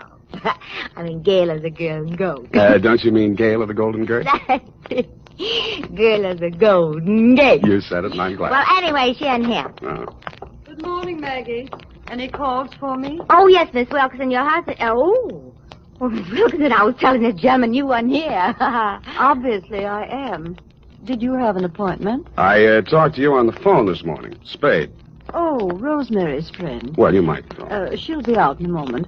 What a distressing business that was last night. Rosemary tells me you saved her life. Well, that's a slight exaggeration. In fact, the whole thing was a mistake. Oh, really? I understood that... Oh, here she is.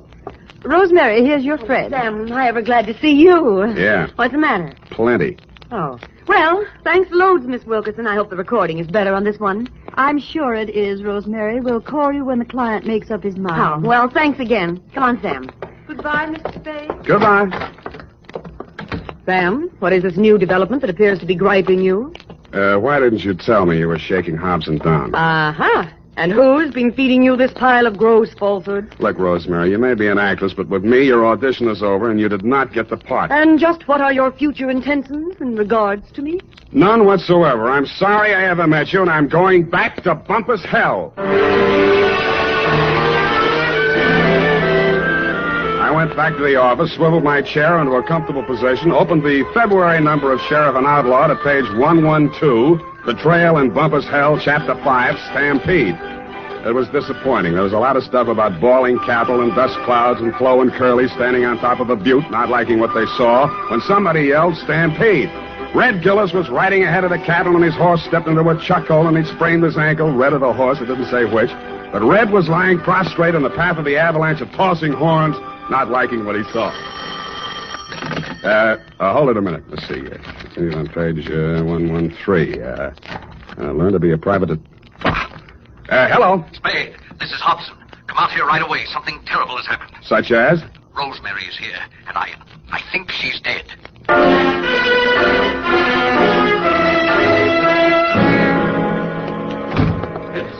In here, Spade. Oh, I don't know how she got in. Oh, yes, I do remember I must have left the door unlocked. Where were you? Why, I just stepped out to get some cigarettes. Can you prove it? Why, no, I'm afraid not. I got halfway and found I didn't have any money and came back. You came back, walked through this room, went in the bedroom, and didn't see the body until you started back? Yes, the lights were off. I stumbled over it. This is the gun? Yes. She did it with my own gun. Oh, I never dreamed her love for me would drive her to self-destruction. Of course, now it's clear what really lay behind her poor, clumsy effort to blackmail me. It was a desperate move to get me back. Oh, I'll never forgive myself for driving that poor girl to this. Don't worry about that, Hobson. This isn't suicide. Murder? Oh, great heavens. What will Belita say? Belita? Yes, my wife. Belita Wilkerson? Professional name, you know. I was explaining to you before that... Oh, that's my wife now. What in the world will I tell her? Never mind, I'll get it. Hello? This is Rosemary for the last time. Who? And I'm just calling to tell you that you have stalled around too long. I have talked to your wife and told her the whole sordid pitch. Why she wants you back, I will never know. But I sold you cheap, and you weren't worth a cent more. I am a girl who does not like to do things halfway, but you were just too late. Goodbye, you fathead. Yeah, Rosemary, I guess we were all too late.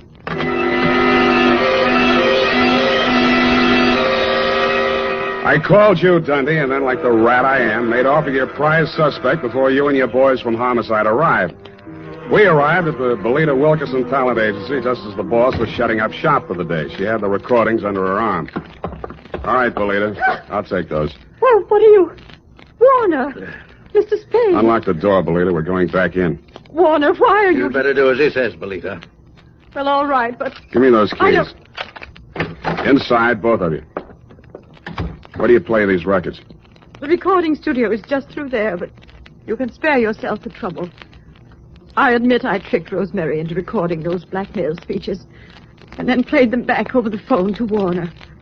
If trying to hold on to my husband is a crime, then I'm a criminal. Oh, now, Belita, my dear. Come on, stop that. We gotta get busy. I phoned the Hobson house, and you were still there, Dundee. You said it was an open and shut case against Hobson, and to deliver him at once or kiss my license goodbye. But when I told you my diabolically ingenious scheme, you said yes, you'd be glad to, because it was a sure way of getting rid of me once and for all. It took us nearly 2 hours to get things ready in Belita's recording studio. We took the parts of Rosemary's so-called audition records that we thought would fit the occasion and dubbed them onto a single side.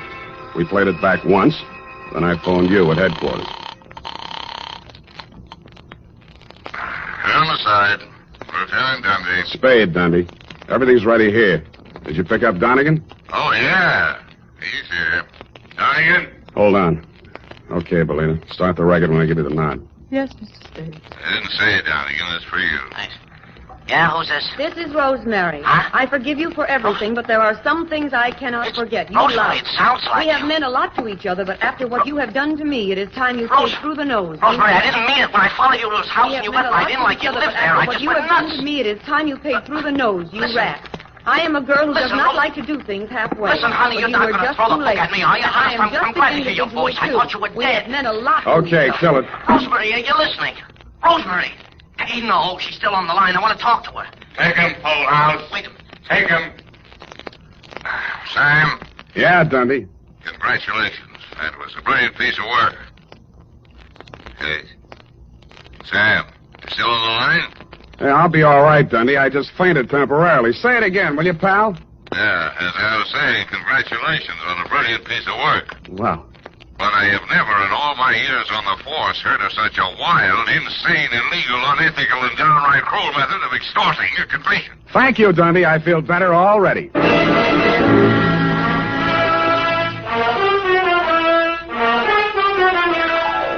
Period. End of report.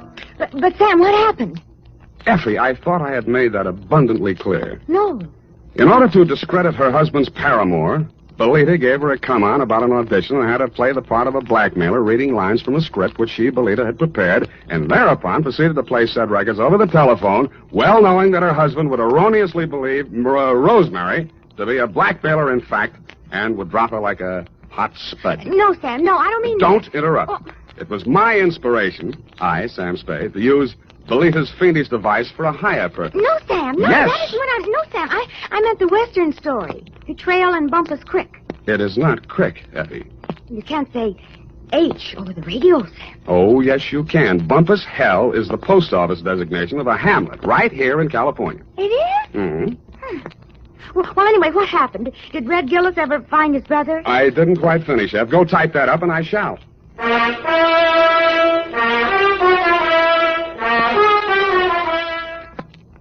Well, here it is, Sam. Oh, Sam, what's the matter? You don't look at all well. Can't be. It didn't happen. It's a misprint. That's what it is. What, Sam? What? Maybe the writer was tired. Oh, Sam, it's only a story. That's what you think. Well, did Red Gillis find his brother? I won't tell. Oh, no, Sam, now don't be childish. Oh, well, all right. Remember the sheriff he shot on page 1? What? Yeah, it turned out to be the new schoolmarm. Oh, how ornery. A woman, huh? Nice, Sam. Get off. Good night, sweetheart. This is the United States Armed Forces Radio Service, the voice of information and education. The Adventures of Sam Spade, Detective.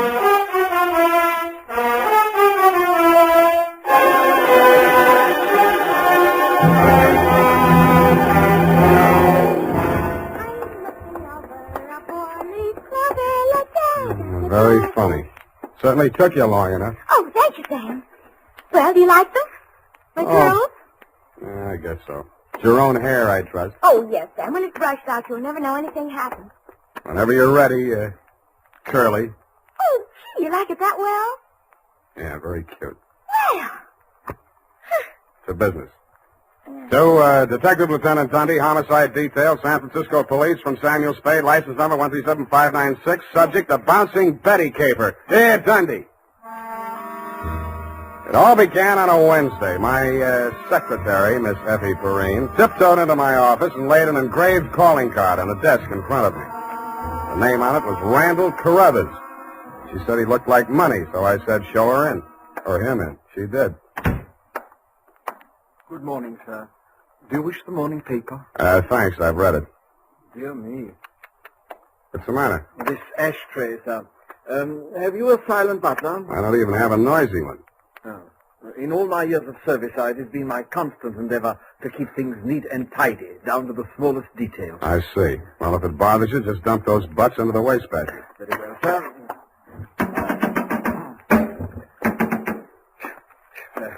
If you will pardon the presumption, sir, you could use a well-trained servant in this establishment. Waste paper baskets clean and empty at all times. Never allow refuse to accumulate. That's not refuse. That's this month's bills. So I noticed, sir. I also noticed that you have not opened them.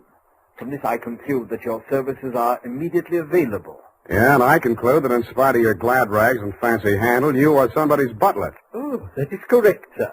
I am first butler in the household of Dr. Mark McGraw, first?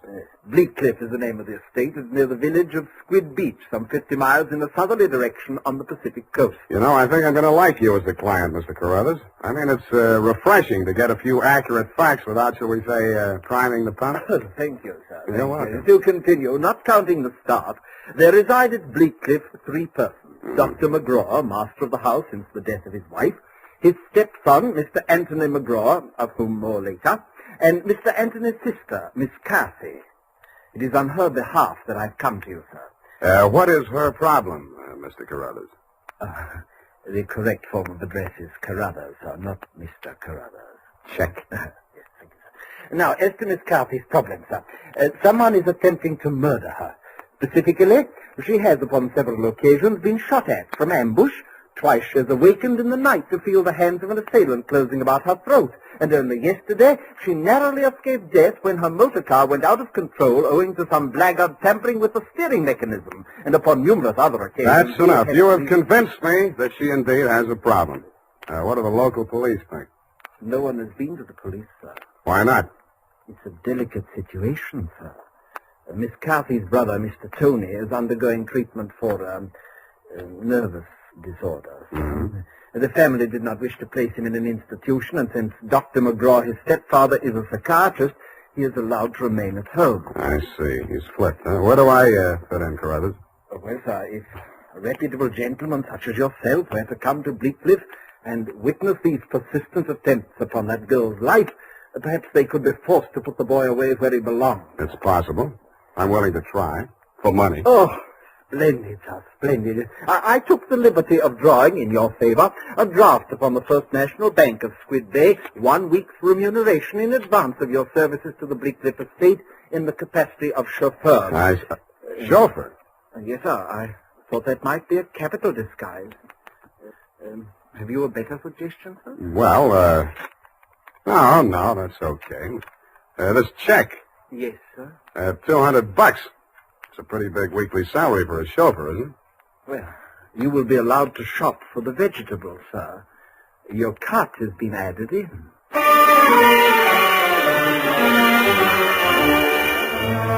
I told them I didn't know one vegetable from another, that I was a lousy driver, and in more time than it takes to tell, I was installed at Bleak Cliff, in a room above the garage, and told to wait there until summoned.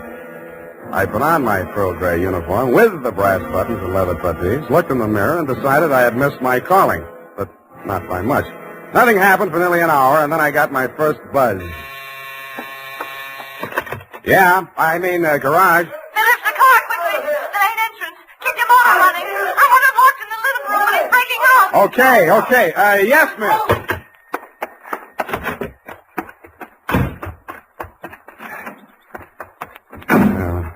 Let me see. Get that door open. Open that door. Why did you have the door open? I'm sorry, miss. Well, get going, please. Darn it, miss. Where's the spark on this? What's the matter with it? Well, it's flooded. The house, you know. He's got the meat cleaver. Well, I'm trying. Stop it! You're hurting him. All right. Put it down, Chris. Put it down. Come on. Give it to me. What's going on? I say, who are you? Haven't you been instructed not to disturb my patient? I'm sorry. I'm new here. When I saw him coming at Miss McGraw with that meat cleaver, I naturally thought... Oh, well, no harm done. Come along, Tony. Come along now. Come along, boy. We'll have a nice long talk. What shall I do with it now? We'll put it back. You all right? Oh, sure. I should be used to it by now. By the way, you're new here, aren't you? What's your name? Sam. Sam? That's nice. Turn to the left outside the gate, Sam, and drive straight out to the shore road. Well, if I could just... Hey, I just turned that little key. Look, Ma, I'm driving.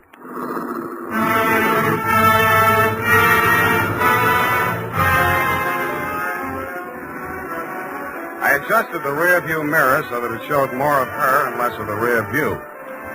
A mile from the house, she ordered me to stop, moved up to the front seat with me, and asked me to drive on. By the time we got to the shore road, she was driving, and I was resting my head on her shoulder. Where are we going? I've got a little hideaway down the coast. It's right on the beach, at the foot of a tall cliff. There's a fireplace, a little bar, some records. Got some bop? It's wonderful there with the surf pounding outside, hidden away from the world. You feel so safe. Mm-hmm. Don't stop. You'll like it there. You feel as if there's no one else on earth. Time standing still. If I could just be sure that Mother wouldn't worry about me. You're impossible. Okay, Kathy, I'll be serious. What's with that brother of yours? Tony? I'd rather not talk about that if you don't mind. Well, maybe I can talk about your stepfather. I really should know what kind of a man my boss is. I go for these drives to forget all that. Please don't spoil it for me. Okay, Kathy, okay. Please. The sharp turn into this driveway. Now, we get out here. Yes, ma'am. Down this path. Uh-oh. What's the matter? You afraid of high places? Yeah, you just pushed me off of one. Oh, Sam, don't be like that. You're pouting like a little boy. Come on, I want to show you my little house. What's so special about your little house? Oh, Sam, if you only knew what my life is like. You only knew what mine is like. I need someone so much to talk to, Sam. As long as you can steer the conversation, you mean. Come on, Sam. I'll show you the house. The path led to a flight of wooden steps that clung to the face of a sheer cliff. There was something like the stairs you find yourself falling down in nightmares. They dropped maybe 200 feet to a crescent of white sand. Watch out for that one step that's broken. Yeah. You have to make your dream house this hard to get to? Because of Tony. He has vertigo. What? When we were kids, he used to chase me, and I'd run down here, and he was scared to follow me. Afraid of heights. He still is. Well, you light us a fire, Sam. The wood's there in the box. I'll go make us a drink. Fire? Who needs a fire? I'm hot. What'd you do before you took up driving? Oh, I was a private eye for a while. Oh, how exciting. Nah, it's a sour racket. Tell me about it. Nah. Let's talk about you. Here's your drink. Thanks.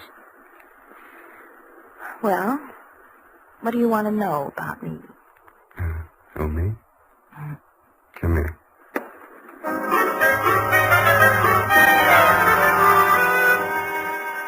The scent she was wearing was 20 carat. The story of her life was heavy melodrama. It seemed that Dr. McGraw, a handsome fortune hunter, was a folly of her mother's middle years. But she had come to her senses shortly before she died and cut him out of her will. But that was not the end of it. When Kathy's brother had been faced with the alternative of entering an institution or remaining at home under his stepfather's care, she had begged the doctor to remain in spite of his warnings that her brother might take a notion to kill her. But get this, Dundee, it's real deep. In spite of visible evidence to the contrary, she was convinced that her brother was not out to kill her, but that the doctor was. I couldn't sell myself on that part of the yarn, but she looked so awfully pretty while she was telling me. And suddenly she didn't look so pretty. An expression of terror was on her face. No! Get down! I rolled her onto the floor and kicked the lamp out. By the glow of the embers in the fireplace, I could still see the gleam of the gun barrel shoved in through the broken window. I hoped he couldn't see so much. I knocked over a chair to give him something to shoot at. He was already halfway up the face of the cliff in those rickety wooden stairs. At the top, he turned and looked back. Who was it? It was Mark, wasn't it?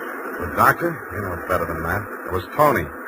What you told me he was afraid of heights, couldn't come down those stairs. He never did before. Don't you believe me? Yeah, Kathy. I may wind up believing the rest of your story.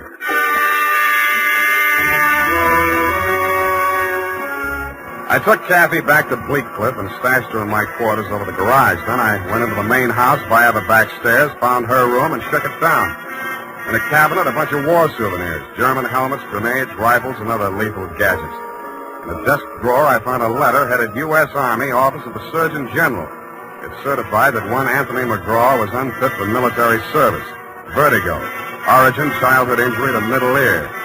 Downstairs in the library, I found a shelf of medical books. Vertigo. Vertigo was almost incurable, and there was certainly no quick cure. But some patients had lost their symptoms temporarily under hypnotism. Then it said, see narcosynthesis. I did.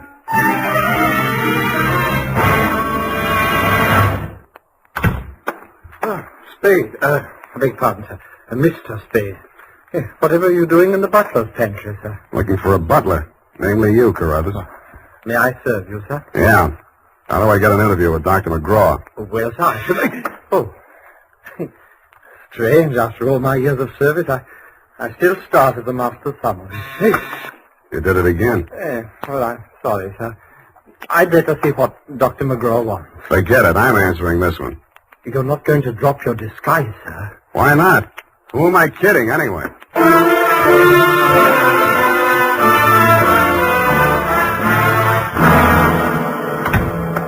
You rang, Dr. McGraw? Huh? Oh, I didn't ring for you. I rang for Carruthers. I ordered him to tidy up my office while I was at dinner. And look at it. Looks neat as a pin to me, Doctor. Oh, yeah, sure new here. Chauffeur, huh? I'm only wearing his uniform. Here's my card. Oh, detective, eh? That's right, Doctor. And this one's just about ready to wrap up. Well, you interest me. Go on. I will.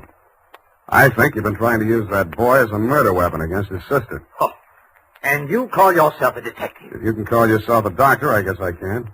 You've been treating him with narcosynthesis, haven't you? That's right. Hypnotic drug. While he's under it, you brief him on his activities for the day, and he follows through, including assaults with deadly weapons. That would be possible with certain very suggestible patients, but I'm afraid impossible to prove. I think I can prove it, Doctor. You shouldn't leave your textbooks lying around loose.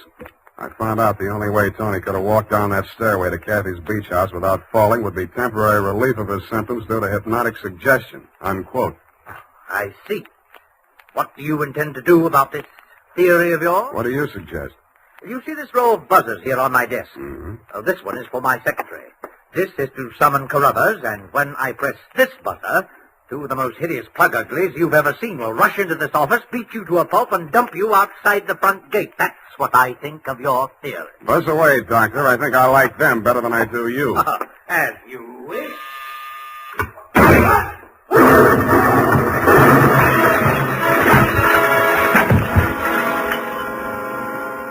From where I was on the other side of the room, I didn't know what had happened at first. All I saw was a lot of paper gushing out of the wastebasket. The doctor sure was dead. His midsection was perforated like a shower drain. And in the walls, fanning out around the end of the room, about a yard up from the baseboard, there was a straight line of holes. I dug into one. What I took out wasn't a bullet. It was a perfectly round steel ball. Then I remembered the wastebasket, the paper flying out of it just before the explosion. In the bottom of it, I found the answer. The base of a steel mechanism with German lettering on it. It was a wartime anti-personnel mine that the GIs called the Bouncing Betty.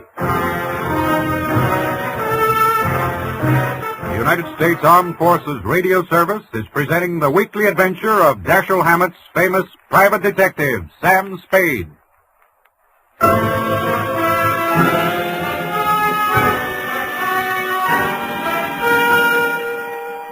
I didn't wait for the Squid Beach law to arrive. Who could? I went straight back to San Francisco. You, Lieutenant Dundee, were waiting at my office. Morning, Sam. Hello, Dundee. About that McGraw killing, Sam. The chief down at Skid Beach has asked us to cooperate with the department down there at Skid Beach. Squid Beach, Dundee. That's right. They say you caught a bus at Skid Beach. Squid. That's right. There's a quarter of two in the company of a young woman answering the description of the McGraw girl. They say that, do they? They say they got a statement from that butler, Carruthers. Well, it's open and shut anyway. The butler hired you, the girl is wanted, and you're hiding her out. Why? Why not? Well, it's established that the girl hated the deceased and bickered with him constantly. The doctor and the boy were pals. That girl's guilty as... You've been able to place her in the murder room? Well, no, but here's an item. She worked with an Army ordnance during the war in research. Subject, I made a note of that. Enemy landmines, anti-personnel. One of the reports she helped put out was on the Bouncing Betty. Yeah? Definitely. Okay. Hey, where are you going, Sam?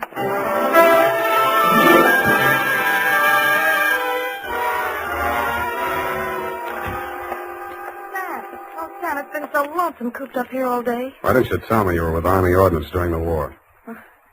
I don't know. I suppose I thought it was unfeminine or something. Try again. All right, I'll tell you the truth. I had a copy of that report with instructions for the operation of the bouncing Betty in the desk in my room. What the devil are you doing with a thing like that? I don't know. I was proud of it. It was the only report I worked on with the general. Should have got rid of it. I did. I burned it in the fireplace as soon as I learned what had killed him. You didn't burn it good enough. Sam, they found it. Yeah. Have they arrested Tony? Not yet, but he's definitely sane. He'll have to take a rap for anything he's done. I see. Well, I guess there's no other way. Tony didn't do it, Sam. I did. I want to make a confession. Not to me, please. Not to me. After what happened down at the beach when I knew I was no longer safe anywhere, I realized I had to do it. For Tony's sake as well as mine. When we arrived back at the house, I looked into the dining room and I saw Dr. McGraw eating dinner. I knew it was my chance to get into his office. Yeah? Then what? Well, the bouncing Betty was in my room. There was some wire in the tool chest, and I knew that Carruthers always went to tidy up while the doctor was at dinner. So I waited until I saw him come out, and then I went in. And I looked around for a place to plant it, out of sight. Then I saw the wastebasket full of papers. It was the perfect hiding place. The whole thing didn't take more than 5 minutes. Well, say something. I guess I don't know what to say. Go on, say you hate me. Say it. I don't. Wish I did. Oh, Sam. Help me. Help me. I'm sorry, baby. I am sorry.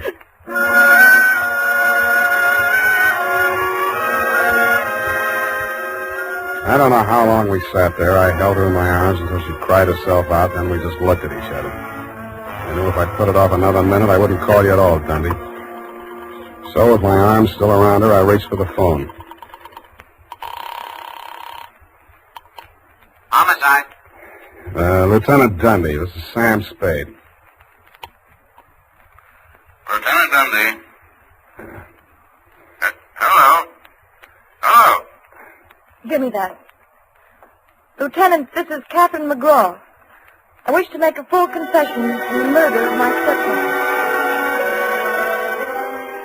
I walked out while she was still talking to you, Dundee. I knew she'd wait for you, and I didn't want to be there when you took her away. As I walked over to my office, everything she'd said kept coming back to me. I could see her sneaking into her brother's room and getting her contraption out of the cabinet. I could see her hiding behind the door until Carruthers came out after tidying up McGraw's office, dumping ashtrays, emptying wastebaskets. And that's as far as I got. I went back to my office to wait.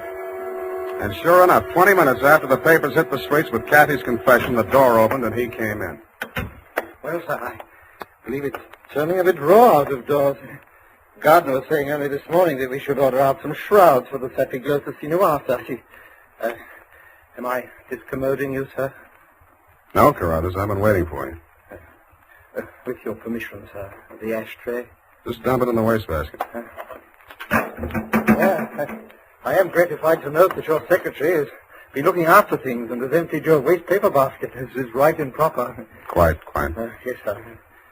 And, speaking of waste paper baskets... Allow me, Carruthers. You have come to apprise me of your part in the death of the late Dr. McGraw. Am I in error? You've already divined my purpose, sir.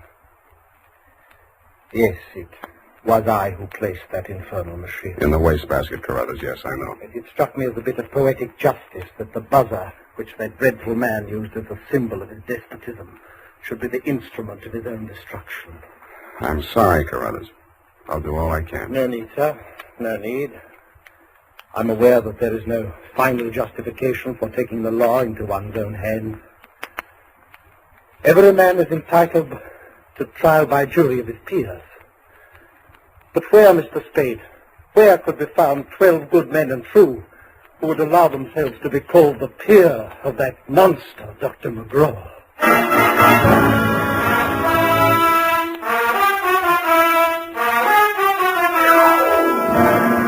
Period. End of report. Sam! There must be some mistake. Mistake, Effie? Mistake? Huh? Well, the butler can't be guilty. That's old-fashioned. He was an old-fashioned butler, sweetheart. Where today can you get help like that? Somebody who empties the ashtrays, keeps the waste paper baskets clean, tidies up around the place. Well, I'd be only too happy to do the same for you, Sam. I know you would, doll. But considering what happened to Mr. Carruthers' employer, Effie, you mustn't allow your mind to dwell on such matters. It's wicked. Sam! Hmm. Who emptied an ashtray in that wastebasket that I just finished cleaning out? Pay it no heed, sweetheart. I'll buy you a silent butler. I'll go type that up.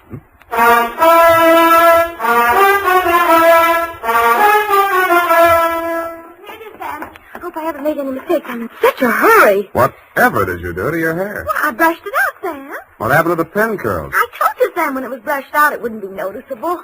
Hours of torture sitting under a hot dryer for something nobody will notice. But, Sam, it puts bounce in your whole makeup. I get it, the bouncing efficaper. Oh. Eyeshadow, new shade of lipstick.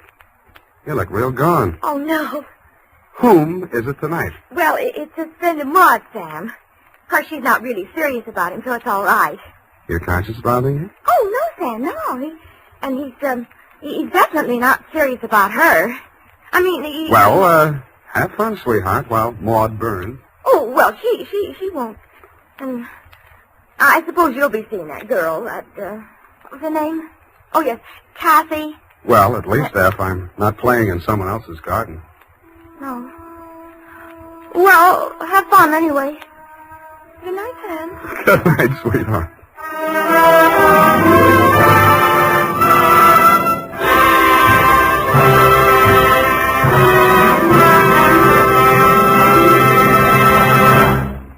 The Adventures of Sam Spade, Detective.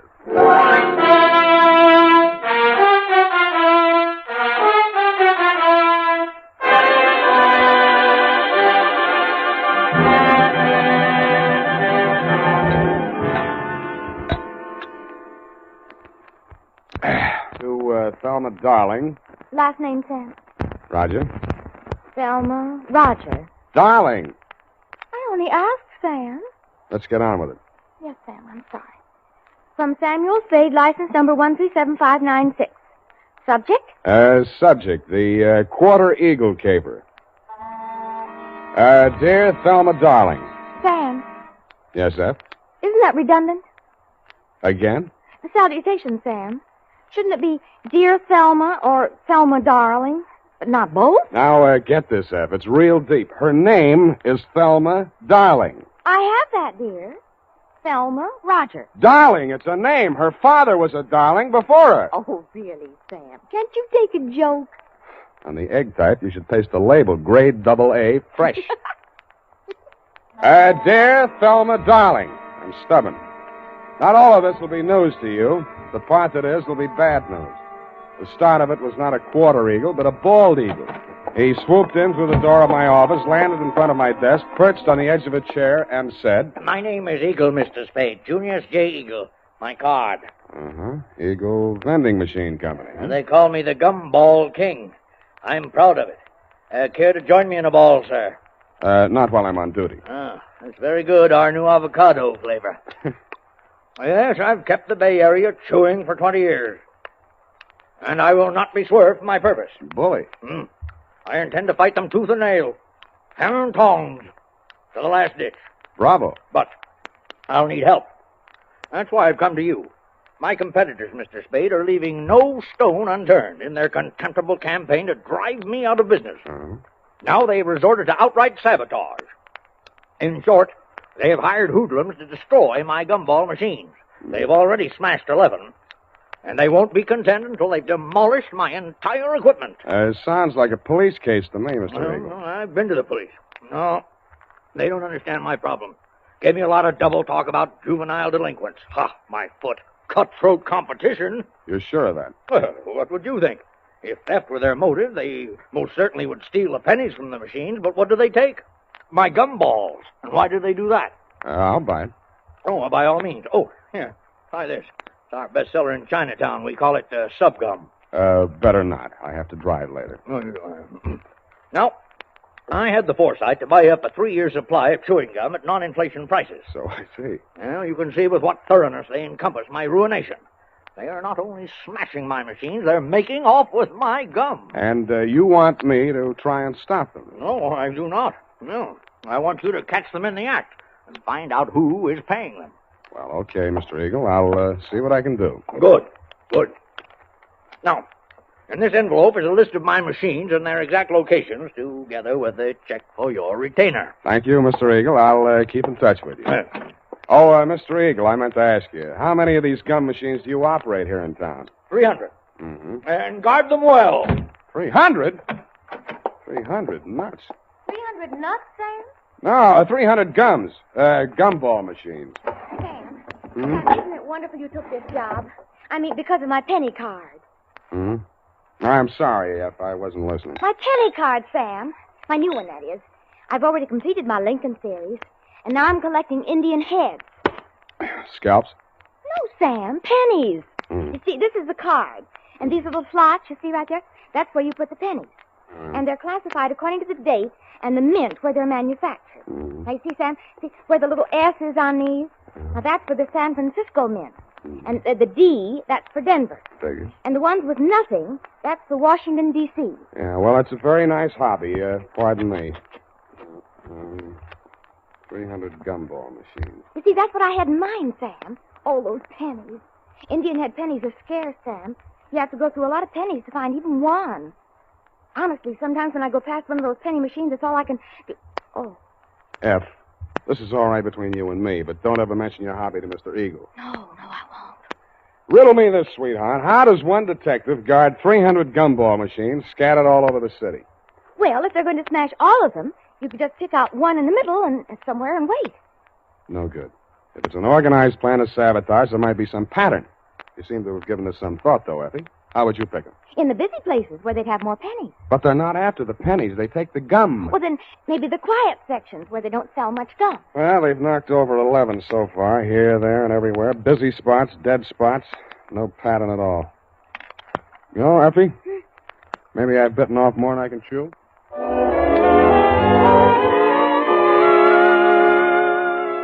I wasn't sold on Mr. Eagle's theory that the caper was organized sabotage, but I decided to test it out anyway. I learned the operation did follow a pattern, unless it was coincidence that the 11 machines knocked over the previous night were the same 11 machines that had been refilled that afternoon. I checked with the Eagle Company's maintenance man and learned that only 5 had been refilled today. I picked the one that looked like the easiest to knock over.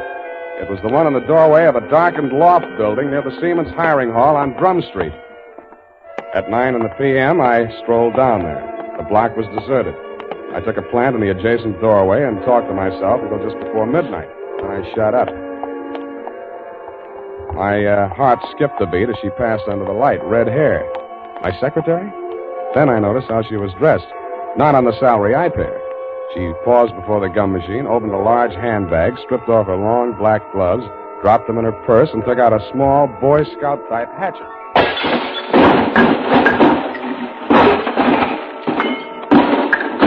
She went at it with the enthusiasm of Terry Nation busting up a saloon. I edged around the doorway as she bent over the mess of pennies and gumballs at her feet. When she reached out her hand, I took one more step, and that was all. She was up on her feet facing me, and I saw that hatchet sailing through the air straight at me. Hey!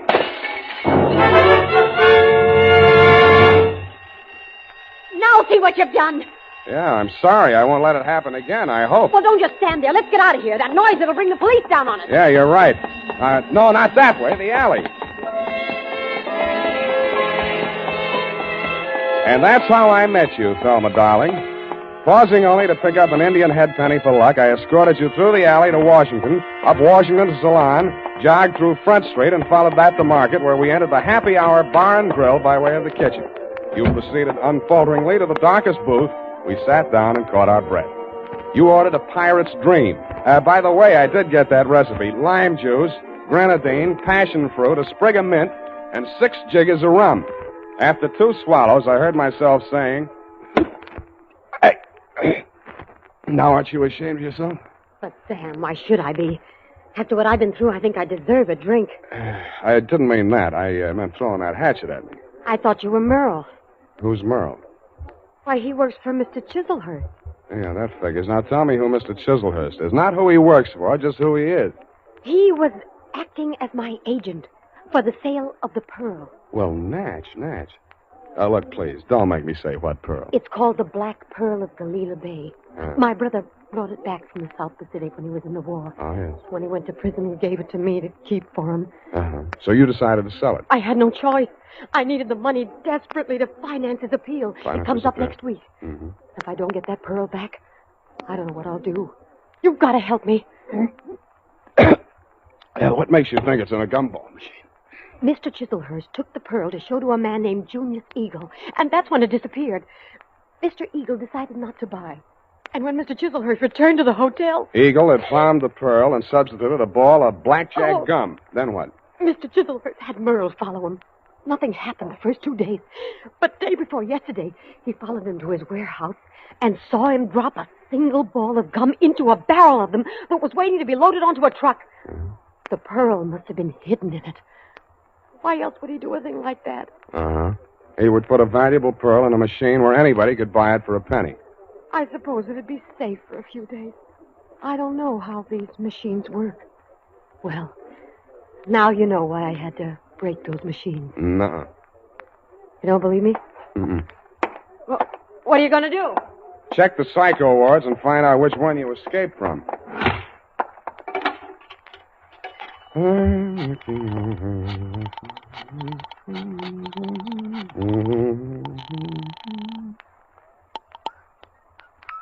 Hello? Mr. Eagle? Speaking. Spade. Oh, yeah, I just got in. I've been out making my monthly collection. Mm-hmm. Hey, I want to talk to you. You're falling down on my job. Another of my machines. Yeah, I know. Drum Street. I nailed the hoodlum. Ah. Who's he working for? Let me ask you one. Did a man named Chislehurst ever try to sell you a black pearl? Hello, you still on the line? You stopped chewing. Yes. I think you better come over to my house. Right away. Hello. Hello. Nuts.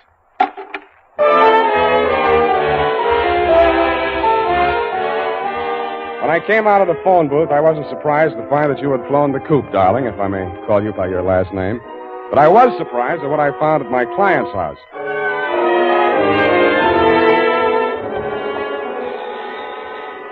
I rang the front doorbell and waited. Nothing happened. Then, through the glass door, I saw a man rush out on the landing at the top of the stairs. He half ran, half stumbled down the long flight to the entrance hall, yanked open the door, and tried to shove past me. I grabbed him. Get out of my way. Wait a minute. Let go. I got to get a doctor. You're bleeding. No, not me. I've got to get a doctor. Why don't you phone? They ripped the wires out now. Let go, or it'll be your fault if he dies. I memorized his mug, lifted his wallet as we unclinched, and let him go. On the way upstairs, I checked his ID cards. Higgins, Morris L., employer, Eagle Vending Machine Company, occupation, maintenance supervisor. On the floor of a room at the top of the stairs was quite a sight. The floor of the room was covered almost completely with pennies. In the middle of it, sprawled forward like a miser who had been attacked while counting his hoard, was Junius J. Eagle. The wound in the back of his neck could have been caused by a small hatchet. There was a bookkeeper's account sheet open across the desk, and scrawled across the neat rows of figures, there were 3 words: Spade, Quarter, and Eagle.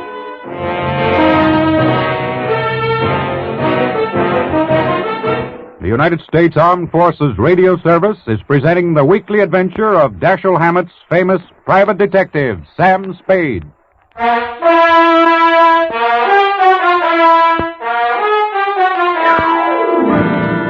And now, back to the Quarter Eagle Caper. Tonight's adventure with Sam Spade.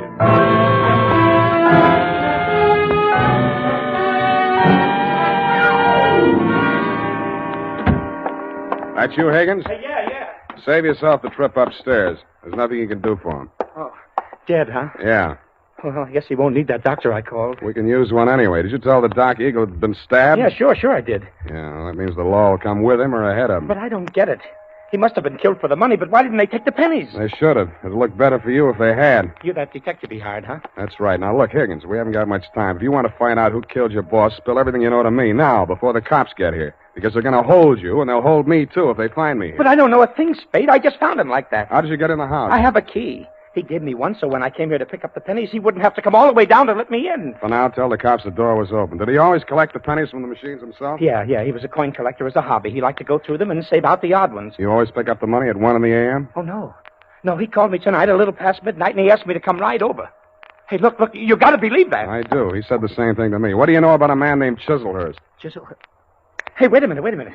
That's the name of the guy that ran into my truck yesterday coming down the California incline near Grant. He slammed right into the rear of my truck. I tangled with his chauffeur, some punk kid. Named Merle?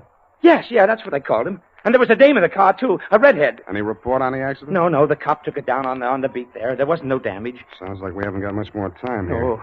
What exactly happened the night the first gum machine on your route was smashed up? Come on. Well, first off, I went to a bowling alley on Church Street and removed our machine there. It was discontinued. Wait a minute. Where did you take it? Back to the shop? Oh, wait a second. I got it here in my book. Come on. All right, I'm hurrying. Here it is, 11864. Mm-hmm. No, I exchanged it for an out of order down on Drum Street. Did you leave the pennies in it? Oh, sure. They only get collected once a month. How much gum was in it? About half full. I didn't refill it until today. Yeah. What's your system on the refill operation? Well, I carry about 4 extra machines in the truck. When I go to fill a machine, I take one of the extras already filled out of the truck and trade for the empty. Yeah. Then I fill the empty one in the truck, and that saves me from carrying the bag around. Now, is there anything else I can tell you? Yeah. Huh? Does Quarter Eagle mean anything to you? No. Okay, now where's the back door?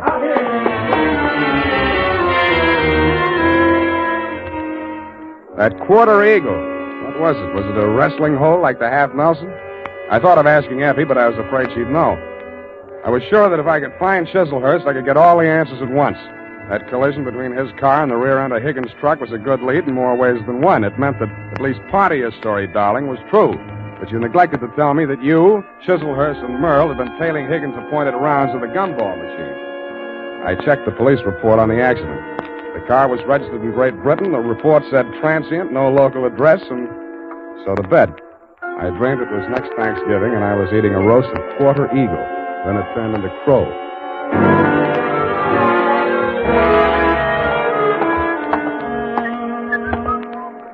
Good morning, sir. Do you wish to place a classified ad? Good morning to you, madam. Indeed, I do. Kindly write it on this blank. Kindly read it off this blank. Well, Quarter Eagle. Interested parties apply Sam Spade. Sutter 37596. That's right.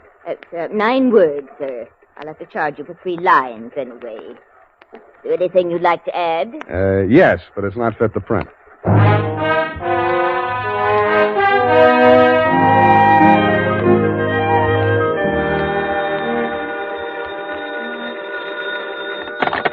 Barney's Beanery.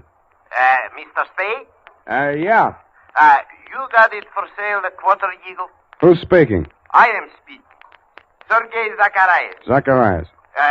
You are numismatist? No, this is Mr. Spade himself. Look, I'd like to talk to you personally. Where can I reach you? Oh, I am by my shop, 2 doors from Belvedere Coffee Shop on O'Farrell Street. Okay, Mr. Zacharias, I'll be right over.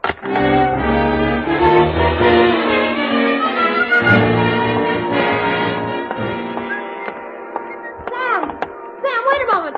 I got to talk to you. Why didn't you do more talking last night? My client might be alive if you had. Oh, it's terrible. But how could I have known? You knew about the Quarter Eagle. Why did you spin that yarn about the pearl? How did you find out about it? Dead men sometimes do tell tales. Surely you don't think that I had anything to do with that. He was only hacked to death with a hatchet like the one you threw at me. That makes you look fine. All right, I killed him, if that'll make you listen to me. Sam, don't go into that shop. Please, it's a new trap. suit. You don't know that man Zacharias. He's the cause of all our troubles. You mean he sold you that hatchet? Sam, please! Quit clawing me. Let go. I won't allow you to go in there. I won't. Wait a minute. What's going on here? What's the occasion of the squabble? Oh, well, no, it's Mr. Spade. Yeah, Clancy, this dame here just tried to pick my pocket. Pickpocket, is it? Glory be in such a pretty one, too. Never mind that, Clancy. Just have it locked up. I'll be down later to prefer charges.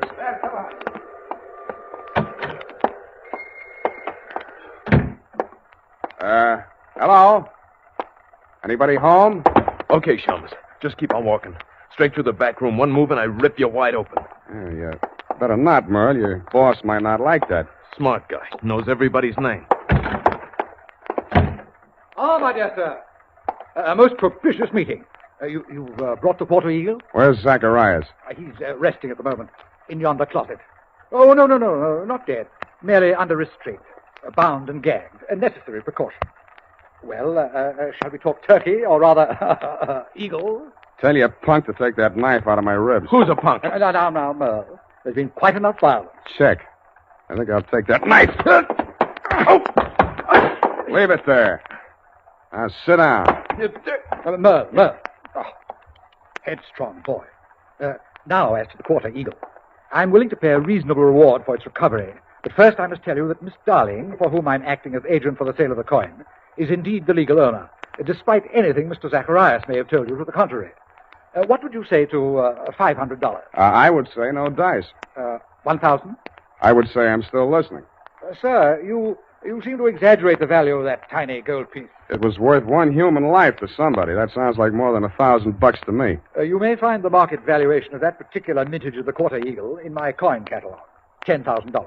But, sir, that valuation is based upon the mistaken belief that there were only two in existence. It was while rummaging in her grandmother's attic that Miss Darling came upon a third. When she brought it to me, I could scarcely credit it. It was matter of official record that two specimens had been stamped out when the die broke. And then it came to me. There must have been a third. Namely, the coin which was in that rude stamping press when the die broke. Closer examination of the Quarter Eagle, now in your possession, revealed certain markings. Yeah. Some defective feathers in the war bonnet on the obverse. And a cleavage in the numeral 4 of the date, 1841. Yeah, all right. So how much is it worth? Well, as I say, the price last paid was $10,000. I think we may safely assume it will bring several times that amount in today's market. But only, mind you, if but two specimens, not three, are in existence. So you decided it would be more profitable to clam up about it and see what the owners of the other two coins would pay to keep this one off the market. Precisely, sir. How did it get in that gum machine? Therein lies the tale. Keep it short, will you? I'm getting hungry. Well, sir, I brought the Quarter Eagle to Mr. Zacharias. Yeah. Who was acting as agent for the owner of the other two coins. An Australian sheep herder, I believe. Retired now. Yes, I'm glad. Well, not to put too fine a point on it, Mr. Zacharias' offer was so poor that I took umbrage. Oh, you didn't? I gave him a caning and left the premises. Really? But I'd gone no farther than half a league up Turk Street when I became aware that two ruffians were skulking at my heels. No. Sent, I had no doubt, by Mr. Zacharias to rob me of the Quarter Eagle. Egad, sir. Precisely. Knowing full well that they would not dare to strike in a populous, well-lighted resort, yes. I entered a bowling alley at the corner of Hyde Street. No pun intended. Thank you for that, sir. But there upon the wall, I spied a penny vending machine, and the word Eagle caught my eye. Association of ideas, no doubt. No doubt. But that, sir, is how I came to put the Quarter Eagle into Mr. Eagle's gum machine. Yes, I think I can take it from there. When you went back, the machine had been taken out by the Eagle Company's maintenance man, right? Not quite. I caught him in the very act of removing the machine and followed him out of the building. Yeah, but then you lost track of the machine. I found out why. Never mind that now. What I want to know is who followed Mr. Eagle home the night he was killed. I'd rather not say. Then all bids are off. One moment, Mr. Spade. Yeah? Am I to infer that your price for the Quarter Eagle necessarily includes bringing the murderer to justice? Just that, Mr. Chislehurst. Well, I suppose there's nothing for it but to make the supreme sacrifice. Merle. Me? You double-crossing pig? Now, Merle, you know perfectly well you did away with poor Mr. Eagle. Shut up. I'll cut you to pieces. Gross insubordination. You deliberately exceeded your instructions. I wanted you to apply only sufficient violence to recover the coin.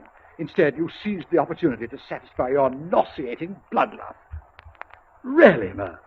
Cut you to pieces. I'll cut you to pieces. All right, drop the shiv, Merle. Nice happy punk.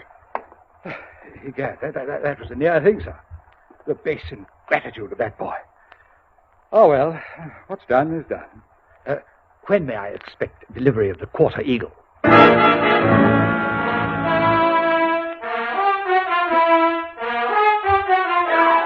I didn't answer him.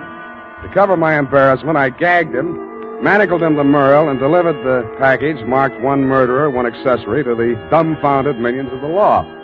And that, Thelma, darling, I regret to inform you, is still the crop. After I'd sprung you from the pokey, I got hold of Higgins, and we went through every coin out of every Eagle gumball machine in the city of San Francisco. It couldn't happen, but it did. Your Quarter Eagle is, shall we say, no place. Period. End of report. Sam, I'm disappointed in you. Well, so am I, sweetheart. But I'll forgive you if you found even one Indian head penny from my penny card. Yeah, just one from that machine on Drum Street. Oh, Sam. There you are, sweetheart. Oh, thank you. And it's an old one. And no older than I feel. Go type that up.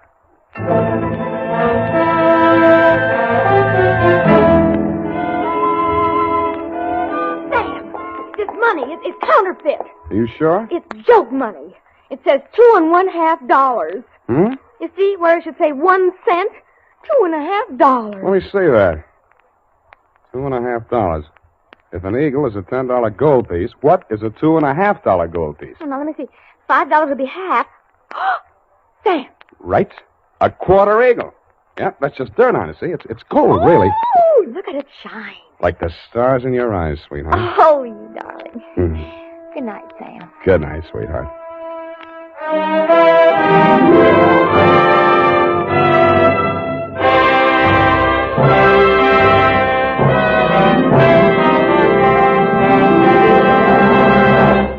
The Adventures of Sam Spade, Detective.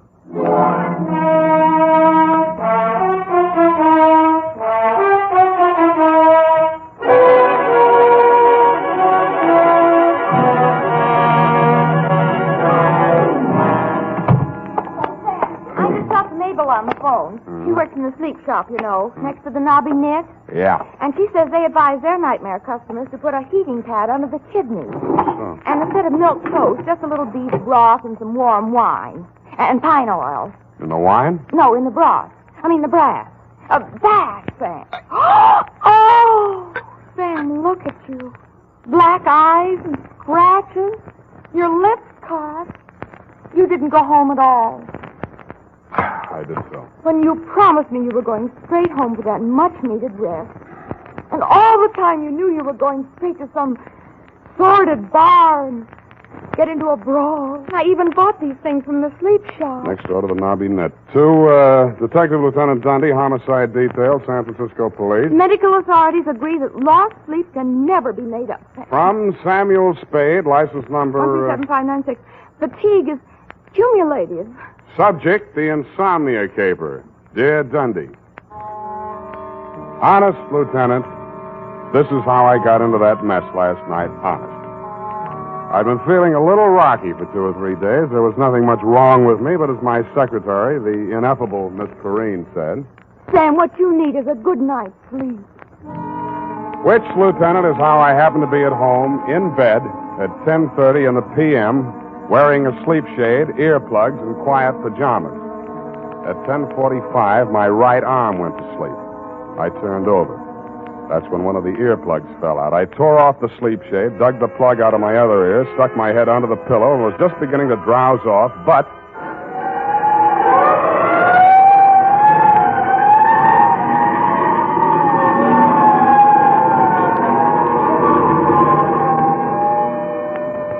I sat up and lit a cigarette. The city plunged again into the silences of the night. The fog was creeping in on little cat's feet. Oh, put an end to your romance and your spiteful creatures. That'll take you, you gutter like you.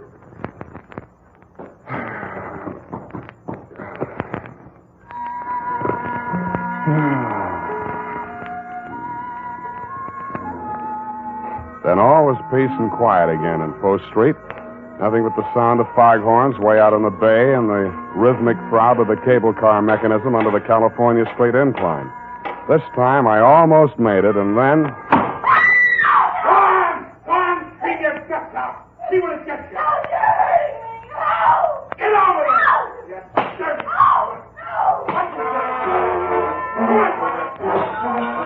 I went over to the window and peered out. The room was on a level with mine in a building just across the alley. I had had occasion to scrutinize said room and its occupant on happier occasions. She was young, red-haired, and also had a nice profile, which I had observed in silhouette against the window blind when she did her nightly setting up exercises. I now observed that she had a boyfriend, and he seemed to be angry. Not wishing to pry into her affairs, I closed my window. Drew the blind, went back to bed. It was stuffy with the window down, but quieter. I actually fell asleep. I dreamed I was home in bed and somebody was knocking on my door. How true.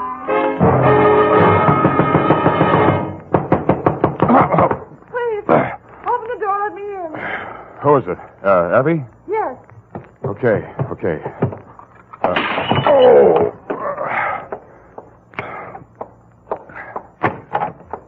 What?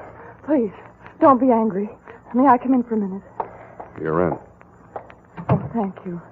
I know this seems peculiar, a perfect stranger. I saw you in the window. That makes us even. I have the apartment across the alley. Yeah, I know. And you saw him strike me. No. Well, you must have heard. I heard a lot of stuff breaking. Well, my ship models, he threw them all over the room, broke them to bits. They weren't especially valuable, and besides, they were presents from him. So... Now I get it. Now, you came here to tell me all about your collection of ship models. I think that's real neighborly of you, Miss... Doreen Dubar. Yeah, well, it was nice meeting you. Drop in again sometime, and I'll show you my collection of trout flies. Please, don't send me away. I'm deathly afraid of him. His name's Dan McCrae. He's a merchant seaman. His boat just got in today, and... Yeah, but why me? Well, I've seen you in the window so many times, I somehow felt I knew you. That's foolish, I suppose. I don't even know your name. Look, sweetheart, if you think you're going to rope me in as a witness to that lover's quarrel... Oh, please, no. It's more than that. Believe me. I can't tell you everything, but... Why tell me anything? Okay, I'm sorry. Pardon me for living. I know it's wrong of me to want to stay alive. I don't want to be hard-hearted about it, but if you're really afraid of the guy, you ought to go to the cops. But you don't understand. Doreen, are you in there? Dan Badger, no doubt, from the game of the same name. Open the door!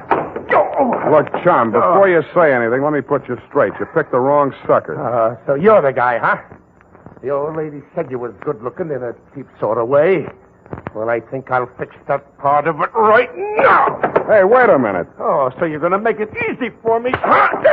Okay. What have you done to him? He'll be all right. Loosen his tie. I'll go get some water. All right.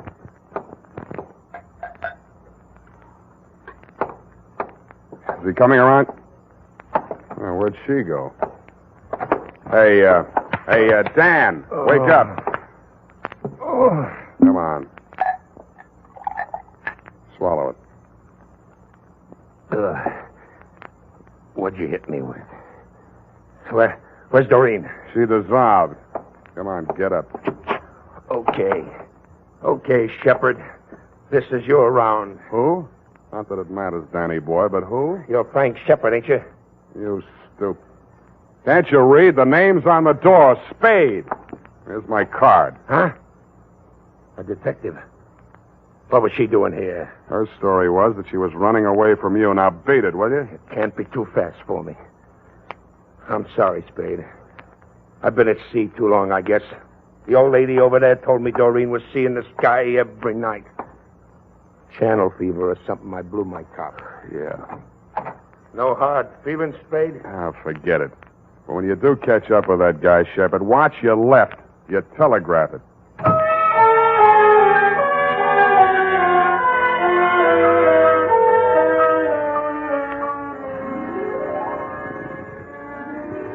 Homicide. Shepard's paw. Reach. Up to pick for the halls of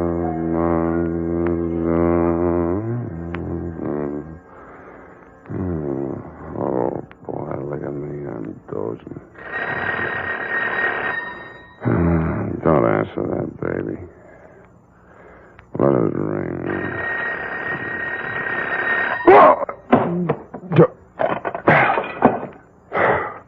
Huh? Spade, this is Dan McCrae. Who? The guy you beat up on. Look, I just got to sleep. Call back tomorrow. Better yet, don't call. Listen, you gotta listen to me. I found Shepard. Not much of a fighter. I marked him up a little anyhow, just to scare him. Go on back to the bar. Have one for me. Listen, I'm okay now. I sobered up like a shot. I only came back here to phone. Makes sense, will you? When I got back to the ship, he was there in my cabin. What? He's dead. Who? Shepard? Yeah, he's dead.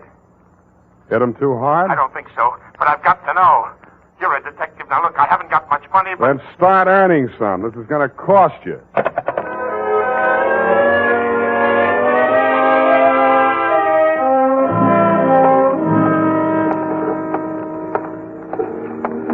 Hello, Dan. Well, you got here quick. I'm a real fast sleepwalker. This the ship? Yeah. Come on, I'll take you aboard. Give me the rundown. Shepard took your girl while you were away at sea. You slapped her around a little, broke her toy boats, and generally behaved like a bad boy. We'll skip that little exhibition match in my apartment. Then what? Come on, up this ladder. About those ship models. One was missing. She acted funny about it, and guess where it was? In Shepard's hotel room. Yeah? The Boston Hotel up on Broadway. Crumb dump. I shook the address out of that old lady. Never mind that now. So you went there, went up to his room, worked him over. But he was alive when I left there, that's clear. Then I had drinks in a lot of different places. I think I was in some other fights. Yeah, you look it. I don't know who with, just faces, a lot of blurs. I don't even know where all I went. Then I don't remember anything till I'm in an all-night beanery down here on the Embarcadero, and a cab driver's holding me up on the stool pouring coffee to me. Then I came aboard. Yeah? Come on in my cabin. I'll show you.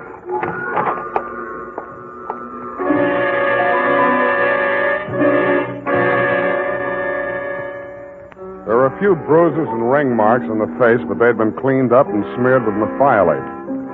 I know you're not supposed to touch anything until homicide gets there, Lieutenant, but this one had obviously already been tampered with, so I didn't think you'd mind if I rolled him over just enough to peek at the back of his head. There was a tiny cut on his scalp near the base of the skull, not more than 1/4 of an inch long. It had hardly bled. I frisked the pockets.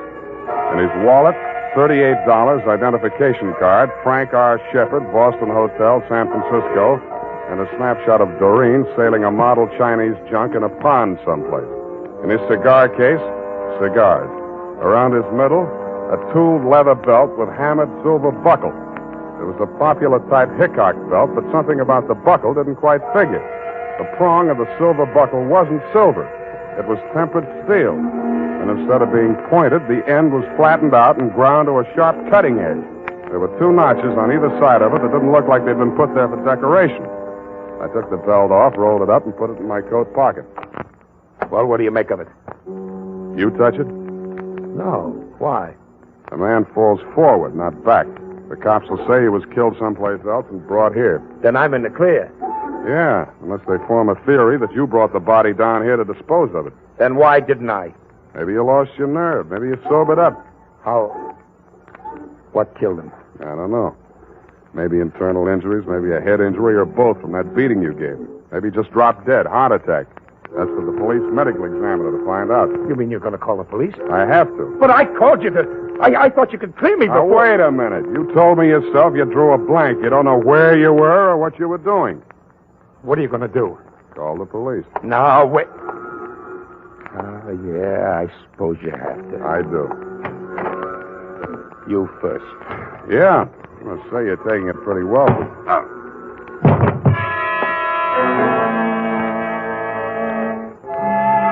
I had a small dream. Abstractions, you know, cubes and circles. Nothing worth describing. But after I'd given homicide the rumble and crawled home to my own trundle, I did better. I dreamed I was Wild Bill Hickok, the belt tycoon. I was working on a promotion scheme for a new combination belt buckle, toothpick, and murder weapon. Sam Spade, Sleepyhead.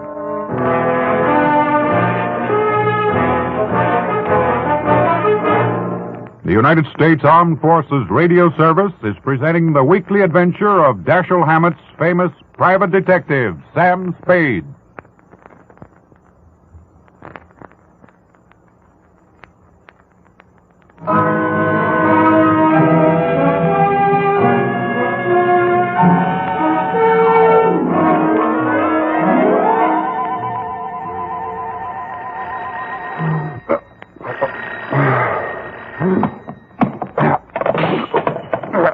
Nuts.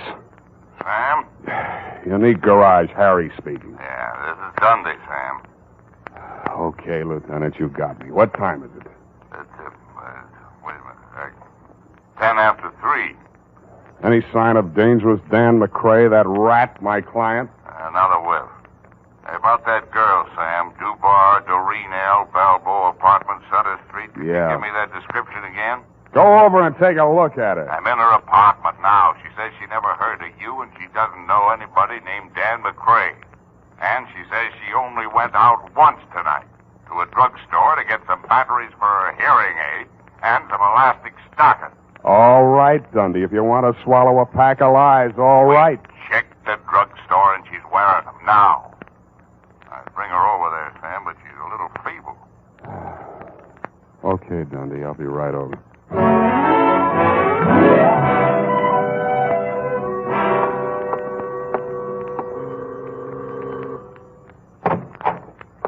Hello, Dundee. Come in, Sam.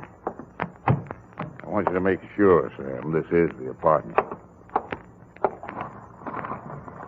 Yeah. That's my window just opposite.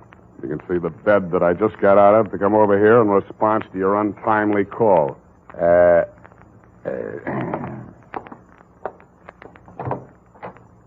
Will you come in here, Miss Dubar?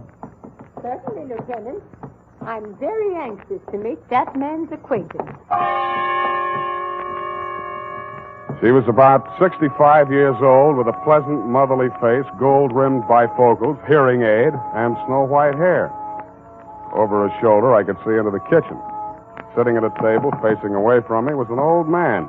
In front of him on the bench were 3 ship models in various stages of disrepair. Broken masts, rudders, and with a mallet and a tiny chisel, he was shaping a piece of wood. I guessed that it was a broken spar from one of the hulls. Well, Sam, still say this is the same apartment? Yeah.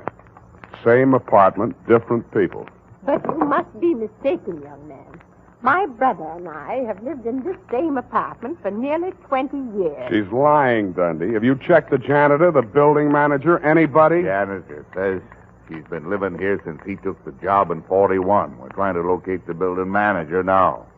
According to your story, Sam, the girl and McCrae had a big row in here, busted up a lot of furniture stuff. I don't see any sign of it. They could have cleaned it up. It doesn't make sense, Sam. Okay, I dreamed the whole thing, but those ship models, I didn't dream them. McCrae mentioned them, the girl mentioned them. Busted ship models. There they are on the table in the kitchen. Thank goodness. What seems to be the trouble now, Dory? Just why is this young man so excited about my models? I declare, Ben, I can't make head or tail of it. Something about a girl with the same name as mine and a young man, I forget his name, who seems to have killed somebody named Shepard, I believe it was. Oh, just what was it about the ship models, young man? Dory, could it be the girl who brought these over to me to repair? What was her name? It's just on the tip of my tongue. Who did she say sent her then? Wasn't that Shepard? Well, no, With all due respect to your age, nuts. I'm getting out of here, Dundee, while I can still remember my own name. I gotta get some sleep.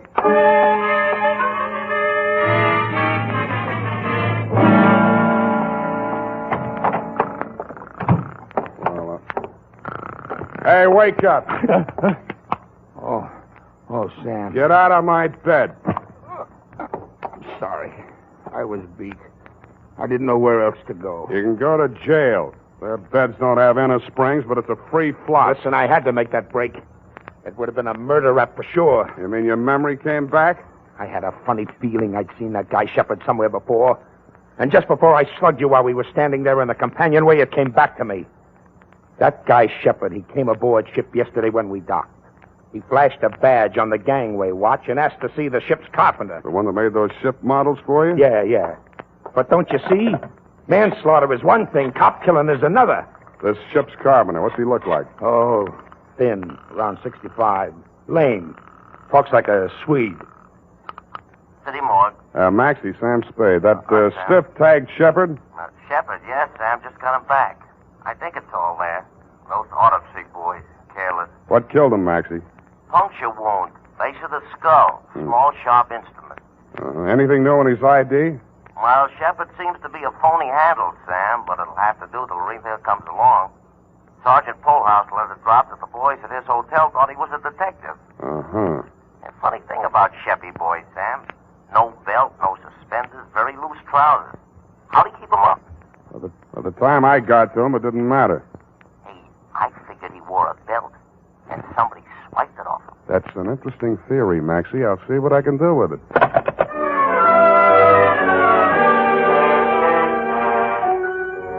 I tucked Danny Boy back into my bed, locked him in, and gumshoed around the block to the Balboa apartment. Just to be mean, I woke up the janitor and checked his statement on the old couple in Doreen's apartment. He worked 3 buildings, was sure of the old woman, but backed down a little on the man, which is what I expected. Was sure of the floor, but not of the apartment number. Didn't know any tenants by name, which goes to show, Lieutenant, what police statements are sometimes worth. I thanked him, stole his passkey, and went upstairs. I didn't expect to find anybody home in Doreen's apartment. I was half right. Sven, the old carpenter, was sitting in a chair, staring straight ahead of him. He looked as though he were in a daze. I walked over to him. Even close up, he didn't look dead. But he was. Body still warm, no visible wounds. But he was wearing a tooled leather belt with a hammered silver buckle. The prong of the buckle was tempered steel and had the same peculiar shape as the one in my pocket, the one I had taken off a shepherd's body. The ship models were gone. What was left of them I found in the fireplace. And in the charred remnants of what had once been the hull of the toy Chinese junk, I found something that hadn't burned. It was a small metal cylinder with 2 pins projecting from it on either side, about the middle of it. It looked like a miniature lock mechanism, which it was exactly. The key, you guessed it, was the prong of that belt buckle. The cylinder was empty, except for a few white grains that looked like sugar. I tasted them. It was not sugar, but in the dope traffic, they sometimes call it that. About then, I heard footsteps outside in the hall. I ducked into the closet, leaving the door cracked enough to see out. Stand over there, Doreen. Don't try anything. I won't shoot you unless I'm forced to. No, you didn't shoot Frank Shepard, did you? Don't ever mention that name again. All right. Well, Sven, don't just sit there staring. We've just time to catch the boat. Then, answer me. I don't think he can answer you, Mrs. Brownrigg. Oh, what are you talking about? Sven! Sven! He's dead. He's dead! Oh, careful, she's got a gun. Hand it over, Grandma. You won't need it anymore. You killed him. Yes, I'm a desperate character. Hand it over. Come and get it. It should be easy for you. Such a strong young man, and I'm such a weak old woman. Now, look, you don't have your glasses on, and this 45 is too heavy for an elderly-type criminal. Now, sit down and keep quiet. Oh, Sam, I thought you'd forgotten all about me. I've been trying to all night. Where were you? They locked me in a closet in her apartment. Next door? They were going to take me with them, get rid of me on the boat. After what they did to Frank, they had to get out fast. Shepard. Who was Shepard, anyway? I can't tell you that. He was a federal narcotics agent, wasn't he? How did you know? You just told me. Now tell me the rest of it. Well, honestly, I didn't know anything about it till about a month ago. I was dusting the ship models and knocked one off the shelf. It broke and something spilled out of it. Mrs. Brownrigg was here when it happened. She rushed for it and ran out of the room with it. She said she'd take it and get it repaired for me. And then this girlfriend of mine came by while I was sweeping the white powder up. She's a nurse. She tasted it, told me it was dope. Well, I didn't want to do anything till I talked to Danny, but she reported it. And that's when Frank Shepard came to see me from the narcotics squad. He told you to play along with them? Yes. They arrested the man Mrs. Brownrigg was selling it to, and Shepard told her he was taking the man's place so he could spy and get evidence, you see. She believed him because of the belt. This the belt? Yes. That thing on the belt, it's really a little key that fits in a little... Yeah. Now, that fits in a little lock that releases the little mechanism that makes the false bottom fall out of a little boat. When did she find out that Shepard was a narcotics agent? I didn't. I saw them together so much that I began to think they might double-cross me. Then I thought about that sailor, Dan, that roughneck boyfriend of hers. So I went to Dan and told him I thought his girl had taken up with Shepard while he was away at sea. And I had to let Dan think the worst because I was sworn to secrecy. But Dan's so violent and jealous, he said he'd kill Shepard, so I came to you. You were a witness that Dan hit me, and I thought we might have him arrested so nobody else would get hurt. But I guess you were too sleepy to care. What? Sorry. I must have dropped off. To sleep.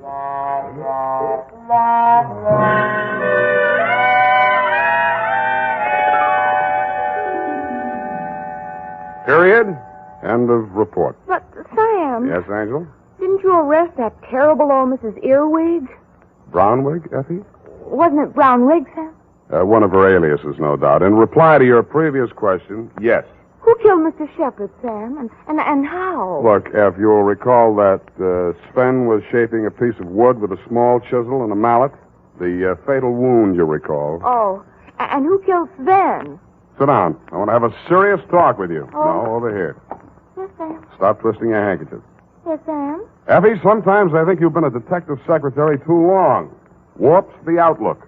Sam, are you trying to tell me that my services are no longer required? See, that's what I mean. You jump to conclusions. As in the instance of the death of Sven. I only asked who killed him, Sam. Exactly. Did it ever occur to you that some people, especially old, feeble people, just die? Yes. Quietly? Sitting in a chair sometimes? Yes. Sometimes in bed in their sleep? That'll never happen to you, Sam.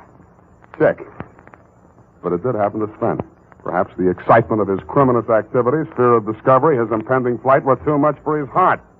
On the other hand, it might have just been old age. Of course. The point is, Effie, it does happen. Yes. Never in detective stories, only in real life. Mm-hmm. Well, I guess that's all. Good night. Sam, you're not sleepy. Nevertheless, I'm going home to bed.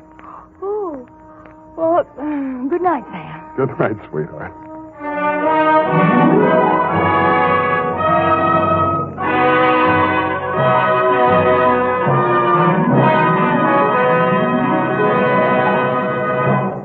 The Adventures of Sam Spade, Detective.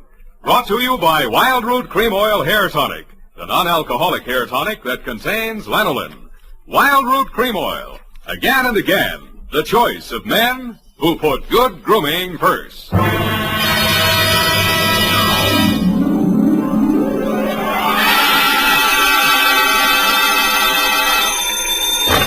Sam Spade Detective Agency. They offered me a cool $1.5 million, but I couldn't be bought. Oh, Sam, all the time fooling. Straight goods, Effie. Oh, really, Sam? Why didn't you take it? Oh, but you couldn't, of course. That's right, Angel. Taxes. Oh, you mean it would put you in a bracket? The girl's name, in case you were going to ask, was Sugar Kane. Was she sweet? Oh, Effie, you made a joke. Oh, not much of one, no. That is true, but even though you do seem to be, as you would say, in a jugular vein, I shall be right down, serious and frowning, to dictate a chronicle steeped in the bitter tea of general confusion, brewed in a witch's cauldron of murder, greed, and avarice. That's what gives it that nutty flavor. What, Sam? Silly girl, I refer to the Sugar Cane caper, on which I will forthwith my report be down to dictate on, goodbye.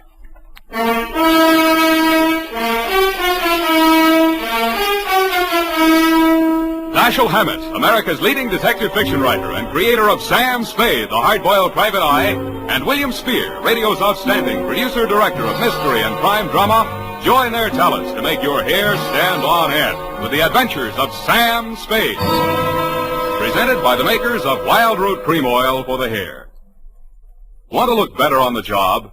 Get Wild Root Cream Oil. Want to look better to that gal of yours? Get Wild Root Cream Oil. Wild Root Cream Oil Hair Tonic improves your entire appearance by grooming your hair neatly and naturally, relieving dryness, removing loose dandruff. If your family hasn't yet enjoyed the benefits of America's leading hair tonic, here's what to do about it. Ask at your drug or toilet goods counter for the new 25-cent get-acquainted bottle of Wild Root Cream Oil Hair Tonic. Again and again, the choice of men and women and children, too. And now, with Howard Duff starring as Spade, Wild Root brings to the air the greatest private detective of them all in the Adventures of Sam Spade.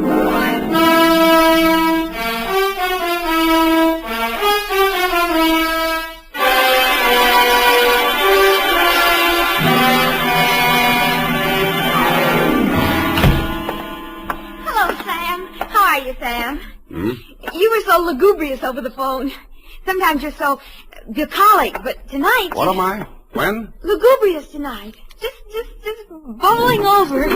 Do you possibly mean I'm being lush with my verbiage? There, you see? Well, that's because I've been at work in the environs of Snob Hill, where they never use one word if 12 will do. Are you ready for the dictation, I guess it is? I plan to be most amusing tonight. Already I am yet. Look, I haven't even started. Oh. Really, I haven't. All right. Now, pencil. Date. Alan should have such an audience. Date. October 3rd, 1948, to Clifton Kavanaugh, Esquire. Down, Effie. From Samuel Spade, license number 1375596. Subject, the Sugar Cane Caper. On Thursday last, at 11 a.m., as I waited for the traffic signal so that I might legally cross Powell Street in order to board a cable car, a cat rubbed up against my leg. I leaned over to stroke it and noticed that it had 6 toes. I wondered if that meant anything. It didn't.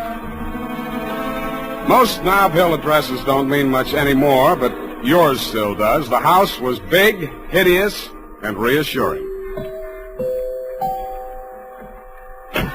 Oh. Are you from Peppersnow? No, I'm in business for myself. Mr. Cavanaugh in? Oh. Well, come on in. I can't understand what happened to that boy from Peppersnow. Oh, pardon me if I seem a little hungover. Gladly, but can you ever forgive yourself? I like you. You got a sense of humor. You'll need it. You trying to tell me you don't approve of Mr. Cavanaugh? That perfume pothead. What did he do to you? He married my mother. Oh. Stepfather? Yeah. I'm Fred Blair. Spade's my name. Where do I find him? Detective? Check. I'll give you a clue. Look behind you. I did. I turned and found myself looking straight into your handsome face. You looked several years younger than your stepson, with regular aquiline features, dark, widely spaced eyes, and blue-black hair. Well, so you're the notorious Sam Spade. Well, I don't want to seem modest. Come into the conservatory. There's just the barest chance that we'll not be overheard. Good. There. Sit down.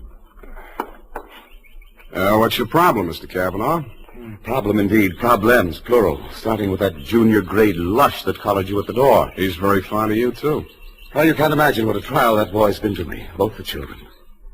For some reason, neither Fred nor his sister Eunice ever quite accepted me as their father. You don't say. I suppose my youth counted against me. I think they misinterpreted my motives. When any man marries a wealthy widow twice his age... Yeah. Why did you send for me, Mr. Cavanaugh? Well, it all started several months back, before my wife, their mother, where was I? Oh, died. The scandal quite literally killed her. You're sure that's what did the trick? Fred, who, among other talents, was a positive genius for knowing the wrong sort of people, struck up an acquaintance with a hoodlum named Johnny Verona. Nice, clean-cut gangster type, runs a joint on Pacific Street. Precisely. With the positively hysterical name of the Subtropico. Mm-hmm. Well, there was a sordid brawl of some sort. A man shot. Obviously, this Johnny Verona shot him.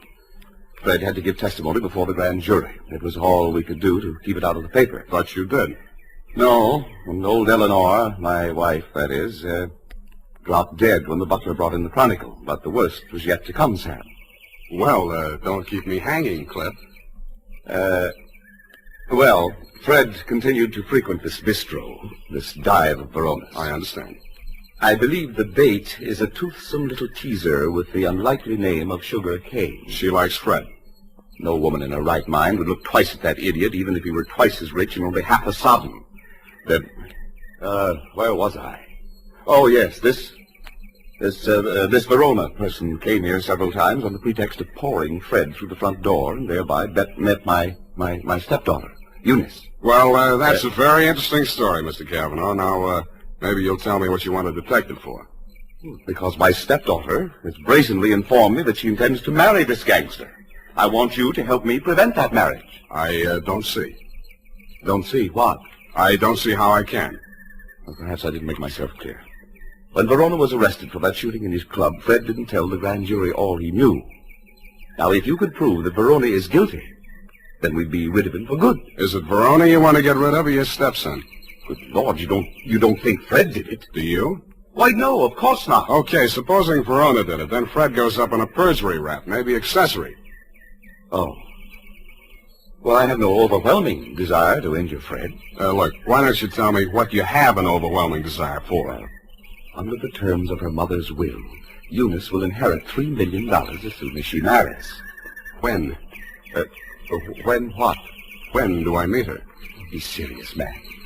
Now, I will pay Verona $50,000 in cash if he'll stay away from her. Would you take $50,000 as the payoff in a $3 million caper? In this instance, yes. Eunice is not very well, and you may quote me on that. Book, chapter, and verse. To Johnny Verona? To Johnny Verona. Okay. Water's mighty cold this time of the year at the bottom of the bay, but if you don't care, I don't. Thank you. Let me know how it comes out. Don't give it a second thought. You'll know. Don't get up, Mr. Cavanaugh. I know the way out. Hey, Spade, wait up. Well, you look a little better. Listen, there's something you ought to know. He was my sister's boyfriend before he married my mother. He did it out of revenge because Eunice threw him over. He still wants to marry her. Any particular reason? Oh, my mother put that crazy marriage clause in her will. He's been systematically getting rid of every man who's been interested in her. Bought him off, threatened him off any way he could. Why? He thinks Eunice will eventually marry him to get her inheritance. But she won't. She'll kill him first, and if she doesn't, I'll do it for her. Fred. Huh? Oh, yeah? Fred, what on earth are you saying? Who is this man? Well, he's the detective. Sam Spade. You're Eunice Blair? Yes, I want to talk to you. Fred, go and... Yeah. See you later, Spade. I know why my stepfather hired you, Mr. Spade. If you need the money, go ahead. But this time it won't work. You look as if you'd like to be a nice girl. How did you happen to settle for a cheap grifter like Johnny Verona? Because we understand each other, and he can't be scared off. Any message I can take him from you? Tell Johnny I'll meet him at the usual place. And tell him I still like my coffee black. No sugar.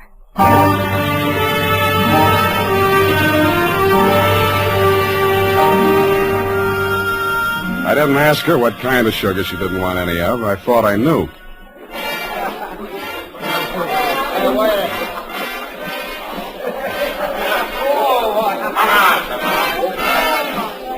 The only thing wrong with Sugar Kane's dance was her dancing, but the customers didn't seem to mind, and I didn't either. It was a pleasure to size her up carefully, as I would have felt obliged to do anyway in my professional capacity.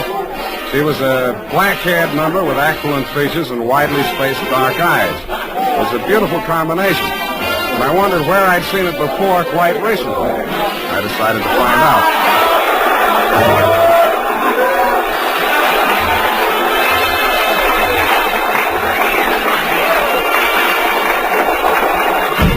Hey, what's the idea of barging in here after me? Can't you see the sign on the door?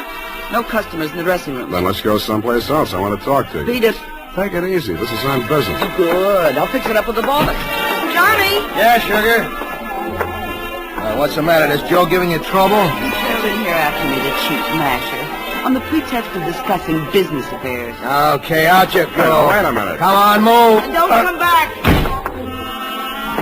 Well? Sorry, I had to give that bum's rush routine. I don't want to get her excited. She's a nice kid, and she doesn't know why you're here. I take it you do. Yeah. Eunice called me and told me you'd be down. Okay, Johnny, I'll give it to you fast and get out. Clifton Cavanaugh will pay you $50,000 to leave Eunice alone. He also made a few idle or not-so-idle threats about what might happen to her if you don't take his money. For example? He said she hasn't been feeling well, might not live long enough to get married. I don't have to tell you what I think about that kind of talk, and I wouldn't be peddling it if my office rent wasn't due. That's why when you started giving me that bum's rush, I made only, shall we say, a token resistance? Yeah. Now, about me marrying Eunice, you can tell Clifton to stop worrying. Hmm? Yeah, Eunice and I got married 3 weeks ago. You what? Married. You want to see the papers? Why the secrecy? I don't want her to get hurt. You're scared of Clifton? Nah. Sugar. She's got a very low boiling point. She's a... Oh, pardon me. Yeah. Yeah, Nick. What is? Go ahead. Yeah, I heard you. No, don't touch anything. Don't let anybody in. I'll be right over. Bad news? Yeah, Eunice. She's dead. How? One of my boys found her in my apartment.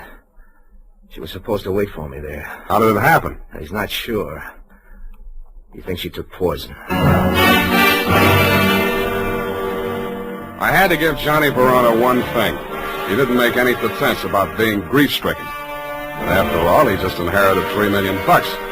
Sugar Kane took it standing up, too, but she just lost a rival and got her man back $3 million richer. I wasn't with you when you got the news, Mr. Cavanaugh. But the one I really wondered about was Eunice's brother, Fred. What brought that on was something I picked up in Johnny Verona's apartment where we found Eunice's body sprawled out over a tray of coffee things. It was a medicine bottle with a doctor's prescription number on the label. The name of the druggist that had put it up was Pfefferschnell. I remembered what Fred had said to me when he admitted me to your house that afternoon. Quote, "Are you the man from Pfefferschnell's?" I wondered if I'd answered yes, would Eunice still be alive?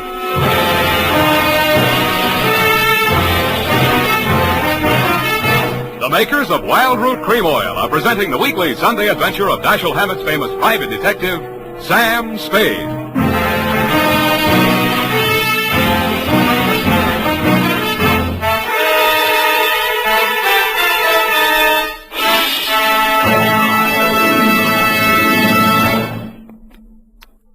Now, here's important news on good grooming.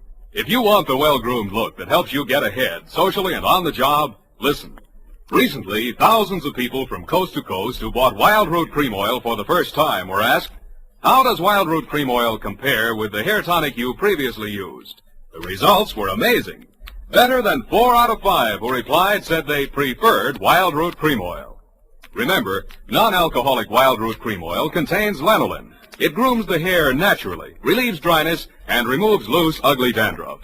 So if you want your hair to be more attractive than ever before, get the generous new 25-cent size of Wild Root Cream Oil, America's leading hair tonic, on sale at all drug and toilet goods counters. It's also available in larger economy bottles and the handy new tube. Get Wild Root Cream Oil. Again and again, the choice of men who put good grooming first. By the way, smart girls use Wild Root Cream Oil, too, and mothers say it's grand for training children's hair.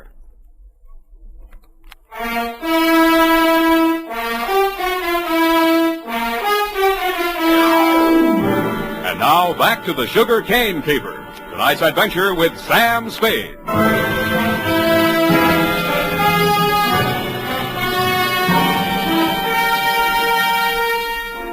The morning papers didn't carry anything new on Eunice's death. Cause was put down to an overdose of a toxic drug. The doctor who prescribed it said she'd requested it for migraine headaches, which he suggested might have driven her to suicide. He did not explain why she had taken 4 doses in capsule form and dissolved the rest of it in a decanter of coffee. I thought somebody else had dosed the coffee, and so did you, Mr. Cavanaugh. Verona did it, of course. We knew she was taking those pills and dosed the coffee just enough to be fatal when added to what she took voluntarily. You knew all that, too. Well, so did Fred. But you had more reasons, 3 million more. Thought they were already married. You know that when you hired me? Yes. Then how come? I knew she was planning to do away with herself.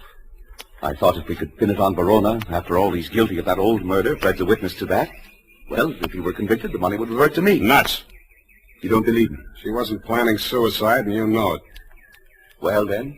I don't care who takes the fall, but I got less on Verona than I got on you. And I'll give you something. Here. Take a look. Verona's lawyer sent this around before her body was cold. A claim for $3 million, notarized yesterday while Eunice was still alive. Well, Mr. Spade? Pardon me while I drop dead. You did and waited hopefully, but I managed to stay on my feet. I even managed to make it down the hall to the bar where I found your stepson ambushed behind a row of empty bottles. Fine detective you turn out to be. I warned you. Stand up like a man.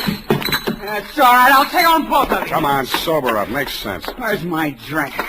Who took my glass? Here it is. Give me it. Sure. You spill it. Ooh, ice on my shirt. Listen to me. This is very important. Important? You were expecting a delivery from a drugstore when I arrived here yesterday morning. Who ordered it? She did. Eunice, she told me to watch for it and bring it to her. Did you do that? No, she wasn't here. What did you do with that bottle of medicine? I'm sleepy. I gotta get some rest. Wake up! Help! I said wake up! Leave me alone! Now listen. You took that bottle with you when you went out. Where did you take it? I tell you when you let me go to sleep. You took that bottle with you, didn't you? You're guessing. I know you're third degree. You went to Verona's apartment, didn't you? 2 gentlemen of Verona. Willie Shakespeare. You doped that coffee, didn't you, with the poison that killed your sister? I didn't mean it for her. I didn't know she was going there. Go on talking. I want a lawyer. I know my rights. Listen, I'm not a cop. I'm not taking a statement. You're too drunk for it to hold anyway, so you can tell me. Okay. Here's how it happened. She took her 4 pills and went to bed. Yeah? I sneaked a bottle out of the medicine chest and I went over to his place. His boy Nick was there making coffee for the boss, he said, when he got home. I hung around talking for a while, and I slipped some of the stuff in the percolator while he was getting out the cups, and that's all. Why did you want to kill Johnny Verona? So Eunice wouldn't have to marry him. What do you mean, have to? She was doing it for me, so he'd keep quiet. About that brawl in the club, that old killing they tried to nail Johnny for? Yeah, that's it. The gun that did it. He got rid of it before the cops arrived. That was my gun. Fred, straighten up. Look. Yeah. Johnny dictated the story you told the grand jury. How do I know he didn't dictate the one you're telling me now? Who are you covering for? I didn't say anything. I didn't tell you anything. Get out of here! What's the matter with you? Get out the window! The revolver barrel that crashed through the darkened window pane behind the bar spoke twice. I answered it. I looked out into the darkness, making myself a good enough target to draw some fire. I fired back at the flashes. I was depending more on luck than aim, and luck was what I wasn't having much of. I went back to the place where Fred had fallen. The shots that had dropped him were luckier. He'd been dead before he hit the floor. What is it? What's happened here? See for yourself. Who? Shot through the window, couldn't see anything but the gun muzzle. Looked like a .45. Johnny Verona, he packs a .45. Who told you that? It came out of that investigation. One of the reasons they couldn't indict for that old shooting. There were a lot of reasons they couldn't get that indictment. What are you driving at? Neither one of the leading suspects was guilty. I don't follow you. Sugar Kane did that job. Well, that's wild. What if I told you Fred made a statement to that effect before he was shot? You're lying. He confessed. Did I tell you that? Well, he must have. He always talked about it when he was drunk. All right, I was bluffing. Why? Just a crazy hunch. I thought there might be something between you and Sugar. Now I'm sure there isn't. Of course not. Should have spotted it before. You're too much the same type. Even look alike. I can't make you out. Well, don't try. It's not worth it. You better call homicide about Fred here. Tell Lieutenant Dundee if he wants my statement, I'll be at my apartment.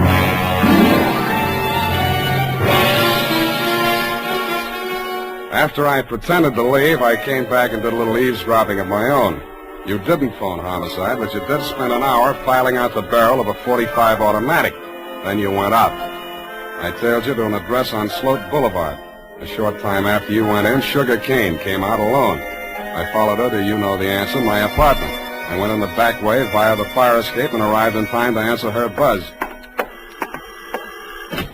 Oh, Mr. Spade, thank heaven I found you at home. So am I. Come in. I know it's terribly late. Forget it. Won't you take off your coat or something? Can't stay very long. It's not safe. I may have been followed here. Oh, surely not. Sam, you don't mind if I call you Sam? No. I'm so frightened. It's about Johnny Verona. I don't know what he may do. He's convinced that Fred killed Eunice, and he's out gunning for him right now. We've got to stop him before he does anything rash. You come to the wrong party, Sugar. I'm working for the enemy. Enemy? Kavanaugh. Oh. It's no skin off his nose if Johnny Verona drops Fred Blair or if you all drop. All he does is sit back and collect. Oh, he can't be as cynical as that. You ought to know. Has he told you anything about me? I'd rather hear it from you. Maybe sit down. Well, there's not much to tell. I played along with Johnny for one reason and one reason alone. To save Fred from that old murder rap. Were you figuring on marrying into that family, too? Oh, a regular pincers movement, was it? Johnny and Eunice, you and Fred. All right. It's true I wasn't in love with Fred, but it wasn't all the money. I was sorry for him. Money's not what I really want. I know that now. What do you want? Someone. Someone I can trust. Me too, Sugar. Oh, Sam, you're what I want. Say you want me to. Please say it.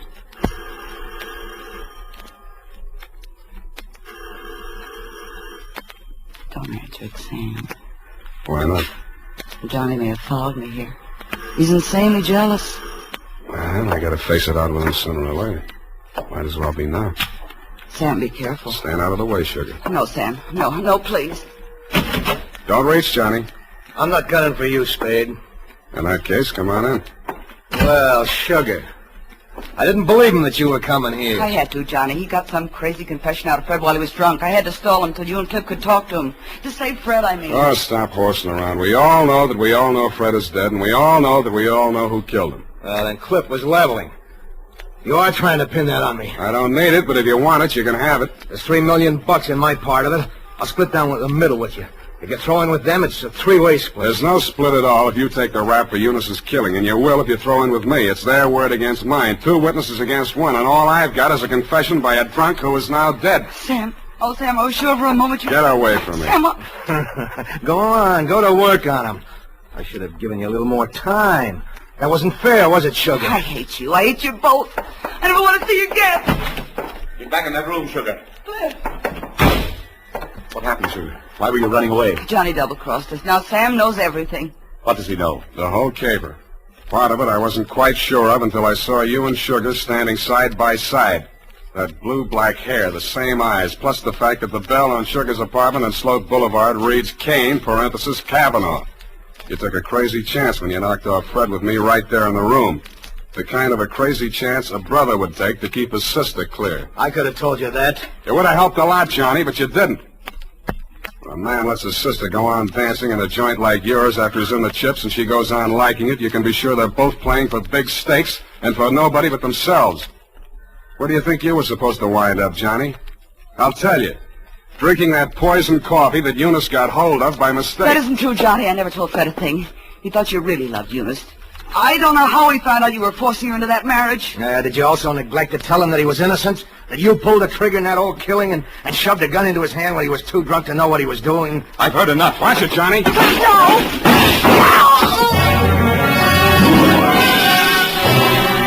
I winged you a split second before you fired.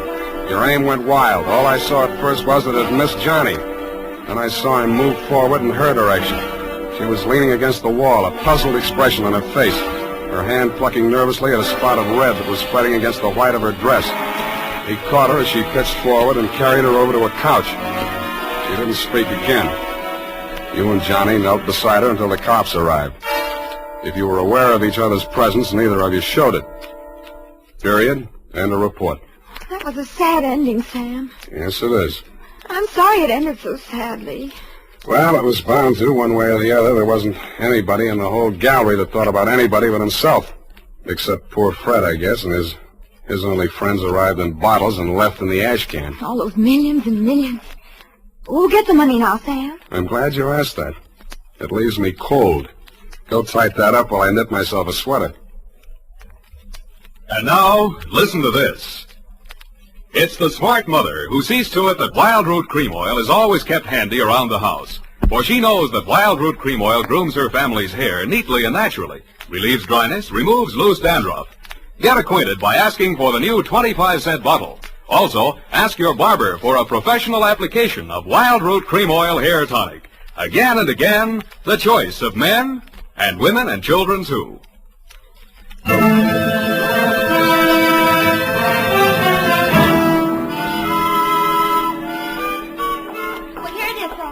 Goodness, what a terrible group of unfortunates. As you say, it just had to end badly. If you hope to get back in my good graces by quoting me, to trick me into agreeing with you, you have succeeded. There you go, Sam. So lugubrious. Effie, what is this? What means lugubrious? Oh, Sam, it's wonderful. It's my new habit. Oh? Every time I read a book now. And you know, like you read a book and there's a word you don't know what it means or you're not sure. Yeah. Well, I make it a practice now to write down and learn 3 new words per day. Yeah. And learn the definitions to use them in conversation. You know, like desultory. And lugubrious? Yes, that's one of my 3 for today. You see? Lugubrious, right here it is. To talk a great deal. Bucolic, state of being sorrowful. And verbose, to be out in the country. I see. Very praiseworthy. Enlarging your vocabulary. Yes, love it. I am. But I don't expect to be really lugubrious for the nonsense. Look, Effie, why don't you go verbose for the weekend? It's the best cure for the bucolic. Oh, Sam, look what I've done. What have you done? I've put the wrong definitions to the right words. Well. For instance, lugubrious, well, it isn't that at all. And bucolic, oh, Sam, I've learned them wrong. I wasn't going to tell you, Effie. It's better to find out for yourself. It's more, efficacious. My new habit. Oh, good night, Sam. Good night, sweetheart.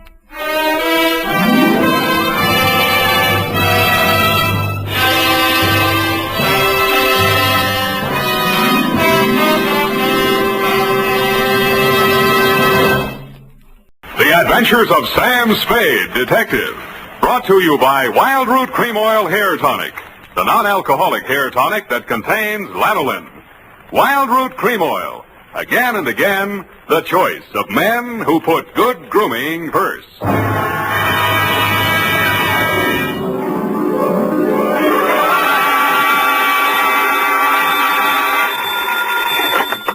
Spade, Detective Agency. Hey, it's me, Sammy the Spade. Sam, it's not true, is it? Every word of it. What? That you've been consorting with unsavory characters? Well, she was a savory enough girl, Effie, although a crook. Well, according to the paper, she's practically a murderess. Not to mention that she's dancing the Roomba with you. That's a lie. There's a picture of you. Virginia Vale, gangland glamour girl, caught at the Club Iberia in barefoot Roomba with private eye. It was not a Roomba, it was a bambuco. Oh, Sam, not over the phone. I can't stop it. Stay where you are. I'll be right down to dictate my report on the Lawless capers.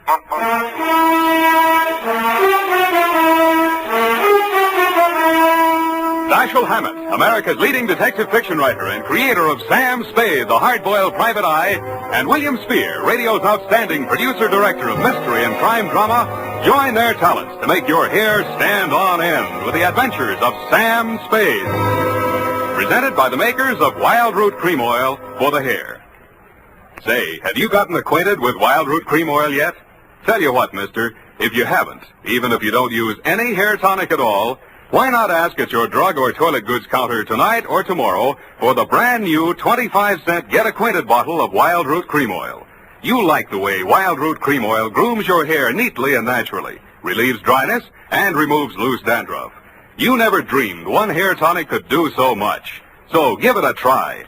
Get the generous new 25-cent bottle of Wild Root Cream Oil. Again and again, the choice of men who put good grooming first. And now, with Howard Duff starring as Spade, Wild Root brings to the air the greatest private detective of them all, in the Adventures of Sam Spade.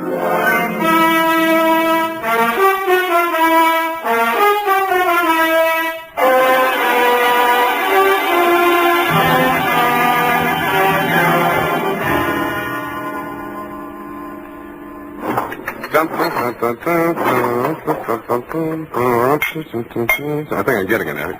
You even lost your shoes. Ready, sweetheart? Yes, Sam. No questions? No, Sam. That picture in the paper doesn't mean a thing, Effie. There was nothing between Virginia and me. Just wasn't room. Well, that bambuco, you know, that's the way we dance it. Authentic. Sam, I troubled to call my girlfriend, Edna Mae Schwartz, who is an instructor at Arthur Murray's. Mm-hmm. I quote, "The partners exchange graceful nods in the center of the dance floor and then separate. Well, as the senorita provocatively leads the pursuing caballero through a series of gay whirls, turns, and figures." There you see, provocative. But he never catches her, Sam. Well, I had my shoes off. That gave me the advantage. You know best, Sam. Well, that clears that up. Date? August 29th. I will give the date. Fill it in.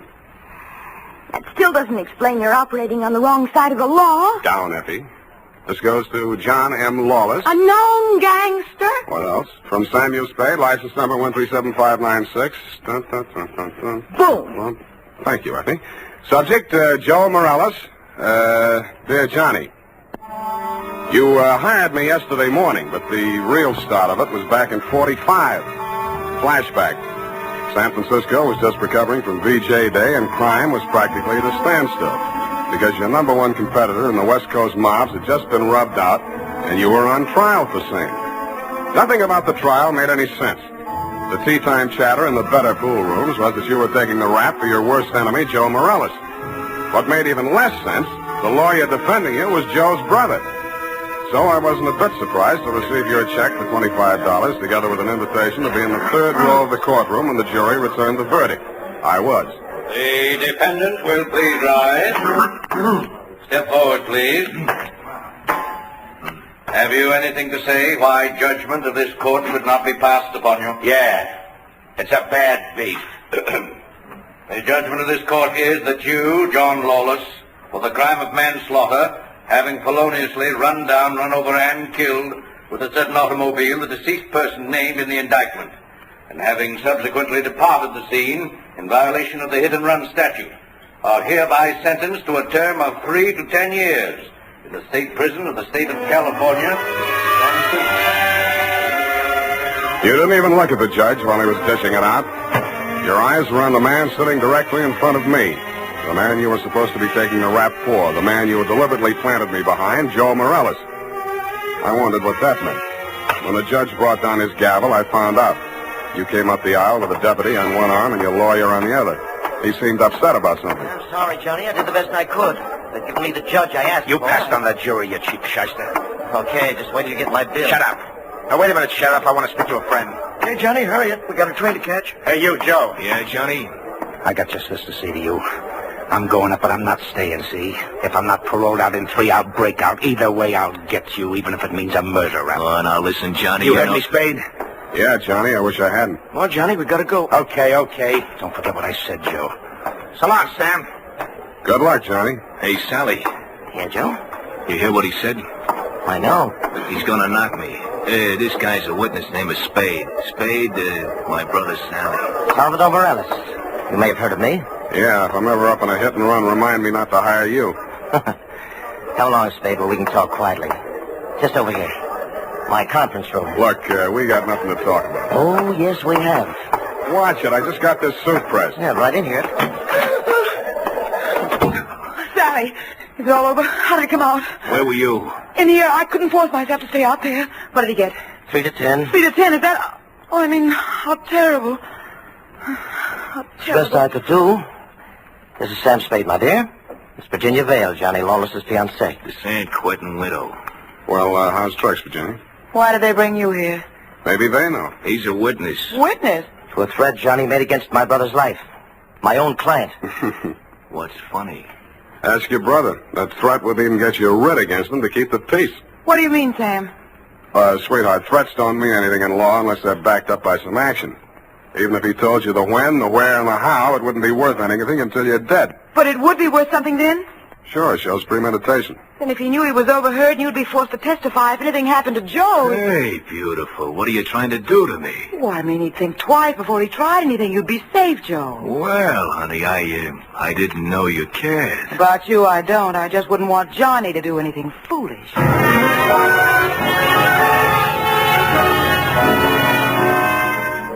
End of flashback. That was 3 years ago. A lot of big news has broken since then, but the only items that interested you in San Quentin were printed on the inside pages of the local press. Item: Virginia Vale, your fiancée, got herself engaged to Joe Morales, your worst enemy. And item: Salvador Sally Morales, your mouthpiece, had taken over your mob. Which brings us up to yesterday morning. Yeah? That you, Sam? Who's this? Johnny Lawless, remember me? No. I was hoping you'd say that. Look, Sam, I got a job for you. Call Peeper Breen. He may need it bad enough. I've got no contacts in the mobs anymore. This is clean. How clean? A chance to save an innocent man from the gas chamber. Well, There's $1,000 in it for you. Wait till I get a pencil. Now, what was the address? The Alma Arms on Pine Street near Jones. Yeah? Buzz me 3 times. 1 long, 2 short. And make sure there's no one on your tail. Got it. I was not tailed. I found your name on the bell panel, buzzed 1 long and 2 short, and the automatic lock clicked me in. You were waiting 1 flight up in the open door of your apartment. You didn't say anything, just made sure it was me, motioned me inside, locked the door, and led me back to a bedroom. Well, there it is, Sam. Mm-hmm. Joe Morales. Dead about 3 hours, I'd say. 4 slugs, chest, shoulder, and head. Looks like amateur work, a professional aims for the belly, or did you mean it to look like an amateur job? Would I be sap enough to drop him in my own apartment? Besides, he's my lawyer's brother, and I might need Sally again. Why did you call me? Well, you heard what I said to Joe after the trial. Who told you that, Virginia? Yeah, but she didn't have to. Didn't I ask you to sit there? Oh, that's one thing that worries me. Look, let's go in the other room, huh? I feel like a drink. Well, here's my pitch, Sam. I checked out of San Quentin yesterday morning. I didn't have a mark against me. The warden himself put my case before the parole board. He called me the ideal prisoner. Shall we dance? Okay, Sam, okay, but a man can change a lot in 3 years. So can a woman. Virginia met me at the gate and we drove into the city. We didn't have a thing to say to each other. The way I felt by the time the ride was over, Joe could have her and welcome. I had other plans. Such as? Well, the parole board was getting me a job with a mining firm, a surveyor. I took a course up at Quinton. You seriously expect me to swallow this line of guff? Listen, you don't get fat making a living on the mace. Take half of these guys you hear telling the world what wonders they are at puffing boxes, knocking over joints, and the rest of the lays. Yeah, not half of them make 3 meals a day at it. Then what chance has a guy without a regular racket? And, brother, that's me. I'll buy that for now. Let's talk about that dead body. All right. Well, I called Joe on the phone this morning, see, and I told him to meet me here at 3 this afternoon. I wanted to tell him, forget about what I said about how I was going to get him. Not that I wanted to write off that rap I took for him. But if he was scared, he might come gunning for me. I might have to break parole to defend myself. About Virginia, like I told you, we got nothing to talk about. Yeah, it was beautiful while it lasted. So he was due here at 3, huh? Huh? Yeah. I was held up. As a matter of fact, I was with my lawyer at the time. Sally? Yeah, I phoned the building and told the superintendent to let Joe in, and then I got here about 4:15. But I didn't find him till just before 6 when I called you, Sam. How come? Well, I just didn't look in the bedroom. I figured he got tired waiting and left, you know. Mm-hmm. Well, look, Johnny, assuming your story is true, and if it isn't, you ought to be ashamed of yourself. Who do you think did it? Well, that depends on why. If it was somebody gunning for him, it would depend on what's going in the mob since I've been in Clinton. You know more about that than I do. If it was somebody trying to frame me... What do you mean, trying? Hey, wait a minute. I got a phone homicide. You must have known that when you called me. Yeah, that's why I ripped the wires out. That's cute. That's very cute. Oh, that makes you look real good. Look, Sam, look. I'm not asking you to do anything extracurricular. Sure, you have to yell cop, but you'll do it over a pay station downstairs. And by the time anybody can get back up here, that stiff will be out. It will. Well, how's that going to be done? I got a friend in the undertaking business. Met him up at Quinton. He just installed a new crematorium. You should have called him first. I did, but I can call him off. You're stir-happy. Look, Sam, how about it, huh? So the cops come in tonight, tomorrow. Who cares? Not Joe, the weather he'll keep. What do you say, Sam? What do you say? I say you're probably bluffing, that you got no way of getting rid of the stiff, but on the outside chance that you might not be bluffing, I'll swing along with you for a couple of hours. If I don't turn up anything by then, the deal is off. Okay, that's fair enough. Yeah, but this isn't... Hey! Sorry, I gotta do it.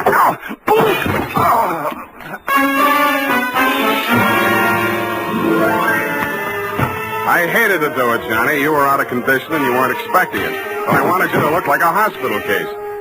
After you went down and out, I transferred my fee from your wallet to mine, examined your wounds, and decided you were good for 2 hours at St. Agnes Hospital, where I know the head nurse. Incidentally, never mind. So without further delay, I toted you downstairs, threw you into a taxi, and delivered you to the ambulance entrance. That's when I remembered that I had forgotten one thing. I hadn't given you a chance to call off your alleged undertaker friend. I was sure that part of your story was bluff, but just to make sure, I rushed back to your apartment in less time than it takes the average undertaker to back his hearse out of the garage, I thought. When I got there, I wasn't so sure. The apartment had been tidied up, ashtrays emptied, glasses put away. They'd even vacuumed the rug. The blood-stained bedspread had been removed, and with it, the corpus delicti. I found myself humming an old tune. I ain't got no body.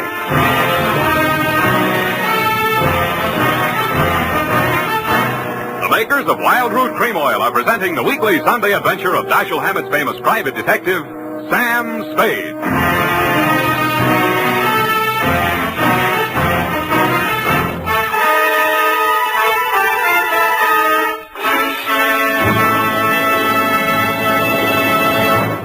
Now, here's important news on good grooming. If you want the well-groomed look that helps you get ahead, socially and on the job, listen. Recently, thousands of people from coast to coast who bought Wild Root Cream Oil for the first time were asked, how does Wild Root Cream Oil compare with the hair tonic you previously used? The results were amazing. Better than 4 out of 5 who replied said they preferred Wild Root Cream Oil. Remember, non-alcoholic Wild Root Cream Oil contains lanolin. It grooms the hair naturally, relieves dryness, and removes loose, ugly dandruff. So if you want your hair to be more attractive than ever before, get the generous new 25-cent size of Wild Root Cream Oil, America's leading hair tonic, on sale at all drug and toilet goods counters. It's also available in larger economy bottles and a handy new tube. Get Wild Root Cream Oil. Again and again, the choice of men who put good grooming first. By the way, smart girls use Wild Root Cream Oil, too, and mothers say it's grand for training children's hair.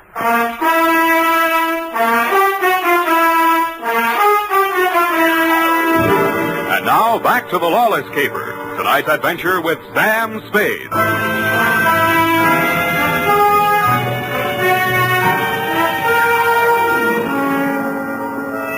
In most murder cases, there are too many suspects, too many motives, and too many clues from the very beginning. I've been on this one 3 hours, and I succeeded in turning up no suspects, no clues, and the most shameful thing of all, I had lost the body of the victim.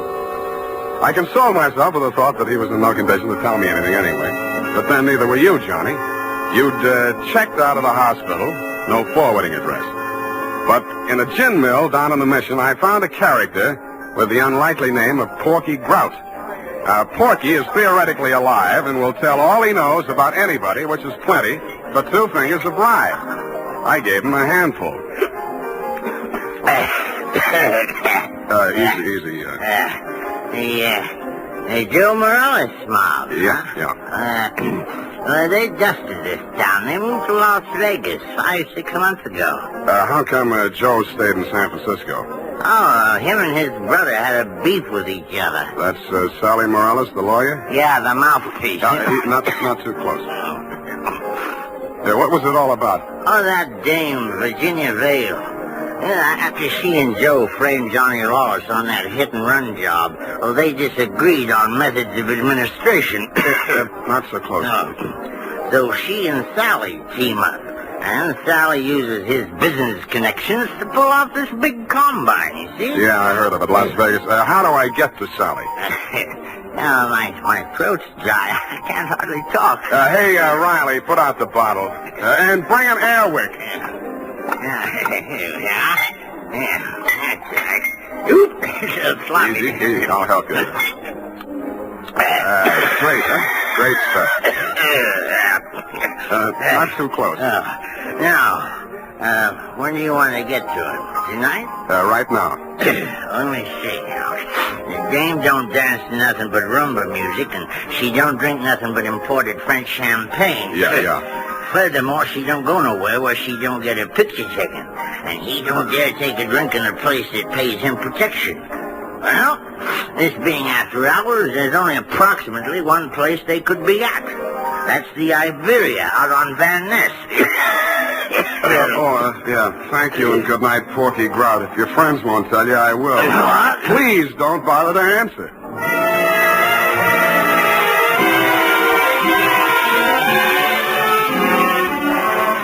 I didn't have any trouble picking out their table. Virginia spotted me at about the same time, grabbed up her purse, muttered an excuse to her escort, and edged around the dance floor. She caught me in the middle of a bambuco, a combination of a rumba, a samba, and guaracha, and whirled me lightly out onto the floor. I followed as best I could. Listen, you shouldn't have come here. How did I know our first dance would be a bambuco? Now, you danced divinely, Oh. but you must leave at once. Sally is insanely jealous, and he's in an especially bad mood tonight. Yeah, so am I. I know why you came. You went up on me. Johnny Lawless has been in touch with you, hasn't he? You talked to him since yesterday morning? No. He's bound to get in touch with you. I don't know what story he's told you, but don't believe a word of it. He only wants to get you out of the way so he can get back at Joe. Still thinks Joe framed him into San Quentin. Now, you can stop worrying about Joe. Huh? Sam, what are you... He's dead, if that's news to you. I think you'd better talk to Sally after all. Come on. Well, I was just getting the hang of it.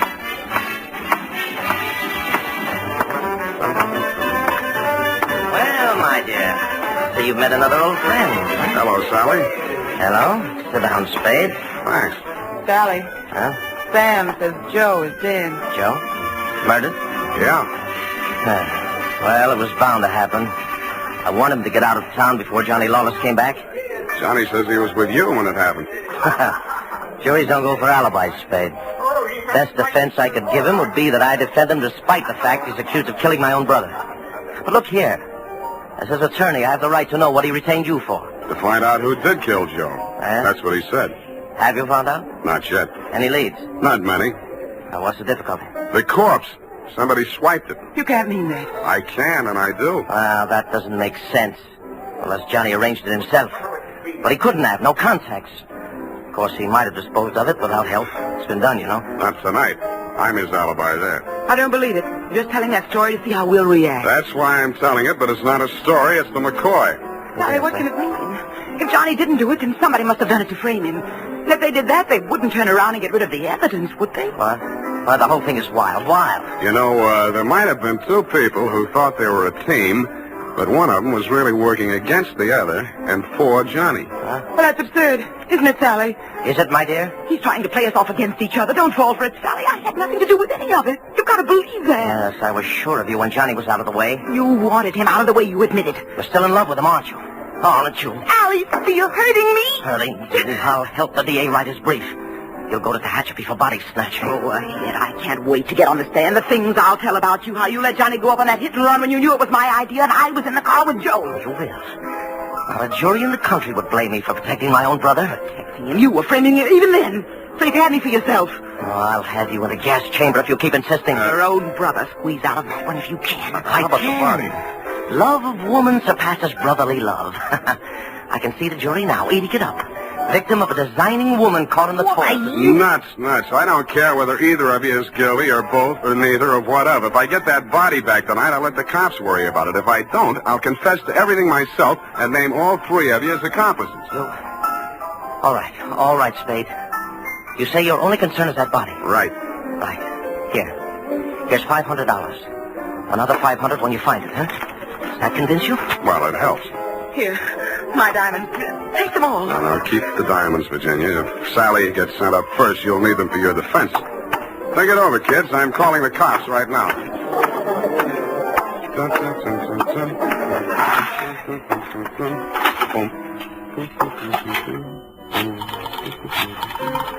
guess 1 foot back.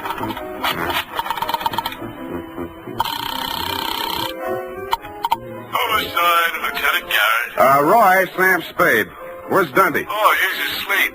Sam, I've been trying to reach you. Yeah, but do you know why? Why, sure, about Johnny Lawless. Is there something we don't know, Sam? Well, I'll come down and give you a statement. It's about Joe Morales. Well, what about him? Well, he got knocked off, and somebody lifted the corpse. Oh, Sam, nobody lifted it. Then who did? We picked it up, Sam, right after you called us. Right after... Oh, yeah. Yeah, what time was that? Let's see, I got it here. 20 minutes past 6. Lose your watch? That ain't all. What's that, Sam? Call you back. What's up, Sally? Come out of there. Well, I wasn't planning to spend the night in a phone booth. Why the heater? It's for you, Sam. You must be nuts pulling a gun in a crowded joint like this. Hey, stop looking at it. Come on. Up those stairs. Now, look, Sally. In there. Easy. Where's your girlfriend? Well, I sent her home, Sam. She can't stand the sight of blood. You clown. Oh. You were pretty funny, too, when you made that phone call. I didn't believe you'd go through with it. What makes you think I'm interested in that old rap? Johnny's already done the time for it. Joe can't talk, and I don't want to. I don't care what you want. It's what I want. That's what counts. Does it? You wanted Virginia? You got it. Oh, not the point. Just doesn't sound good. Salvador Morella's sweetheart going up on a murder rap. Well, you trimmed it down to manslaughter for Johnny Lawless, and she's enough prettier to rate an acquittal, or are we talking about the same killing? You think Virginia killed Joe Morales, don't you? Why? Because she seems so anxious to pin it on Johnny Lawless. Well? Well, nothing. Only I've got a score to settle with Johnny Lawless myself, you see. He left me out in a limb with that body snatch. If I can pin the killing on him, I got a story for the cops. Now, show how smart you are. Shoot me. I fully intend to. Now, look. Hold it, Sally. Hello, Johnny. You can do it yourself, Johnny. I was going to do it for you, but you can do it. I don't get it. He's trying to pin that murder on you, Johnny. Like you pin that old hit and run on me? But it's not the same, Johnny. Joe's killing is worth life if you're lucky. I never had much luck. Let him have it, Johnny. What have you got to lose? Well, you want me to... No. Step back, Sally. Okay. He dead? Yeah.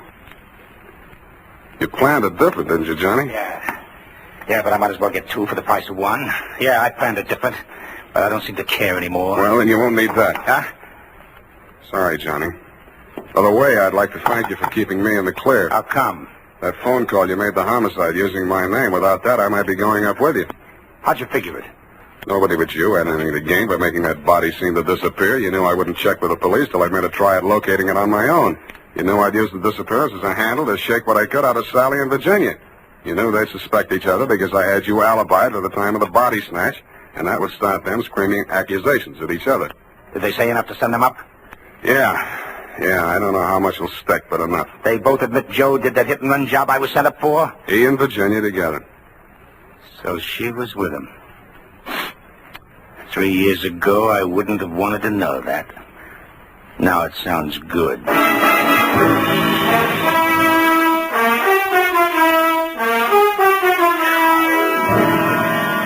I didn't think it really sounded good to you. I was sorry to hear it myself, and after all, I'd only danced the bambuco with a mouse. I'm sorry things turned out the way they did. It's a little late to be making with the advice, but, well, you know, the best laid plans of mice and men gang after Glay. What? And as you say, what chance has a man got without a regular racket? Period. End of report. Well, heavens to Betsy. Oh. How can you be so sympathetic with a girl who did all those terrible things? Oh, I know, F, I know. It's a silly dance, but she looked cute while she was doing it. I don't mean the dance. You mean the best laid plans? What does that mean, Sam? That gang after Glay? I'll give you a hint, sweetheart. It's something you never need worry about. No.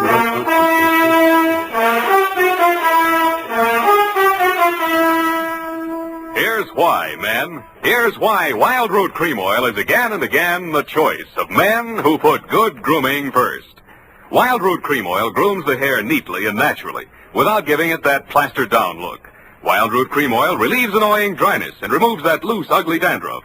So if you're not using it now, or if you're not using any hair tonic, get Wild Root Cream Oil at your drug or toilet goods counter in the new 25-cent Get Acquainted size bottle. Also, ask your barber for a professional application of Wild Root Cream Oil Hair Tonic. Again and again, the choice of men who put good grooming first. Well,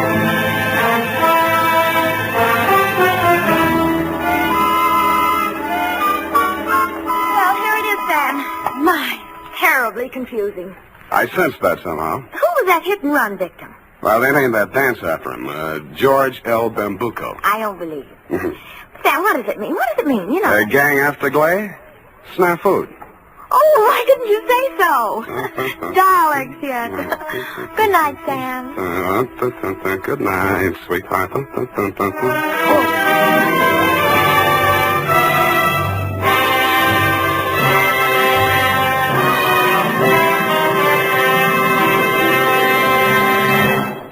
The Adventures of Sam Spade, Detective. Brought to you by Wild Root Cream Oil Hair Tonic, the non-alcoholic hair tonic that contains lanolin. Wild Root Cream Oil. Again and again, the choice of men who put good grooming first.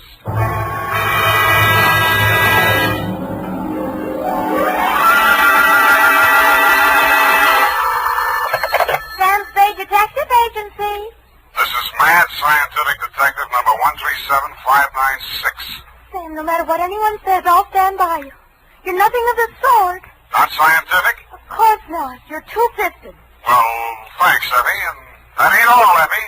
I was actually mistaken for a convolutional melancholiac. Oh, Sam, are you all right now? Wrong diagnosis, Angel. It turned out to be melancholia catatonica. Oh, you poor darling. What is that? Well, it's a thing where you lie motionless and silent with fixed eyes and indifference to surroundings. Unquote. Sam, what happened to you? What hospital are you in? Can I bring you anything? No, Effie, I am now at large. Pull down the blinds, check the corridors for men in little white coats, and set a bottle in the window if the coast is clear. Oh. I'll be right down to dictate my report on the mad scientist caper.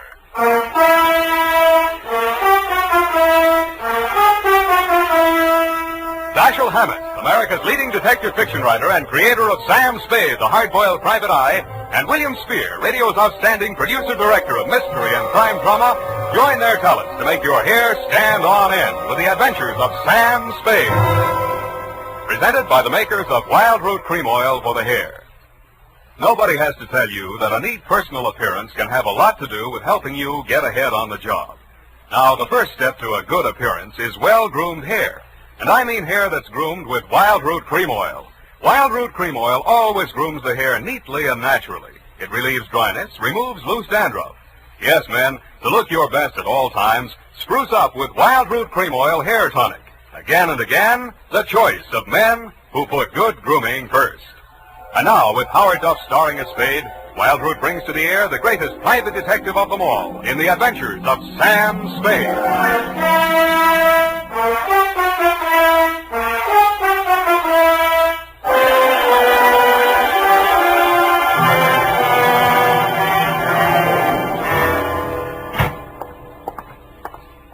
Effie! Come in, Sam. The coast is clear. Where are you?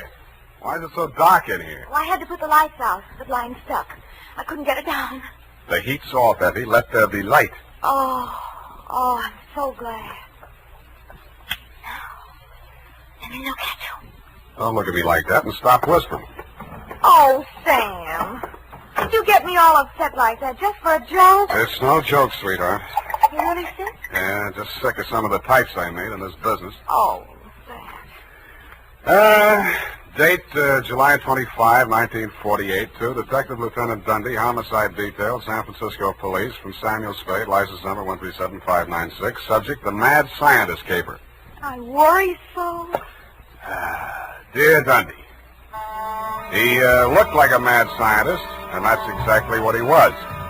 His eyes had a wild gleam in them, his hair was a wild tangle, and he was wearing a wild assortment of clothing that looked as if they'd been slept in shifts. He leaned across the desk at me and said, They have stolen my secret formula. They had? Gee, that's too bad. Oh, you think I'm crazy? I don't know yet, I just met you. My name is Raymond Fox. Does that mean anything to you? Raymond Fox, yeah, I think it does, but I don't quite remember what. I invented the helioscope. Helioscope? No, that wasn't it. I also synthesized hydroxylamophotocanatone. That was it. Yes, but unfortunately, production costs were prohibitive. But you didn't let that discourage you. Oh, no, indeed. You see, after a brief illness, I was back in my laboratory, perfecting my greatest contribution to science. What may prove to be the greatest contribution of science to humanity. I call it penetron. Penetron? That is what they have stolen. The secret formula for penetron. Penetron, huh? Now, what exactly is penetron, Mr. Fox, and who are they? Well, penetron is a plastic with a molecular structure which repels atomic radiation more efficiently than lead, yet weighs less than aluminium. Oh, that. Do you realize the significance of this? Well, And imagine a motor no larger than a cigar box, with a power potential that even I don't believe. They do. Who's they? Grierson Enterprises. Now, how do I know this? When I applied to the patent office to protect my discovery, I received this letter. Here, come on, read it for yourself. Commissioner of Patents, Washington, D.C. Dear Mr. Fox, your application for patent on formula designated under the trade name penetron is hereby rejected. You see. Both formula and trade name, together with descriptive material identical to yours, have been registered by Mr. Albert Grierson, Grierson Enterprises, San Francisco. Very truly yours, George Sherman, Acting Deputy Assistant Commissioner. Yeah. You see? Yes. You don't need a detective, Mr. Fox. What you need is a good patent lawyer. Lawyer? I have one. A legal ball of fire named Roscoe Manning. You know this scoundrel? Yeah? He's got an okay reputation. And I am paying for it. $3,000 in retainers.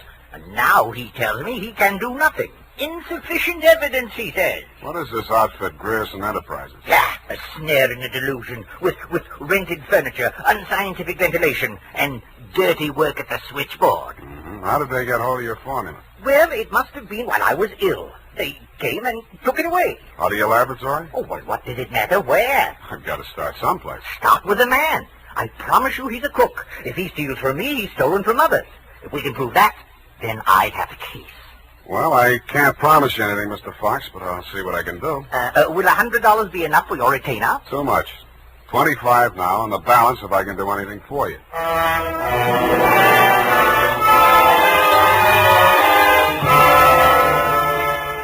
I doubted if I could even earn the 25, but if he wanted to gamble, it was okay with me. The offices of Grierson Enterprises were pretty much as he described them, a beautiful front, especially at the switchboard. Grierson Enterprises, good afternoon. No, Mr. Grierson's out of town. No, I don't know when to expect it. I'll be right with you. That's good news. Grist Enterprises. No, he is not. No, I do not, and he doesn't want to talk to you in any case, Mr. Manning. Oh, if it would just stop. Can't you shut it off? I might as well. Nobody seems to believe me anyway. You weren't looking for him, too, I hope. Oh, please, just tell me you're selling magazines or collecting salvage or just anything. My card. Oh, detective. Mr. Gerson hasn't done anything, has he? That's what I want to find out. My client says he swiped his secret formula. Oh, not that maniac. You don't look the type. You know he's mad, don't you? Maybe yes, maybe no. Personally, I'm crazy about money. Mad money, pin money, or dirty money. Your employer didn't happen to leave any lying around, did he? No, but he has a charge account at a bar downstairs in the building, and it's nearly 5 o'clock. Could you cross-examine me there? I thanked her as gallantly as I could under the circumstances. She said, wait here, I won't be a minute. And while she was gone, I made a quick frisk of the office. The file cabinet was empty. Grierson's desk contained nothing but 2 unsharpened pencils, tobacco crumbs, a rubber band, some rusty paper clips, an old gas bill, a glass ampule, broken, labeled sodium denadrine for intravenous injection, and a business card from one Roscoe Manning, attorney at law. I stuck the card in my pocket, went back to the switchboard, and in less time than it takes to tell, I was calling her Lois, and she was calling me Sam over cocktails for 2. That's all I know about it. I didn't think anything about his taking his correspondence out of the files. He often took work home with him. Mm-hmm. When was the last time you saw him? Oh, it's been nearly 6 weeks. You haven't heard from him in all that time? He was with Mr. Fox just before he left. They had a terrible quarrel, but then Mr. Grayson managed to get him calmed down, and they left the office together. And that's the last time you saw Grayson? Yes, and it's all very strange. What did that maniac tell you? That Grayson swiped his invention. Do you believe that? I didn't even believe in the invention. Now I'm beginning to think it was worth stealing. Oh, Mr. Grayson wouldn't. He's a brilliant man, you know. What else has he invented? Well, I don't know. He always had a lot of projects, but of course he never took me into his confidence. Just exactly what is your job? Oh, it's quite simple, really. I just tell people he isn't in. Yeah. Look, sweetheart, you really mean to tell me it never occurred to you that there might be something slightly fishy about Grayson Enterprises? I know. Why should it? Because there's a smell of red herring up there. It's in the air. You mean Mr. Grayson's a crook? Well, what does that make me? Worry that out on his time. Drink up.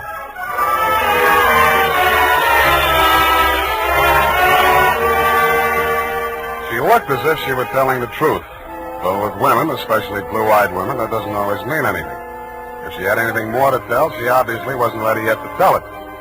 I asked her to come up and listen to my Herb Jeffries records. She said my apartment needed a woman's touch. I handed her a broom. She hit me on the head with it and left. And so to bed. Up the Times and phoned my client. He wasn't in. Then I phoned a guy I know who sometimes knows about things and asked him what sodium denadrine was. He said it was a sedative and or a truth serum, a mental-type drug. I wondered what Grierson had been using it for during office hours. I also wondered what else he'd been spending money for. I phoned another guy who knows about other things, and he called me back with the name of Grierson's Bank, Golden Gate Trust. An hour later, to my surprise, I actually had something to go on. Because in the past 6 weeks, checks totaling $50,000 had been deposited to Grierson's account, all drawn on the Citrus Exchange Bank of San Anselmo, and all bearing the signature of one Carl Birdwell, M.D. He wasn't hard to find. It was a big place in the outskirts, and the sign on the gate said, Mary F. Hotchkiss Hospital for the Mentally Deranged. Dr. Birdwell's cottage was one of 5 without bars on the windows. He was spraying his roses. So that cystectomy of Dr. Kober's, how are those convulsions? Coordination all right? Can't complain. Got the use of your fingers back? Good. Pick up those shears. I want all those ragged edges. Cut off the hedges. Well, why don't you hire a gardener? Or did those checks to Grierson use up all your ready cash? Eh? Oh, I thought you were the cystectomy. Good Lord, you're that convolutional melancholiac. You're not allowed out on the grounds. Guard! Guard! Now, wait a minute, Doctor. This one acting up. Take him back. I sent for the cystectomy. This is the wrong man. You're crazy. Come on. Let go of me. I'm not a patient here. I'm a detective. Yeah, and I'm Sherlock Holmes. Come on, now, back to the violent war. Come on, lay off. I got an office in San Francisco. I can prove it. 137596. Okay, Dr. Watson, but come on, come on.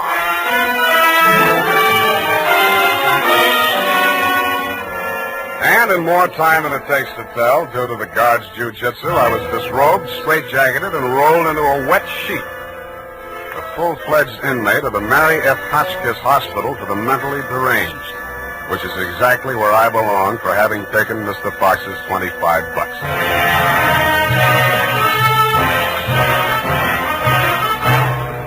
The makers of Wild Root Cream Oil are presenting the weekly Sunday adventure of Dashiell Hammett's famous private detective, Sam Spade.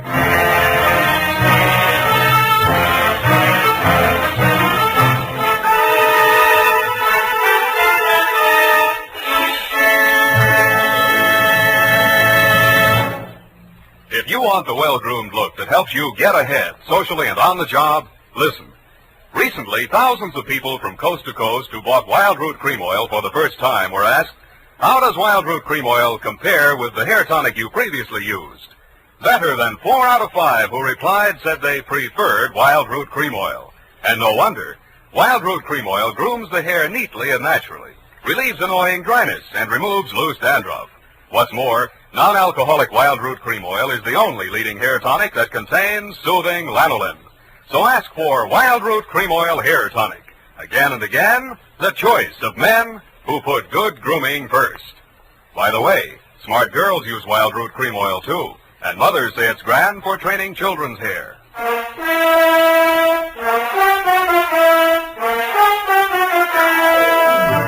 And now, back to the Mad Scientist Caper. Tonight's adventure with Sam Spade.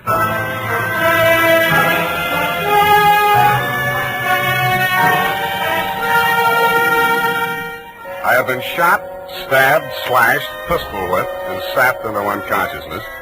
But until you have spent a night rolled up in a wet sheet, Dundee, you don't know what punishment is.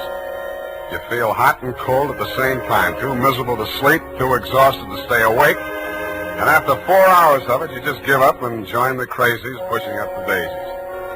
There's only one thing I can say in favor of the Mary F. Hotchkiss Hospital for the Mentally Deranged. They get the patients up early. By 6:30 in the a.m., I had been rolled out of the sheet. By 6:45, I had thawed out enough to be taken out of the straitjacket by an orderly. I was glad to be out of it because it was very heavy, and that gave me an idea. I picked it up and swung it. In less time than it takes to tell, I was in the orderly's uniform, out of the violent wing, and shuffling up the walk through Dr. Birdwell's rose garden and through his cottage door. Good morning, Dr. Birdwell. Good Lord, who let you in here? What do you want? I was trying to tell you yesterday when I was so rudely interrupted. Hey? Oh, yes, the detective. Did you say Grierson sent you? I didn't say that.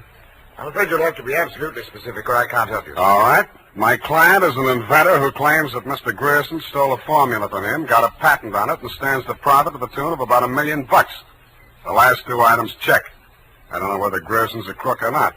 He's into you for $50,000, so you might know. This inventor. Pale eyes, contracted pupils, big mop of hair. That's a fair description. Fox. Raymond Fox. He's a patient, escaped from this hospital. That man, Mr. Spade, is a homicidal maniac. If you'll jog your memory, you may recall the case. Sacramento, 1935. Sacramento. Wait a minute. Chemistry professor, lab explosion? That's the case.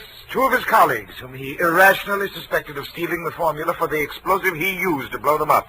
You sure they didn't? The man was adjudged hopelessly insane. He must be returned to us. He may murder Grierson, he may murder you, but he will commit a murder if he remains at large. Perhaps more than one murder.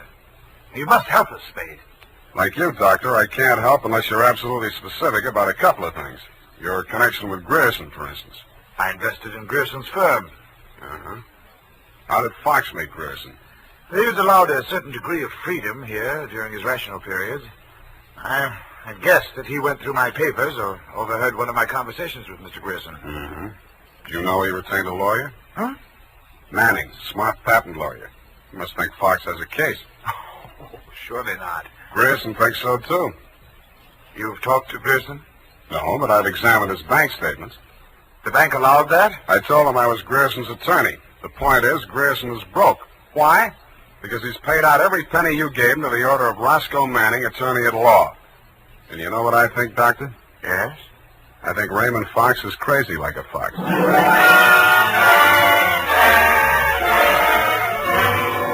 I had the same idea about Dr. Birdwell, but I didn't say so. I didn't feel up to spending another night in a wet sheet. I also didn't feel up to the interview that was awaiting me outside the gates. A limousine, only a little longer than a hearse, was standing at the curb. A round pink head with a gray Homburg on it bobbed out at me from the driver's seat and said, Mr. Spade? Yeah? Roscoe Manning. How'd you do? About $49,975 less than you've done in the caper so far. The law is a lucrative profession, my boy.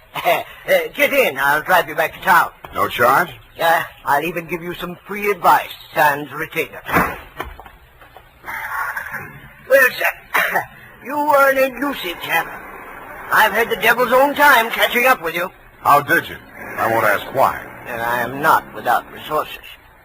Now, as to our mutual client, Mr. Fox, obviously you've learned a good deal about him.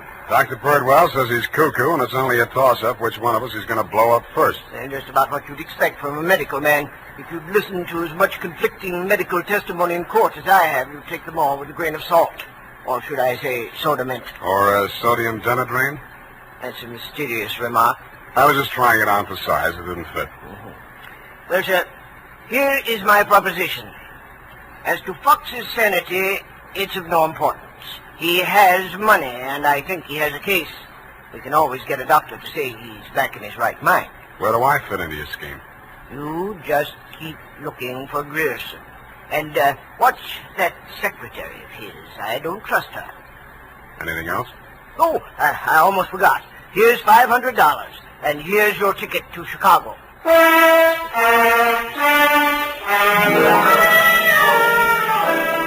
I don't know why, but somehow I got the impression that Mr. Manning was trying to get rid of me. He should have used that ticket to Chicago himself. We stopped at Sausalito for breakfast, and the condemned man ate a hearty meal. We drove the last mile through the Marina District and pulled up in front of his house. Well, sir, have a nice trip. Or take the car, Mr. Spade. I'll pick it up at the depot. Goodbye. It's been charming. Goodbye. He backed across the sidewalk, waving, and I waved back. Then he went up 3 steps, put a key in his door, and opened it. It didn't do much damage to the house, but all the king's horses and all the king's men couldn't put Roscoe Manning back together again. I got out of the car and just made it up the steps when it happened again. I hated the look, but I did. For the limousine had been parked with me in it was a smoking heap of scrap metal. I then headed for the nearest phone booth and, pausing only to inspect it for mines and booby traps, dialed the number of Grierson Enterprises.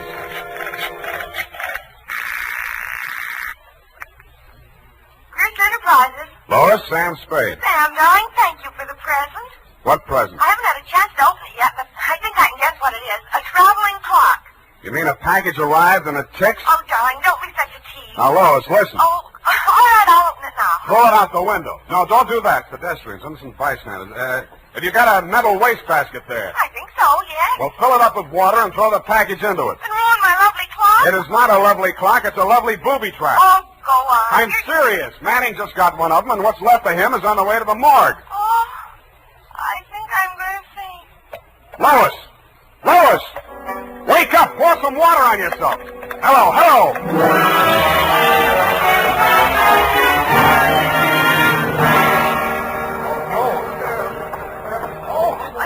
Let me through here. Come on, let me through. Lois. Lois. Oh, you're okay. Glad of that. All right, she's all right now, you people. Come on, get out of here. She's all right. Come on, get up. You're not hurt. What happened? It exploded in the water. At least you had sense enough to do what I told you to. Oh, this is a new dress. Now look at It looks fine. Here. Put this coat around you. I don't think that was a very funny joke, Sam. Neither do I. Now, try and forget your clothes for a minute. And try and answer a few questions for me. There isn't much time. Sam, what is it? I want you to be very sure of this, Lois. Try and remember accurately. How many people has Grierson seen since he opened this office? Well, not very many. It was hardly ever in. It's strange. Now that I think of it, I can only remember 2. Mr. Manning and that mad scientist man, Mr. Fox. Yeah, did you hear any of the conversation between Grierson and Fox? He just screamed at Mr. Grierson about how his invention had been stolen from him. Then it sounded as if they scuffled, and all of a sudden Mr. Fox calmed down. Mm-hmm. When he came out, his eyes looked funny, as if he'd been hypnotized. Yeah. What does Grierson look like? Oh, he must have been quite handsome at one time. He's sort of like Gregory Peck with a mustache, only fatter and balder and older. Mm-hmm. I wouldn't have put it exactly like that, but I can see what you mean. But you've never seen him. Don't make book on it, but I think I have.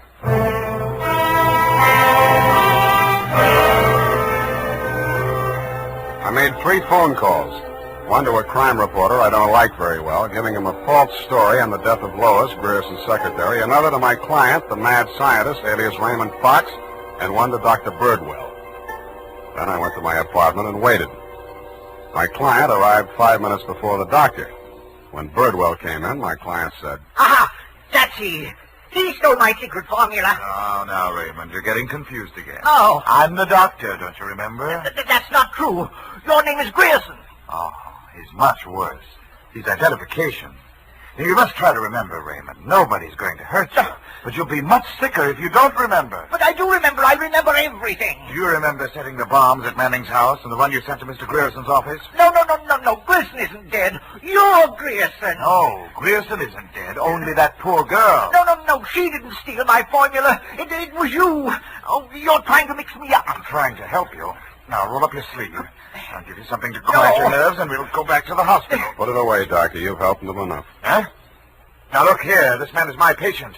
He needs medical attention. I won't argue with you, but I think you'd better get it from some other doctor. Right now, he's making more sense than you are. Just keep on the way you're going, Spade, and I'll have you back in that wet sheet. I did it once, and I can do it again. Sit down. You got delusions of grandeur. Stop shaking, Raymond. I said you're making more sense than he is, and I can prove it. You think you're very astute, don't you? No, I'm stupid, but I'm lucky. I should have tumbled to the whole caper when I found that you'd invested 50,000 smackers in Grierson Enterprises. When I found out that Raymond was an escaped patient, I should have tumbled to what that Denadrine file was doing in Grierson's desk. I should have known then that you and Grierson were one and the same person. I told you. When I discovered that you'd paid Manning all that shakedown money, I should have known you were planning to knock him off and everybody else who could identify you. But it didn't work out that way. I got out of the car before it blew up. Dumb luck. And you can identify me as Grierson? I don't have to. Oh, God. Surely you're not counting on Raymond's sanity to that extent. He can't even remember that I was his doctor. Can you, Raymond? You're trying to mix me up. You stole my formula. I didn't kill them, did I, Mr. Spade? Now lie down on the couch and relax, Raymond. Don't worry about a thing. Well, Doctor, what now? You relax, too. Okay, Lois, come on in. What? Lois! Why, Mr. Grierson, have you been sick? How dare you? How dare you ruin all my plans like this? You stupid girl! Okay, that's enough. Come on, get back there. Get back. Sorry, sweetheart. I didn't mean to let him get that close to you. What were you trying to do? It was an experiment, just to see what would happen. It did. So that's the way you scientific detectives work. For a hard-boiled chap, you have the vaguest way of doing things I ever heard of. Well, plans are all right sometimes, Doctor, and sometimes just stirring things up is all right if you're tough enough to survive and keep your eyes open so you see what you want when it comes to the top or something. Spade, Dundee. I'm at home. I've got 2 homicidal characters here, one sane and one insane. Now, if you can tell the difference, I'll let you give the story to the papers.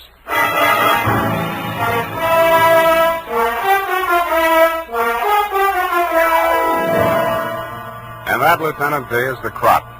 You picked the wrong one. Figures. It's as simple as this. Raymond Fox was the loony, but Birdwell, alias Grierson, conceived and executed the whole scheme, including the explosions.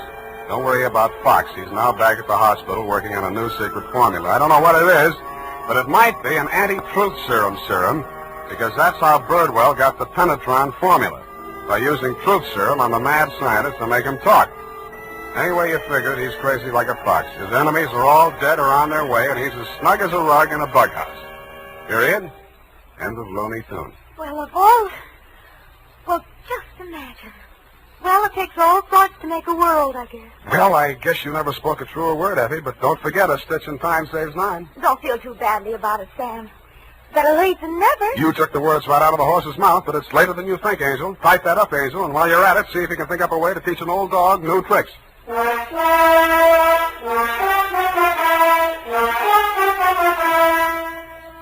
mister, if you haven't tried Wild Root Cream Oil Hair Tonic, why not get it tonight or first thing tomorrow? You'll be glad you did, for Wild Root Cream Oil grooms your hair neatly and naturally without giving it that plastered-down look. Wild Root Cream Oil also relieves annoying dryness and removes loose, ugly dandruff. Simply step up to your drug or toilet goods counter and ask for Wild Root Cream Oil in the big economy bottle and the handy new tube that's easy to pack when you travel. Also, ask your barber for a professional application of Wild Root Cream Oil Hair Tonic. Again and again, the choice of men who put good grooming first. Well,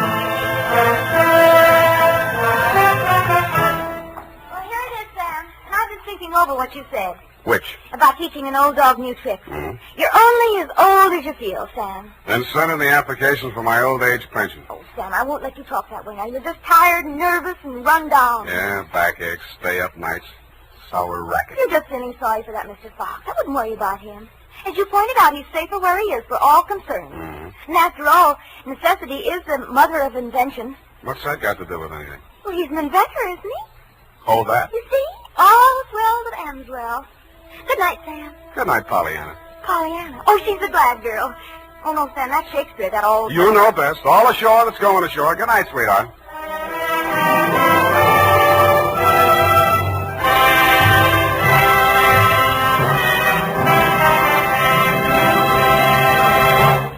The Adventures of Sam Spade, Detective. Brought to you by Wild Root Cream Oil Hair Tonic, the non-alcoholic hair tonic that contains lanolin. Wild Root Cream Oil. Again and again, the choice of men who put good grooming first.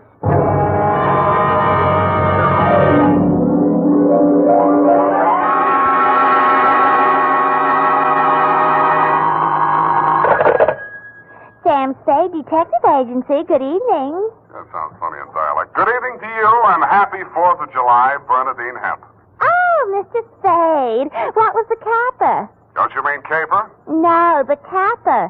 The high point of the caper. The climax, the crescendo, the pinafore. Now, that's better. For a minute, I was afraid you were learning English. Oh, no. I'm studying Spanish.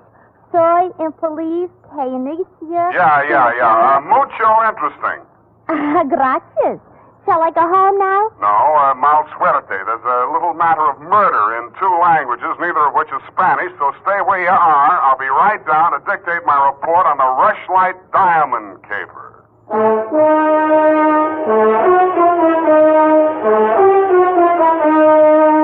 Dashiell Hammett, America's leading detective fiction writer and creator of Sam Spade, the hard-boiled private eye, and William Spear, radio's outstanding producer-director of mystery and crime drama, join their talents to make your hair stand on end with the adventures of Sam Spade.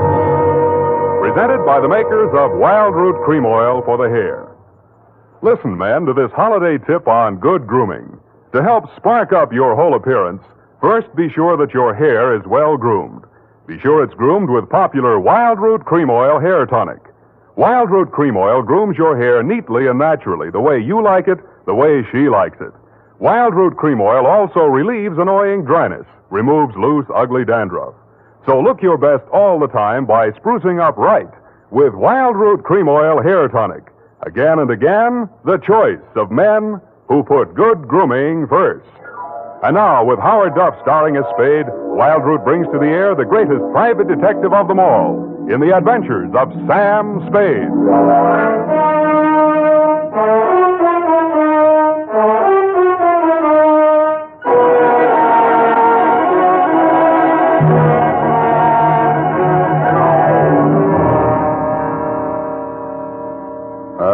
Date, July 4, 1948, to Mrs. May Rushlight, 21A, Granite Court. From Samuel Spade, license number 137596. Subject, the Rushlight Diamond. Dear Mrs. Rushlight,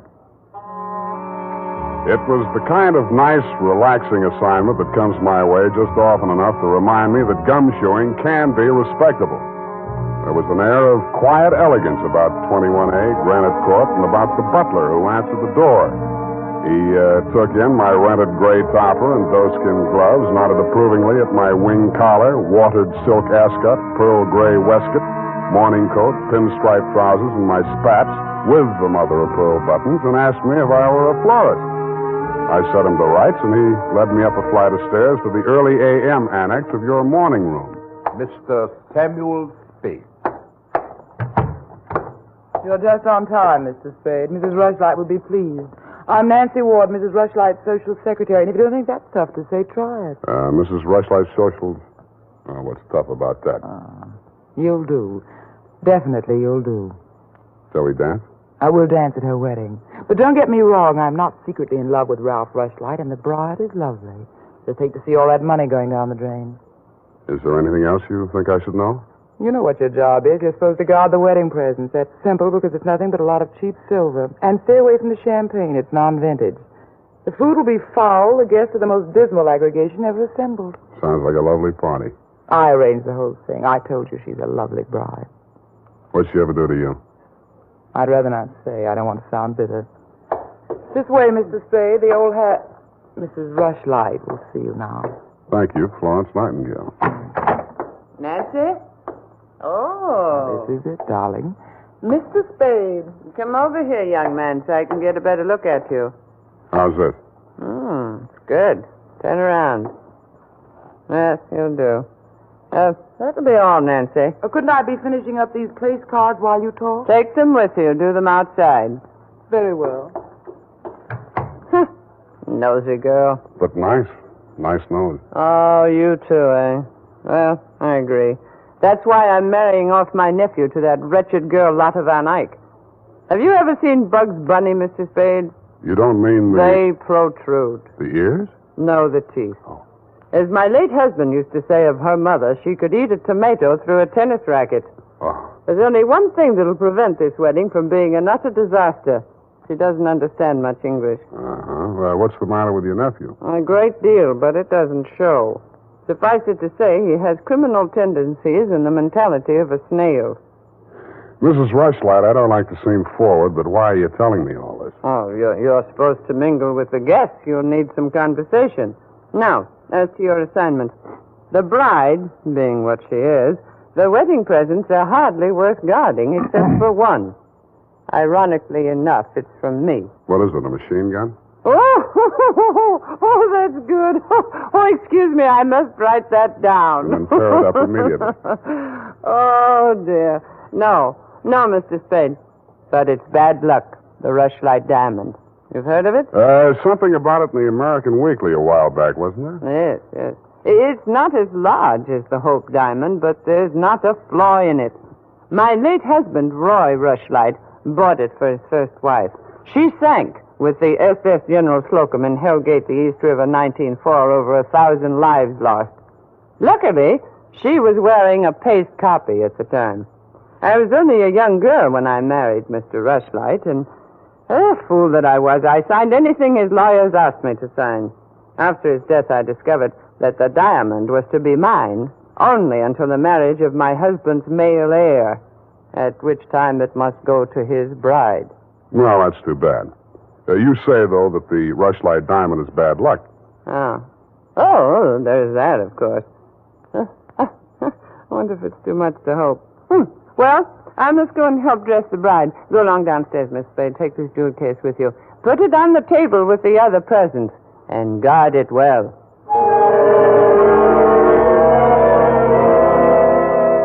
So I took the old velvet-covered case you held out to me and checked the contents. It was an old-fashioned lavalier with a clear stone pendant only slightly smaller than an 8-ball. Didn't look like a diamond, but smooth-cut diamonds hardly ever do. It didn't look like bad luck either, but a mirror broke in the hall as I passed it, then I fell all the way down the stairs, and as I entered the ballroom, I knocked over a punch bowl. Nothing really terrible happened until just before dark when the guests began to arrive. In theory, a detective guarding wedding presents is supposed to make himself indistinguishable from the other guests. In practice, it never works out that way. He has to spend most of his time within sight of the booty, so he is very easily spotted. I don't believe it. He's too good looking. Oh, but he must be. He's not anybody we know. Well, ask him. It's leap year. Oh, here comes Colonel Bixby. He'll know. Well. Beauty gathered round the booty, eh? And much more beauty than booty, though. Say, when are they going to hang the diamond on that drip? No, there's no way to talk about the blushing bride. Is that it in the crummy old case there? That case is heirloom, young lady. The stone that reposes in it is worth a king's ransom. Now take your grubby hands elsewhere. Oh. Get on with you. Go on. Well, just because he's going to give the bride away, thinks he can order everyone around. Mr. Spade, allow me to congratulate you, sir. These affairs, one all too often sees the detective on guard duty at the punch bowl. I was forewarned. Oh, yes, very bad champagne. Flat. I'll be glad when these ill-starred nuptials are consummated. And by the way, Bixby's my name, Colonel Lysander Bixby. Colonel? It is my melancholy and thankless duty to give the bride away to the hapless groom, Ralph Rushlight. However, it's much better to give than to receive. You tell that to May Rushlight, eh? Quite a trinket. Mustn't touch grubby hands, remember? Oh, sense of humor as well as sense of duty, eh? Candidly, if I knew a place to fence it, I'd be the... Colonel Bixby. Oh, Miss Ward. How lovely you look. Poor Ralph. Mrs. Rushlight asked me to warn you to get ready. The bride will be down any moment. Good grief. Well, I suppose I must steel myself. Where did I leave my glass? Keep your eye on that old goat, Mr. Spade. I don't trust him. Who is he? He's the only one here who knows why this wedding's happening. It's the bride's foster father. You mean he's got something on the family? You'll never know how much until you kiss the bride. Look, Nancy, it's none of my business, but Starting. I'll have to go in now. Now, wait. What? How does it go? Speak now, forever hold your peace? No, I can't do that. Thank you for understanding.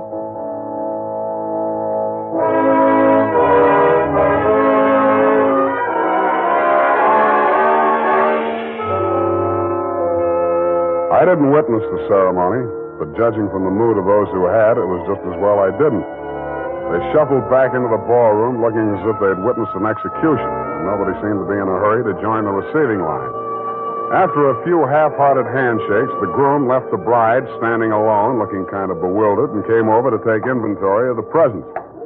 Look at that junk. I'm Ralph Rushlight. Who are you? Spade. I was hired to guard this junk, as you call it. Sorry I'm wasting my time. The Rushlight dime. It's bad luck. Look at what it did to me. Look at it. Did you ever see anything? Keep it to yourself. Why should I? Because I'm liable to slap you clear across this room. Haven't I been punished enough? Go on, scram. Keep your hooks off that necklace. That's mine. I heard it's your wife's. Come along, you heard Come wrong. along over here. Oh, Mr. Spade, you haven't met the bride yet, have you? No. Thank you. I wish you a lot of luck, Mrs. Rushlight. You're going to need it. Thank you. Well, I suppose now, as well as any time, Colonel. Oh, very well, my dear. Quiet, please. Quiet, everyone. Mrs. Rushlight, the elder Mrs. Rushlight, that is, has something to say to you. Mr. Spade. Yes? The necklace, will you please hand it to me? With pleasure. I'm tired of looking at it. Oh, you're not done yet. Stay close by my side. Dear friends, at this solemn moment, I want, first of all, to welcome this dear little girl into the Rushlight family. Thank you. Yes. And now, dear Lotta, I will place around your neck the gem which was my heritage when I became a Rushlight, and which is now yours. Thank you. Well, what's wrong? Lotta, come back here. Lotta! I'll go out to the carport and hit her off. Oh, you leave her alone. I'll take care of her. Whose wife is she, anyhow? Lotta, come back here. Lotta, bring it back!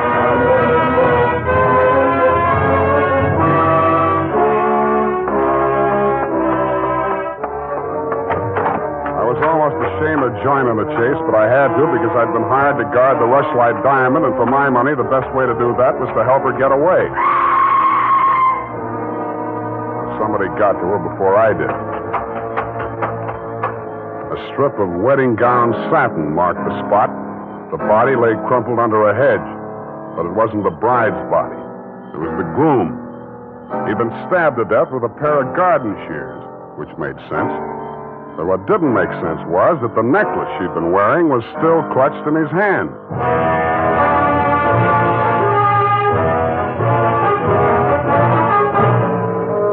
The makers of Wild Root Cream Oil are presenting the weekly Sunday adventure of Dashiell Hammett's famous private detective, Sam Spade.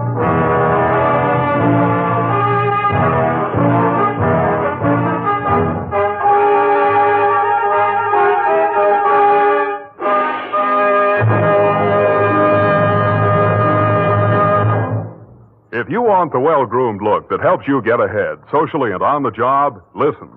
Recently, thousands of people from coast to coast who bought Wild Root Cream Oil for the first time were asked, how does Wild Root Cream Oil compare with the hair tonic you previously used? Better than 4 out of 5 who replied said they preferred Wild Root Cream Oil. And no wonder. Wild Root Cream Oil grooms the hair neatly and naturally, relieves annoying dryness, and removes loose dandruff. What's more, non-alcoholic Wild Root Cream Oil is the only leading hair tonic that contains soothing lanolin.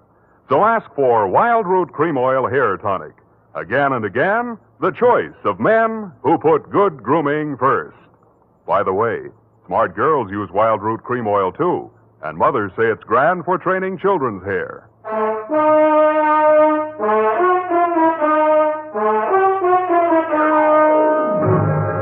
And now, back to the Rushlight Diamond Caper. Tonight's adventure with Sam Spade.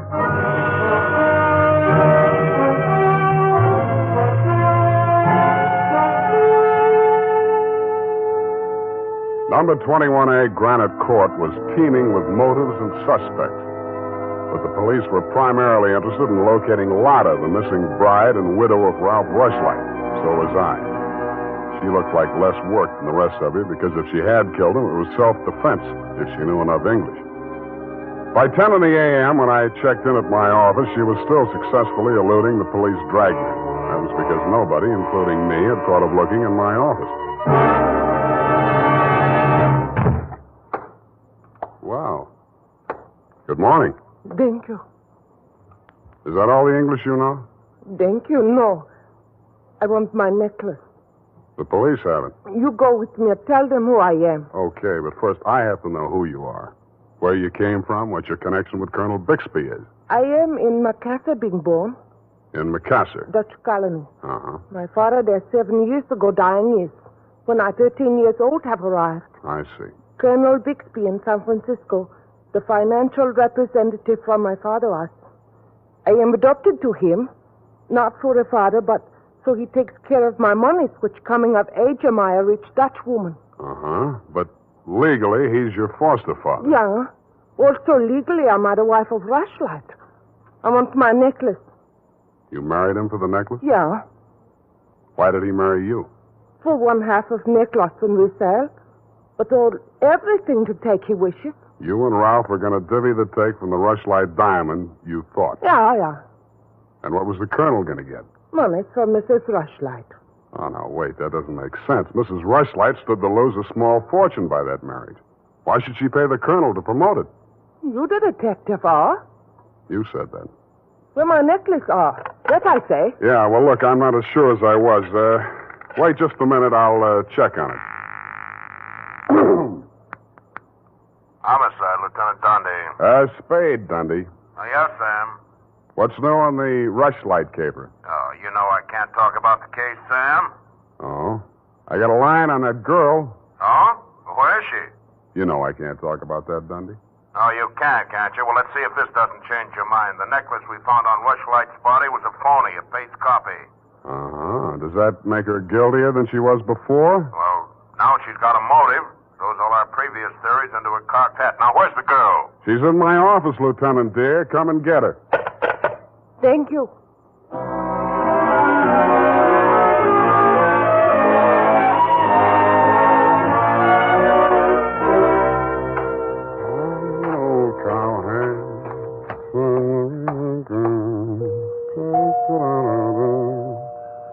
Oh, it's you, Sam. Back again? Yeah, do you mind? Well, that depends on who you came to see. You, sweetheart. Oh. But first, I'd like to talk to Mrs. Rushlight. Well, she can't see anyone. She's in a state of nervous collapse over Ralph's death. Oh, that's too bad. You seem to be holding up pretty well. Oh, I'm relieved. He's better off dead than married to that. Yeah. Rushlight Diamond's still unlucky, you know. What do you mean by that? I was just trying it on for size. Uh-huh. How does it fit? Yeah, but you and Mrs. Rushlight are about the same size. Her nerves getting any better? You're the doctor. If you want to see her, go ahead. She's up there. Thank you.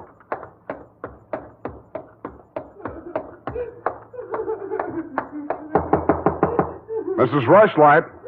Go away, I'm ill. I'm sorry to break in on you like this, but I haven't got much time. How dare you? Nancy! Nancy! Try that girl. Mr. Spade, please leave me alone with my grief. Funny thing, yesterday Nancy was carrying a torch for Ralph, and you were holding the torch to him. Today it's different. Oh, good heavens, you don't think I'm grief-stricken over Ralph. Good, that's one less mystery. Mr. Spade, what do you want? Your nephew's killer. Oh, does it matter? It does to me. Somebody getting knocked off right under my nose is bad for private detectives everywhere. Oh. For a moment, I thought that... Say, wouldn't you rather make some more money? I refuse to marry Lotta. Oh, no, nothing like that. It's the necklace, Mr. Spade, the genuine. What is? I don't know. All I know is the other one isn't. Who told you that? Well, the police know. It's in the papers, isn't it? Not yet. Well, how else would I learn? The murderer's the only one who could have told you, unless you're the murderer. I see. Very well, Mr. Spade. I'll tell you what I know. I'm not as wealthy as you might think. In fact, I have for 4 years lived from pillar to post, from hand to mouth, ragtag and bobtail, struggling to make ends meet. What you mean is you're eking out a meager existence, keeping your head above water, one jump ahead of the sheriff, stalked by the grim specter of poverty. Is that right? Oh, how well you put it. In fact, Mr. Spade, I'm something of a crook. I've borrowed large sums of money from Colonel Bixby, putting up as collateral something that was not mine to forfeit. Don't tell me. Let me guess. It was the Rushlight diamond? Well, you seem to know everything. All but one thing. Why did you think you could palm off a paste copy on an operator like Bixby? He sent you here. I won't tell you another single thing. Well, then I'll tell you a few things. The only way the Rushlight diamond could be transferred legally into the hands of Colonel Bixby was by tricking Ralph into marriage with Lotta, since Ralph's wife automatically became the legal owner. With Ralph dead, Bixby would be in line to inherit the diamond from her. Inherit? California state law. Foster parent may inherit from a foster child in absence of any direct heir. Well, why, then he planned. He'd kill her, too. Mr. Spade, we must stop him. She's safe for the time being. I had her thrown into the pokey. They can hold her 48 hours for questioning, but they can hold you longer. They can even hold you as an accessory before the fact. Why, I didn't know he was going to kill anyone. Lotta was just going to hand over $1 million diamond to Bixby out of the kindness of her heart? Oh, no. Lotta wanted to become an American citizen. Marriage is the quickest way. For her, Ralph was the only way. Okay, I'll buy that. Now, tell me honestly, Mrs. Rushlight, what happened to the genuine stone? I honestly didn't know. I wasn't sure. But now there can be only one answer. Nancy with the laughing face? She went with me when I went to the bank vault to get the Rushlight diamond to present to Lotta after the ceremony. Uh-huh. She looked after all my jewels, including the paste copy that I habitually wore. Homicide, Lieutenant Dundee. Spade again, Dundee. I think I got the Rushlight caper all wrapped up. I'm heading for your office now, so wait for me. And whatever you do, don't let that Lotta dame out of your sight. Thank you. Goodbye. Wait a minute, Sam. Wait a minute. Yeah? The Lotta dame. She's already gone. Escape? Bailed out. Custody of her foster father. Wait a minute. I got the name here. Son. Bixby. He's a colonel, and no wonder you're only a lieutenant. Mr. Spade, can't you stay for tea? Not thirsty. Fancy? Fancy, where are you? Oh, here I am, Sam. I was waiting for you. You got the keys to that car out in front? Why, yes. You want to borrow it? Yes, with you in it. Why, Sam, wait till I put my face on. Let it go. It's as good as lost anyway.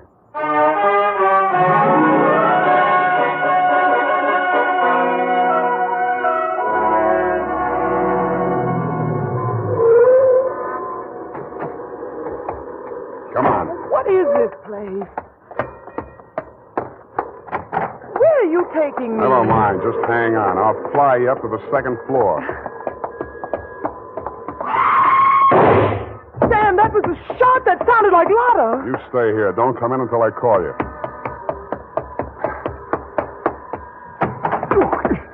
Spade, what are you doing? Get back in there. Doctor. Drop it. No. Drop it or I'll crack your elbow.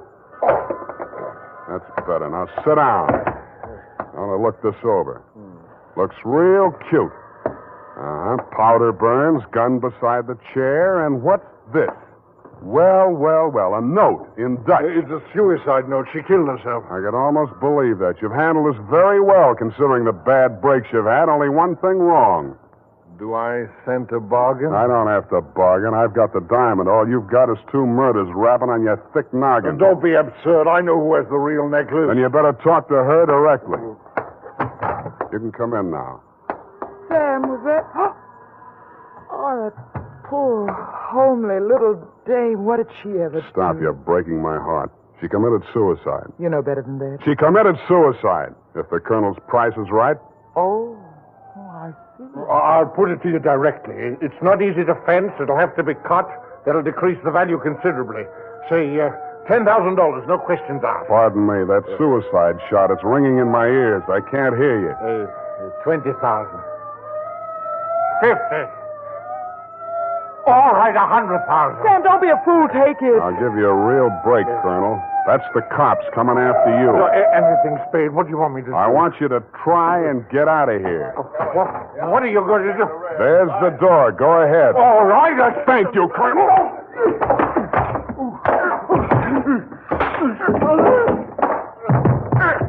All right, men, remember, he's desperate. Bixby, we're giving you a chance. Come down or we're coming up after you. Come on. Come on, get up, Colonel. Here he comes. Careful, it may be a trick. Watch it, Dundee. Here he comes.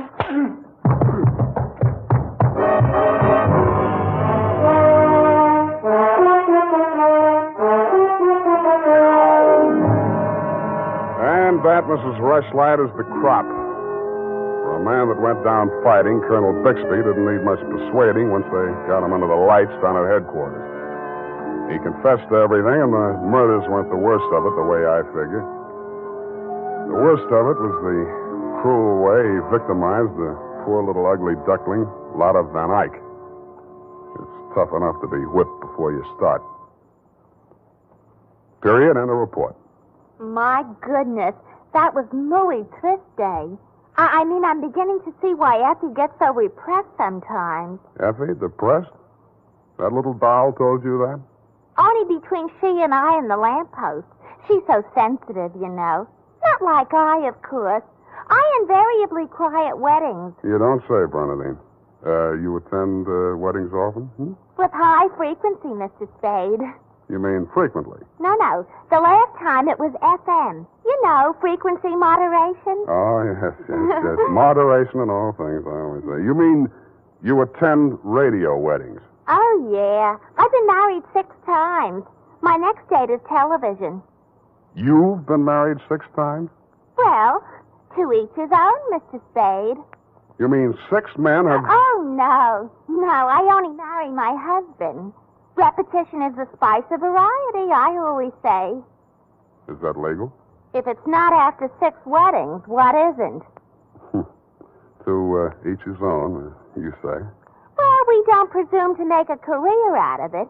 As soon as we get the mangler and the deep freeze, we're going on our honeymoon. Well, congratulations, and type this up when you have the time. Mrs. Bernadine Hemp.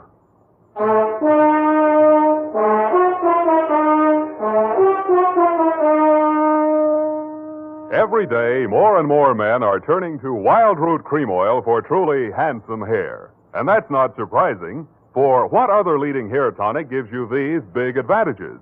It grooms the hair neatly and naturally, relieves dryness, removes loose dandruff. What's more, Wild Root Cream Oil is non-alcoholic and contains soothing lanolin. No wonder Wild Root Cream Oil is the favorite with so many millions of smart, particular men. Get Wild Root Cream Oil. Again and again, the choice of men who put good grooming first.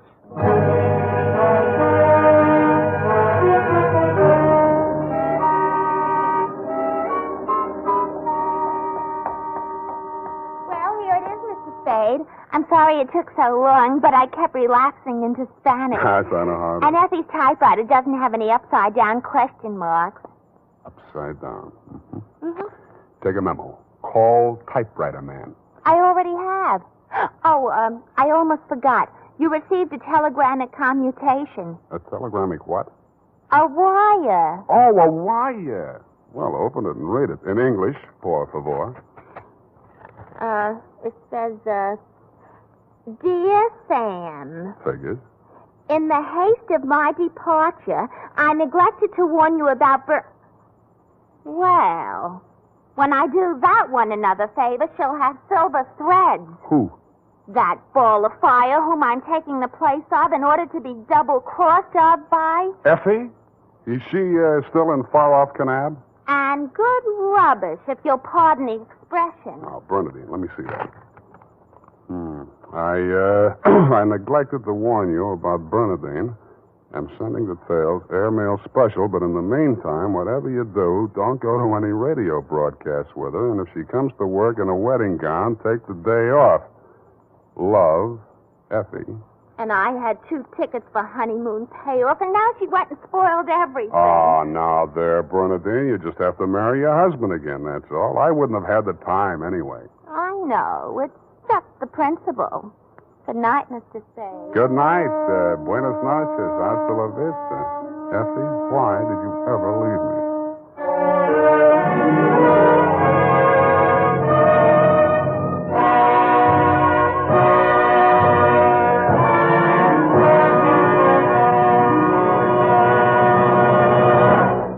Listen now to The Adventures of Sam Spade, starring Howard Duff in The Convertible Caper.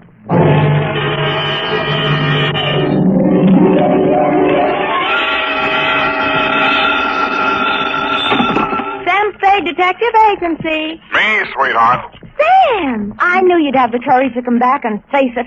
Well, I'm back, Effie. What shall I face first?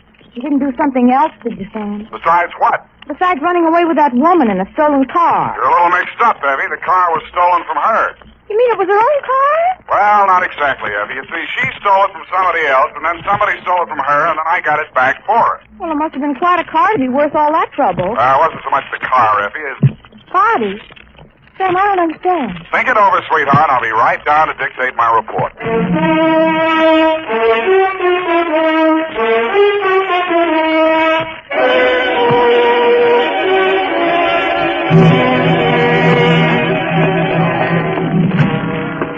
Oh, Sam, look at you.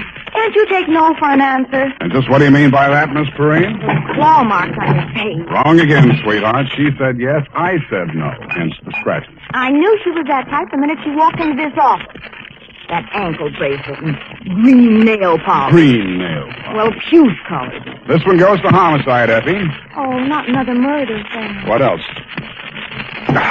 To Detective Lieutenant Dundee from Samuel Spade with license number 127596. Subject, the convertible caper. Dear Dundee, it had been a dull morning, but just before lunchtime, things began to brighten up. Her clothes looked like money, and what they were wrapped around looked even better. She eased herself into the chair I pushed up for her, rattled about $1,000 worth of charm bracelet at me, and after she'd arranged her legs, mouth, and eyes to our mutual satisfaction, she allowed me to hear the sound of her beautiful voice. I do not know whether you will be interested in my case or not, Mr. Spade. Put your mind at rest, Miss Estrada. Who knows? Perhaps I am merely a waste of time. My time is your time as we stay in the States, Mrs. Stoddard. Oh, you are very simpatico, very kind. Entonces, my automobile has been stolen. When and from where? Last night, after midnight, while I was checking in at the Hotel San Rafael, where I am staying, I foolishly left it parked outside with the keys in it. Have you reported this to the police? No. I suggest you do. No. No? No. Well, why not?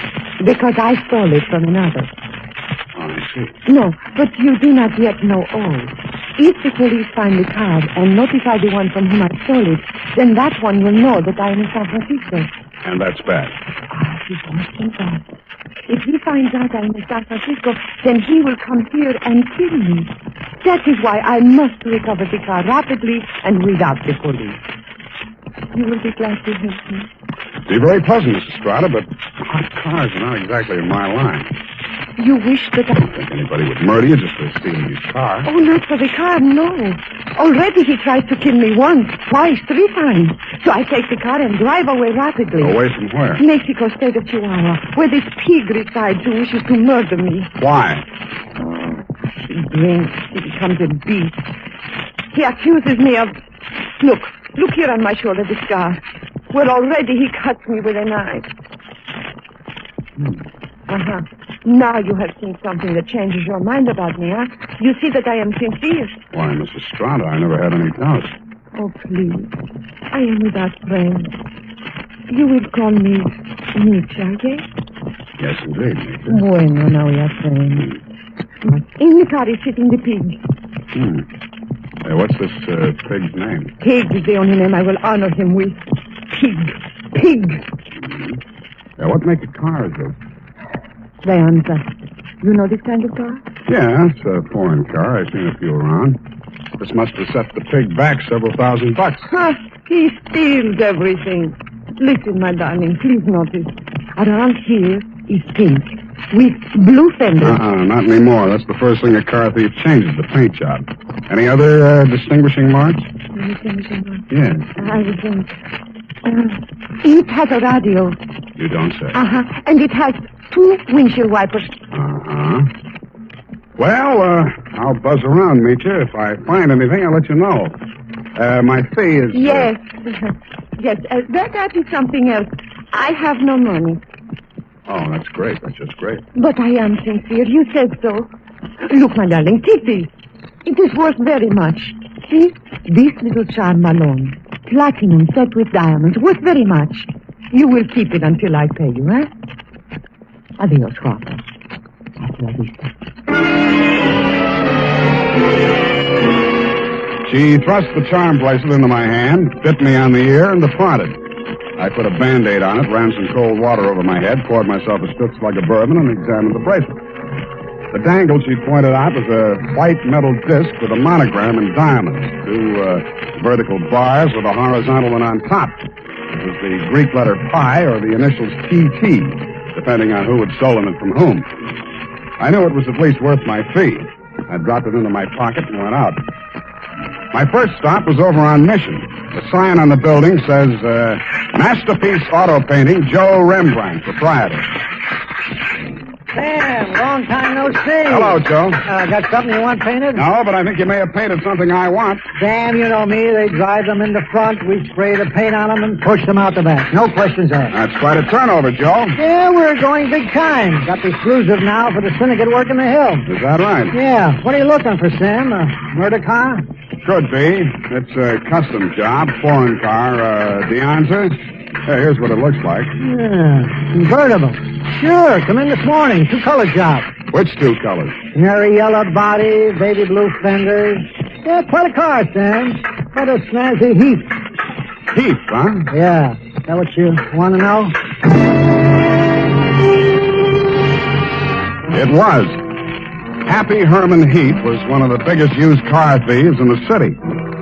As I got off the streetcar in front of Happy Herman's lot, a flash of canary yellow paint caught my eye. I strolled down between the rows of cars and found it. Get sir. Heap's the name. Happy Herman Heap. Every car on this lot is in perfect mechanical condition. Take your choice. Kind of hard to choose, Herman. There's so many here. Yes, sir. It takes a heap of heaps to make a heap of heap. Yeah. That yellow job with the blue fenders there? Oh, yes, sir, but the motor in that car, it does need some work. Now, over here... Does it run? Oh, yes, it'll run, but over here... This is more what I want. Let me try it. Sounds all right to me. Oh, idling, yes, but needs some work in the transmission of the differential. Mind if I drive it around the block? Well, the mechanics are just about to work on it. Besides, I'm afraid this car is more than you'd care to invest. Well, let me try it out anyway. Here, I'll leave a deposit. I reached in my pocket for Meech's charm bracelet. He took one look at it, and his expression changed. Well, why didn't you say so? No deposit is necessary. The car's yours. Drive it as far as you like. Thank you, Herman Heap.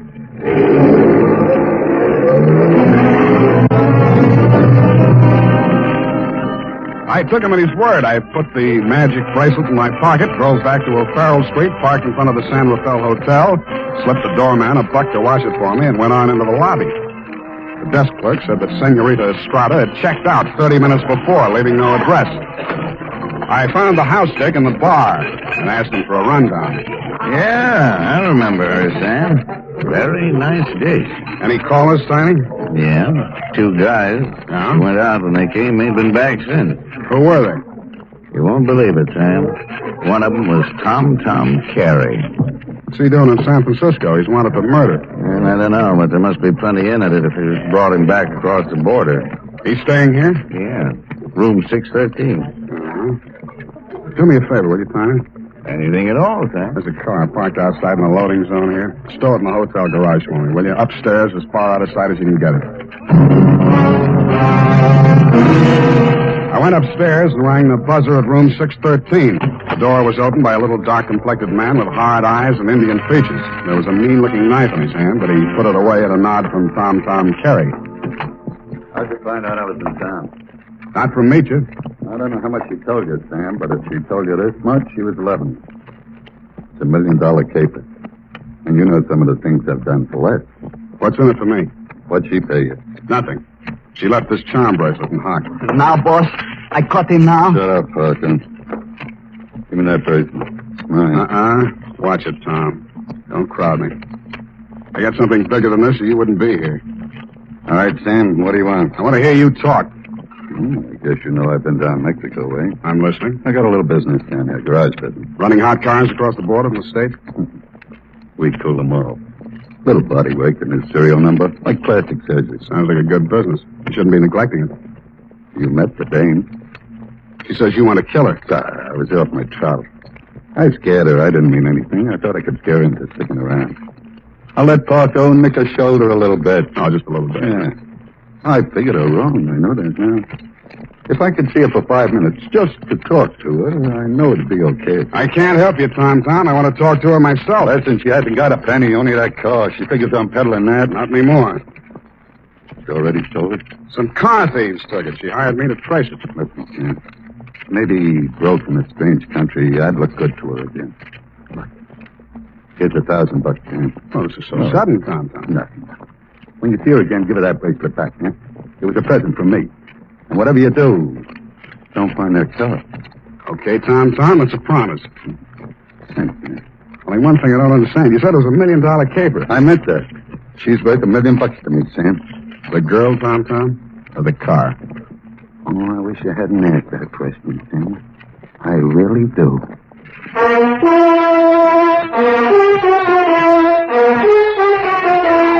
And now, back to the Convertible Caper. Tonight's adventure with Sam Spade.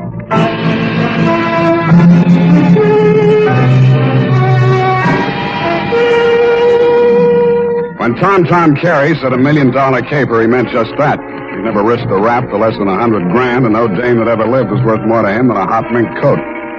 If Nietzsche wasn't the $1 million package, the car was. I didn't know what was in it. With Tom, it might be diamonds, dope, smuggled Chinese, or just plain money. So I went back to the hotel garage. Number 1279. I climbed the long curving ramp to the second floor and found the canary yellow D'Anza convertible crowded in behind 4 ranks of cars at the rear of the building. I started to work on it. Nothing in the luggage trunk, nothing under the seats, under the upholstery, and the door panels, nothing anywhere. Then I got Tiny Stover, and the two of us went over it a second time. It's a cold lead, Sam. It's not, I know it's not. Now think, Tiny, what's different about this car? Well, solider built than most. Good body work. I don't know. Hey, here's something. What? There's a hole punched out of this fender over here. About the size of a quarter. Let me see that. Yeah, right here. It curves under, see? Yeah. What's that you got? Charm bracelet. Did you say this dangle on here was what was cut out of that fender? Let me see. It fits. Fits even the curve. Yeah. What does it mean, Sam? The dangle on the bracelet is solid platinum. Hey, Sam, are you trying to tell me the fenders on this heap are solid platinum? You got a pocket knife, Tiny? Yeah. Thanks. It shines. Sam, is this a hot car?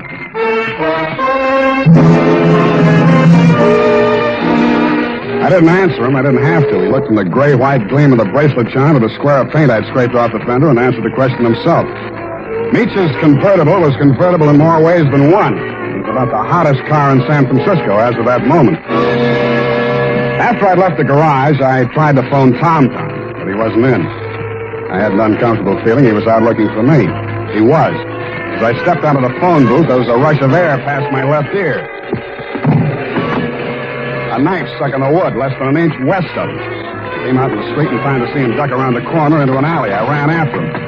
I collared him and stood him up against the wall. Let me go. I cut you down. What do you know about that car? What do you know about that car? Come on, talk, you get more of this. I don't know nothing. They don't tell me nothing. Where's Meecher? I don't know. Meecher don't know nothing either. Only Tom and... Tom and who else? I don't talk no more. They cutting you in? I don't need no cut. The boss, he pays me good. 40 pesos. Sometimes more. Work for me and I'll cut you in. I cut you to pieces. The boss treats me good. Sure, you do all the dirty work. There's any trouble, you'll take the rap. What means rap? They put you in a little room and squirt gas in you. You fall dead. Gas? Don't Tom do this? He does indeed. Venga. Come, I take you to see the man. Su nombre es Félix. I think he will be very happy to see you.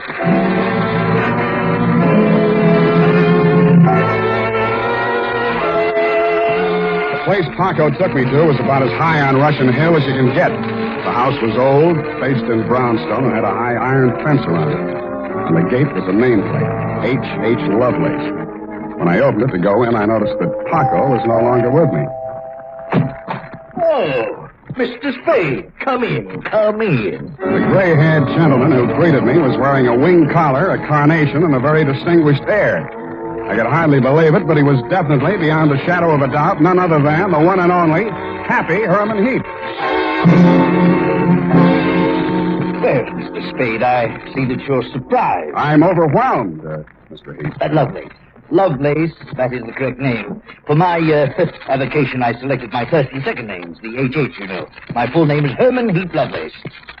About that car, Mr. Spade. Yeah, about that. I must own that you outwitted me. I was rather proud of my little device, the disc on the charm bracelet, you know. When you showed it to me at my business establishment, I naturally thought you were authorized to take the car. Yeah, naturally. However, I'm not averse to enterprise in a young man, and I'm prepared to pay for my blunder. You said $1 million I still couldn't accept, Mr. Lovelace. Oh, why not? I was hired to recover that car for my client. It's not mine to sell. Well, it's certainly not hers. I don't care whose it is. All I know is that my client's life is in danger, and it has something to do with that car. Miss Estrada? Yeah. Excuse me one moment. Spade has arrived. Hello, Papa. That's all she said. And she stood there looking at me in that way that made you not care who she was double-crossing or why. Then she turned to Lovelace, alias Herman Heap. How much does he know? Alas, everything, I fear. He has agreed to our terms? Yes. Good. I must have my bracelet back now, Sam. Sure, it's right here in my... I reached in my coat pocket for the charm bracelet she'd given me to keep for her. It wasn't there. It wasn't in any of my pockets. I guessed that it was in one of Paco's pockets. Mitya watched me fumbling, her eyes blazing with anger. Fool, you have lost it. We are helpless without that. I thought it was the car you wanted. Please, one thing at a time. I suggest that we first gain possession of the car. Yes, Lovelace, you are right. First, the car.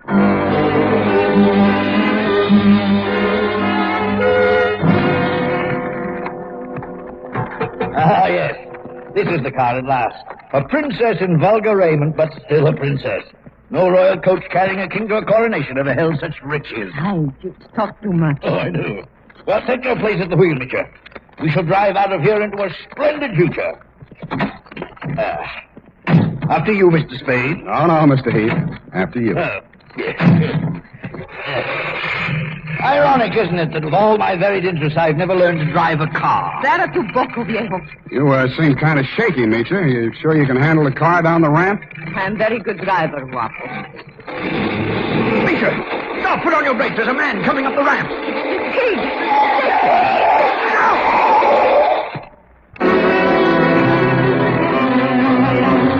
He was dead before I got to him. As I leaned over him, I saw the bracelet lying beside his hand. I picked it up and walked back to the car. Mitya and Herman Heath Lovelace were sitting in stony silence, glaring at each other. Is he dead? Yeah. Was the bracelet on him? I didn't look. Lovelace, go and frisk him. Must I? It's very distasteful to me. Come, Mr. Spade. You fool. We trust this detective. Go on. Very well. Get in, Sam. Get in. We leave him here. What's the matter? Is something wrong?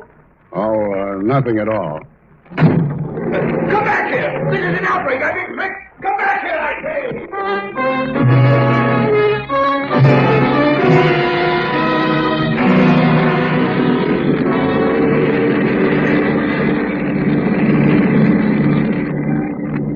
Please, Guapo. A cigarette. Sure. Here you are. Gracias. De nada. I saw you pick up the bracelet. I meant that you should share with me. That is why I gave you the bracelet in the first place. I liked you. Couldn't have been because you were safe as long as Tom didn't know where the bracelet was, and if you had to kill somebody for it, it would be me. Please, querida, what does it matter now? We are together, we have the car, we have the bracelet, and the pig is dead. That's what worries me. Oh, surely you do not think I meant to kill him. Of course not. Your foot just slipped. You stepped on the gas by accident. Yes, that was it. It won't stick, sweetheart. Not with me. But with the police? My story won't help you. I don't know enough. Oh? Then I tell you everything. I was with Tom for a year. I hated him 365 days. I tried to run away. Always that Paco came after and brought me back. Then, Senor Lovelace came with the car. Senor Lovelace had much money, but he could not take it from the country. So he stole platinum. Some he received from refugees who had sent their fortunes abroad in that form. But there was no safe way to get it across the border. So for a cut, Tom had the platinum made into fenders and welded onto the car. Why was the bracelet so important? It was too dangerous for Lovelace to bargain directly.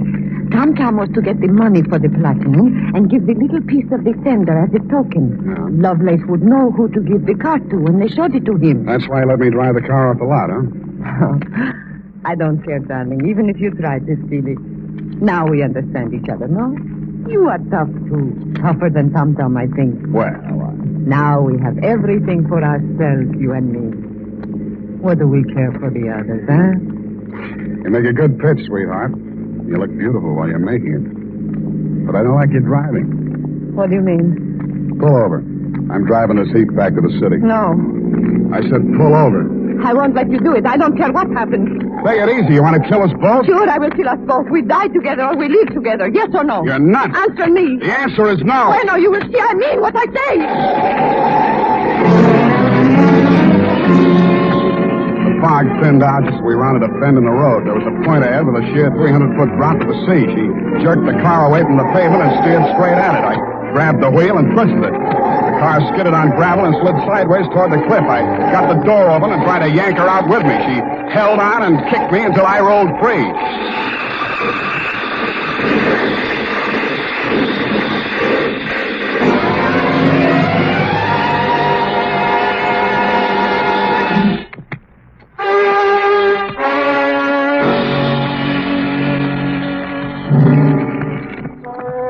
didn't look very beautiful when I saw her for the last time.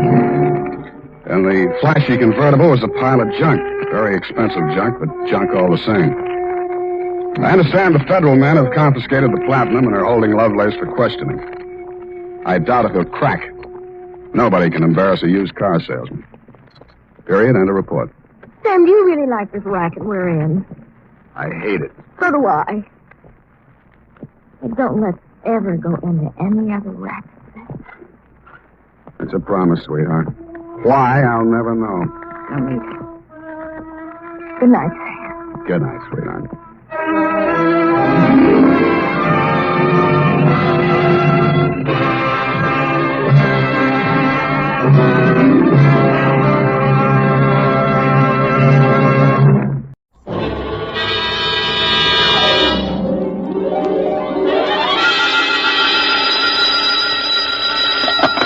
Sam Spade Detective Agency. Ahoy! It's me. Just came ashore. From what? A boat? A ship, Effie, a ship. Anything over 400 gross tons is a ship. Anybody knows that. May I inquire what was your port of call? Calcutta.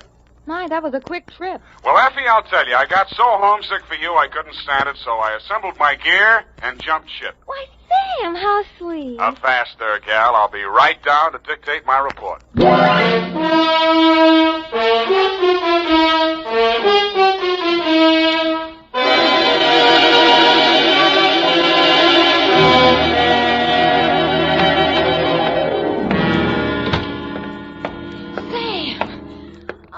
Sam, you are alive. Bon voyage, Effie. I've been worried sick. Where have you been? On my way to Calcutta, sweetheart, where the dawn comes up like thunder.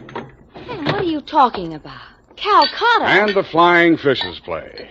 Ready, Effie? Sam, why did you want to go to Calcutta, of all places? I didn't, Effie. I hate Calcutta. I was shanghaied. To, Mr. Philip J. Fogg, purser, SS Lurene. How do you spell that, Sam? Lurene. Oh, that's pretty.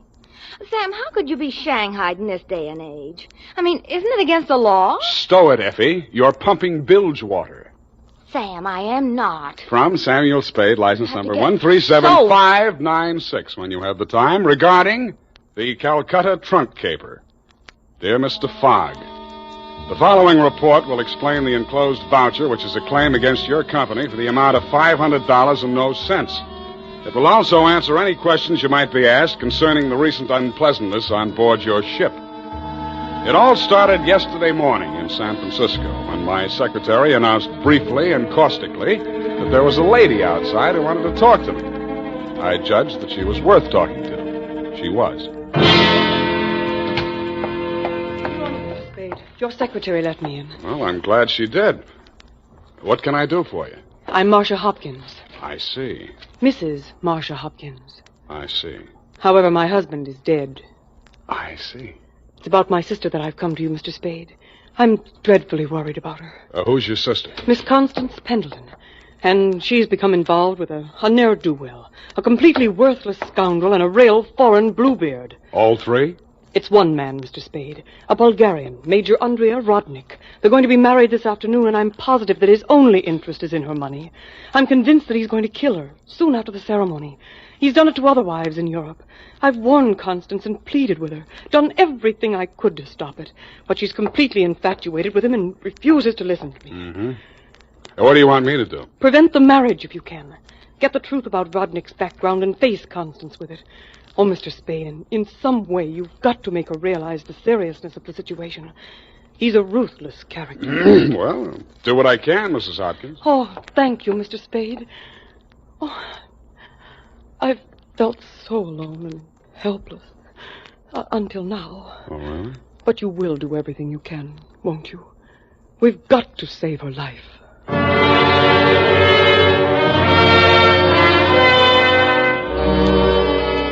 She daubed at her eyes with a stamp-sized handkerchief, patted the red gold hair at her temples nervously, smiled at me bravely, and swayed out. By telephone, I learned that the Vrodnik-Pendleton marriage license had been issued 4 days before, and that on the same day, Constance Pendleton had withdrawn a savings account to the tune of $45,000. I'd always wanted to, so I did it. I called at the Bulgarian consulate. What can I do on you? What do you know about Major Andrei Vrodnik? Andrei Vrodnik! On him we have hate, great sadness, with shame for the ground that walked under him. Oh? Ha! Andrei Vrodnik! Why is he so popular? On the devil he is driven without horns. 6 women he has killed. 6 times he has insulted the police of Europe by refusing to confess. We have proof of the murders, but never can we prove the proof on him. Yeah, sometimes it goes that way. Never do we find the bodies of the 6 women. Only their money in the name of Andrei Vrodnik. My pardon. Well, think nothing of it. You're just upset on you. You're interested on him. Why? You go to Europe? No, Vrodnik comes here. Here on San Francisco. He marries again. So I'm told. Oh, by all the means, you must prevent it. Go to him, brave man. You do the world a service. Make violence on him. Even do you hang for it. Your name will live.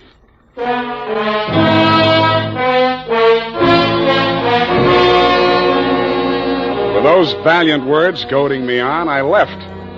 The farther I got into the caper, the more it looked as if Marcia's fears for Constance Pendleton were very real and very well-founded. When Constance opened the door of her hotel suite, I could see 3 trunks and a number of smaller pieces of luggage, all locked and ready to be taken out. Yes? Hey, Constance Pendleton? Yes? I'm a detective. My name is Spade. Detective? What do you want? I want to talk to you about that Bluebeard you're going to marry. Get out of here. You listen, I'll talk, and then I'll get out of here. I just left the Bulgarian consulate. Vrodnik has been accused of the murders of 6 women in Europe. Each of them were wealthy. Each of them married him, and each time Vrodnik came into all their money. Are you trying to blackmail me because of the lies about my fiancé's past? If you are, you're wasting your time. Well, no matter what I'm doing, I'm wasting my time. But to put you straight, your sister hired me, and I am now resigning. She's worried about you, not me. Then you should spend more time investigating your clients, Mr. Spade. You could have saved both of us some time. I have no sister. This is my wedding day. Goodbye, Mr. Spade.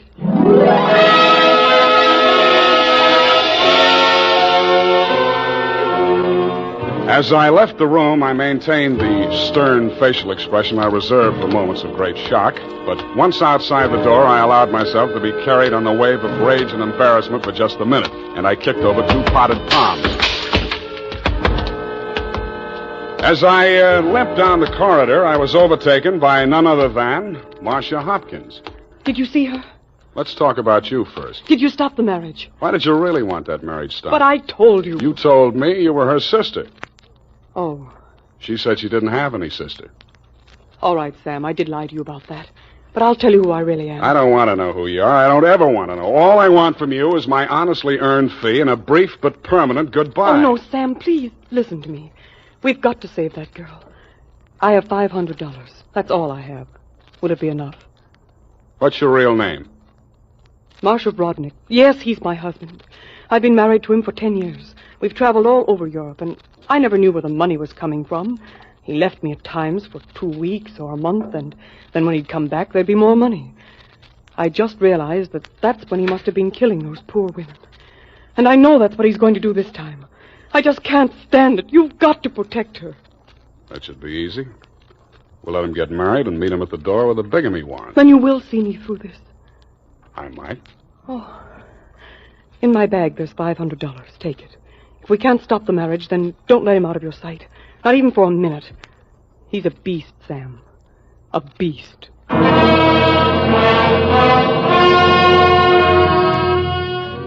Marcia dropped me in front of the Beast's Hotel, and I climbed some fake marble steps to the 2nd floor and knocked at his door. The man who opened it was heavy, handsome in a swarthy, coarse sort of a way, and glowing conceit through 2 eyes. One monocled, one not. You are facing Major Andrei Vrodnik, 1st Bulgarian Horse. What want you? You were facing Saul Fox of the law firm of Fox, Smedley, Van Dusen, and Grip.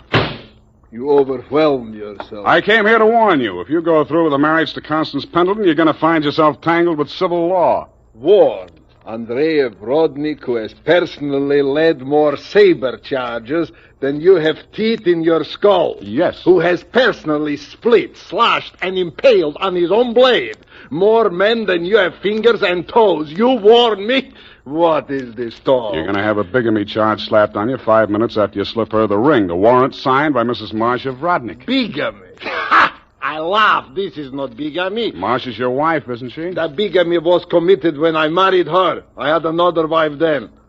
You call yourself a lawyer, then you know that only the second marriage is bigamy. The ones following that are nothing but interludes. Okay, Major, go ahead and have your interlude. I'm just warning you. Oh, speaks. We are being married on Redwood City from a justice of the peace 1 hour previous. Then we are sailing through the SS Lurine at midnight with our honeymoon. Already a droshky waits for the baggage and luggage. Go now before I'm losing my temper. If you're ever in Calcutta, look me up. Da!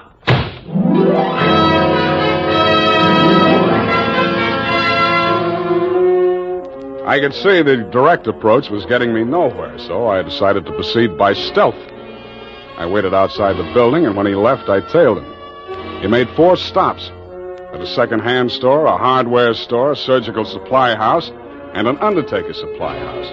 At these places, he purchased the following items: an oversized steamer trunk, black with brass fittings, a large ball of rope twine, 2 large lead sash weights, a set of surgical instruments, and at the 4th and final stop, the undertaking supply, he bought 2 items: a 20-foot length of rubber tubing and a pump. He returned to the second-hand store with his other purchases, put them inside the trunk, and ordered it sent up to Constance's hotel immediately, and thereupon it took himself to the same place. Marcia was waiting in the empty lobby when he went in. I crouched behind a pillar, turned up my hearing aid, and listened. Did you get the thing? Yeah. Now listen, my darling, we must work fast. As soon as the trunk arrives, before she has a chance to get to the telephone... Yes, Andre, but please, no cutting in the apartment. As you wish, my darling. Now, you know what you have to do. While I'm getting her into the trunk, you'll change her clothes, put on her traveling dress, the hat with the... What is it? What's the matter? Nothing. Come, we must make haste.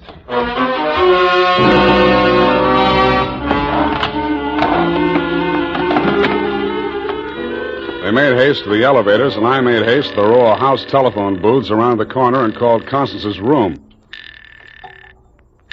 Hello? Mrs. Rodnik?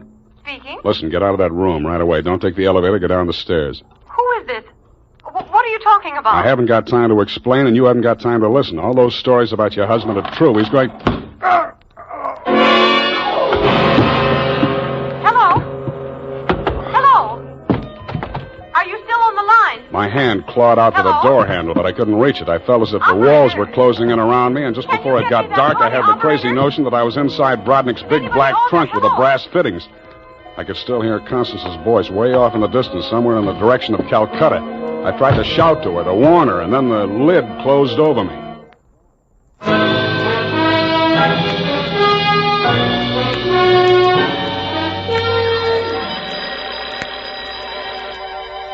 I shook my head, trying to get the bells out of it. Then I remembered where I was and what had happened. I was still wedged into the bottom of a phone booth where I'd slumped when Brodnick sapped me. I got out of there somehow and grabbed a taxi for the Embarcadero. The time was 11:55. The SS Lorraine was scheduled to sail at midnight.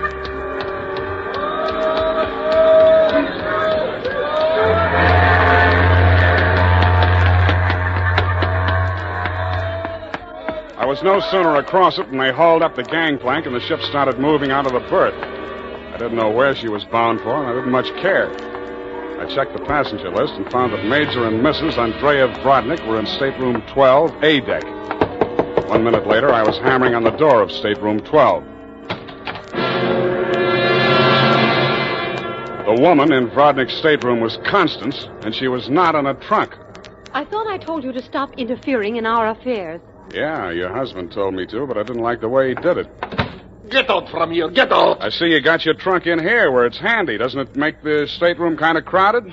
Why don't you give up, Mr. Spade? 2 times already, you are twice a fool. Marcia has no money to pay you, neither have I, even if she had the case. And believe me, she has not. Oh, why do you even bother talking to him, Andre? Mr. Spade, will you go now, or will I have to call the steward and make a complaint against you? I went. I still thought Marcia Hopkins was somewhere on that ship. I still didn't like the look of that trunk. I found the purser's office and went in. You looked at me as if you thought I was a stowaway, Mr. Fogg, and you were right. I'll have to make arrangements for you to ride back with a pilot, Mr. Spade. You realize, of course, that you're subject to a fine. Look, I don't want to do anything illegal. You know, it was just an impulsive thing. Couldn't I book a passage? Oh, there's a matter of your passport. We could arrange your visa and so on in San Pedro. We'll put in there in the morning. Well, that's good enough. How much is the fare? Oh, let me see. That's $483.87, exclusive of tax. Oh, hey, now, wait, I wasn't thinking of taking quite such an extensive voyage, you know. I just wanted to get a little sea air, and, how much to Pedro? I'm afraid you don't understand, Mr. Spade. This is not a coastwise steamer. Our first official port of call is Calcutta. Yeah, I know, but Calcutta? That's in India. Well, don't you have something a little less expensive, like steerage or... There is only one stateroom available, number 14A deck. Take it or leave it. Okay, Calcutta.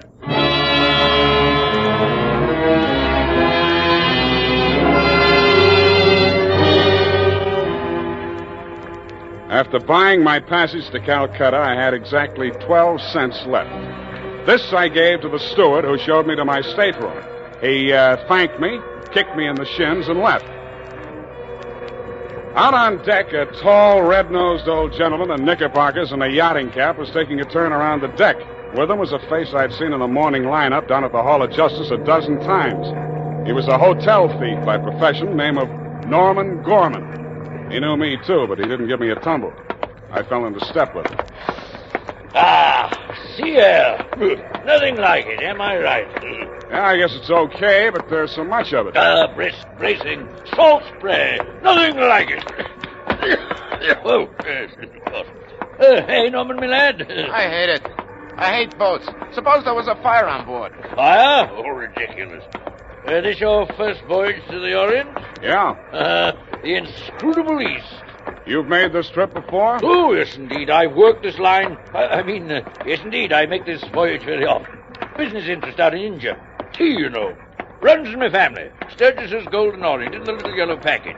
Ever tried it? No, I never indulged. Huh? Don't drink tea. That's ridiculous. Commodore, I need a drink. I ain't happy. Suppose there was a fire on board here. Well, let's all have a drink. Yeah, suppose there was. Shall we? Come on, I'll shot you to a drink, sir. Not me, Commodore. I just remember this is Fire Prevention Week.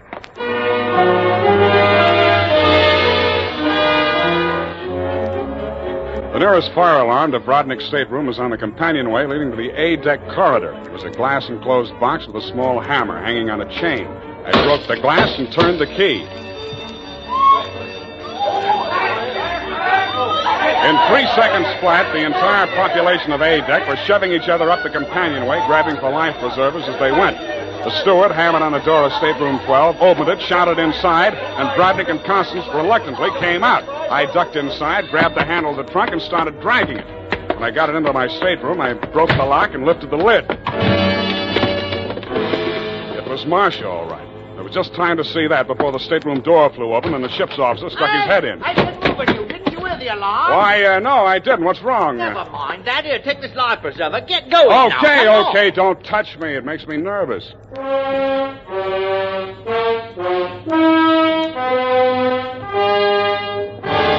20 minutes later, the captain announced to the mob up on the deck that it was a false alarm, and the passengers drifted back to their cabins.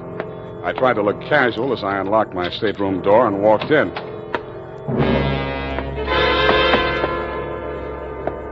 Then I stopped trying. The trunk was still there, but the lid was standing open, and it was empty.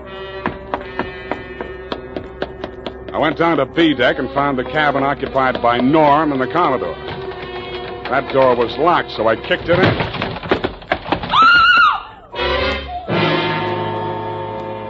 You could still see the marks on her wrists and ankles where the cord had. It was the girl I had seen in the trunk.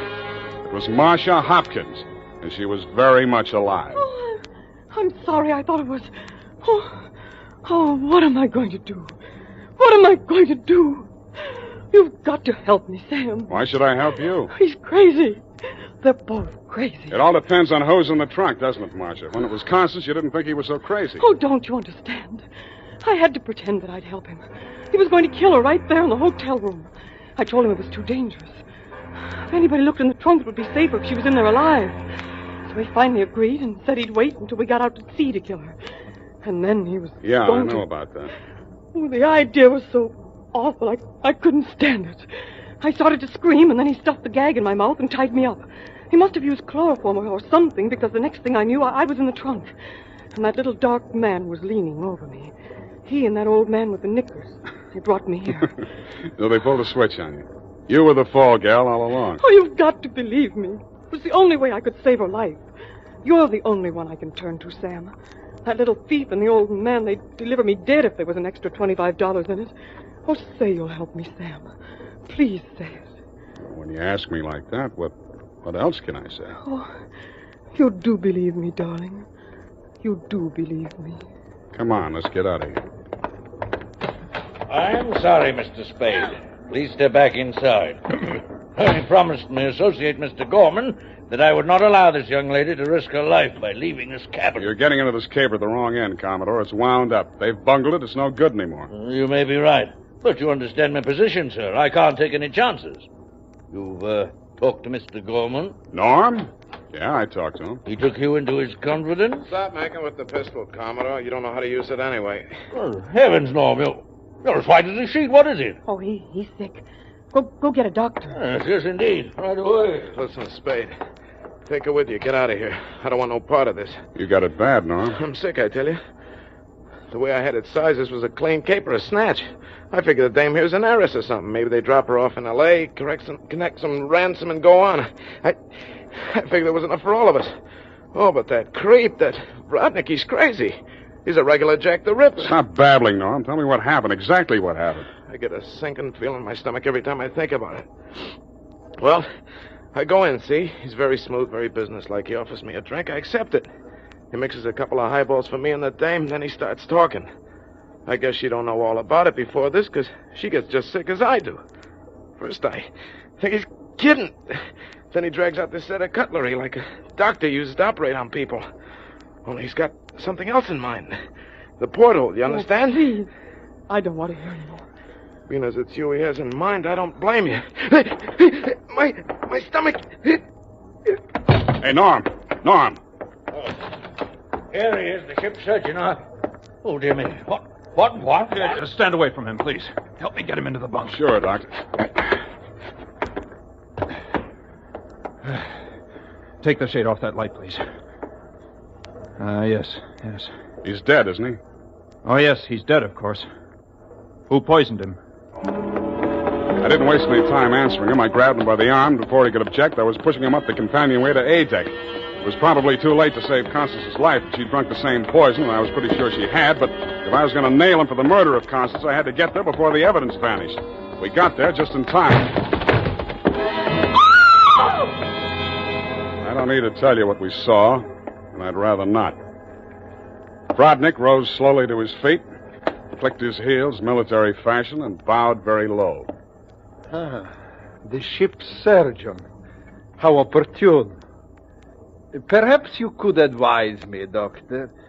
After all, I am, in all honesty, even still, a mere amateur at this sort of thing.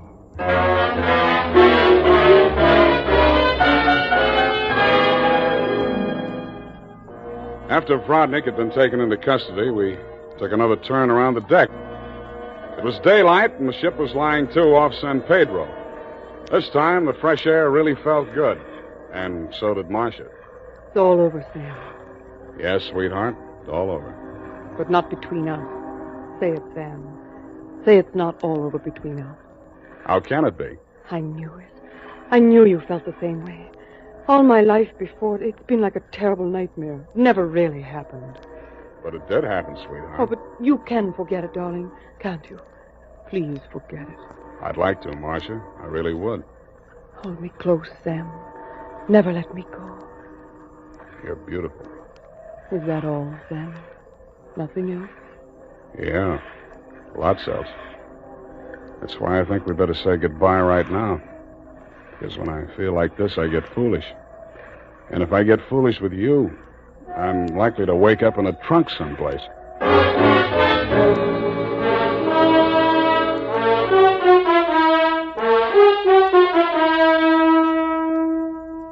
And that, Mr. Fogg, is the true account of the Calcutta trunk caper. As my voyage was interrupted through no fault of my own, I trust you will advise your company to refund my passage minus the one-way trip to San Pedro. Period, and a report.